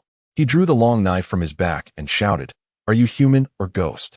Dry corpse. One of the corpses stepped out from the line, its body covered in skin tightly wrapped around bones, moving stiffly like a zombie. It smiled and said, I'm still a living person now, but I'm not far from death. Then, it waved at the distant Xiao Yu and said, Little cat, 100 years ago, you accidentally stumbled into the demon hall and didn't even notice me when you left. Now that you see the true face of this old man, are you still afraid like before? Looking at the living skeleton that resembled a zombie or a ghost, Xiao Yu was filled with dread, its body enlarging as it prepared for battle. Chun Nan looked at the dry corpse in front of him with disbelief and said, You really are still alive? How could this be? Yes, I am indeed still alive. Don't be afraid. Let's have a good chat. I haven't seen a living person in many years. The old man replied. This time, as Chun Nan circulated his internal energy, he finally sensed the faint life pulse within the dry corpse. Although it was intermittent and barely detectable, Chun Nan was convinced that this was indeed an old man with a trace of vitality. He must have used some kind of sound technique to obscure his position. Chun Nan sheathed his long knife and took a few steps forward, standing less than a yard away from the old man, facing him directly. However, Xiao Yu refused to come closer, watching from a distance in fear. The old man said, I imagine your heart is filled with doubts at this moment, right? Chun Nan replied, Yes. It's hard to imagine that there is such a terrifying hall in the vast mountains. May I ask you some questions? Of course, feel free to ask. My time is short, and if I don't reveal the secrets in my heart now, I may never have the chance again, the old man said. What kind of place is this? A demon hall. A demon hall? Is this hall created by a demon? It was created by an ancient god. Since it was created by a god, why is it called a demon hall? Because that ancient god felt he had fallen and was no longer worthy of being called a god. How did he fall? He fought fiercely with another fallen ancient god over a divine treasure. In the end, although he managed to defeat the opponent, he was severely injured and left in a critical state, remaining in the human realm ever since. Chun Nan's heart stirred. The owner of this demon hall was very likely one of the ancient gods recorded in the ancient sheepskin scroll unearthed from the city of Sin. However, the contents of the sheepskin scroll differed somewhat from what the old man had said. The old man said, Young man, have you heard about the 2 ancient gods before? Otherwise, how could you not show a trace of shock? Yes, Chun Nan recounted the rumors of the ancient gods from the city of Sin. The old man sighed. The divine war from thousands of years ago was unexpectedly recorded, but the facts have some discrepancies. What exactly is the truth? The owner of this hall was technically superior and severely wounded the other ancient god. Just as that ancient god was about to perish, he self-destructed. Although the owner of the demon hall had protective armor, he was still gravely injured. His divine power weakened to the lowest point, and he could no longer sense the divine treasure lost in the mountains. He hurriedly collected the bones of the self-destructed ancient god and fled back here to recover. What happened next? The owner of the demon hall recuperated here for a time, but was horrified to find that his divine power could no longer coalesce, and he could only maintain a relatively low level. He made several attempts to search for the lost divine treasure at the battlefield, but each time returned disappointed. Hearing this, Chun Nan felt a bit anxious and asked, Where did that ancient god go afterward? The old man sighed and said, He recuperated here for several hundred years. but his divine power never recovered. Once he went out and never returned. Ah, Chen Nan was shocked and said, "So that ancient god disappeared without a trace?" "Yes. I really don't know whether he is fortunate or unfortunate given his limited divine power." After Chen Nan heard this, it took him a while to come to his senses, murmuring, "It's unbelievable, a god wandering in the world." He then asked, "What is the relationship between the giants living outside and this demon hall? Why do they worship this hall?" The ancestors of those giants were once subdued by the ancient god as divine slaves. When this hall was originally built, they contributed greatly, transporting the black granite needed for the hall from distant mountains. The ancient god was their deity, even though he has been gone for a long time. His divine might has been passed down among the giants for generations. They have resided here for generations, guarding this demon hall. But why have they piled so many white bones beneath the demon hall? That is one of the secrets of the demon hall. The old man pointed to the ground and said, "Beneath this hall lies a powerful savage beast." The giants piled those white bones outside the stone mountain entirely to carry out the ancient god's command. The ancient god set up a 9 nether white bone great array here to condense the power of heaven and earth, gathering the souls of myriad spirits to restrain the savage beast below, preventing it from coming up to do evil. Chen Nan listened, dumbfounded, his heart filled with horror.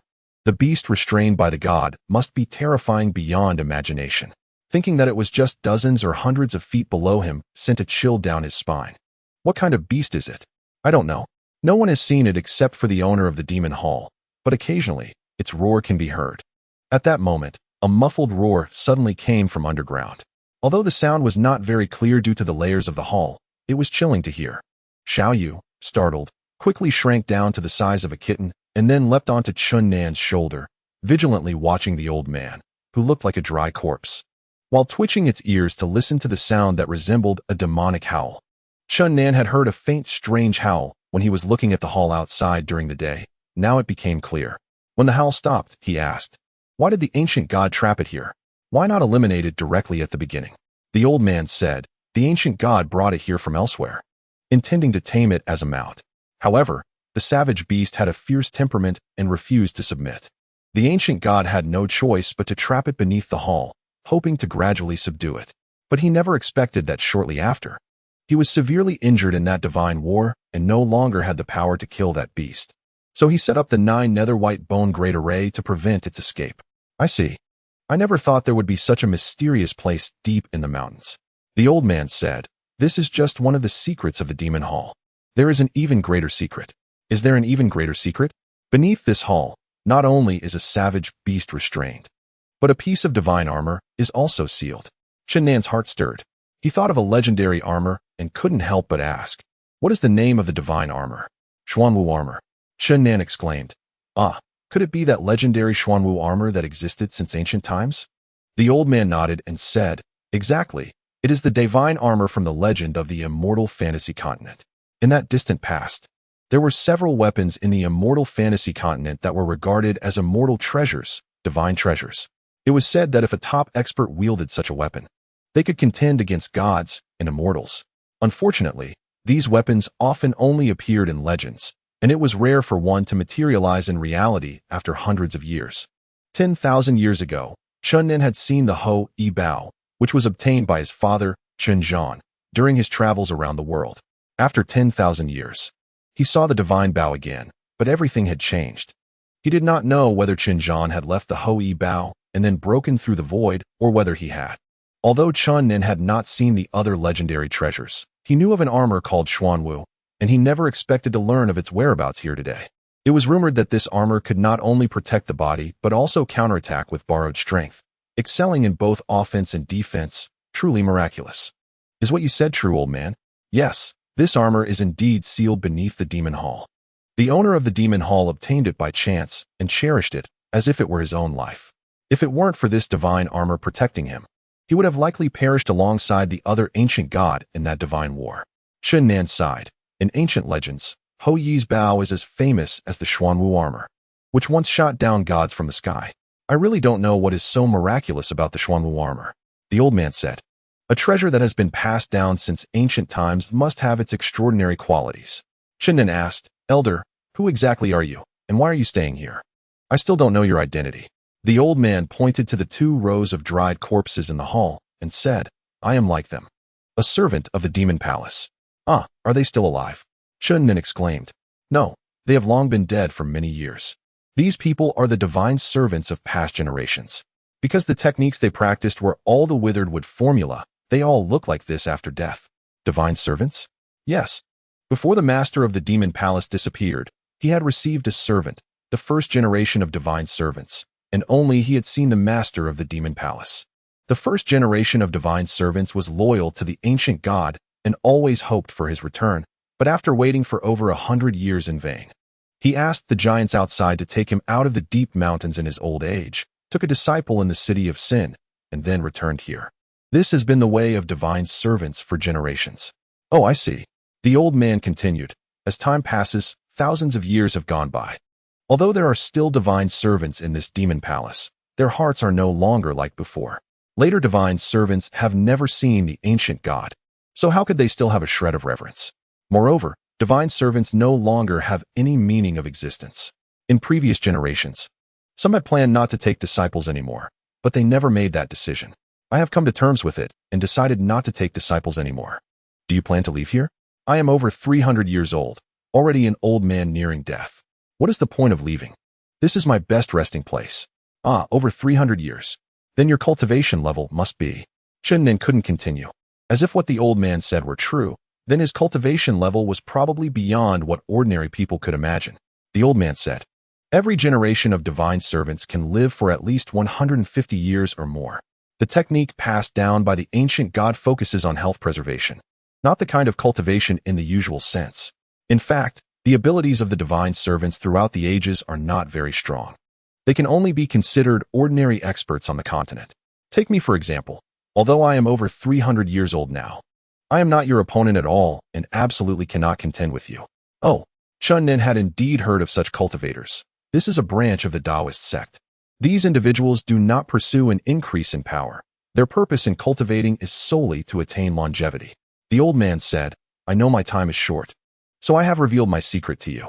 The Xuanwu armor has been one of the legendary treasures of the continent since ancient times. I hope the world can learn of its whereabouts and not have it buried underground for years. Chapter 3. Trouble arises. Chunnin suddenly remembered the divine bones outside the hall and couldn't help but ask. The steps outside the demon palace are scattered with some shining white bones. Could they be the remains of that ancient god who self-destructed? The old man replied, indeed, they are his remains. After the master of the demon palace disappeared, the first generation of divine servants was both anxious and worried, later venting their anger on the deceased ancient god by laying his bones on the steps outside the hall, letting them be exposed to the wind, sun, rain, and snow. After a long conversation with the old man, Chunnin roughly understood the origin of the hall and some secrets here. Through detailed discussions, he learned that the 9 nether white bone great array condenses the power of heaven and earth, gathering the souls of myriad beings, making the underground caverns beneath the demon palace as solid as copper and iron walls. If one were to forcefully enter or exit, they would surely be torn apart by the power of heaven and earth, and the souls would devour their bodies.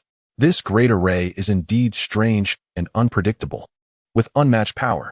Although Chunnin learned the method to break it from the old man, he understood that completely dismantling the great array would be very difficult.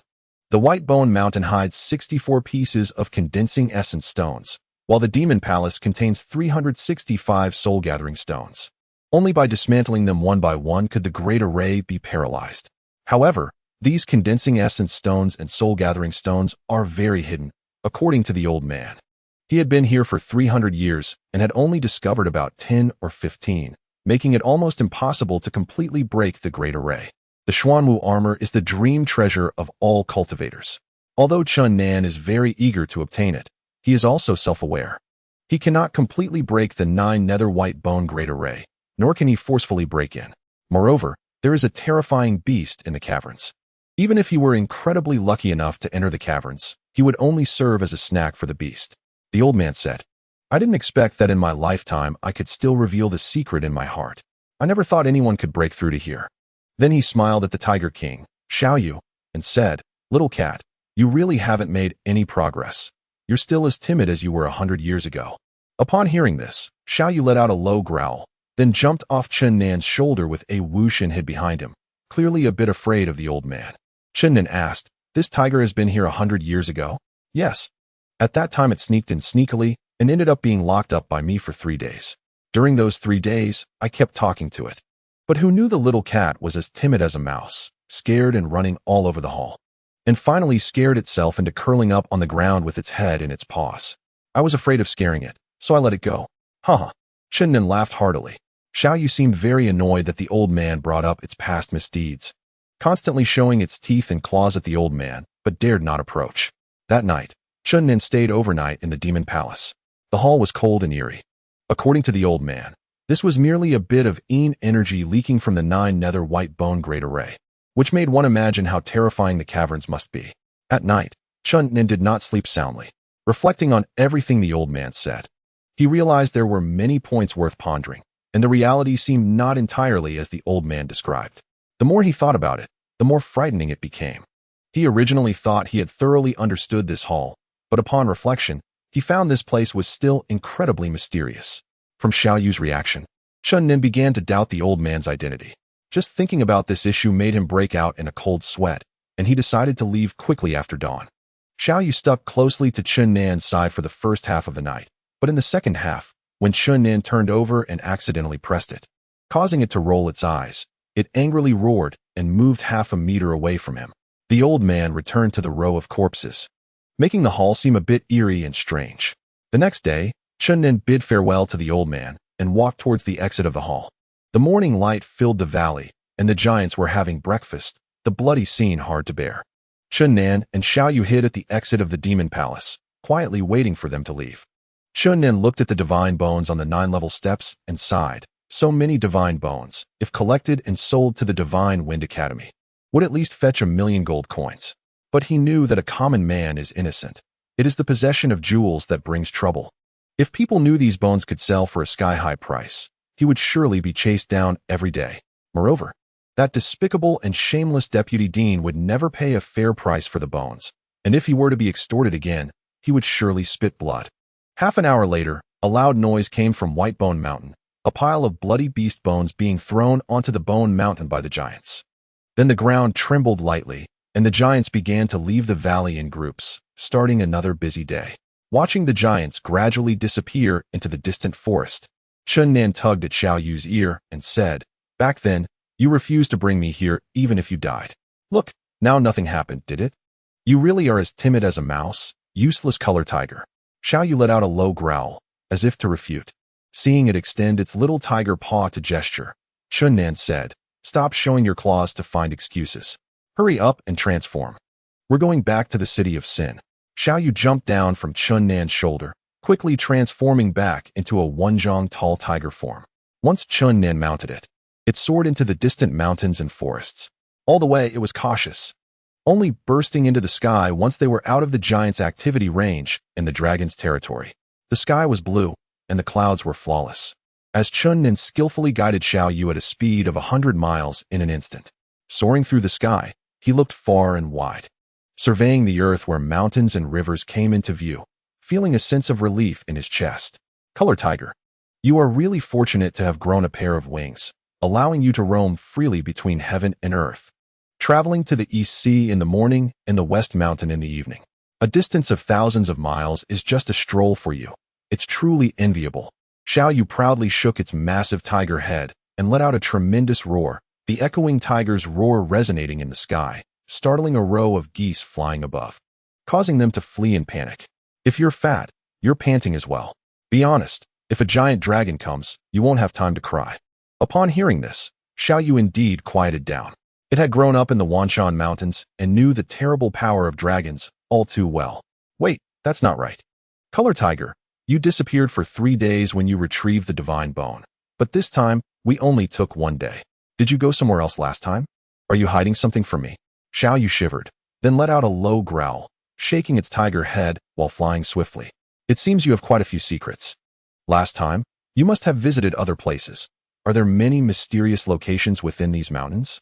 Chun Nan pressed on, but Xiao Yu shook its head resolutely, refusing to answer. Finally, pushed to the brink, it began tumbling in the air, startling Chun Nan, who quickly grabbed its tiger ears tightly. After a while, Xiaoyu finally stabilized. Color Tiger has quite the temper. I will definitely force you to take me next time. The Tiger King Xiaoyu soared through the clouds and over mountains, heading west. Half an hour later, the city of Sin was in sight. To avoid attracting attention, Chunnan ordered it to lower its flying altitude. Color Tiger. When we enter the city, if the little demon questions us about where we've been, you know what to do, right? The demon palace is not a good place. We cannot take that little girl there. Xiaoyu nodded vigorously, fully agreeing. It landed in a grove outside the East City and transformed into the size of a small cat, entering the city with Chunnan. Inside the city, Xiaoyu left on its own, running towards the direction of the Divine Wind Academy. Chunnan returned to the inn where he was temporarily staying. His room showed clear signs of being ravaged. Although the staff had cleaned it, traces were still visible, making it easy to imagine the scene of the little princess's fury that day. After resting for half a day, he finally stepped out in the afternoon. At this time, the city of Sin was still buzzing about the thunderous dragon roar incident that night. The anger of all the dragon riders had not yet subsided, and they were searching for people throughout the city. The practitioners who had come from the City of Freedom to search for ancient divine treasures naturally became suspects, creating a tense atmosphere in the city. Walking down the street, Chunnan felt somewhat anxious. If people discovered he was the culprit, he would be doomed, and it would be a gruesome end. If dozens of dragon riders attacked at once, even an unparalleled master would find it difficult to withstand. In the city, he encountered some students from the Divine Wind Academy. A few mages glared at him angrily, but fortunately, no one came forward to trouble him. Just as the sun was about to set, the expected event occurred. The little princess arrived at the inn holding Xiaoyu, looking ready to demand an explanation. You scoundrel! You finally returned. Quickly tell me where you coerced Xiaoyu to take you. You jerk! You left me behind, and I missed out on something so fun. It's infuriating. Chunnan feigned an angry expression, pointing at the Tiger King Xiaoyu, saying, This color tiger is truly despicable. It took me on a wild run through the mountains, and all I saw were mountains, nothing special at all. Moreover, this guy even tried to shake me off in the mountains and run away, which is really infuriating. The little princess looked at him suspiciously, then at Xiaoyu in her arms. She had already interrogated Xiaoyu, but the Tiger King had steadfastly refused to take her out of the city of Sin. To increase his credibility, Chunnan resentfully pulled Xiaoyu from her arms, first giving it a few hard taps on the forehead, then grabbing one of its ears and tossing it into the courtyard. The little princess shouted anxiously, Ah, scoundrel, what are you doing? What have you done? How can you treat Xiaoyu like that? Xiaoyu was completely furious, its body instantly enlarging, and it dashed into the room like lightning, glaring fiercely at Chunnan, its eyes almost spitting fire. Chunnan said, Color Tiger, what are you glaring at? Who told you not to honestly take me to that mysterious place, but instead to run in circles through the mountains? Listening to his nonsense, Xiaoyu's eyes flashed with fierceness, but in the end, it gradually reigned in its fury, reluctantly retreating to the little princess's side, though its eyes were filled with deep hostility towards Chunnan. Chunnan secretly praised Xiaoyu for being clever.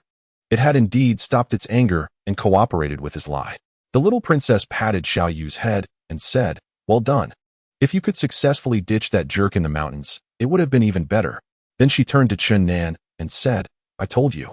Xiaoyu wouldn't take me, so why would it take you? Humph. Chunnan replied, Next time, I will definitely make it take me. Xiaoyu huffed in frustration beside them. After being beaten up, it still had to help Chunnan cover up the lie, feeling extremely wronged. The little princess said, I don't care. Now you must fulfill your promise. First, help me completely dispel the binding divine finger. Then, help me teach that third Prince Rin Jian of the Moon Worship Kingdom a lesson, or I will expose what you did in the Dragon Arena of the Divine Wind Academy. Chunnan said, Please don't threaten me with that. I didn't do it, and even if you expose it, it won't matter. You know very well whether you did it or not. Now quickly help me lift the restriction. You must keep your word. Chunnan certainly wouldn't refuse. If he didn't help the little princess dispel the binding divine finger, the old monster would definitely come looking for him. An hour later, the little princess's restriction was completely lifted. To test whether her powers had been restored, she slapped the bed with force. With a loud bang, the wooden bed shattered into pieces, and she cheered, Great. My powers are really back to normal. She had been feeling stifled lately, possessing considerable power but unable to use it. Everything she did felt constrained. Today, she finally broke free from the shackles, and her heart was filled with immense joy. Before leaving, the little princess said, "Scoundrel, don't forget to teach Rin Jin a lesson, otherwise, you'll be in trouble." After exiting Chen Nan's room, she muttered to herself, "Stupid scoundrel, just wait. Now that I've regained my freedom, I will make you pay." Chen Nan felt utterly exhausted. Dispelling the binding divine finger had consumed too much of his power, leaving him feeling empty inside, as if his internal energy had been drained. With my current power level, whether using this finger technique or dispelling it is too strenuous. I must be more cautious next time. At this time, it was already dark. Just as Chen Nan lit a candle, he heard footsteps in the courtyard, followed by a knock on the door. He opened the door to find a staff member from the inn, who asked, "Is there something you need?" "Sir, someone just asked me to deliver this letter to your room." "Who is it? Did you see what they looked like?" Chen Nan asked while taking the letter. It was a woman, but it was too dark to see her face. "Oh, thank you." After the servant left, Chen Nan opened the letter to read. There were only a few terse sentences on the paper. "Scoundrel, hurry up and write down the cultivation method of the dragon capture technique, and send it to my brother at the Eastern Martial Arts Department of the Divine Wind Academy." How does she know I live here? She must have followed that little demon to find this place. Chen Nan felt a headache coming on. Long Wu actually came looking for him. Although he had only spoken with this stunning beauty for a moment at the Divine Wind Academy, he already sensed that she was quite difficult to deal with. Long Wu's stunning appearance presented a unique beauty, possessing a different kind of allure. Coupled with her exceptional demeanor, carefree personality, and confident aura, she stood out from the crowd. Undoubtedly, she not only had a beautiful exterior, but her words and actions also revealed a clever and perceptive heart. Chen Nan certainly didn't mind dealing with beautiful women, especially someone as captivating as Long Wu, but right now he didn't want to get too entangled with her. One Eastern Phoenix had already brought him a lot of misfortune. The words of the Eastern Elder still echoed in his ears. "You little brat, every time I see you, I'll beat you up. Remember, I will eventually break that filthy hand of yours." Who knows if a Dragon Elder would jump out if he inadvertently offended Long Wu. One Eastern Elder was already making him anxious. 7, 8, 56 strategies upon strategies, I'll hide. Chen Nan could only comfort himself this way. That night, he moved out and checked into another inn. For the next 2 days, Chen Nan lived a leisurely life. Other than cultivating his martial arts, he just slept soundly. On the afternoon of the third day, trouble finally came knocking. The Eastern Elder, whom he was most wary of, had sneaked into his room without him noticing. He was so startled that he immediately shouted, "Eastern old man, how did you find this place?" The Eastern Elder chuckled coldly. "You little brat, you really can hide. You actually didn't show up for several days, but in the end, I still found you, heh?" Hearing the old man's cold laughter made Chen Nan feel a chill run down his spine. His various disrespectful actions towards the Eastern Phoenix had already angered the elderly man before him, who had threatened to break one of his hands. The situation was indeed dire. "You old man are bullying the young." "Bah," the Eastern Elder angrily retorted. "You scoundrel have repeatedly bullied my granddaughter. If I don't teach you a good lesson, you really think I'm an old fool? Old man, my grievances with your granddaughter were already settled in the last duel. Do you want to drag this out indefinitely?" Chen Nan braced himself and shouted back at the Eastern Elder. "You little brat, I'm giving you a chance. In the next 3 days, I want to make a move. During these 3 days, you can escape from the Sin City or hide. On the 4th day, I'll start hunting you. If I catch up to you or find you, there's nothing to say. I can only beat you up severely, plus break your right hand. Of course, there's a deadline. As long as you can evade my pursuit for 3 days, we'll settle our debts." The Eastern Elder gave Chen Nan no room for choice. After finishing, he quickly flashed out of the room. By the time Chen Nan chased after him, he had already vanished without a trace. "Oh my God, a terrifying old man is going to hunt me down in 3 days. If he catches me, the tragic consequences are unimaginable. Hiding in the city definitely won't work. Do I really have to escape from Sin City? That won't work either. The Eastern Phoenix has a divine eagle. If that old man rides it, he can catch up to me in no time, unless I flee into the mountains."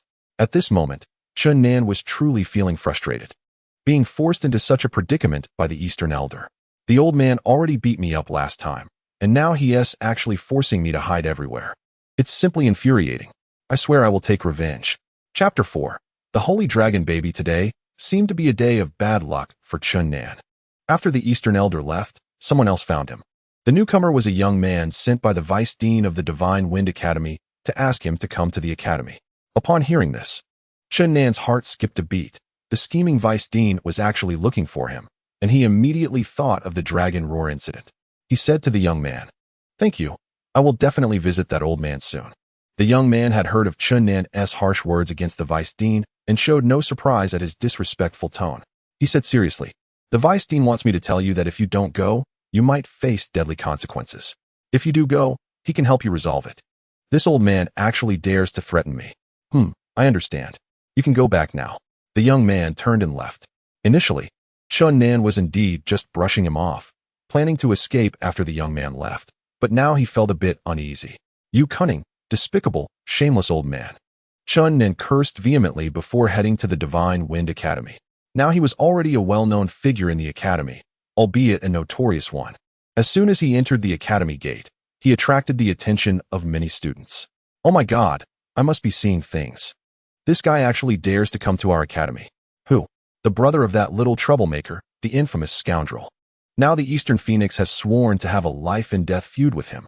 Not just the Eastern Phoenix, although according to the last bet, the flower protectors from the magic department shouldn't trouble him again. Privately, everyone is eager to challenge him to a duel once more." Listening to this made Chen Nan break out in a cold sweat. He hurried to the vice dean's office while praying not to run into that furious Phoenix girl. Before he could knock on the door, the vice dean opened it with a smile, but the next sentence almost drove him mad. "Chen Nan, do you have money now? When are you going to pay me back that 1,000 gold coins? You old man, I want to duel with you." Chen Nan's eyes were blazing with anger. "Ready to fight?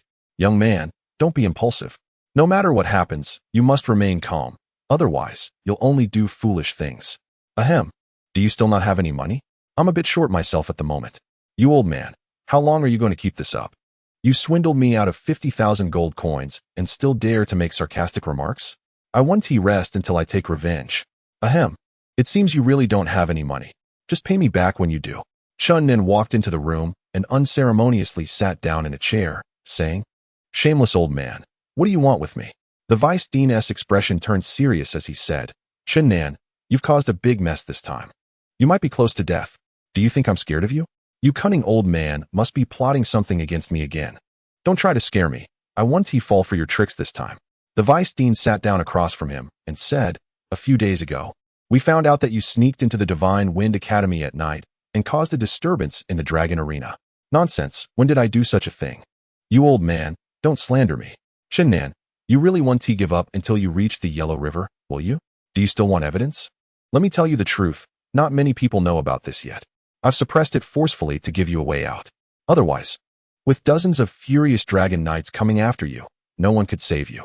You despicable old man, don't jump to conclusions. That incident wasn't done by me at all. If you frame me, I won't let you off."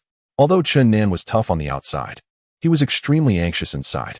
He didn't know if the vice dean had really gathered evidence of his disturbance at the Dragon Arena. "You young man, I'm trying to save you. How do you not know what's good for you? As the vice dean of the academy, I shouldn't let you, the culprit, go. But I appreciate you as a talent and can't bear to see you end your life because of a moment of confusion, which is why I brought you here to seek a way out." Chen Nan didn't believe the vice president would have a heart for talent, let alone bend the law for him. He scoffed, "You cunning old man, don't waste your efforts. You just want me to admit that I did it, right? Once confirmed, you'll definitely hand me over to those dragon knights." "Humph, but unfortunately, that incident was really not done by me. If it were, I would have set fire to the entire Shinfeng Academy." The vice president was taken aback and said, "You little brat are really ruthless. Stirring up the Dragon Arena is not enough. You even have such evil thoughts. It seems necessary to hand you over to those dragon knights and get rid of you as a disaster." Chen Nan replied, "I was just talking. I didn't plan to do that. If you insist on blaming me for the Dragon Roar incident that night, go ahead and produce evidence." The vice president said, "It seems that if I don't provide evidence, you won't be convinced. In that case, follow me." Chen Nan followed the vice president to the Dragon Arena of Shinfeng Academy, attracting a lot of students' attention along the way. Everyone speculated about why he was visiting the academy, as he was now a remarkable person, and it took great courage to appear here. At the foot of the low mountain, some massive creatures either lay in the cave or outside it. Chen Nan looked at the dragons he had ambushed before, feeling somewhat uneasy. If those big guys knew the culprit was right in front of them, they would definitely tear him apart. "What are you bringing me here for, you old man?" The vice president leaped onto the low mountain and quickly climbed to the cliff, waving at Chun Nan from above, saying, "Come up." Chun Nan hesitated for a moment, then climbed up as well. Once he reached the top, he immediately spotted the gray-brown little dragon that had once pinned him down, now sleeping in a shallow pit, with faint dragon snores escaping. The vice president walked over and gently patted the little dragon's head, saying, "Amy, wake up." The little dragon continued to snore, but its left wing suddenly flicked out like lightning, creating a strong gust of wind. The vice president hurriedly retreated, almost falling off the cliff. Chun Nan was shocked. The little dragon's speed left him speechless. If he and the vice president had swapped places, he would have definitely been hit by the little dragon's left wing, making him regard this little creature with new respect. The vice president seemed startled, steadied himself, and said, "Amy, it's me. Are you trying to kill me? If I get hit by you, I won't survive." Chun Nan was confused. How could a little dragon that loved to sleep be so terrifying? Although its speed was somewhat exaggerated, it shouldn't be able to injure the formidable vice president. As he walked towards the little dragon, he said, "What a cute little dragon." Hearing this, the little dragon raised its head from the pit, its big eyes sparkling as it looked at Chun Nan, then happily stood up, wiggling its plump body and swaying towards him. The vice president shouted, "Danger! Quickly get out of the way." He quickly moved in front of Chun Nan, pulling him back. Seeing the vice president's serious demeanor, Chun Nan was even more puzzled and couldn't help but say, "What are you up to, old man? What are you doing?" The vice president replied irritably, "You little brat, this is a holy dragon in front of you, and you dare to call it a little dragon? If it goes wild, even if you had 10 lives, it wouldn't be enough for it to tear you apart." Chun Nan was shocked, his jaw nearly dropping to the ground. He really couldn't imagine that the cute little dragon in front of him was a 5th-tier holy dragon. He stammered, "Old man, you can't be joking, right? Holy dragons are 5th-tier sacred beasts, rare as phoenix feathers, with extraordinarily strong physiques and terrifying destructive power. Moreover, holy dragons can cast powerful dragon language magic, a special ability not possessed by ordinary dragons, making them incredibly formidable." The vice president said, "Why would I lie to you? Amy is indeed a holy dragon. If it goes wild, let alone you, even I would have to run."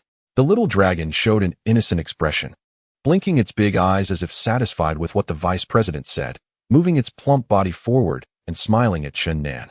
Chun Nan could hardly believe his eyes, murmuring, "I'm not dreaming, right? This little guy is smiling at me. It can actually smile." The little dragon was indeed smiling, its mouth open wide, and its big eyes squinting into slits. The vice president was somewhat puzzled. He noticed that Amy seemed very friendly towards Chun Nan, showing no hostility at all. "Cough, strange. Amy has never been this warm to me. Why is it so affectionate towards you? It's a matter of character," Chun Nan said as he walked forward from behind the vice president. "Little dragon, you're so cute, you can actually smile." "What little dragon?" "It's the holy dragon, Amy." The little dragon seemed to ignore the vice president's words, affectionately rubbing against Chun Nan, looking happy and joyful. "You're really a holy dragon, little guy?" The little dragon blinked its big eyes and then nodded. Although Chun Nan had heard that the power of holy dragons did not necessarily correlate with their size, he was still amazed by the little dragon's magic. It was hard to imagine that such a dragon-like baby contained incredible power, being a 5th-tier holy dragon. He exclaimed, "God, this is unbelievable." The vice president said, "Amy is the witness I mentioned." "Oh no, it's the dragon witness. I've already shown your portrait to Amy. It has confirmed that the one who threw the chili powder is you. Now what do you have to say? Little dragon, you've really put me in a tough spot." "Woo," Chun Nan said, almost in tears. It was well known that holy dragons could communicate with humans, and since a holy dragon witnessed everything, he could no longer deny it. Fortunately, he hadn't attacked the little dragon that night. Otherwise, the tragic outcome could be imagined. The vice president squinted, a sly smile on his face, and said, "Since you've already admitted it, let's go back. This is not a place to talk." Chun Nan had heard rumors before that holy dragons were incredibly proud and would never allow other dragons to dwell in their territory. But Amy seemed to be an oddball. Not only did it show no signs of pride, but it also lived together with dozens of dragons in Shinfeng Academy. That night, it curiously watched the entire process and did not stop Chun Nan, showing no intention of defending its neighbor, but rather looking excited as if it had found a playmate. At this moment, Chun Nan felt dejected. Thinking about facing dozens of dragon knights, he seemed to see the gates of hell opening for him. He patted the little dragon's head and said, "Goodbye, little guy." The little dragon seemed particularly attached to Chun Nan, seeing him about to leave. It bit down on his sleeve, making a woo-woo sound. Looking at the awful vice president not far away, and then at the seemingly baby dragon in front of him, Chun Nan's heart stirred. He said to the little dragon, "Little guy, I really have to go. That old man in front wants to catch me and take me back for interrogation." Upon hearing this, the little dragon released him and swept its wings towards the vice president. Its nearly 2-meter-long right wing swung like a wide blade, making a series of whooshing sounds as it passed through the air. The vice president hurriedly dodged to the side, and the little dragon's right wing struck a massive rock behind him. With a whoosh, the rock was cleanly sliced in half, and the fallen half rolled down the cliff with a thunderous rumble. Chun Nan was incredibly shocked. The little dragon's wing was as terrifying as a divine weapon. The vice president broke into a cold sweat, quickly waving his hands. "Amy, why are you attacking me?" Little dragon seemed to ignore him and charged at him again. The vice president realized that things were bad and quickly leaped down from the cliff, moving with incredible speed. His cultivation had already reached the 4th stage, but he absolutely could not withstand the attack of the 5th stage holy dragon. Little dragon blinked its big eyes, then spread its dragon wings and dove down toward the vice president, who was about to hit the ground. "Chun Nan, make it stop." The vice president had already noticed that the holy dragon, Amy, seemed to have a special affection for Chun Nan and was extremely protective of him. "That old geezer wants you to experience the feeling of being chased. No, being chased by a dragon, haha. Baby dragon, don't take his life. Just chase and hit him." The moment the vice president landed, little dragon followed closely behind, swinging its tail fiercely toward him. The vice president moved like lightning, leaving behind an afterimage as he dodged the ferocious strike. Little dragon's powerful swing shattered a huge boulder at the foot of the mountain, and after missing its target, it quickly pursued forward, its terrifying speed shocking everyone. The vice president, already fast as the wind, found that little dragon was even quicker, its body flashing like lightning as it instantly surpassed him and blocked his path. The vice president's face turned pale. He never expected the holy dragon to attack him today. He murmured, "Amy, what is wrong with you today? Why are you helping an outsider to deal with me? Although we rarely meet, you do know me." Chun Nan shouted from the cliff, "This old man is truly despicable. He often exploits and oppresses me. If the baby dragon gives him a good beating, I'll come to play with you often in the future." Hearing this, little dragon happily nodded at him and extended a dragon claw toward the vice president. The vice president quickly lay back on the ground and was sent flying 3 zhong away. The hard rocks on the ground were clawed out like tofu under little dragon's sharp claws, turning into dust and raining down. Chun Nan was dumbfounded. The power of the holy dragon was astonishing, its body harder than diamond, breaking rocks effortlessly. Such a formidable physique was truly terrifying. The vice president unleashed all his power, dodging and weaving like a faint shadow, managing to evade little dragon's 8 claws, but the 9th claw still caught him around the waist and flung him away. With a bang, he crashed into the nearby cliff, causing rocks to fall around him. Fortunately, little dragon had no intention to kill, otherwise, he would have been split in half by that claw. The vice president slid down the cliff awkwardly, landing on the ground with a grimace, no longer possessing the calm demeanor of before. He glared at Chun Nan, who was gloating on the cliff, but he was helpless. Once the vice president steadied himself, little dragon charged at him again. He cried out in despair, knowing Amy was quite strange and had a childish temperament. He dared not attack for fear of provoking the holy dragon and facing a furious retaliation, so he could only dodge passively. "Amy, please stop. My old arms and legs can't take this kind of torment." Ouch. Bang. The vice president was thrown out again, and Chun Nan laughed heartily from the cliff. "How does it feel, vice president? I was in a worse situation than you. Hundreds of people were chasing me, and I almost got torn apart. Now you can experience what it feels like to be used as a punching bag. You brat, make it stop now, or I'll have every student at the Divine Wind Academy chase you down. If that's the case, old man, you can enjoy it a little longer. Baby dragon, give this shameless old man a proper welcome. You little brat, I want to let you off. Amy, make it stop." Little dragon suddenly opened its mouth and unleashed a bolt of lightning, which wasn't the usual curved arc, but a straight, bright beam of light. Boom. The lightning struck the ground beneath the vice president, creating a massive deep pit, and he was blasted into the air. Little dragon's magical attack was too quick. He had no time to dodge. "Ah, you brat, make it stop. I promise I won't make things difficult for you again." The vice president shouted loudly as he tumbled in midair. When he landed on the ground, his clothes were already tattered, and the chaotic magic energy left him looking disheveled. Chun Nan was truly taken aback. He sensed the terrifying energy contained in the lightning. If the vice president had been hit, he would have been obliterated. Fortunately, Little Dragon had no intent to kill and didn't aim the lightning directly at him. At the same time, he felt again the shock. Little Dragon was not only as fast as lightning, but also incredibly strong, with a body as tough as steel, and it could cast powerful magic, making it truly formidable. Baby Dragon, please stop.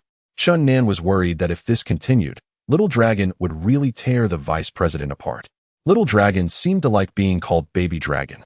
It happily flew to his side, rubbing its large dragon head against him, indicating for him to look at the vice president, who had just gotten up from the ground, while emitting a proud woo-woo sound. Good job, little one. Finally, you've vented my anger. Do you like the name Baby Dragon? From now on, I'll call you that, and won't use that name Amy anymore, okay? Little Dragon happily nodded. The vice president waved at Chun Nan, saying, You little brat, hurry up and come down with me. But when he saw Little Dragon blinking its bright eyes at him, he immediately stopped speaking. Today, he was truly in a pitiful state. The vice president of the Divine Wind Academy was actually bullied by a dragon, leaving him both amused and helpless. Goodbye, Baby Dragon. I'll come to play with you again if I get the chance. Chun Nan was currently in a heap of trouble and in a very precarious situation. He wanted to use Little Dragon's power to escape, temporarily shaking off the mess around him. But thinking of Little Dragon's master being a holy dragon knight, he immediately dismissed that thought. He would rather offend 1,000 ordinary experts than a supreme master. Little Dragon was reluctant to part with Chun Nan. It only lay down and continued to sleep soundly after he leapt off the cliff and walked far away with the vice president. Chapter 5. The first thing it wasn't until they had walked far away from the dragon field that the vice president finally spoke. At this point, he was disheveled. His clothes tattered. The previously cunning smile now held a hint of malice. He pointed at Chun Nan's outer garment and said, Take it off. Let us switch. You shameless old man. You actually have this kind of peculiar hobby. I want to play this game with you. Bah. You brat, what are you thinking? I just don't want to appear in weird clothes in front of everyone. After all, I'm getting old and don't have the same tastes as young people. Without Little Dragon watching closely, the vice president regained his usual composure. He tidied his messy long hair, took off his torn outer garment, and handed it to Chun Nan, saying, Although my outer garment is quite noble, don't get too excited and act foolishly. Hurry up and change. Looking at the faint smile on his face, Chun Nan clenched his fists 3 times and finally gritted his teeth and took off his outer garment. Wearing Chun Nan's outer garment, the vice president smiled wickedly. He stepped forward and said, You brat actually dared to incite a troublesome dragon to chase me. I've never been played like this before, haha. Hey old man, what are you going to do? Chun Nan involuntarily took a step back. I'll let you experience what it feels like to be tossed around. The vice president moved like lightning, grabbing his arms and flipping him over his shoulder. Bang! Chun Nan fell to the ground hard, and before he could get up, the vice president lifted him up and threw him over his head. He quickly curled up in midair, protecting his head and abdomen.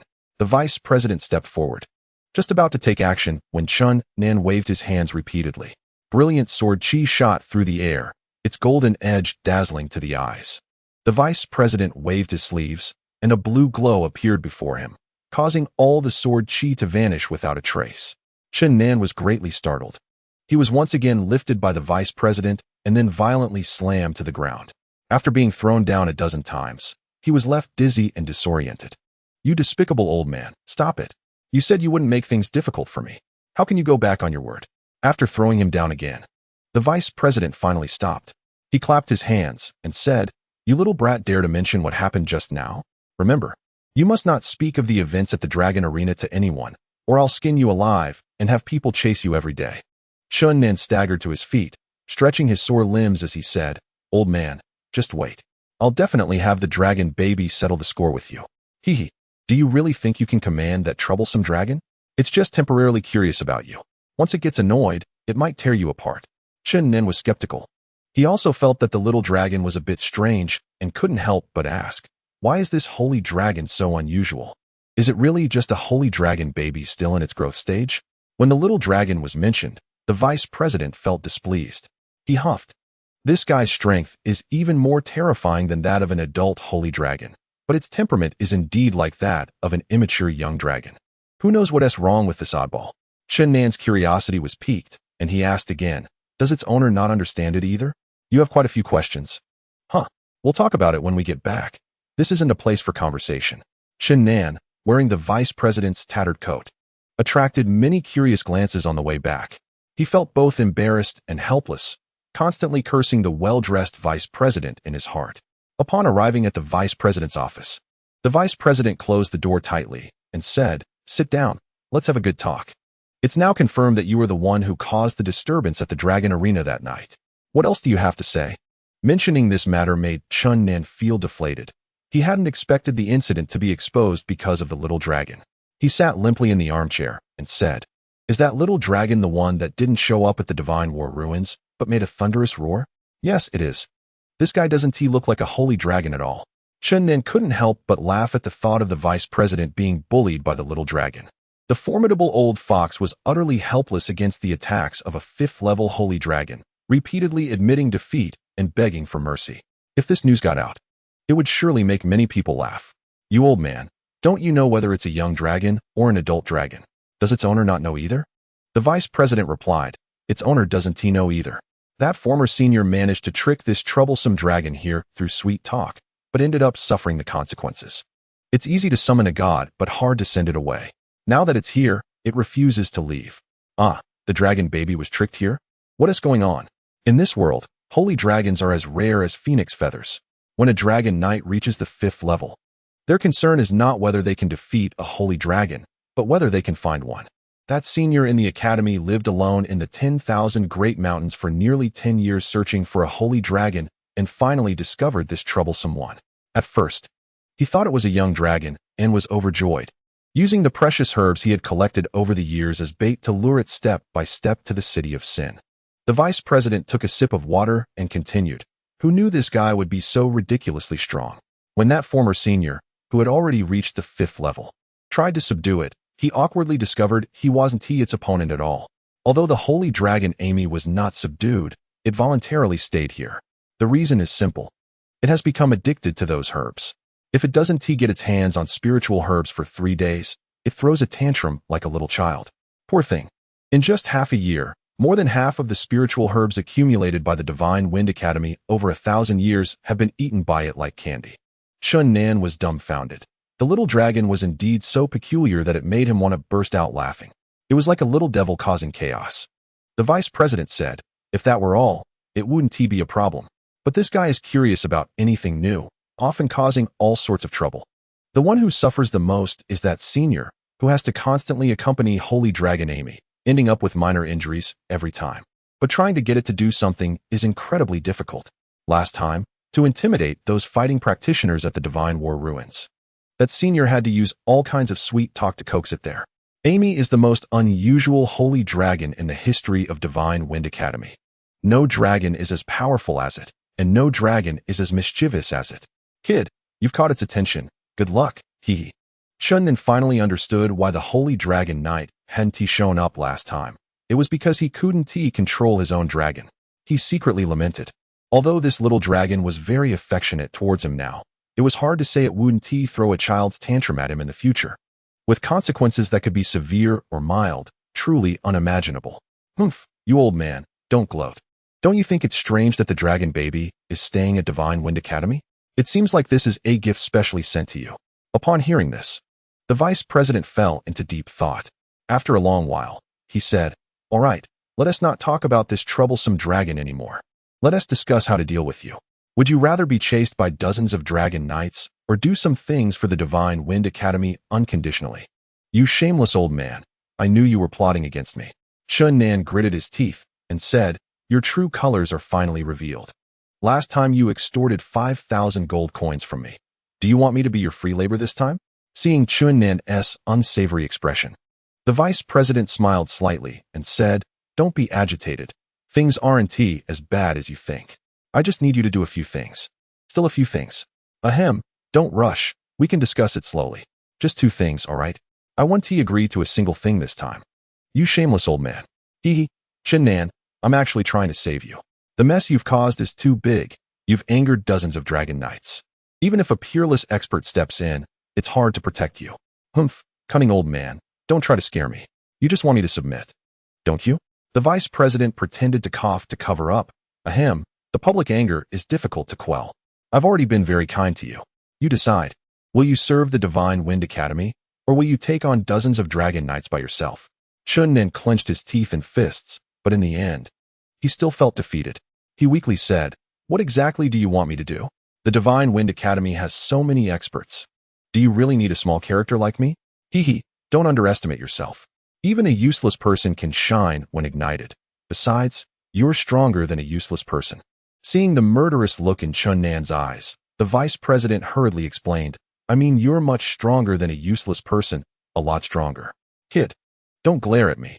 Are you so insecure that you think you can't compare to a useless person?" Chun Nan really wanted to grab his beard and give him a beating, but considering that his own strength was still far inferior to the vice president's, he suppressed this impulse. "Old useless man, just tell me what you want me to do. The situation is like this. The cultivation practices in the Tianyuan continent are thriving. In the Western continent, practitioners mainly focus on practicing fighting energy and studying magic, while in the Eastern continent, they emphasize martial arts and Taoist techniques. The study of magic or Taoist skills has very strict requirements for a person's physical condition, so among cultivators, the number of Taoists and magicians is much smaller compared to martial artists. In the Western continent, there are many fighting energy academies. And although there are not many magic academies, they are all very famous. These academies are responsible for the inheritance of cultivation methods like fighting energy and magic. The War God Academy and the Illusion Magic Academy are the two most prestigious academies in the West. The former is a martial arts academy and the latter is a magic academy, both having a history of over 1,000 years. Their reputation not weaker than that of the Gods1 Academy in the city of Sin. The East is obviously different from the West, where various cultivation methods are held by numerous sections. These sects are responsible for the inheritance of various unique skills in the East. However, as the East and West become increasingly connected and influence each other, some academies have gradually emerged in the East. The Immortal Martial Academy was established 700 years ago, with several founders who were martial artists and Taoists. They were originally reclusive masters who, after being persuaded, came out of seclusion to create this academy. After more than 700 years of development, this academy has gained fame across the continent, standing alongside the Gods1 Academy, War God Academy, and Illusion Magic Academy. In the East, the reputation of this academy is not at all weaker than that of those ancient sects.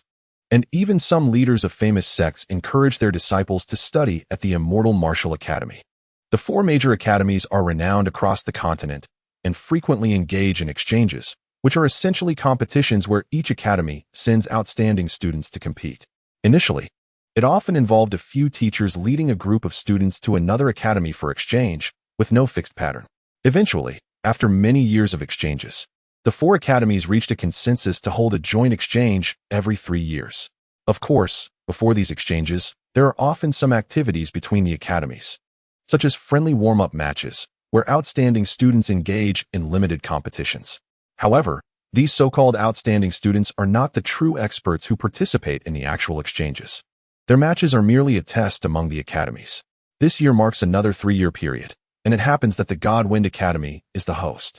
In 3 months, student representatives from the 4 major academies will compete here, which can be considered a significant confrontation among the strong students of prestigious academies. With 3 months left until the actual competition among strong students, the friendly warm-up matches between the academies are about to begin. Although these warm-up matches are not as emphasized as the real competition among strong experts, each academy still hopes for its students to win. A few days ago, the Gods1 Academy, War God Academy, and Illusion Magic Academy all received invitations from the Immortal Martial Academy to participate in a warm-up match there. The vice president has been contemplating which students to send to the Immortal Martial Academy for the friendly warm-up match. He does not want to send the top experts among the students before the actual competition, but as the head of the academy, he does not want to risk a defeat either. The reason he sought Chun Nan was for this matter. Based on the information he received from the capital of the Chu Kingdom and Chun Nan's recent performance in the city of Sin, he discovered that Chun Nan's strength had reached the initial stage of the 3rd level of martial artists. Although he had just broken through to the 2nd level and had preliminarily reached the 3rd level, Such strength could already be considered formidable anywhere. After the incident involving Chun Nan in the Dragon Arena was uncovered, the vice president decided to let him off the hook for now and have him participate as one of the members in this friendly warm-up match at the Immortal Martial Academy. The vice president politely expressed his intentions, and Chun Nan roughly understood that he was about to serve the Gods1 Academy. But the implicit threats and intimidation made him extremely uncomfortable. "You old hypocrite. I'm not even a student of your academy. You're completely fabricating this." The vice president smiled and said, "Making you a student of the academy is just a matter of my word. Besides, I'm not asking you to participate in the actual competition among strong students in 3 months. Everything I do is for the Gods1 Academy. Although sending you to the Immortal Martial Academy to compete is somewhat dishonorable to this event, it's not too excessive." The more Chun Nan listened, the more he felt it was inappropriate, and he angrily said, "You despicable old man. How can you speak like that? Do you think it's dishonorable to this event because of your fabrication, or because I'm participating? Either way, I think it's better if I don't go. Kid, don't forget that you have no choice left. Moving forward is a path of brightness, while stepping back means facing dozens of dragon knights. You decide." Chun Nan glared at him fiercely and said, "The dignified vice president of the Gods1 Academy actually threatens a junior. This is simply a rogue act. You shameless old rogue. Chun Nan, you should understand your current situation. Besides those dragon knights, I heard that an extremely protective old fellow in the academy has been looking for you today. I don't think he will let you off easily. I'm somewhat familiar with that old fellow, and it seems that only I can help you." Hee. Chun Nan's mouth twitched, and finally, he gritted his teeth and said, "Fine. I yield." The vice president's face was filled with smiles as he said, "The Gods1 Academy has the most comprehensive cultivation methods among the 4 academies. From now on, your identity is that of a student in the Eastern martial system, though it's only temporary. When you return from the Immortal Martial Academy, I will expel you." "Humph. Do you think I want to be the student? You don't need to expel me. I have no interest in the Gods1 Academy at all. After I come back, we will have no relationship." The vice president said, "How could we have no relationship? I mentioned that I want you to do 2 things. This is just one of them. As for the second thing, I haven't thought it through yet, so you'd better focus on doing this first. You old man. Now you can go back. When it's time to set off, I will send someone to notify you, and someone will tell you in detail what to do along the way." Shortly after Chun Nan left, an old man from the east walked into the vice president's office. Smiling widely, he said, "Haha, old fellow, you were really brave today. You actually clashed with the Holy Dragon. Impressive, impressive." Upon hearing this, the vice president's forehead throbbed with veins, and he said, "You old rascal, you were secretly watching me being bullied by that troublesome dragon. Why didn't you come forward to help?" The old man from the east quickly waved his hand and said, "Great Dean, please calm down. You should know how terrifying Amy is. Even if I had gone forward, I couldn't have helped." The vice president said, "Fortunately, no one else saw it. Otherwise, my old face." The old man from the east rubbed his hands and said, "I have some unfortunate news for you. Several old fellows in the academy secretly witnessed the whole process." "What?" the vice president exclaimed. "You ungrateful old bastards. So many people were present, and not one of you came forward to help me." Ahem. Everyone knows you are clever and cunning like a fox. They thought you could handle it." "Enough. I will settle accounts with those old fellows sooner or later, and you, old man." If Chun Nan were here, he would definitely applaud. The cunning vice president was actually so furious he was blowing his beard and glaring, which is a rare sight. Chapter 6. Angry Phoenix. Seeing the vice president gradually calm down, the old man from the east laughed and said, "You actually threatened and intimidated a junior. Haha. But that brat is truly detestable, constantly provoking my granddaughter. I really want to beat him up again." "All right, old man from the east, the show can stop here. You've already scared him quite a bit today. Hee. With a few skilled students from our academy, plus this kid, they should be able to win 500,000 gold coins in this warm-up match. You old fellows, as the deans of various academies, actually placing bets on students' warm-up matches. If this gets out, the 4 great academies will surely lose face." The vice president laughed.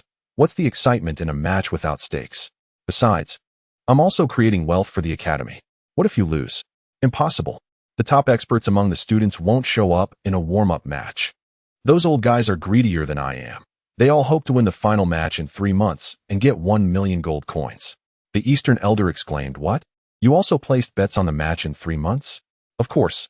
So we can only win, not lose. The Eastern elder was speechless. You teachers, I spit on you. The vice president said, Old man Dongfang, don't talk nonsense. The Eastern elder asked, by the way, what do you think about that kid being able to draw the Hui Bao? That's hard to say. It needs to be understood slowly. We can't draw any conclusions yet. Then the vice president walked around the room and said, something that kid said today suddenly enlightened me. Oh, what did he say?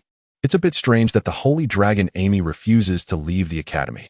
The Eastern elder laughed. Are you feeling stimulated after being fixed by Amy today? Why are you thinking so wildly?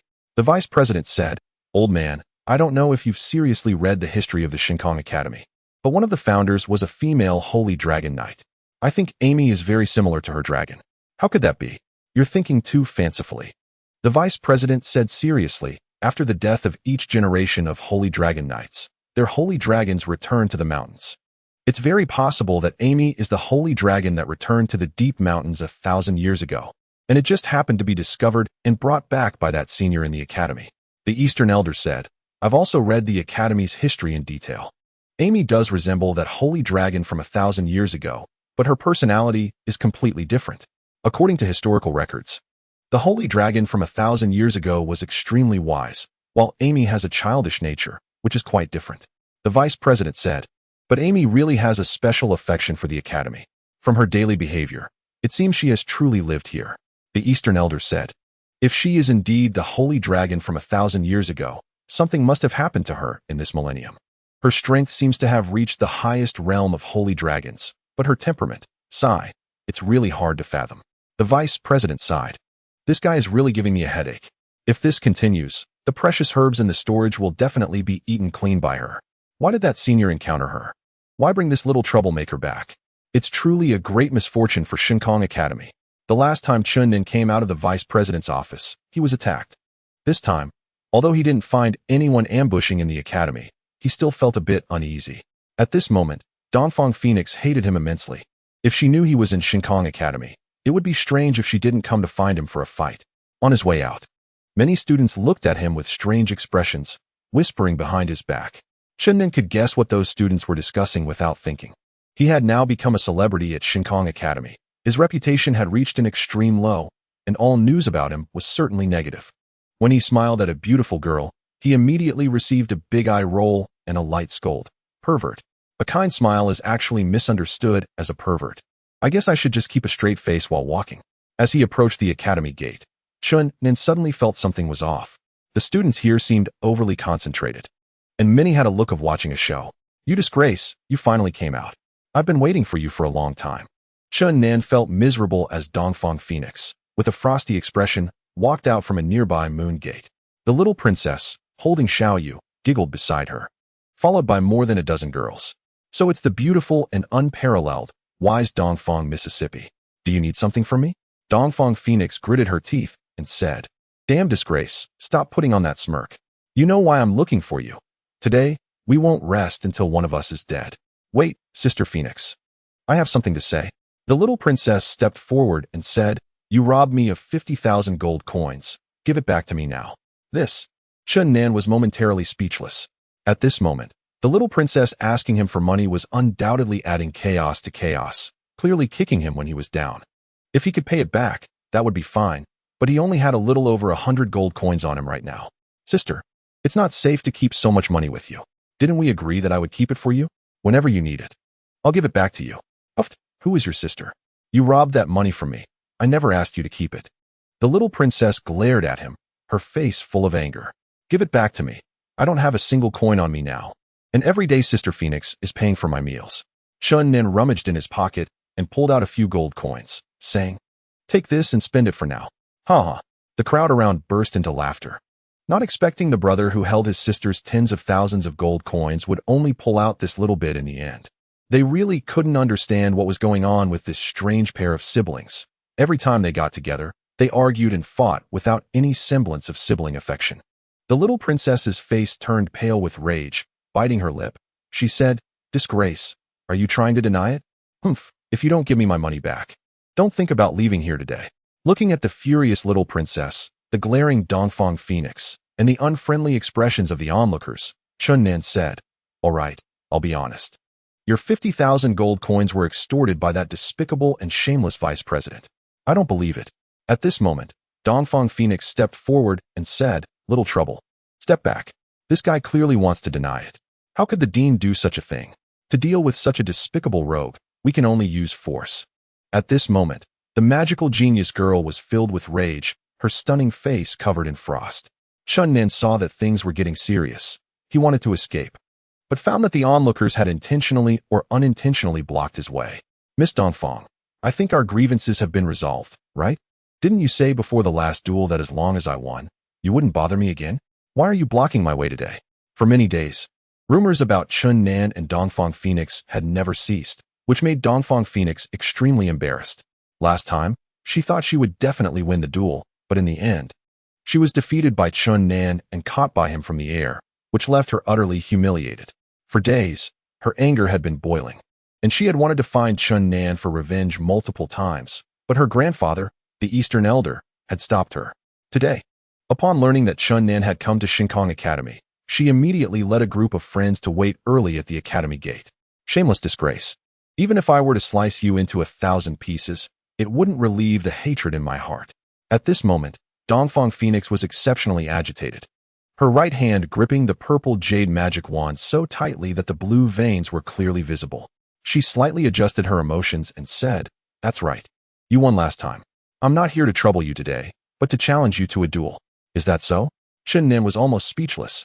"Wasn't this just coming to cause trouble? Miss Dongfang, do you still want to duel with me? But you don't seem to be my match. Do we really need to continue?" Chun Nen knew that this trouble was unavoidable, so he put on a deliberately infuriating expression and pretended to look down on Dongfang Phoenix. Dongfang Phoenix was furious. "Ah, you scoundrel. Last time you took advantage of me with a sneak attack. This time I will definitely not give you another chance. I will kill you for sure."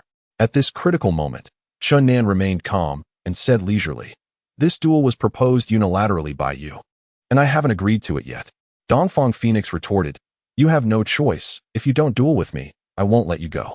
Chun Nen replied, "I don't want to fight for no reason. Last time I dueled with you to stop being hunted. What is the reason this time? How about we add some stakes? The winner should have something to gain. What do you think?" Dongfang Phoenix nodded and said, "Fine, if I lose, I will never ask you for those 50,000 gold coins again." The little princess immediately protested, "No way, Sister Phoenix. Although I am as close as a sister to you, you can't use my property as a bet." Dongfang Phoenix angrily said, "Do you really think I can't win against him? I guarantee I will kill him this time." The little princess muttered softly, "Last time you lost to him. This time." Dongfang Phoenix said, "Little trouble, what are you mumbling about? Do you not believe in me?" The little princess shook her head. "Of course I believe in you, but I still disagree." "Why?" Because what? Do you agree or not?" "Sister Phoenix, 50,000 gold coins as a bet is too much. Let's see what his bet is before deciding." Seeing the cunning little princess hesitate, a smile appeared on Chun Nan's face as he said, "My sister doesn't want you to throw away several thousand gold coins. Although we are siblings, but when it comes to property, we always settle accounts clearly. You scoundrel, stop being arrogant. This time you're dead for sure." Dongfang Phoenix then turned to the little princess and asked, "Do you really think I will lose to him?" The little princess shouted, "Of course not. You know this guy is not my brother at all. He is the most shameless and despicable person." Dongfang Phoenix coldly said, "Scoundrel, what is your bet?" Chun Nen fished out a few coins from his pocket and said, "This is all the money I have." "Huh." The onlookers burst into laughter again. Someone was offering 50,000 gold coins as a bet, while he only took out a few coins, which was clearly disproportionate. Dongfang Phoenix angrily said, "You dare to mock me? It's a misunderstanding. I truly have only these few coins." Dongfang Phoenix coldly replied, "I think you'd better bet your life. Otherwise, even if I defeat you, I won't let you go, so consider your life as the bet." Chun Nen said, "That won't work. If I bet my life, what will you bet?" Dongfang Phoenix answered, "I will bet my life too. Today it's either you die or I die." The atmosphere in the arena immediately became tense, and more students had gathered, surrounding the area tightly. Among the crowd were many of Dongfang Phoenix's loyal and fervent pursuers, who held a strong hostility towards Chun Nan, and many were already prepared to fight, ready to intervene if necessary. Chun Nan looked at the murderous Dongfang Phoenix and said, "No need to be so ruthless. We don't need to go for a life or death battle. Do we?" Dongfang Phoenix raised her purple jade magic staff, and said, "You shameless scoundrel, today it's either you or me." Chun Nan touched his nose and said, "Then it should be you or me." Dongfang Phoenix addressed the crowd. "Did you all hear that? This scoundrel is ready to bet his life, so if I kill him, don't blame me." Chun Nan replied, "Death is already the greatest punishment for me. But it's not for you, so your bet has to change. If you lose to me, you have to be my maid for a month." As soon as these words came out, the crowd erupted in an uproar. No one expected him to make such a demand. Dongfang Phoenix was a genius girl in the magic department, regarded by some as one of the 6 most beautiful women in the academy. Making such a request towards her was indeed worse than killing her. The crowd outside erupted in a chorus of curses, with both men and women expressing extreme anger towards Chun Nan. Many magicians floated into the air, and numerous martial artists tightened their grips on their weapons, ready to swarm Chun Nan at any moment. Dongfang Phoenix trembled with rage, pointing her staff at him, saying, "I will definitely kill you. What if you can't kill me? Will you really have to be my maid?" Chun Nan's words not only drove Dongfang Phoenix to the brink of madness, but also made the little princess clench her fists repeatedly, recalling the maid training plan that Chun Nan had been pushing on her not long ago, filling her heart with shame and anger. Dongfang Phoenix hissed, "Dream on, die?" She waved her staff and softly chanted a spell, sending a flurry of glimmering ice spikes hurtling towards Chun Nan.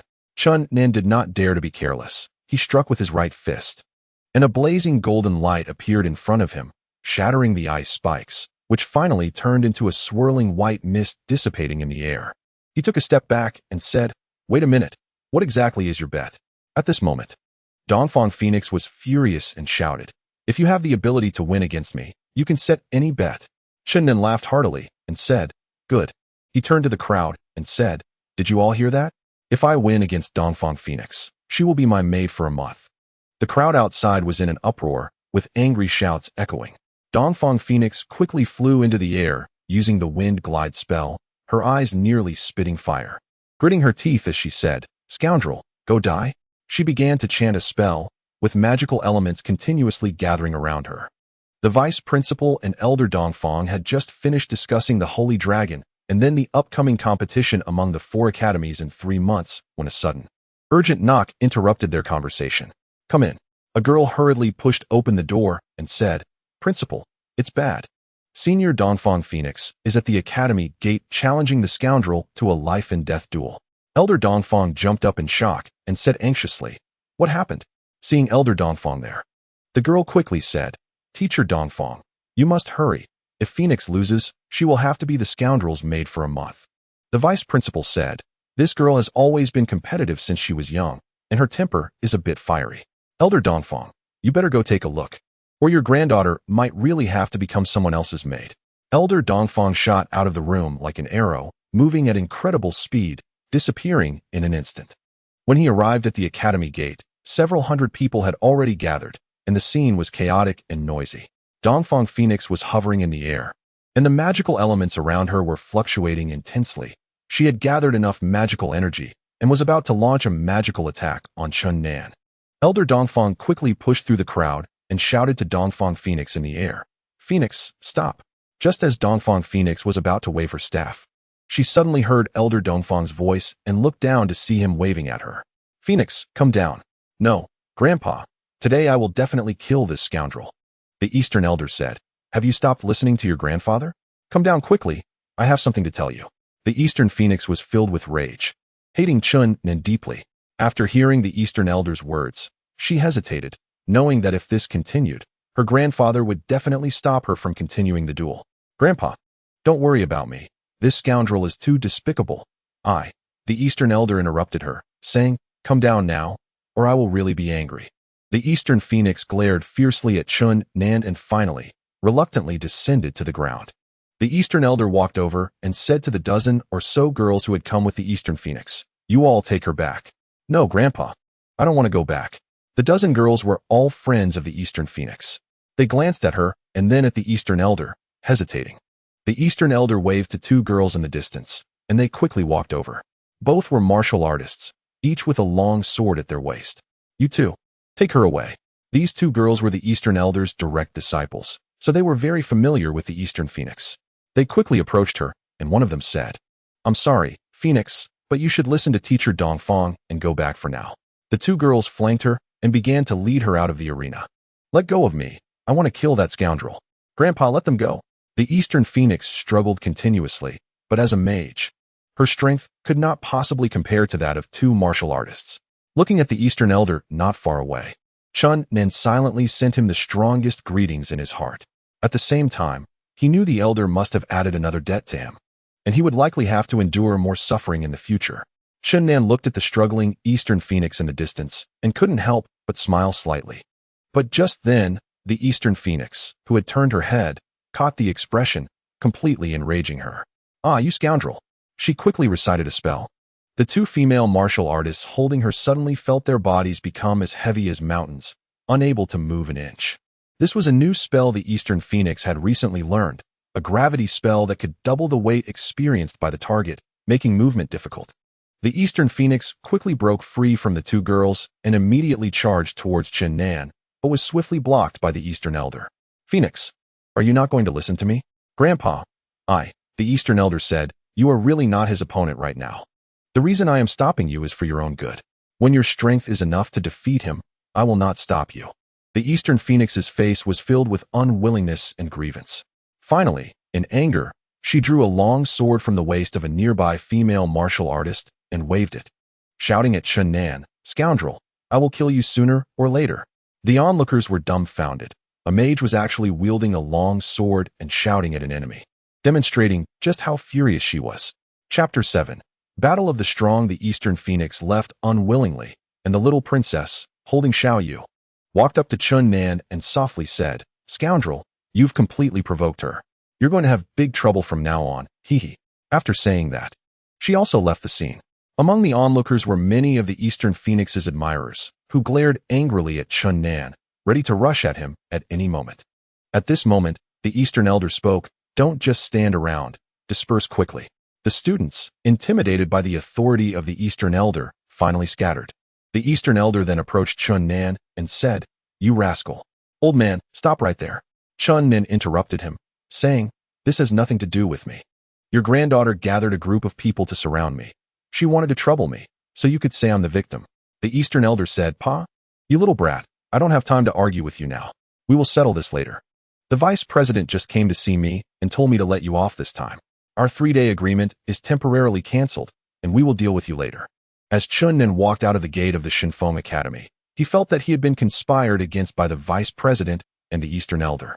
These two were forcing him to participate in the competition at the Xinwu Academy. It must be that old fox, the vice president, who asked the Eastern Elder to intimidate me. That despicable and shameless old man, he cursed repeatedly. To some extent, if it weren't for the dragon baby recognizing Chun Nan as the one who had thrown chili powder that night, he wouldn't have been threatened by the vice president at all. He never expected that this adorable little dragon was actually a 5th-tier holy dragon, and even now, he found it hard to believe. According to the vice president, the dragon baby had a strange personality and was curious about anything new. The reason it was so friendly to him now was likely because it regarded him as a playmate. I should take this opportunity to let it teach that shameless old man a lesson, and also that detestable Eastern Elder. At this moment, Chun Nan had already walked into a small alley. Just as he was lost in thought, a cold, sharp light suddenly struck towards him like lightning. Startled, Chun Nan hurriedly sidestepped to avoid it, but the cold light quickly returned. At this moment, he could see clearly that the cold light was a crescent-shaped scimitar, and the returning blade was exuding a chilling aura, flashing with a strange light, seemingly even faster than before. He shifted again to evade, the murderous crescent scimitar slicing through the air.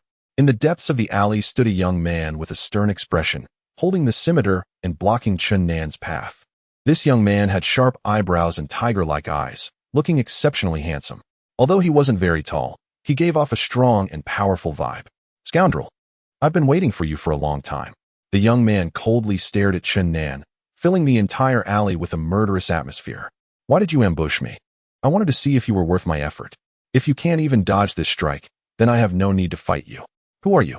"Lung Feng. I challenge you." "I don't even know you. Why do you want to challenge me? You first teased the Eastern Phoenix, then won the battle in the magic category, and now your name is well known in the Shinfeng Academy. Although some look down on you, it cannot be denied that you are a master. I want to challenge you." Chen Nan said, "So you are challenging me for martial arts?" Lung Feng replied, "That's just one reason. Another reason is that I want to teach you a severe lesson on behalf of the Phoenix." Chen Nan felt a headache coming on. He had heard that some students might come looking for him to duel, but he didn't expect someone to come knocking on his door so soon. "We don't need to fight, do we? How about this? I'll treat you, and we can go find a place to have a drink." Lung Feng's expression remained icy as he raised the crescent scimitar in his hand and said, "Today, our battle is unavoidable. If you can defeat me, I will have nothing to say, but if you lose, don't blame me for being merciless." A powerful pressure surged from Lung Feng towards Chen Nan, the crescent scimitar in his hand emitting a cold glow. Chen Nan knew that this battle was unavoidable. He waved his hand to Lung Feng and said, "There are pedestrians passing by here at any time. I think we should find another place. All right, let's go to the woods outside the East City." Lung Feng walked ahead, and Chen Nan followed behind as they left the alley and headed towards the outskirts of the city along the main street. It was now sunset, and the western sky was ablaze with fiery clouds, casting a red glow over the horizon. The woods outside the city seemed to be draped in a thin veil of red. In a clearing beside the forest, Cold Front and Chen Nan stood facing each other 3 zhang apart, both with serious expressions, not daring to underestimate one another. The crescent-shaped blade in Cold Front's hand was pointed at Chen Nan's brow, with faint mist swirling around the cold, sharp edge. The killing intent startling the birds in the forest into a panicked flight. Chen Nan had already drawn the long sword from his back. Feeling the depth of his opponent's skill, this was definitely a formidable rival. The long sword in his hand reflected a faint red light under the glow of the fiery clouds in the sky, as if stained with bright blood. "Are you ready, you disgrace? I'm about to make my move." "Pa, hold on. Let me clarify, my surname is Chun. If you keep calling me that, don't blame me for giving you a nickname." Cold Front's mouth twitched twice, but the smile that almost appeared was quickly covered by a layer of ice. He coldly said, "Get ready to take my strike. I hope you won't disappoint me." With a howl, the crescent blade shot towards Chen Nan, spinning with a speed far greater than when they were in the alley. Clang! Chen Nan's long sword struck fiercely against the crescent blade, sparks flying in the air. But the curved blade did not get knocked away. Instead, it spun back at a strange angle. Chen Nan charged forward like lightning. And at the moment Cold Front gripped the blade, he closed the distance, bringing his long sword down with the force of a mountain. 2 beams of light suddenly appeared in the air. One was the brilliant sword light from Chen Nan's strike, and the other was the cold, eerie glow emitted by Cold Front's crescent blade. The immense energy contained in the 2 unmatched sword energies collided, producing a series of tearing sounds, as if space itself was about to shatter, with dust and sand swirling around. The overwhelming killing intent startled the beasts hiding deep in the forest, causing them to flee in panic. Chen Nan stepped back 3 large strides, and Cold Front did the same, both swaying slightly before steadying themselves. At this point, Chen Nan was already certain that his opponent's cultivation level was at least equal to his own, and it was evident that Cold Front was also a 3rd-tier Eastern warrior. Cold Front coldly remarked, "You have indeed reached the sword energy projection level of Eastern warriors. You haven't disappointed me." Those who could reach the tiered realm were true experts. Among Eastern warriors, the cultivation stages of tiered experts can be classified as refining essence into Qi, innate realm, sword energy projection, refining Qi into spirit, and spirit solidifying Qi. Of course, the sword energy and sword energy projection is a broad concept, not limited to just sword energy, but also includes blade energy, etc. Chen Nan had just stepped from the innate realm into the sword energy projection realm. Although he was merely at the initial stage of the 3rd tier, he was already considered a super expert among his peers. Chen Nan said, "You are quite arrogant." Cold Front replied, "There are not many in my generation whom I can regard as rivals. True opponents are hard to come by. Today is indeed a delightful day." Although he had no smile, his voice was cold, yet excitement flickered in his eyes. Chen Nan thought to himself that this cold-as-ice guy was undoubtedly a martial arts fanatic. And it seemed that an intense battle was unavoidable today. It would likely be impossible to withdraw at an opportune moment. This time, Cold Front took the initiative to attack.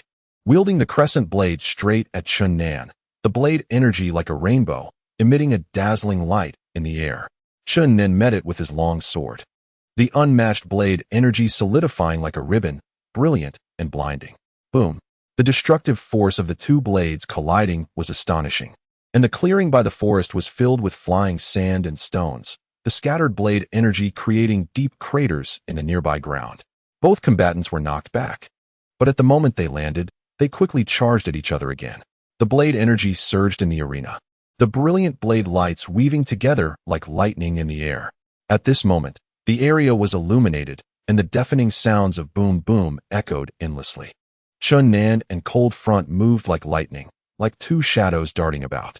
The indestructible blade energy rampaged wildly, and the ground was filled with numerous large and small craters, rocks flying and dust swirling.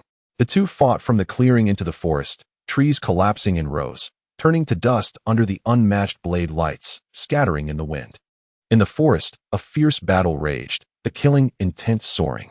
In just a short quarter of an hour, large areas of trees had been destroyed, but the dazzling blade lights continued to crackle and hiss. The two were indeed rivals, each a match for the other. Chun Nan grew more alarmed as he fought. He felt that Cold Front's strength seemed to surpass his own, leaving him both shocked and unsettled. He had thought that with his current cultivation, he had few rivals among the younger generation, but it now seemed that there were always greater talents beyond his own. Half an hour later, a small area of the forest had been flattened, the ground littered with wood shavings and broken leaves. The movements of the two combatants had slowed significantly, and the blade lights in the forest were no longer as dazzling as before. Chun Nan was gradually exhausted, feeling somewhat overwhelmed, sweat soaking his clothes, his whole body drenched. Cold Front's movements were no longer as swift as before. His long hair was soaked with sweat, strands sticking together, and his cold face was gradually turning red. In the end, both were gasping for breath, unable to unleash any more indestructible blade energy, and their long sword and crescent blade began to clash against each other. Sparks flying, the sounds of ping ping pang pang ringing out continuously. Hundreds of exchanges had passed, and Chun Nan secretly gathered some true energy, preparing to deliver a powerful strike to Cold Front. But at that moment, Cold Front took the initiative to attack first. He forcefully split his hands, and the crescent blade transformed into two, the blades merging into two sharp weapons. The two curved blades were infused with pure internal energy, striking towards Chun Nan as fast as lightning. At the same time, he quickly removed a long, thin leather pouch from his back, which contained dozens of small crescent blades, each radiating a chilling light. Just as Chun Nan avoided the two spinning blades, he was horrified to discover that dozens of glimmering flying blades were already attacking him. Howling through the air, he hurriedly fell back onto the ground, flying back 3 zhang. Cold Front followed closely, his hands moving rapidly, continuously striking at the small crescent blades that had missed and were returning. The blades, infused again with true energy, became even more dazzling as they flew towards Chun Nan. From Cold Front's movements, it was clear he practiced this attack style often, his hands moving with a speed like lightning. A large rain of blades filled the air, and Chun Nan had nowhere to evade. After trying to deflect a few with his long sword, he ultimately gave up. Most of the blades that were deflected would return to Cold Front, and with the continuous infusion of true energy, they became increasingly fierce. Dozens of crescent blades weaving together to form a shining net of blades in the air. The ground was pockmarked with numerous large and small pits, created by the blade energies from the initial battle between Chun Nan and Cold Front. In the process of rapidly retreating, Chun Nan accidentally fell into a half-zhang deep pit, his long sword slipping out of his hand and falling outside the pit, leaving him both shocked and frightened. Although he had several methods to resolve the imminent danger in his mind, he could not execute them with his current level of skill. He felt that he could only take a gamble with the dragon capture technique, and he began to gather the true energy that had been greatly depleted in his body. As he watched the dozens of flying blades approaching closer, less than half a meter away, he raised his right hand. A golden light surged upward, and a massive glowing palm swept towards the oncoming rain of blades, causing the cold, gleaming blades to vanish like a cow sinking into the sea. However, it lasted only for a moment before the glowing palm gradually dimmed. The majority of the flying blades fell to the ground, but 3 curved blades still broke through the light, spinning towards Chun Nan. At this moment, Chun Nan had almost exhausted all of his energy. Watching the 3 deadly flying blades, he leaned against the pit wall and struggled to shift his body slightly. Puff, puff, puff. The 3 curved blades pierced into the pit wall behind him, just inches away from his cheeks. In a life and death moment, he ultimately evaded the 3 kisses of death. At this moment, Chun Nan was completely drained, but after just 3 breaths, he forced himself to gather the remaining true energy within him. Lung Feng was also utterly exhausted. He had just continuously infused true energy into dozens of flying blades, nearly depleting all his internal strength. However, he was slightly better off than Chun Nan. At the moment the light palm disappeared, he dashed forward quickly from several feet away. As Chun Nan had just jumped out of the pit, Lung Feng was already in front of him, his palms striking fiercely towards him. Chun Nan had no choice but to raise his palms to meet the attack. With a loud bang, he was sent flying backward and crashed heavily to the ground. Blood spilled from his mouth and nose, and he felt an intense pressure in his chest, knowing he had sustained serious internal injuries. Lung Feng's face was pale, and he staggered back 7 large steps before collapsing to the ground. Looking at Chun Nan not far away, he said, "I won." Chun Nan felt a burning sensation in his organs, with unbearable pain in his chest and abdomen. He gritted his teeth and nodded. Lung Feng revealed his first smile since seeing Chun Nan, saying, "You truly didn't disappoint me. You are a good opponent." The dragon capture hand is indeed well-deserved of its name. It's a pity I didn't see its true power. However, I will be on guard against it and will not give you the chance to display your skills. Defeated by a young man of similar age, a sense of frustration surged in Chun Nan's heart, and he lay on the ground, too weary to move. Lung Feng struggled to get up first, saying, "Don't be disheartened. Looking at the entire Divine Wind Academy, there are not many students who can match me. You still have a lot of room for improvement, and I look forward to fighting you again."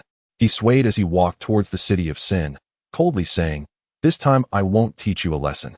Remember not to provoke the Phoenix again. She is my sister.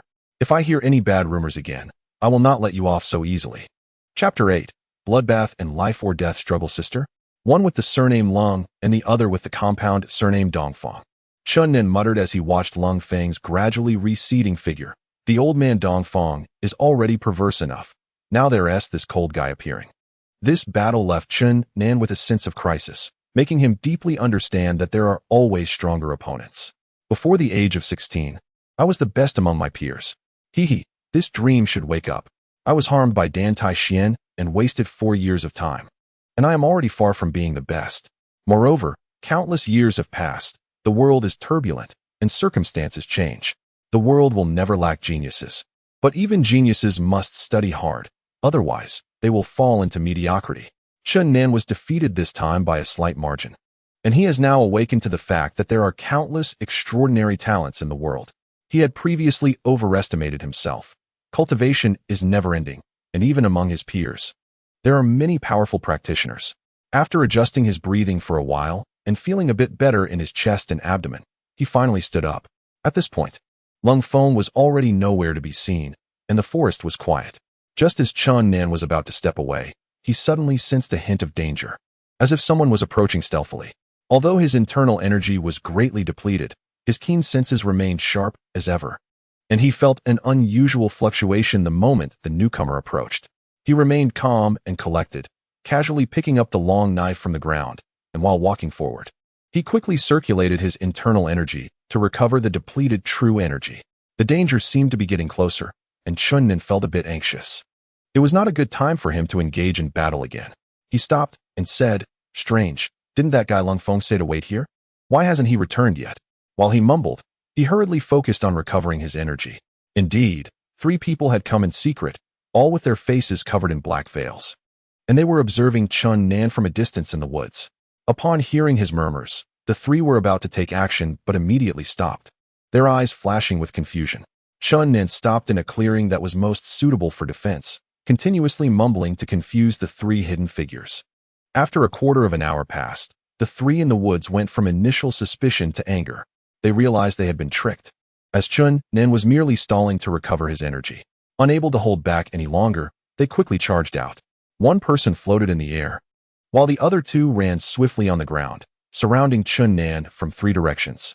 The person floating in the air, clad in loose robes, could not hide her graceful figure.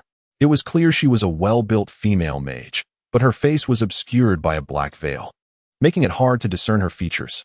On the ground, one person was tall and muscular, wielding a long spear, while the other was of medium height, holding a thin stiletto sword in his right hand. Chun Nan glanced at the 3 and asked, "Who are you, and why are you blocking my way?" We're here to take your life. The female mage's voice was crisp but chilling. The spear-wielding man shouted, "You are a disgrace. Someone has paid for your life. And today you will die." The man with the stiletto sword shot a glare at the spear wielder, then turned to Chun Nan and said, "Even if you hadn't just gone through a fierce battle, you might not be our match. Now that you're seriously injured, you stand no chance. If you don't want to suffer before you die, you might as well drop your long knife and give up resistance. This way, we can grant you a quick death." Chun Nan was genuinely startled. He could sense the extraordinary cultivation of the three, each having reached the first stage realm. If the three of them teamed up to attack him, the situation would be dire. "You already see me as a dead man. Can you tell me who sent you to kill me?" From their voices, Chun Nan judged that they were all quite young, seemingly around his age. The female mage replied, "We'll tell you before you die." Then she instructed the other two on the ground, "Let's go together, kill him, and don't give him any time to recover his energy." The three acted simultaneously. The female mage recited a spell, and magical elements quickly gathered around her. Then, with a gentle wave of her wand, several wind blades slashed towards Chun Nan from the air. The tall man thrust his spear fiercely at Chun Nan's ribs, while the slightly shorter man attacked his throat with the stiletto sword like a venomous snake. Green and blue lights emanated from the spear and the stiletto sword, clearly indicating they practiced Western martial arts. In a pincer attack, the three moved with extreme ferocity, intent on quickly ending Chun Nan's life.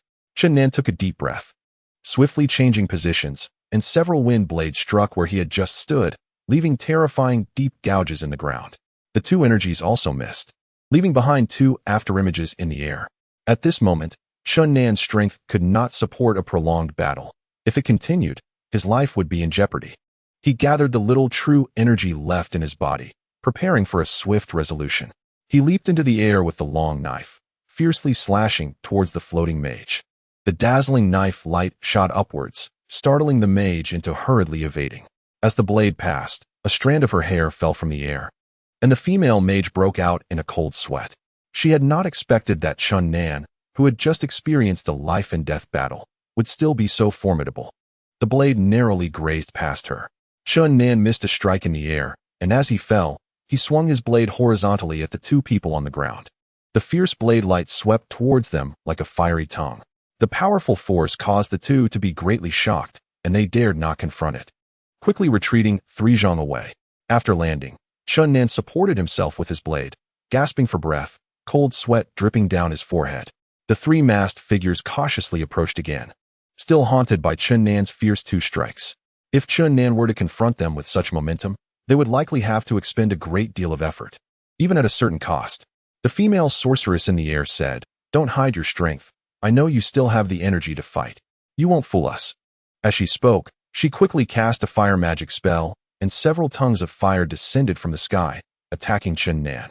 Among the three, Chun Nan most wanted to eliminate the female sorceress. With her constantly attacking from the air, he felt restricted, but he had no immediate way to deal with her. He quickly dodged the flames, and then spun towards the masked figure holding the spear. The long blade slashed down like a cold lightning, creating a fierce gust of wind. The masked figure noticed that Chun Nan's blade energy seemed much weaker this time, and he raised his spear to meet it, the tip glowing with brilliant green fighting energy. With a loud bang, the blade energy clashed with the fighting energy, causing both to be pushed back a few steps. At the same time, the masked figure with the short sword had already launched an attack, the blue fighting energy impressive, emitting a shoo sound as it sliced through the air. Chun Nan sidestepped and evaded its edge, then countered with a slash. With a loud clang, sparks flew, and the long blade struck the short sword hard, causing the masked figure to stagger back several steps. Chun Nan thought it was a pity. If his blade energy had been just a bit stronger, the short sword would have been severed. At this moment, he had no time to think further, as a row of ice spears cast by the female sorceress were already descending above his head, and he hurriedly leaped forward. The previous exchanges had been as quick as lightning, truly at the extreme speed. Soon, within the forest, the clash of blades and swords turned into a chaotic melee. Magic, fighting energy, and blade energy intertwined. Chun Nan not only had to deal with the fierce fighting energy from the spear and sword, but also the sharp magical attacks from the air, making it truly unbearable. At this moment, he felt not only exhausted but also intense pain in his internal organs. He gritted his teeth, preventing the blood in his mouth from spilling out. The three masked figures had already noticed his exhaustion, and their attacks became even more ferocious, striving to end the battle quickly. Clang! The powerful wind blade that the female sorceress had been charging for a long time struck Chun Nan's long blade, breaking the finely crafted steel blade into two pieces, leaving only the hilt in Chun Nan's hand. At the same time, the spear and short sword lunged at him simultaneously. He dodged left and right. Although he avoided two fierce fighting energies, he stumbled and fell to the ground. At this moment, he could no longer hold back, and blood gushed from his mouth. The three masked figures stopped their attack, coldly staring at Chun Nan. The one holding the short sword said, "Earlier we gave you a chance to choose, but you insisted on resisting, and in the end, you will die in humiliation, haha." Chun Nan spat out the blood foam in his mouth and said, "I am about to die. Can you now tell me who sent you to kill me?" The female sorceress coldly replied, "We will tell you at the moment we cut off your head." Chun Nan smiled grimly, swaying as he stood up from the ground, and coldly said, "You forced me into this. Even if I die today, I will drag you down with me."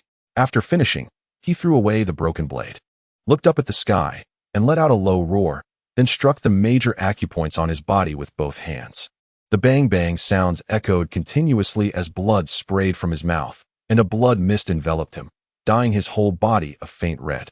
This was a domineering technique from Chun Nan's family tradition, striking acupoints to temporarily unleash his inner potential. But this technique had its dangers. While it could temporarily enhance his power, it could also lead to severe injury or death, heavily damaging his vitality. Forced into a desperate situation today, he had no choice but to gamble his life. Seeing Chun Nan's strange movements, the three masked figures felt something was amiss and quickly charged forward to launch another fierce attack. At that moment, Chun Nan also moved. This time his movements were as swift as a ghost, far faster than before. He charged towards the spear-wielding figure, facing the incoming fighting energy without dodging. He met it with a punch, and a blazing light appeared before his fist, instantly dispersing the fighting energy. His right fist struck heavily against the spear, breaking it, and the masked figure was sent staggering back, spitting out a mouthful of blood that soaked through the black veil. Chun Nan used the domineering technique to concentrate his power, making his strikes even fiercer than usual. However, the internal injuries he sustained worsened from the impact, and he spat out another 2 mouthfuls of blood.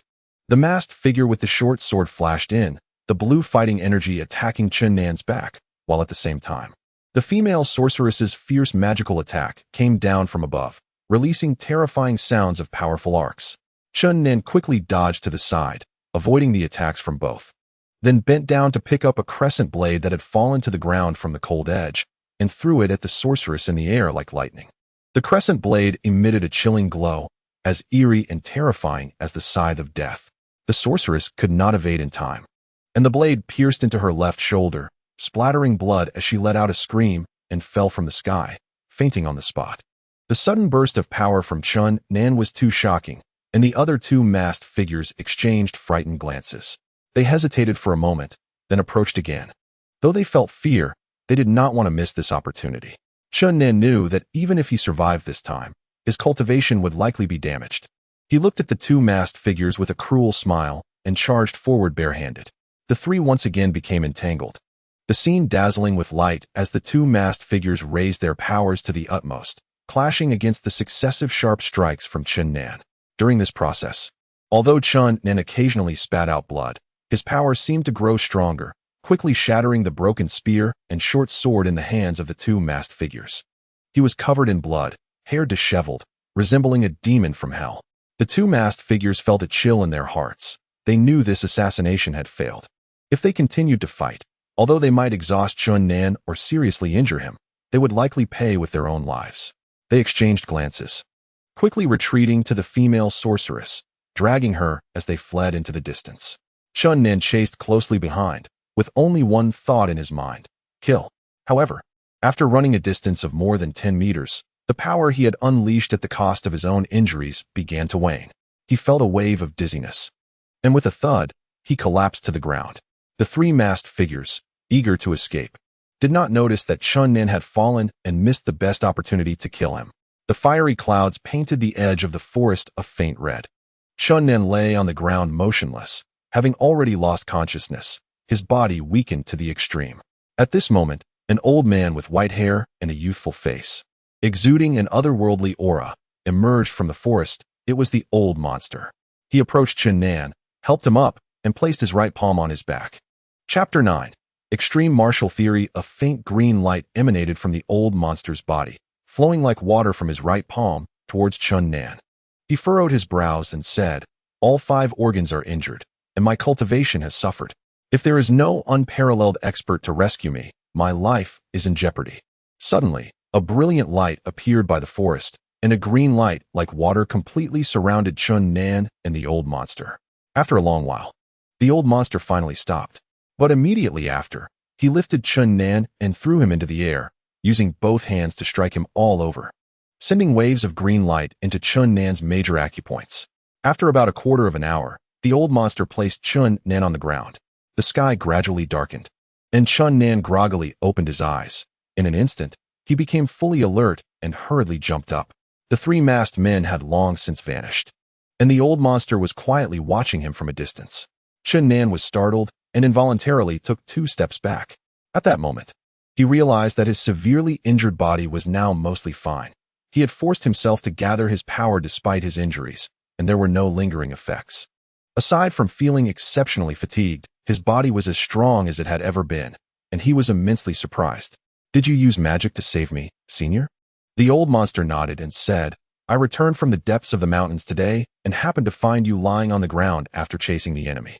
Chun Nan deeply bowed to the old monster and said, "Thank you for saving me, Senior. Otherwise, my life would have been in danger." At this moment, Chun Nan was truly grateful to the old monster, relying on the old monster's extraordinary skills. Otherwise, even if he managed to survive, he would likely have lost a significant portion of his cultivation. No need for formalities." The old monster smiled lightly and said, "I saw that your injuries were indeed severe, which is why I intervened. Otherwise, if you could rely on your own cultivation to gradually heal and restore your damaged power, I believe you would have gained much." Chun Nan smiled bitterly and said, "It's easier said than done. Without your help, my cultivation would have likely dropped significantly. To recover, it would probably take at least a year and a half." The old monster said, "The path of martial artists is inherently filled with obstacles. We are cultivating against the heavens, and in the process of training, it is inevitable to encounter various hardships. However, if one can rely on their own strength to overcome each hurdle, they will become increasingly brilliant. Thank you for your guidance, Senior." The old monster continued, "Some things should be viewed from a long-term perspective. Do not let the illusions of the present cloud your judgment. In the path of cultivation, there are peaks and valleys. There will always be ups and downs." Chun Nan understood that the old monster was imparting some martial philosophies to him. The elderly man had connected martial arts with life, elevating it from mere techniques to the principles of martial arts. In the past, his father, Chun Zhan, often spoke to him about these principles. Although he only vaguely understood the martial intent at that level, he knew that those who delved into the principles of martial arts had reached an unimaginable level.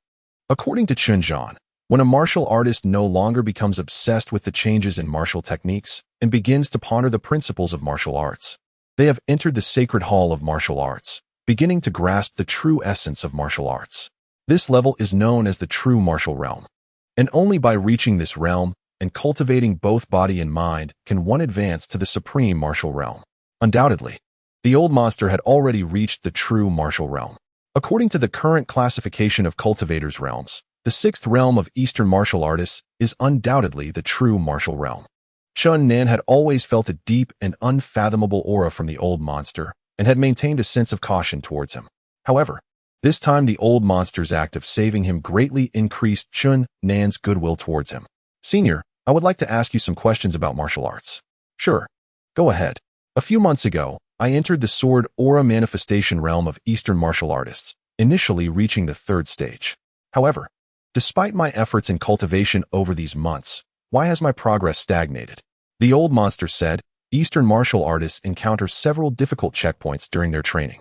Here, I only want to discuss the checkpoints you have already faced. The first checkpoint is the transition from ordinary experts to stage-level experts, which involves numerous dangers. You have already experienced this checkpoint, and I believe you have a deep understanding of its nuances." Chun Nan nodded. He indeed faced many dangers when advancing to the stage-level expert realm. The old monster continued, "The second checkpoint has an interesting name, the trapped dragon, as the name suggests. The third stage is a significant checkpoint. Some people enter this realm early but never manage to make a breakthrough in their entire lives, remaining stuck here forever. In fact, martial artists, cultivators, and magicians all encounter the trapped dragon checkpoint when reaching the third stage. As a cultivator progresses from the first to the third stage, their strength is increasing in quantitative terms. Although there are differences in strength among different stage cultivators, the gap is not too vast. However, once one breaks through the third stage and overcomes the trapped dragon checkpoint, their strength will experience a qualitative leap. The difference between a fourth stage cultivator and those of the first three stages is not as vast as heaven and earth, but there is a clear and significant advantage. While the training methods of martial artists, cultivators, and magicians differ, they all pursue the application of power. Since human physiological structures are similar, their ability to wield and withstand power should also be roughly the same, which is why different cultivators encounter the same trapped dragon checkpoint. Your current stagnation in cultivation is not an isolated phenomenon. Every cultivator reaching this stage will encounter the same issue. To break through at the third stage, not only is diligent practice required, but various opportunities are also necessary. The most effective method is to continuously engage in life and death battles, gaining insights into martial arts, the way, and the law in the midst of danger, in order to seek breakthroughs. This is also why some people are extremely frantic, constantly seeking duels. Shinnin pondered, as if gaining insight. The old monster continued, regardless of the type of cultivator, one must use their body as a vessel to withstand power. Among various cultivators, magicians have the weakest bodies. They focus on spiritual domain cultivation, primarily drawing upon external powers, and their bodies only endure power briefly. In comparison, martial artists possess the strongest physiques. Although they can manipulate the power of heaven and earth at high levels of cultivation, their primal power still originates from themselves, which is why they must have a robust body. Cultivators have always been shrouded in mystery. Aside from cultivating their own power, they also practice techniques similar to magic. And those who successfully cultivate can be incredibly fearsome. Chun Nin nodded continuously, feeling a resonance. The old monster said, cultivation requires not only the cultivation of the body, but also the cultivation of the mind. Early martial artists focus on body cultivation, but once they enter profound realms, they must begin to cultivate the mind. Otherwise, breakthroughs become increasingly difficult. In fact, the process of cultivation can also be regarded as a process of evolution, constantly changing one's constitution, breaking through various shackles of the human body, and evolving into a perfect state. Chun Nin exclaimed, evolution? Human evolution? Yes, evolution, self-transcendence. Elevating both body and mind to a perfect state. Do you know that many powerful gods and demons from 10,000 years ago have perished? But why are there still gods, immortals, and demons thousands of years later? It's not just because some gods, immortals, and demons escaped that unknown disaster. It's also because many mortals have cultivated to become gods, immortals, and demons. When a cultivator reaches the ultimate realm, they are not far from becoming a god, immortal, or demon. The long conversation between Chun Nan and the old monster was very fruitful. After bidding farewell to the old monster, he returned to the inn in the city of Sin. Reflecting on the day's experiences, he felt somewhat afraid. If it weren't for the old monster's timely rescue, he might have already lost his life in the woods outside the city. After washing up, he began to meditate on the bed, circulating his vital energy through his meridians.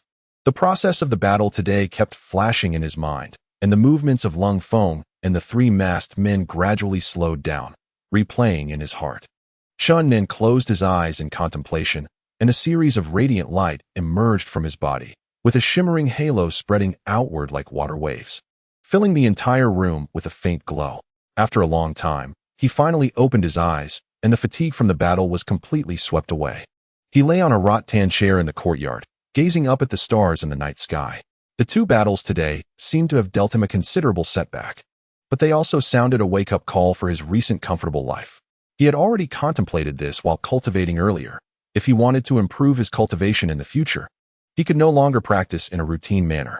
Just now, while operating his internal energy, he felt that the true chi within him seemed to have solidified significantly. Perhaps it was truly as the old monster said. Once one's cultivation reached the third stage, they had encountered the bottleneck of the dragon's entrapment. And the most effective method of cultivation was to find someone to engage in life and death battles. Chun Nan raised his right hand lightly, and a streak of golden sword energy shot through the air, causing the nearby flowers to scatter. He was startled. The true chi within him indeed felt more robust, and it flowed more smoothly. He raised his hand again, aiming at a phoenix tree a few meters away, and the sword energy shot out like a finger. Under the night sky, the golden sword energy connected the trunk of the phoenix tree and his arm, resembling divine light. His arm continued to shake, with chips flying, and two characters appeared on the trunk. Woo woo. The characters were as powerful as iron hooks and silver strokes. Chun Nan was extremely delighted. After experiencing 2 life and death battles today, he indeed gained a lot. In the past, if he had carved characters on the trunk with sword energy like today, he would have probably pierced through it, but now he could control the sword energy as if it were an extension of his own arm, with intention and strength perfectly aligned. After a long time, he finally calmed down and began to ponder how to cultivate in the future. The starlight twinkled, and the moonlight was like water. Lying on the rattan chair, Chun Nan felt a sense of tranquility as he contemplated the essence of cultivation. Using the body as a vessel, accumulating, bearing, and controlling one's own or external forces, breaking through the shackles of the body, and achieving self-transcendence.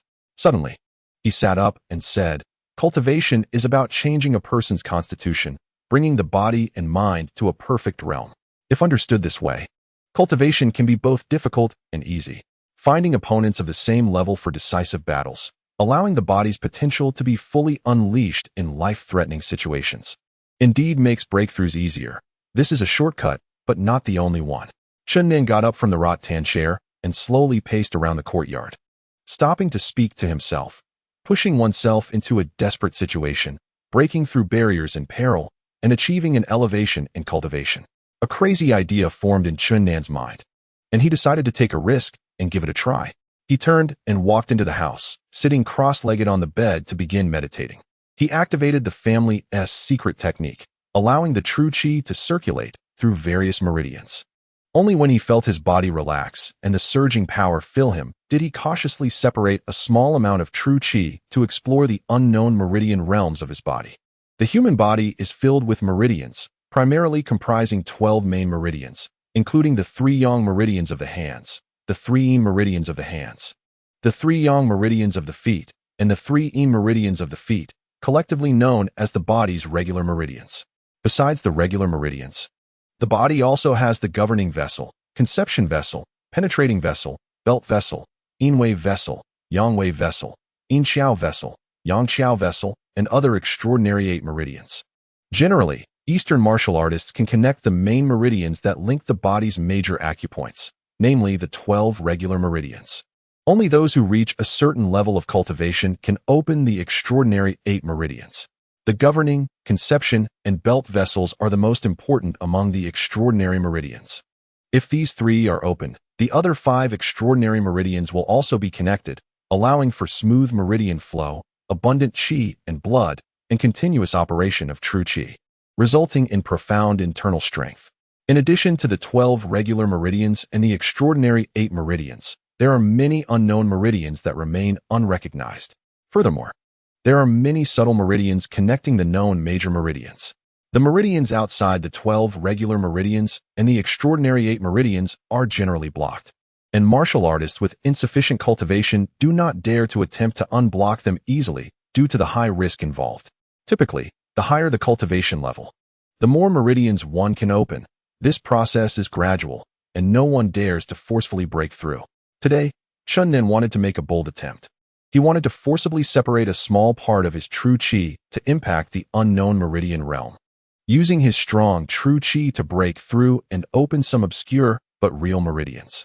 The chest area of the human body is a concentration zone for meridians, where the 3 yin meridians of the hands, the 3 yin meridians of the feet, and the extraordinary 8 meridians are densely distributed. Chun Nan, feeling audacious, gathered a thread of true chi in his chest and pushed it toward the ends of the major meridians, probing into the unknown realm.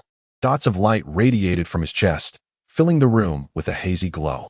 If anyone knew how audacious Chun Nan was being, they would surely be shocked, as forcing a breakthrough in the densely intertwined meridians and acupoints of the chest was undoubtedly knocking on the door of death.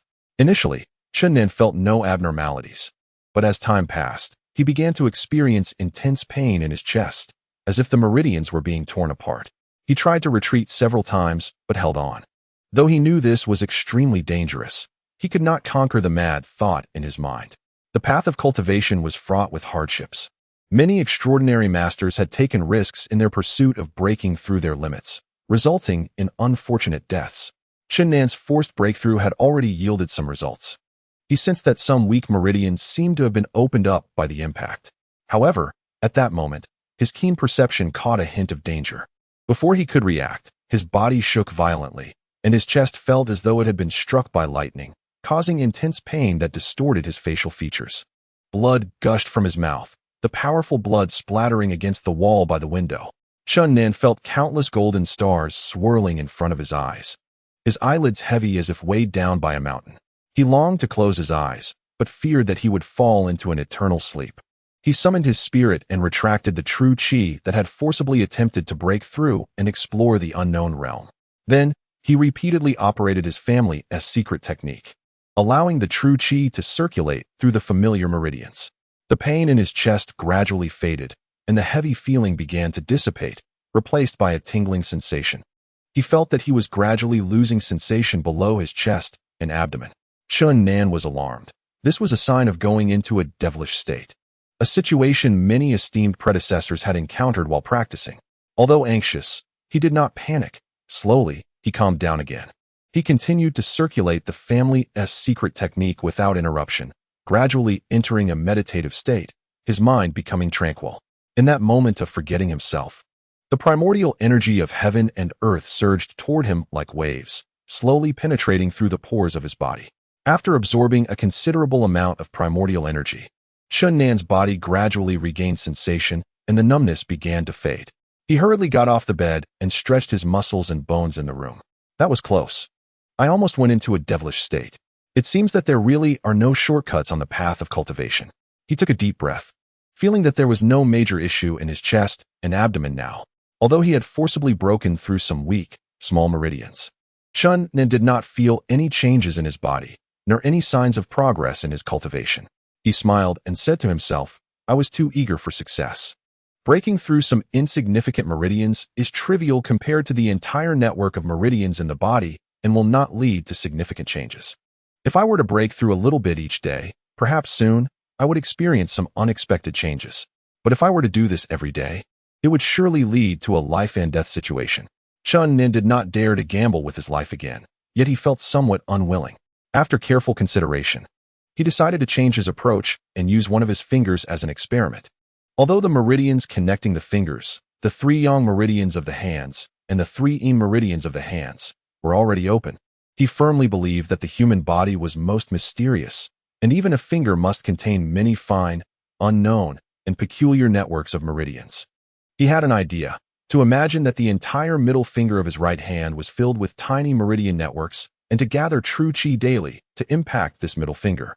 He firmly believed that striking his right middle finger day after day would definitely open up those mysterious, undiscovered fine meridians. Although this might severely damage his right middle finger, it would never endanger his life. Qinnaan was eager to know what changes would occur after completely connecting the meridians of his entire middle finger. It was certain that the vast majority of people would not do this, nor would they have such an idea.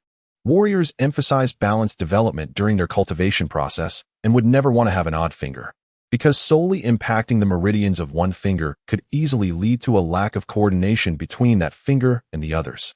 However, the more Qinnaan thought about it, the more excited he became. The process of cultivation was an evolutionary process. If the transformation of this finger was successful, it was highly likely that it would eventually transform into a divine finger or demonic finger. Perhaps in the end, he could use the divine energy or demonic energy of this finger to change his constitution.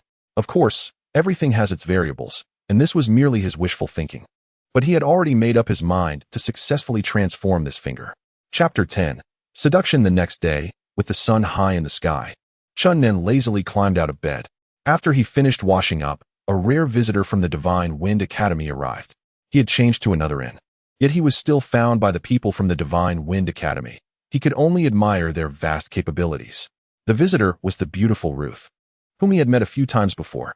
When he was admitted to the academy, This sexy and fiery beauty had left a deep impression on him. However, Chun Nin held a grudge against her. Not long ago, when he went to the Divine Wind Academy to sell divine bones to the vice president, he was chased by Dongfang Phoenix and the little princess, and it was highly likely that Ruth had leaked his whereabouts. Although he felt regretful, he had no evidence. So he greeted her with a smile and said, "Is there something you need from me, beautiful?" Ruth's charming face was as radiant as a rose, and she chuckled, "Hee hee. You don't seem happy that I came to find you?" Listening to her sweet voice, Chun Nan felt goosebumps for some reason. "Of course I'm happy to have a beautiful lady visit. This isn't a place to talk. Please come in." Chun Nan led her into the room. After entering, Ruth took a deep look at the blood-red clothing on the floor before sitting down on a chair. Chun Nan secretly called himself foolish after returning the previous day. He had thrown his blood-stained clothes on the floor without dealing with them until now. "You must have something to discuss with me, so what is it?" Ruth smiled and said, "Please don't be so guarded against me. I know I accidentally mentioned you to your sister last time, which caused you a lot of trouble. But I truly didn't mean it. I didn't expect your sibling relationship to be so complicated." Ruth first admitted that she had leaked Chun Nan's whereabouts last time, which made it awkward for Chun Nan to hold it against her. "Are you really siblings? I don't feel like you two are at all. Every time you meet, Little Trouble seems to have a gritted teeth expression. We are definitely biological siblings." Since Ruth didn't reveal her intentions, Chun Nan decided to remain calm and wait for her to speak. Ruth chatted with him about some interesting stories regarding the little princess at the Divine Wind Academy before stopping the small talk and saying, "Chun Nan, you possess profound martial arts skills, yet you do nothing all day. Don't you think that's a pity?" "Not at all. I don't feel it's a pity. I feel great about it. Sitting on a mountain watching tigers fight, standing on a bridge watching the water flow, living freely every day, doing what I like. Isn't that great?" Ruth gazed into Chun Nan's eyes, seemingly trying to see his true thoughts. Finally, she smiled sweetly and said, "Every man has a dream of heroism. Haven't you ever thought about being a powerful figure who holds authority and commands respect?" Chun Nan laughed and said, "A powerful figure? Hee hee, I'm someone without great ambitions.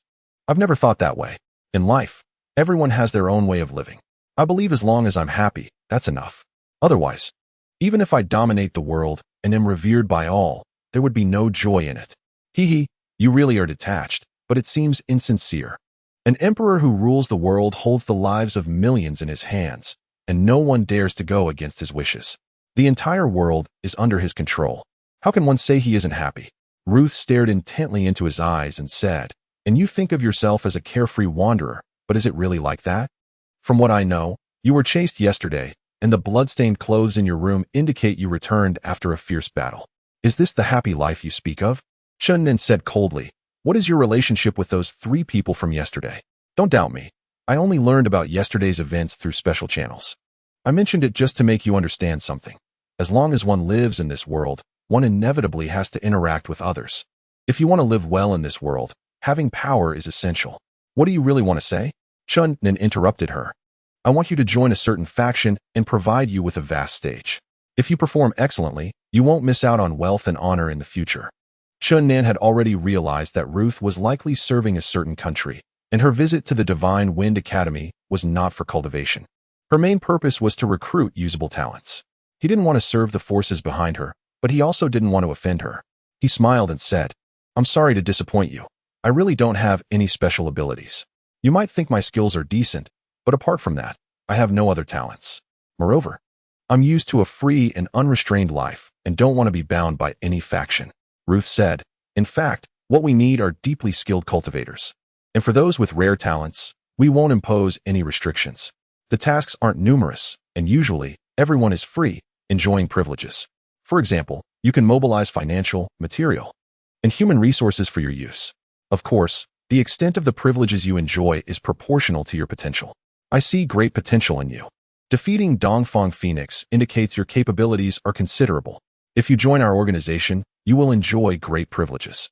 Chun Nan understood that Ruth was likely working for a certain power, and her purpose was to recruit talents. He didn't want to serve her faction, but also didn't wish to offend her. He smiled and said, "It's truly flattering that you think so highly of me.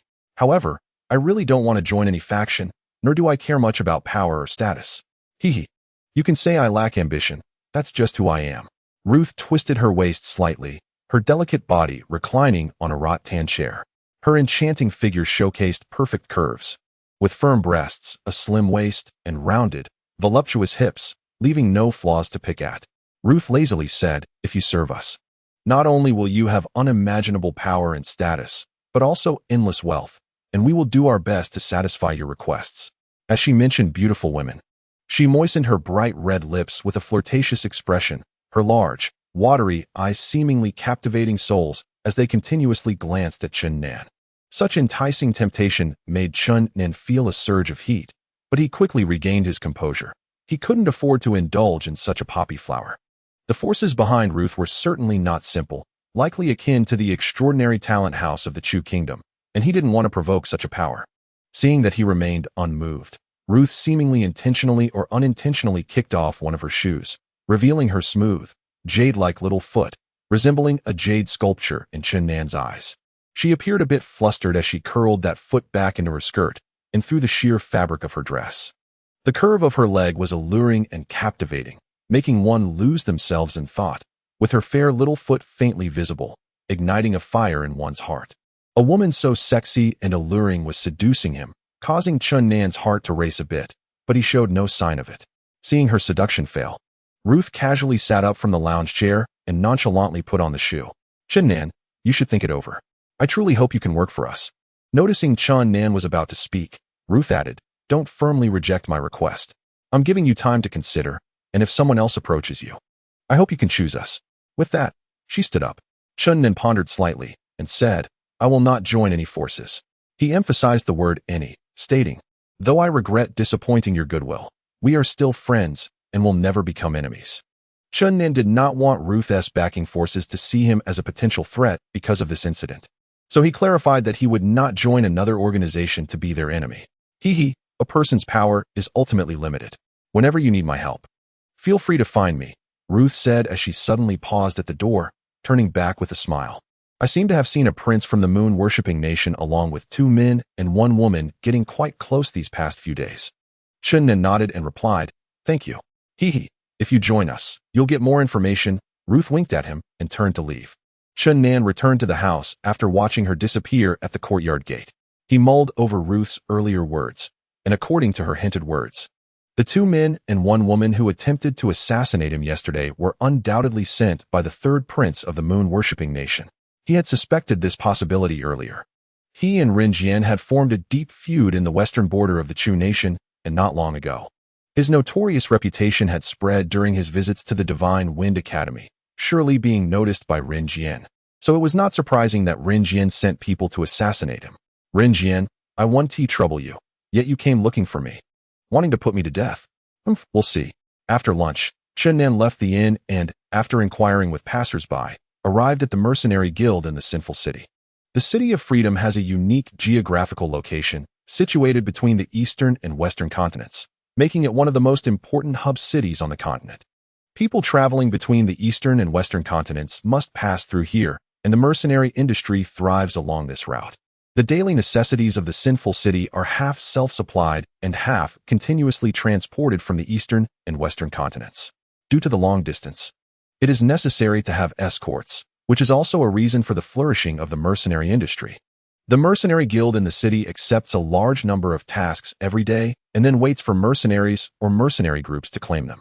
Although it was already noon and mealtime, the flow of people was still bustling, with people continuously coming and going. Observing the crowded flow, Chun Nan did not enter the main hall of the mercenary guild, but stopped at the door. He wanted to find someone to investigate the recent activities of the 3rd Prince Ren Jian, but felt it inappropriate to directly commission the mercenary guild. He hoped to see if a mercenary would approach him for a chat. As expected, a dozen mercenaries outside the hall had noticed him, and one of them walked over. However, this mercenary appeared to be a bit older, estimated to be over 50, with some gray in his hair. "Young brother, do you need help?" The older mercenary greeted Chun Nan. The old mercenary was of medium build, about the same height as Chun Nan, and age had left noticeable marks on his face, with some wrinkles creeping onto his slightly dark complexion. However, he appeared quite spirited, his eyes bright and sharp, though occasionally revealing a hint of cunning between blinks. Chun Nan was pleased. This man seemed like a seasoned veteran. In the mercenary line of work, one inevitably encounters danger. and reaching his age without retiring indicates that he relied not only on his own strength, but also on cunning and strategy to navigate countless storms. How many years have you been in the mercenary business, old man? Chen Nen asked. I've been doing this since I was young, probably around 30 years now. He replied. Oh, so you are an experienced old mercenary, Chen Nen said. Yes, that's true. However, I'm getting older and no longer accept tasks that go beyond the sinful city. Those tasks are left to my apprentices, the old mercenary explained. Chen Nan's eyes lit up. So you have apprentices, which means you must be at least a team leader level. The old mercenary chuckled, something like that. In fact, I rarely actively seek tasks. I just habitually come here every day. But today, I noticed that you seem a bit special. I sensed you possess extraordinary cultivation. And I'm curious what kind of task you want to commission. This. Chen Nan hesitated. It was indeed a bit difficult for him to speak about investigating a prince. The old mercenary, being seasoned, could easily see his concerns. He smiled. Hee, young brother. Don't worry. Those of us in this line of work must keep our mouths shut and let out the details of our clients' tasks.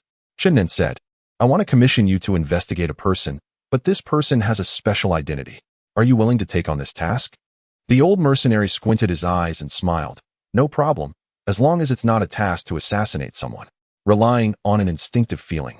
Chen Nan sensed that this astute old man was trustworthy, and he could entrust the task of investigating Ren Jian to him.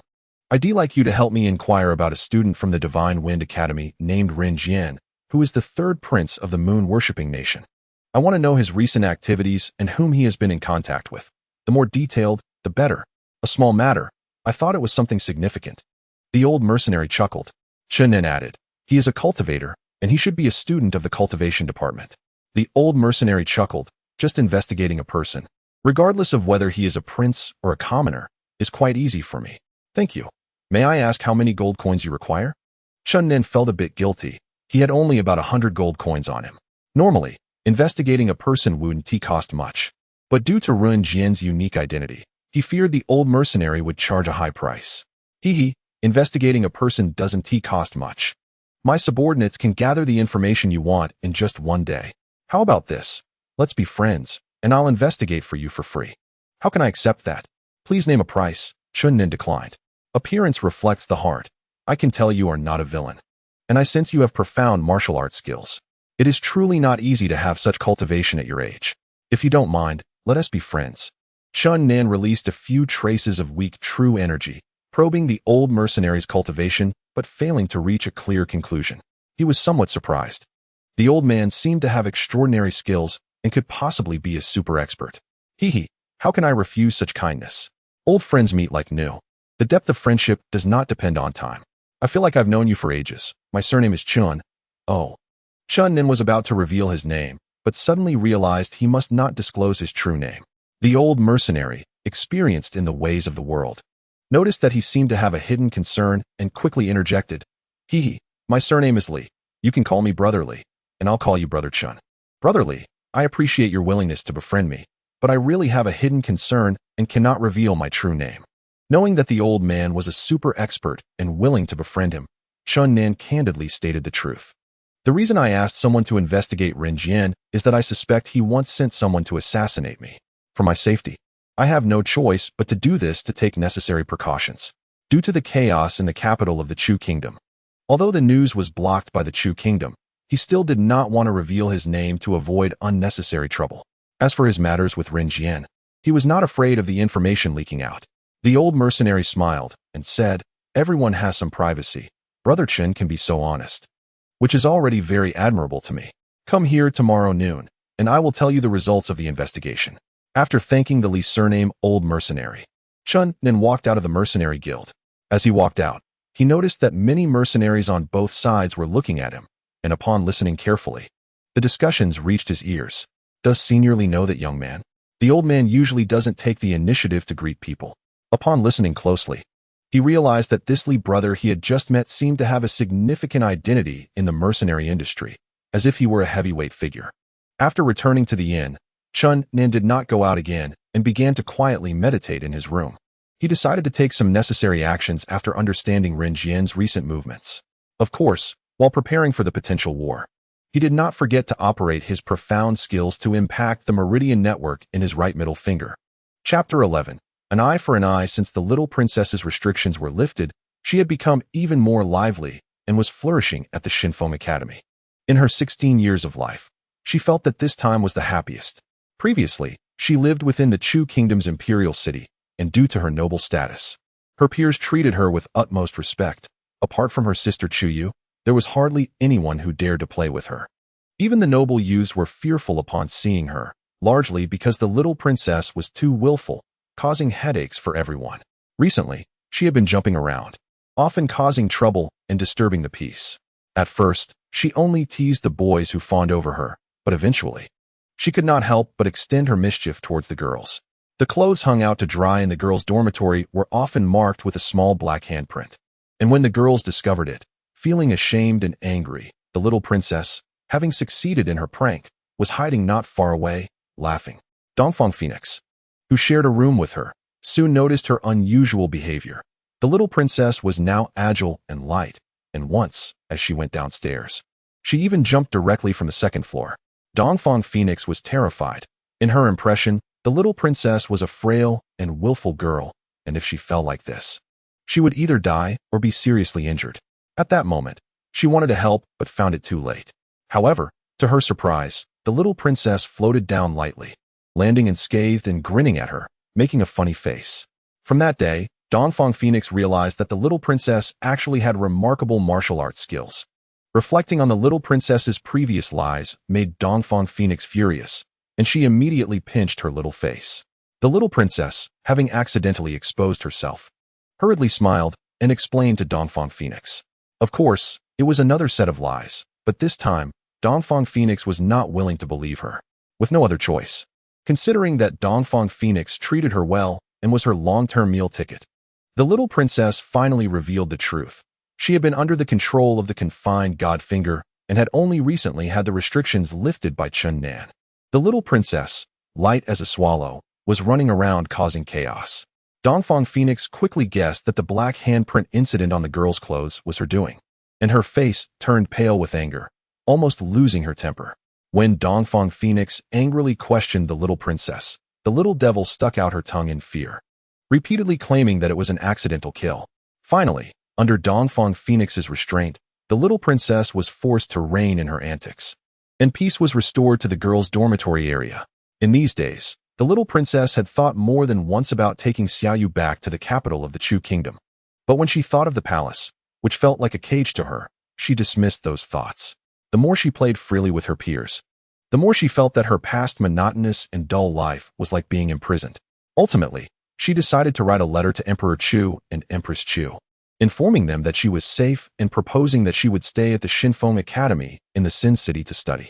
The Chu Kingdom had an office in this special and important city, and when the little princess presented the jade pendant bestowed by the Emperor of the Chu Kingdom to the person in charge there, the official was so frightened that he immediately knelt down.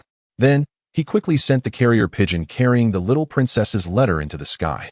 At the Chu Kingdom Palace, upon receiving the news, Emperor Chu was very happy, while Empress Chu, missing the little princess, had tears rolling down her cheeks. It was only after the eldest princess, Chu Yu, comforted her repeatedly that she stopped crying. Although they already knew that the old ancestor in the palace was following her and that the little princess would be fine, Empress Chu only truly felt at ease after receiving her letter confirming her safety. In the following days, the Chu Kingdom Palace received a letter from the little princess almost every day, giving them a detailed understanding of what had happened in recent days. Of course, the main reason the little princess wrote a letter every day was to persuade Emperor Chu and Empress Chu to allow her to continue staying in the Sin City. In these days, Empress Chu was in a good mood, reading the letters while laughing and scolding. This little girl is becoming wilder and wilder. She actually requests to stay there and wants to continue messing around outside. Emperor Chu Han pondered for a long time before finally picking up his pen to reply to the little princess's letter. Then, he called Chu Yu over and said, "Yuer, inform the people we sent to the Sin City to pay attention to protecting Yuer's safety. As for that Chen Nan, although he has done something outrageous, the old ancestor previously instructed not to touch him." Chu Yu said, "Father, rest assured, I understand what to do." Upon receiving the Emperor of the Chu Kingdom's letter, The little princess immediately cheered, "Great. They really allow me to stay here. At least my efforts in writing letters every day were not in vain." However, when she saw the content at the back of the letter, she became unhappy again. They actually don't punish that scoundrel and continue to acknowledge him as a talented person of the Chu kingdom just to block the news of what happened in the capital that day. They don't need to go this far. Little did she know, this was something the old monster had arranged long ago. "Viewer, please don't cause any big trouble." When the little princess saw the last sentence in the letter, she suddenly felt delighted, and finally, she pouted and said, "Am I really that troublemaking?" Humph. Dongfang Phoenix walked into the room and just happened to hear her say this, saying, "Little troublemaker, don't you think you really can cause trouble?" The little princess feigned confusion and said, "Really? I don't feel that way at all." The next day, Chun Nan arrived at the mercenary guild as promised. A young man of similar age approached him and said, "Hello, Brother Chun. My master has something to attend to today and cannot come. He asked me to give this to you." He handed Chun Nan a paper bag. Chun Nan understood that this young man must be the disciple of the old mercenary with the surname Li and politely said, "Thank you for your trouble." The young man smiled and turned to leave. Chun Nan returned to the inn, took out the investigation materials from the paper bag, and examined them carefully. They detailed Ren Jian's recent movements. According to the regulations of Xinfeng Academy, every student should reside within the academy. But Ren Jian had hardly ever set foot in the dormitory. He secretly purchased a courtyard outside the academy, where he lived with 5 attendants at night. Since entering Xinfeng Academy, Ren Jian had visited many experts within the academy and had made a number of acquaintances. Currently, nearly 10 students were very close to him. Furthermore, 2 boys and 1 girl followed him closely, living with him in that courtyard outside the Xinfeng Academy, acting like his personal bodyguards. After placing the materials on the table, Chun Nan coldly smiled. "Humph, it really is you." Through a brief encounter at the western border of the Chu state, Chun Nan discovered that Ren Jian had the potential of a tyrant. He was undoubtedly an ambitious man unwilling to submit to others. It was clearly abnormal for him to leave his own country to cultivate here, indicating that something had happened. Could it be that this guy was ostracized in his own country and came here to hide and endure? If that's the case, you absolutely shouldn't have taken the initiative to provoke me.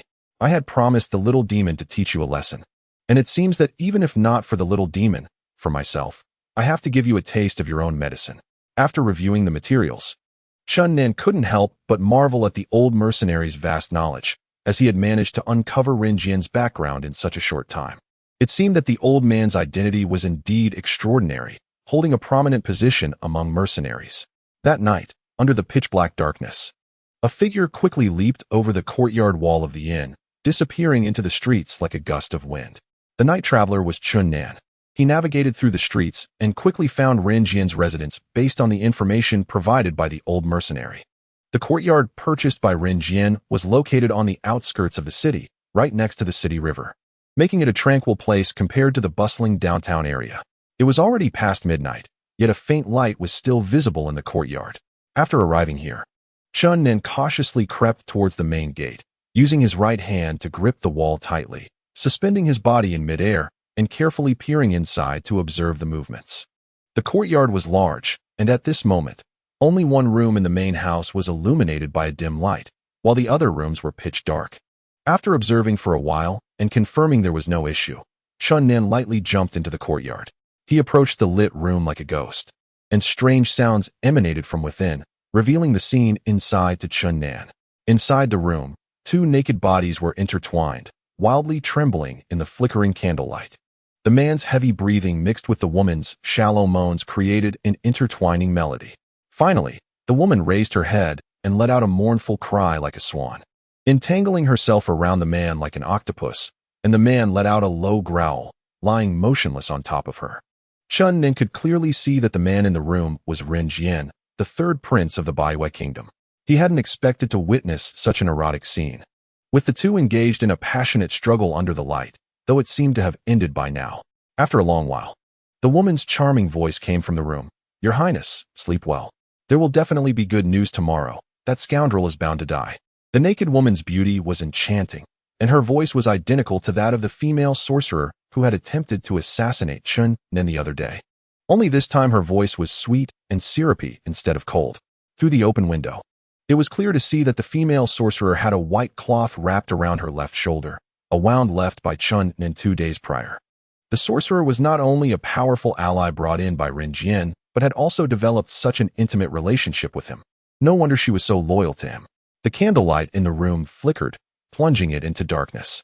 Chun Nen gritted his teeth in silence, coldly smiling to himself. If he didn't take the initiative tonight, he would surely face another assassination attempt tomorrow, which would undoubtedly be far more dangerous than the last time. He stood motionless in the courtyard until he heard the even breathing from the room before gently moving his feet. It was the moment of lowest vigilance. A once-in-a-lifetime assassination opportunity. After hesitating for a moment and battling with his thoughts, Chun Nen ultimately chose to abandon this perfect chance at assassination. Killing a prince would undoubtedly stir up a storm, bringing endless trouble to him. In the past few days, Ren Jian had initiated a series of actions against him. And now if he were to be assassinated, the Baiwei kingdom would definitely discover the clues leading back to him. He couldn't take matters into his own hands. If he wanted to eliminate Ren Jian, he had to rely on someone else's hand, as Ren Jian's status was not ordinary. Death could be temporarily avoided. But Chun Nen had no intention of letting him off tonight. He had to leave him with an unforgettable lesson. Before that, he needed to take down the others in the courtyard first. The courtyard was large, with over 20 rooms. And Chun Nen was unsure which room the other 2 assassins who had attacked him the other day were staying in, but he could sense which rooms were occupied. Through his keen intuition, he could determine that 7 of the rooms had people living in them. Ren Jian had 5 attendants, excluding them. The other 2 were likely the ones who had attacked him 2 days ago. Chun Nen lightly floated to the door of one room, circulating his internal energy to conceal his presence. At that moment, he seemed to blend into the darkness. This was the marvelous aspect of his family's secret technique. Under deliberate concealment, he could evade the perception of super experts. He silently pushed open the door, and inside the room, a large figure lay on a spacious wooden bed, emitting a series of snores. Like a ghost, Chun Nen moved to the foot of the bed and quickly tapped several points on the person's body, sealing their acupoints.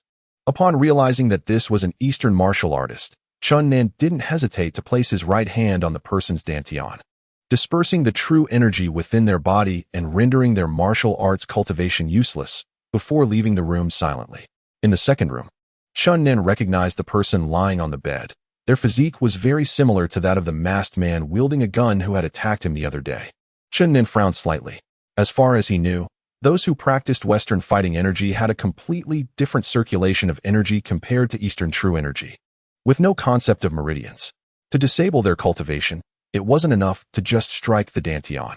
After a brief thought, Chun Nen activated all his energy and charged it into the person lying on the bed, violently destroying the stagnant, fighting energy within them. Finally, Chun Nen delivered a clever series of internal strikes, completely scattering the fighting energy in their body. Exiting that room, Chun Nen headed towards the third room. That night, he was undoubtedly a demon. In the span of a tea's worth of time, Chun Nen had brought Ren Jian's 5 attendants and the 2 who had attacked him 2 days ago down from the realm of experts to the mortal realm, rendering their martial skills completely destroyed and turning them into ordinary people. In his heart, he sighed, "Don't blame me. If I don't take action, you will eventually come to kill me. Turning you into ordinary people, I've already shown mercy." Under the pitch-black night, a cold smile appeared at the corners of Chun Nen's mouth as he silently pushed open Ren Jian's door. The room was filled with the peculiar scent of intimacy. And in the darkness, 2 snow-white bodies were entwined on the bed, emitting soft, even breaths. Chun Nen gently moved to the foot of the bed, but just then, he suddenly heard the sound of someone leaping through the air. Looking out the window, he saw 4 figures jumping over the courtyard wall one after another. The 4 murmured, "Damn it, that scoundrel is really lucky he's not in the room. This guy is really clever. He didn't sleep in the inn at night." They were referring to the assassination attempt against him tonight, and he had thought that Ren Jian would send someone to kill him tomorrow. At that moment, Ren Jian's body suddenly trembled. Chun Nen quickly raised his palm and struck at him, creating a flash in the air. Ren Jian's years of relentless training manifested at that moment. Although still dazed, he instinctively sensed a hint of danger and pulled his bed partner close to his chest. Bang! Chun Nen's right palm solidly struck the female sorcerer's right back. Though he hadn't used lethal force, he was certain that this strike had broken 7 or 8 of her ribs. The female sorcerer, in pain, awakened but didn't have time to scream before she fainted again, her blood spraying onto Ren Jian's face. The commotion in the room startled the 4 in the courtyard, one of whom said. I think I heard the sound of a palm wind. At that moment, Ren Jian shouted, Come here. The four in the courtyard were alarmed and quickly rushed towards this room. At this moment, Chen Nan's palms were already pressed on Ren Jian's shoulders. With two crisp sounds of crack, Ren Jian's arms fell weakly, both broken. As the four people rushed into the courtyard, Chen Nan clapped his palms down again. Accompanied by the sound of bones breaking, Ren Jian had 10 ribs snapped. The blood of the female mage blurred Ren Jian's vision in the darkness. He never clearly saw the attacker's face, and the intense pain nearly made him faint. Amidst 4 shouts of anger, Chen Nan raised his hands, and dazzling sword energy pierced through the roof as he soared into the sky, escaping from the room. One of the 4 stayed behind to watch over Ren Jian, while the other 3 rushed out. Chen Nan tore off his wide sleeves and covered his face. At this moment, the 3 had already leaped onto the roof, and one of them said, Who are you? You have such audacity to come here to assassinate. Are you that disgraceful person? Chen Nan did not respond and punched at him, a blazing light illuminating the night sky as a beam rushed towards that person. Take him down. No matter who he is, just leave him with a breath, one person shouted nearby. The 3 charged towards Chen Nan with knives and swords raised, and the roof was filled with brilliant light as the 4 engaged in battle. Chen Nan was secretly alarmed. Among the 3, there was actually a second-tier Eastern martial artist. Although he could not yet unleash impenetrable sword energy, the faint glow flowing over the long sword and his strange movements made Chen Nan wary. The other 2 had also reached the first-tier realm, practicing Western martial arts, their fighting spirit attacking Chen Nan layer upon layer, with a second-tier expert present. The strength of these 3 was evidently greater than the 3 from the day before, but Chen Nan was not as helpless as he had been then. This was mainly because today he was facing them with full strength, unlike the previous day when he was physically weak. Another reason was that today all 3 were martial artists, engaging him on the ground. Unlike the previous day when he had to pay attention to the mage in the air, which scattered his focus. Sword energy crisscrossed, and fighting spirit soared into the sky. Just as the 3 were fiercely battling without a clear victor, a surge of fighting spirit shot up from the courtyard, and the person left to watch over Ren Jian rushed onto the roof. Chen Nan immediately felt the pressure increase significantly, with 4 powerful experts surrounding him, making it increasingly difficult for him. Upon noticing the 4, Chen Nan wanted to cripple their cultivation as well, but it seemed he had no such ability at that moment. With a second-tier expert and 3 first-tier experts firmly trapping him in the center, his pressure grew heavier, and he gradually found himself at a disadvantage. Suddenly, he pressed down hard with his feet, and his body sank sharply. The 4 attacking him shouted in alarm, thinking he was going back into the house to harm Ren Jian, and they quickly shattered the roof to descend. However, Chen Nan's body only sank halfway. Just as he was about to fall, he grabbed a wooden beam with both hands and flew back up into the air. The 4 inside realized they had been tricked and quickly climbed back up to the roof. When they arrived, they saw Chen Nan stepping into the air and flying out of the courtyard, and the 4 hurriedly pursued him. Chen Nan reached the street and intended to leave, but suddenly felt someone blocking his path in the shadow not far away. He had to slow down, and at that moment, the 4 had caught up. The 4 surrounded him in the street and launched fierce attacks, their fighting spirit raging, a large area of light enveloping Chen Nan in the center. An unexpected change occurred as a flurry of cold, shimmering wind blades shot from the side towards the 4 attacking Chen Nan. The situation was too sudden, and the 4 were caught off guard. Although they dodged most of the magical attacks at the last moment, several wind blades still struck them. Blood splattered, and the 4 staggered back. 3 figures emerged from the shadows, all dressed in black, their heads covered with black veils. One of them was graceful and slender, with alluring curves, clearly a woman. The woman shouted hoarsely to Chen Nan, "Hurry up and kill." Chen Nan no longer hesitated. These 3 seemed to have no ill intentions towards him, as if they were there to help. He charged at the 4 again. At the same time, the 3 mages that had appeared from the shadows floated into the air and launched a fierce magical attack on the 4. Faced with this turn of events, the 4 were taken aback, having to deal with Chen Nan's fierce attacks while also avoiding the violent magic from above. Lightning, flames, ice spikes, wind blades. Within a short time, the 4 were covered in blood and on the verge of collapse. Chen Nan seized the opportunity and quickly charged towards the second-tier Eastern martial artist, sending out a beam of golden sword energy that instantly pierced through his shoulder. The other 3 tried to assist but were firmly entangled by the 3 mages in the air, having to stop to fend off the magic. Chen Nan, like a shadow, unleashed a series of sword energies, and with his 8th sword energy attack, the long knife in that person's hand shattered completely. This second-tier expert had already been injured by magical attacks, and then was pierced in the left shoulder by Chen Nan's intense sword energy, blood gushing out. At this moment, he was utterly weak and could no longer hold on. Chen Nan, like a flash of lightning, appeared in front of him and struck his Qi point, thoroughly dispersing his true energy. The second-tier expert let out a reluctant roar of anger before collapsing to the ground. The other 3 panicked, and ultimately, with the assistance of the 3 mages, they too were stripped of their cultivation by Chen Nan, collapsing unconscious on the street.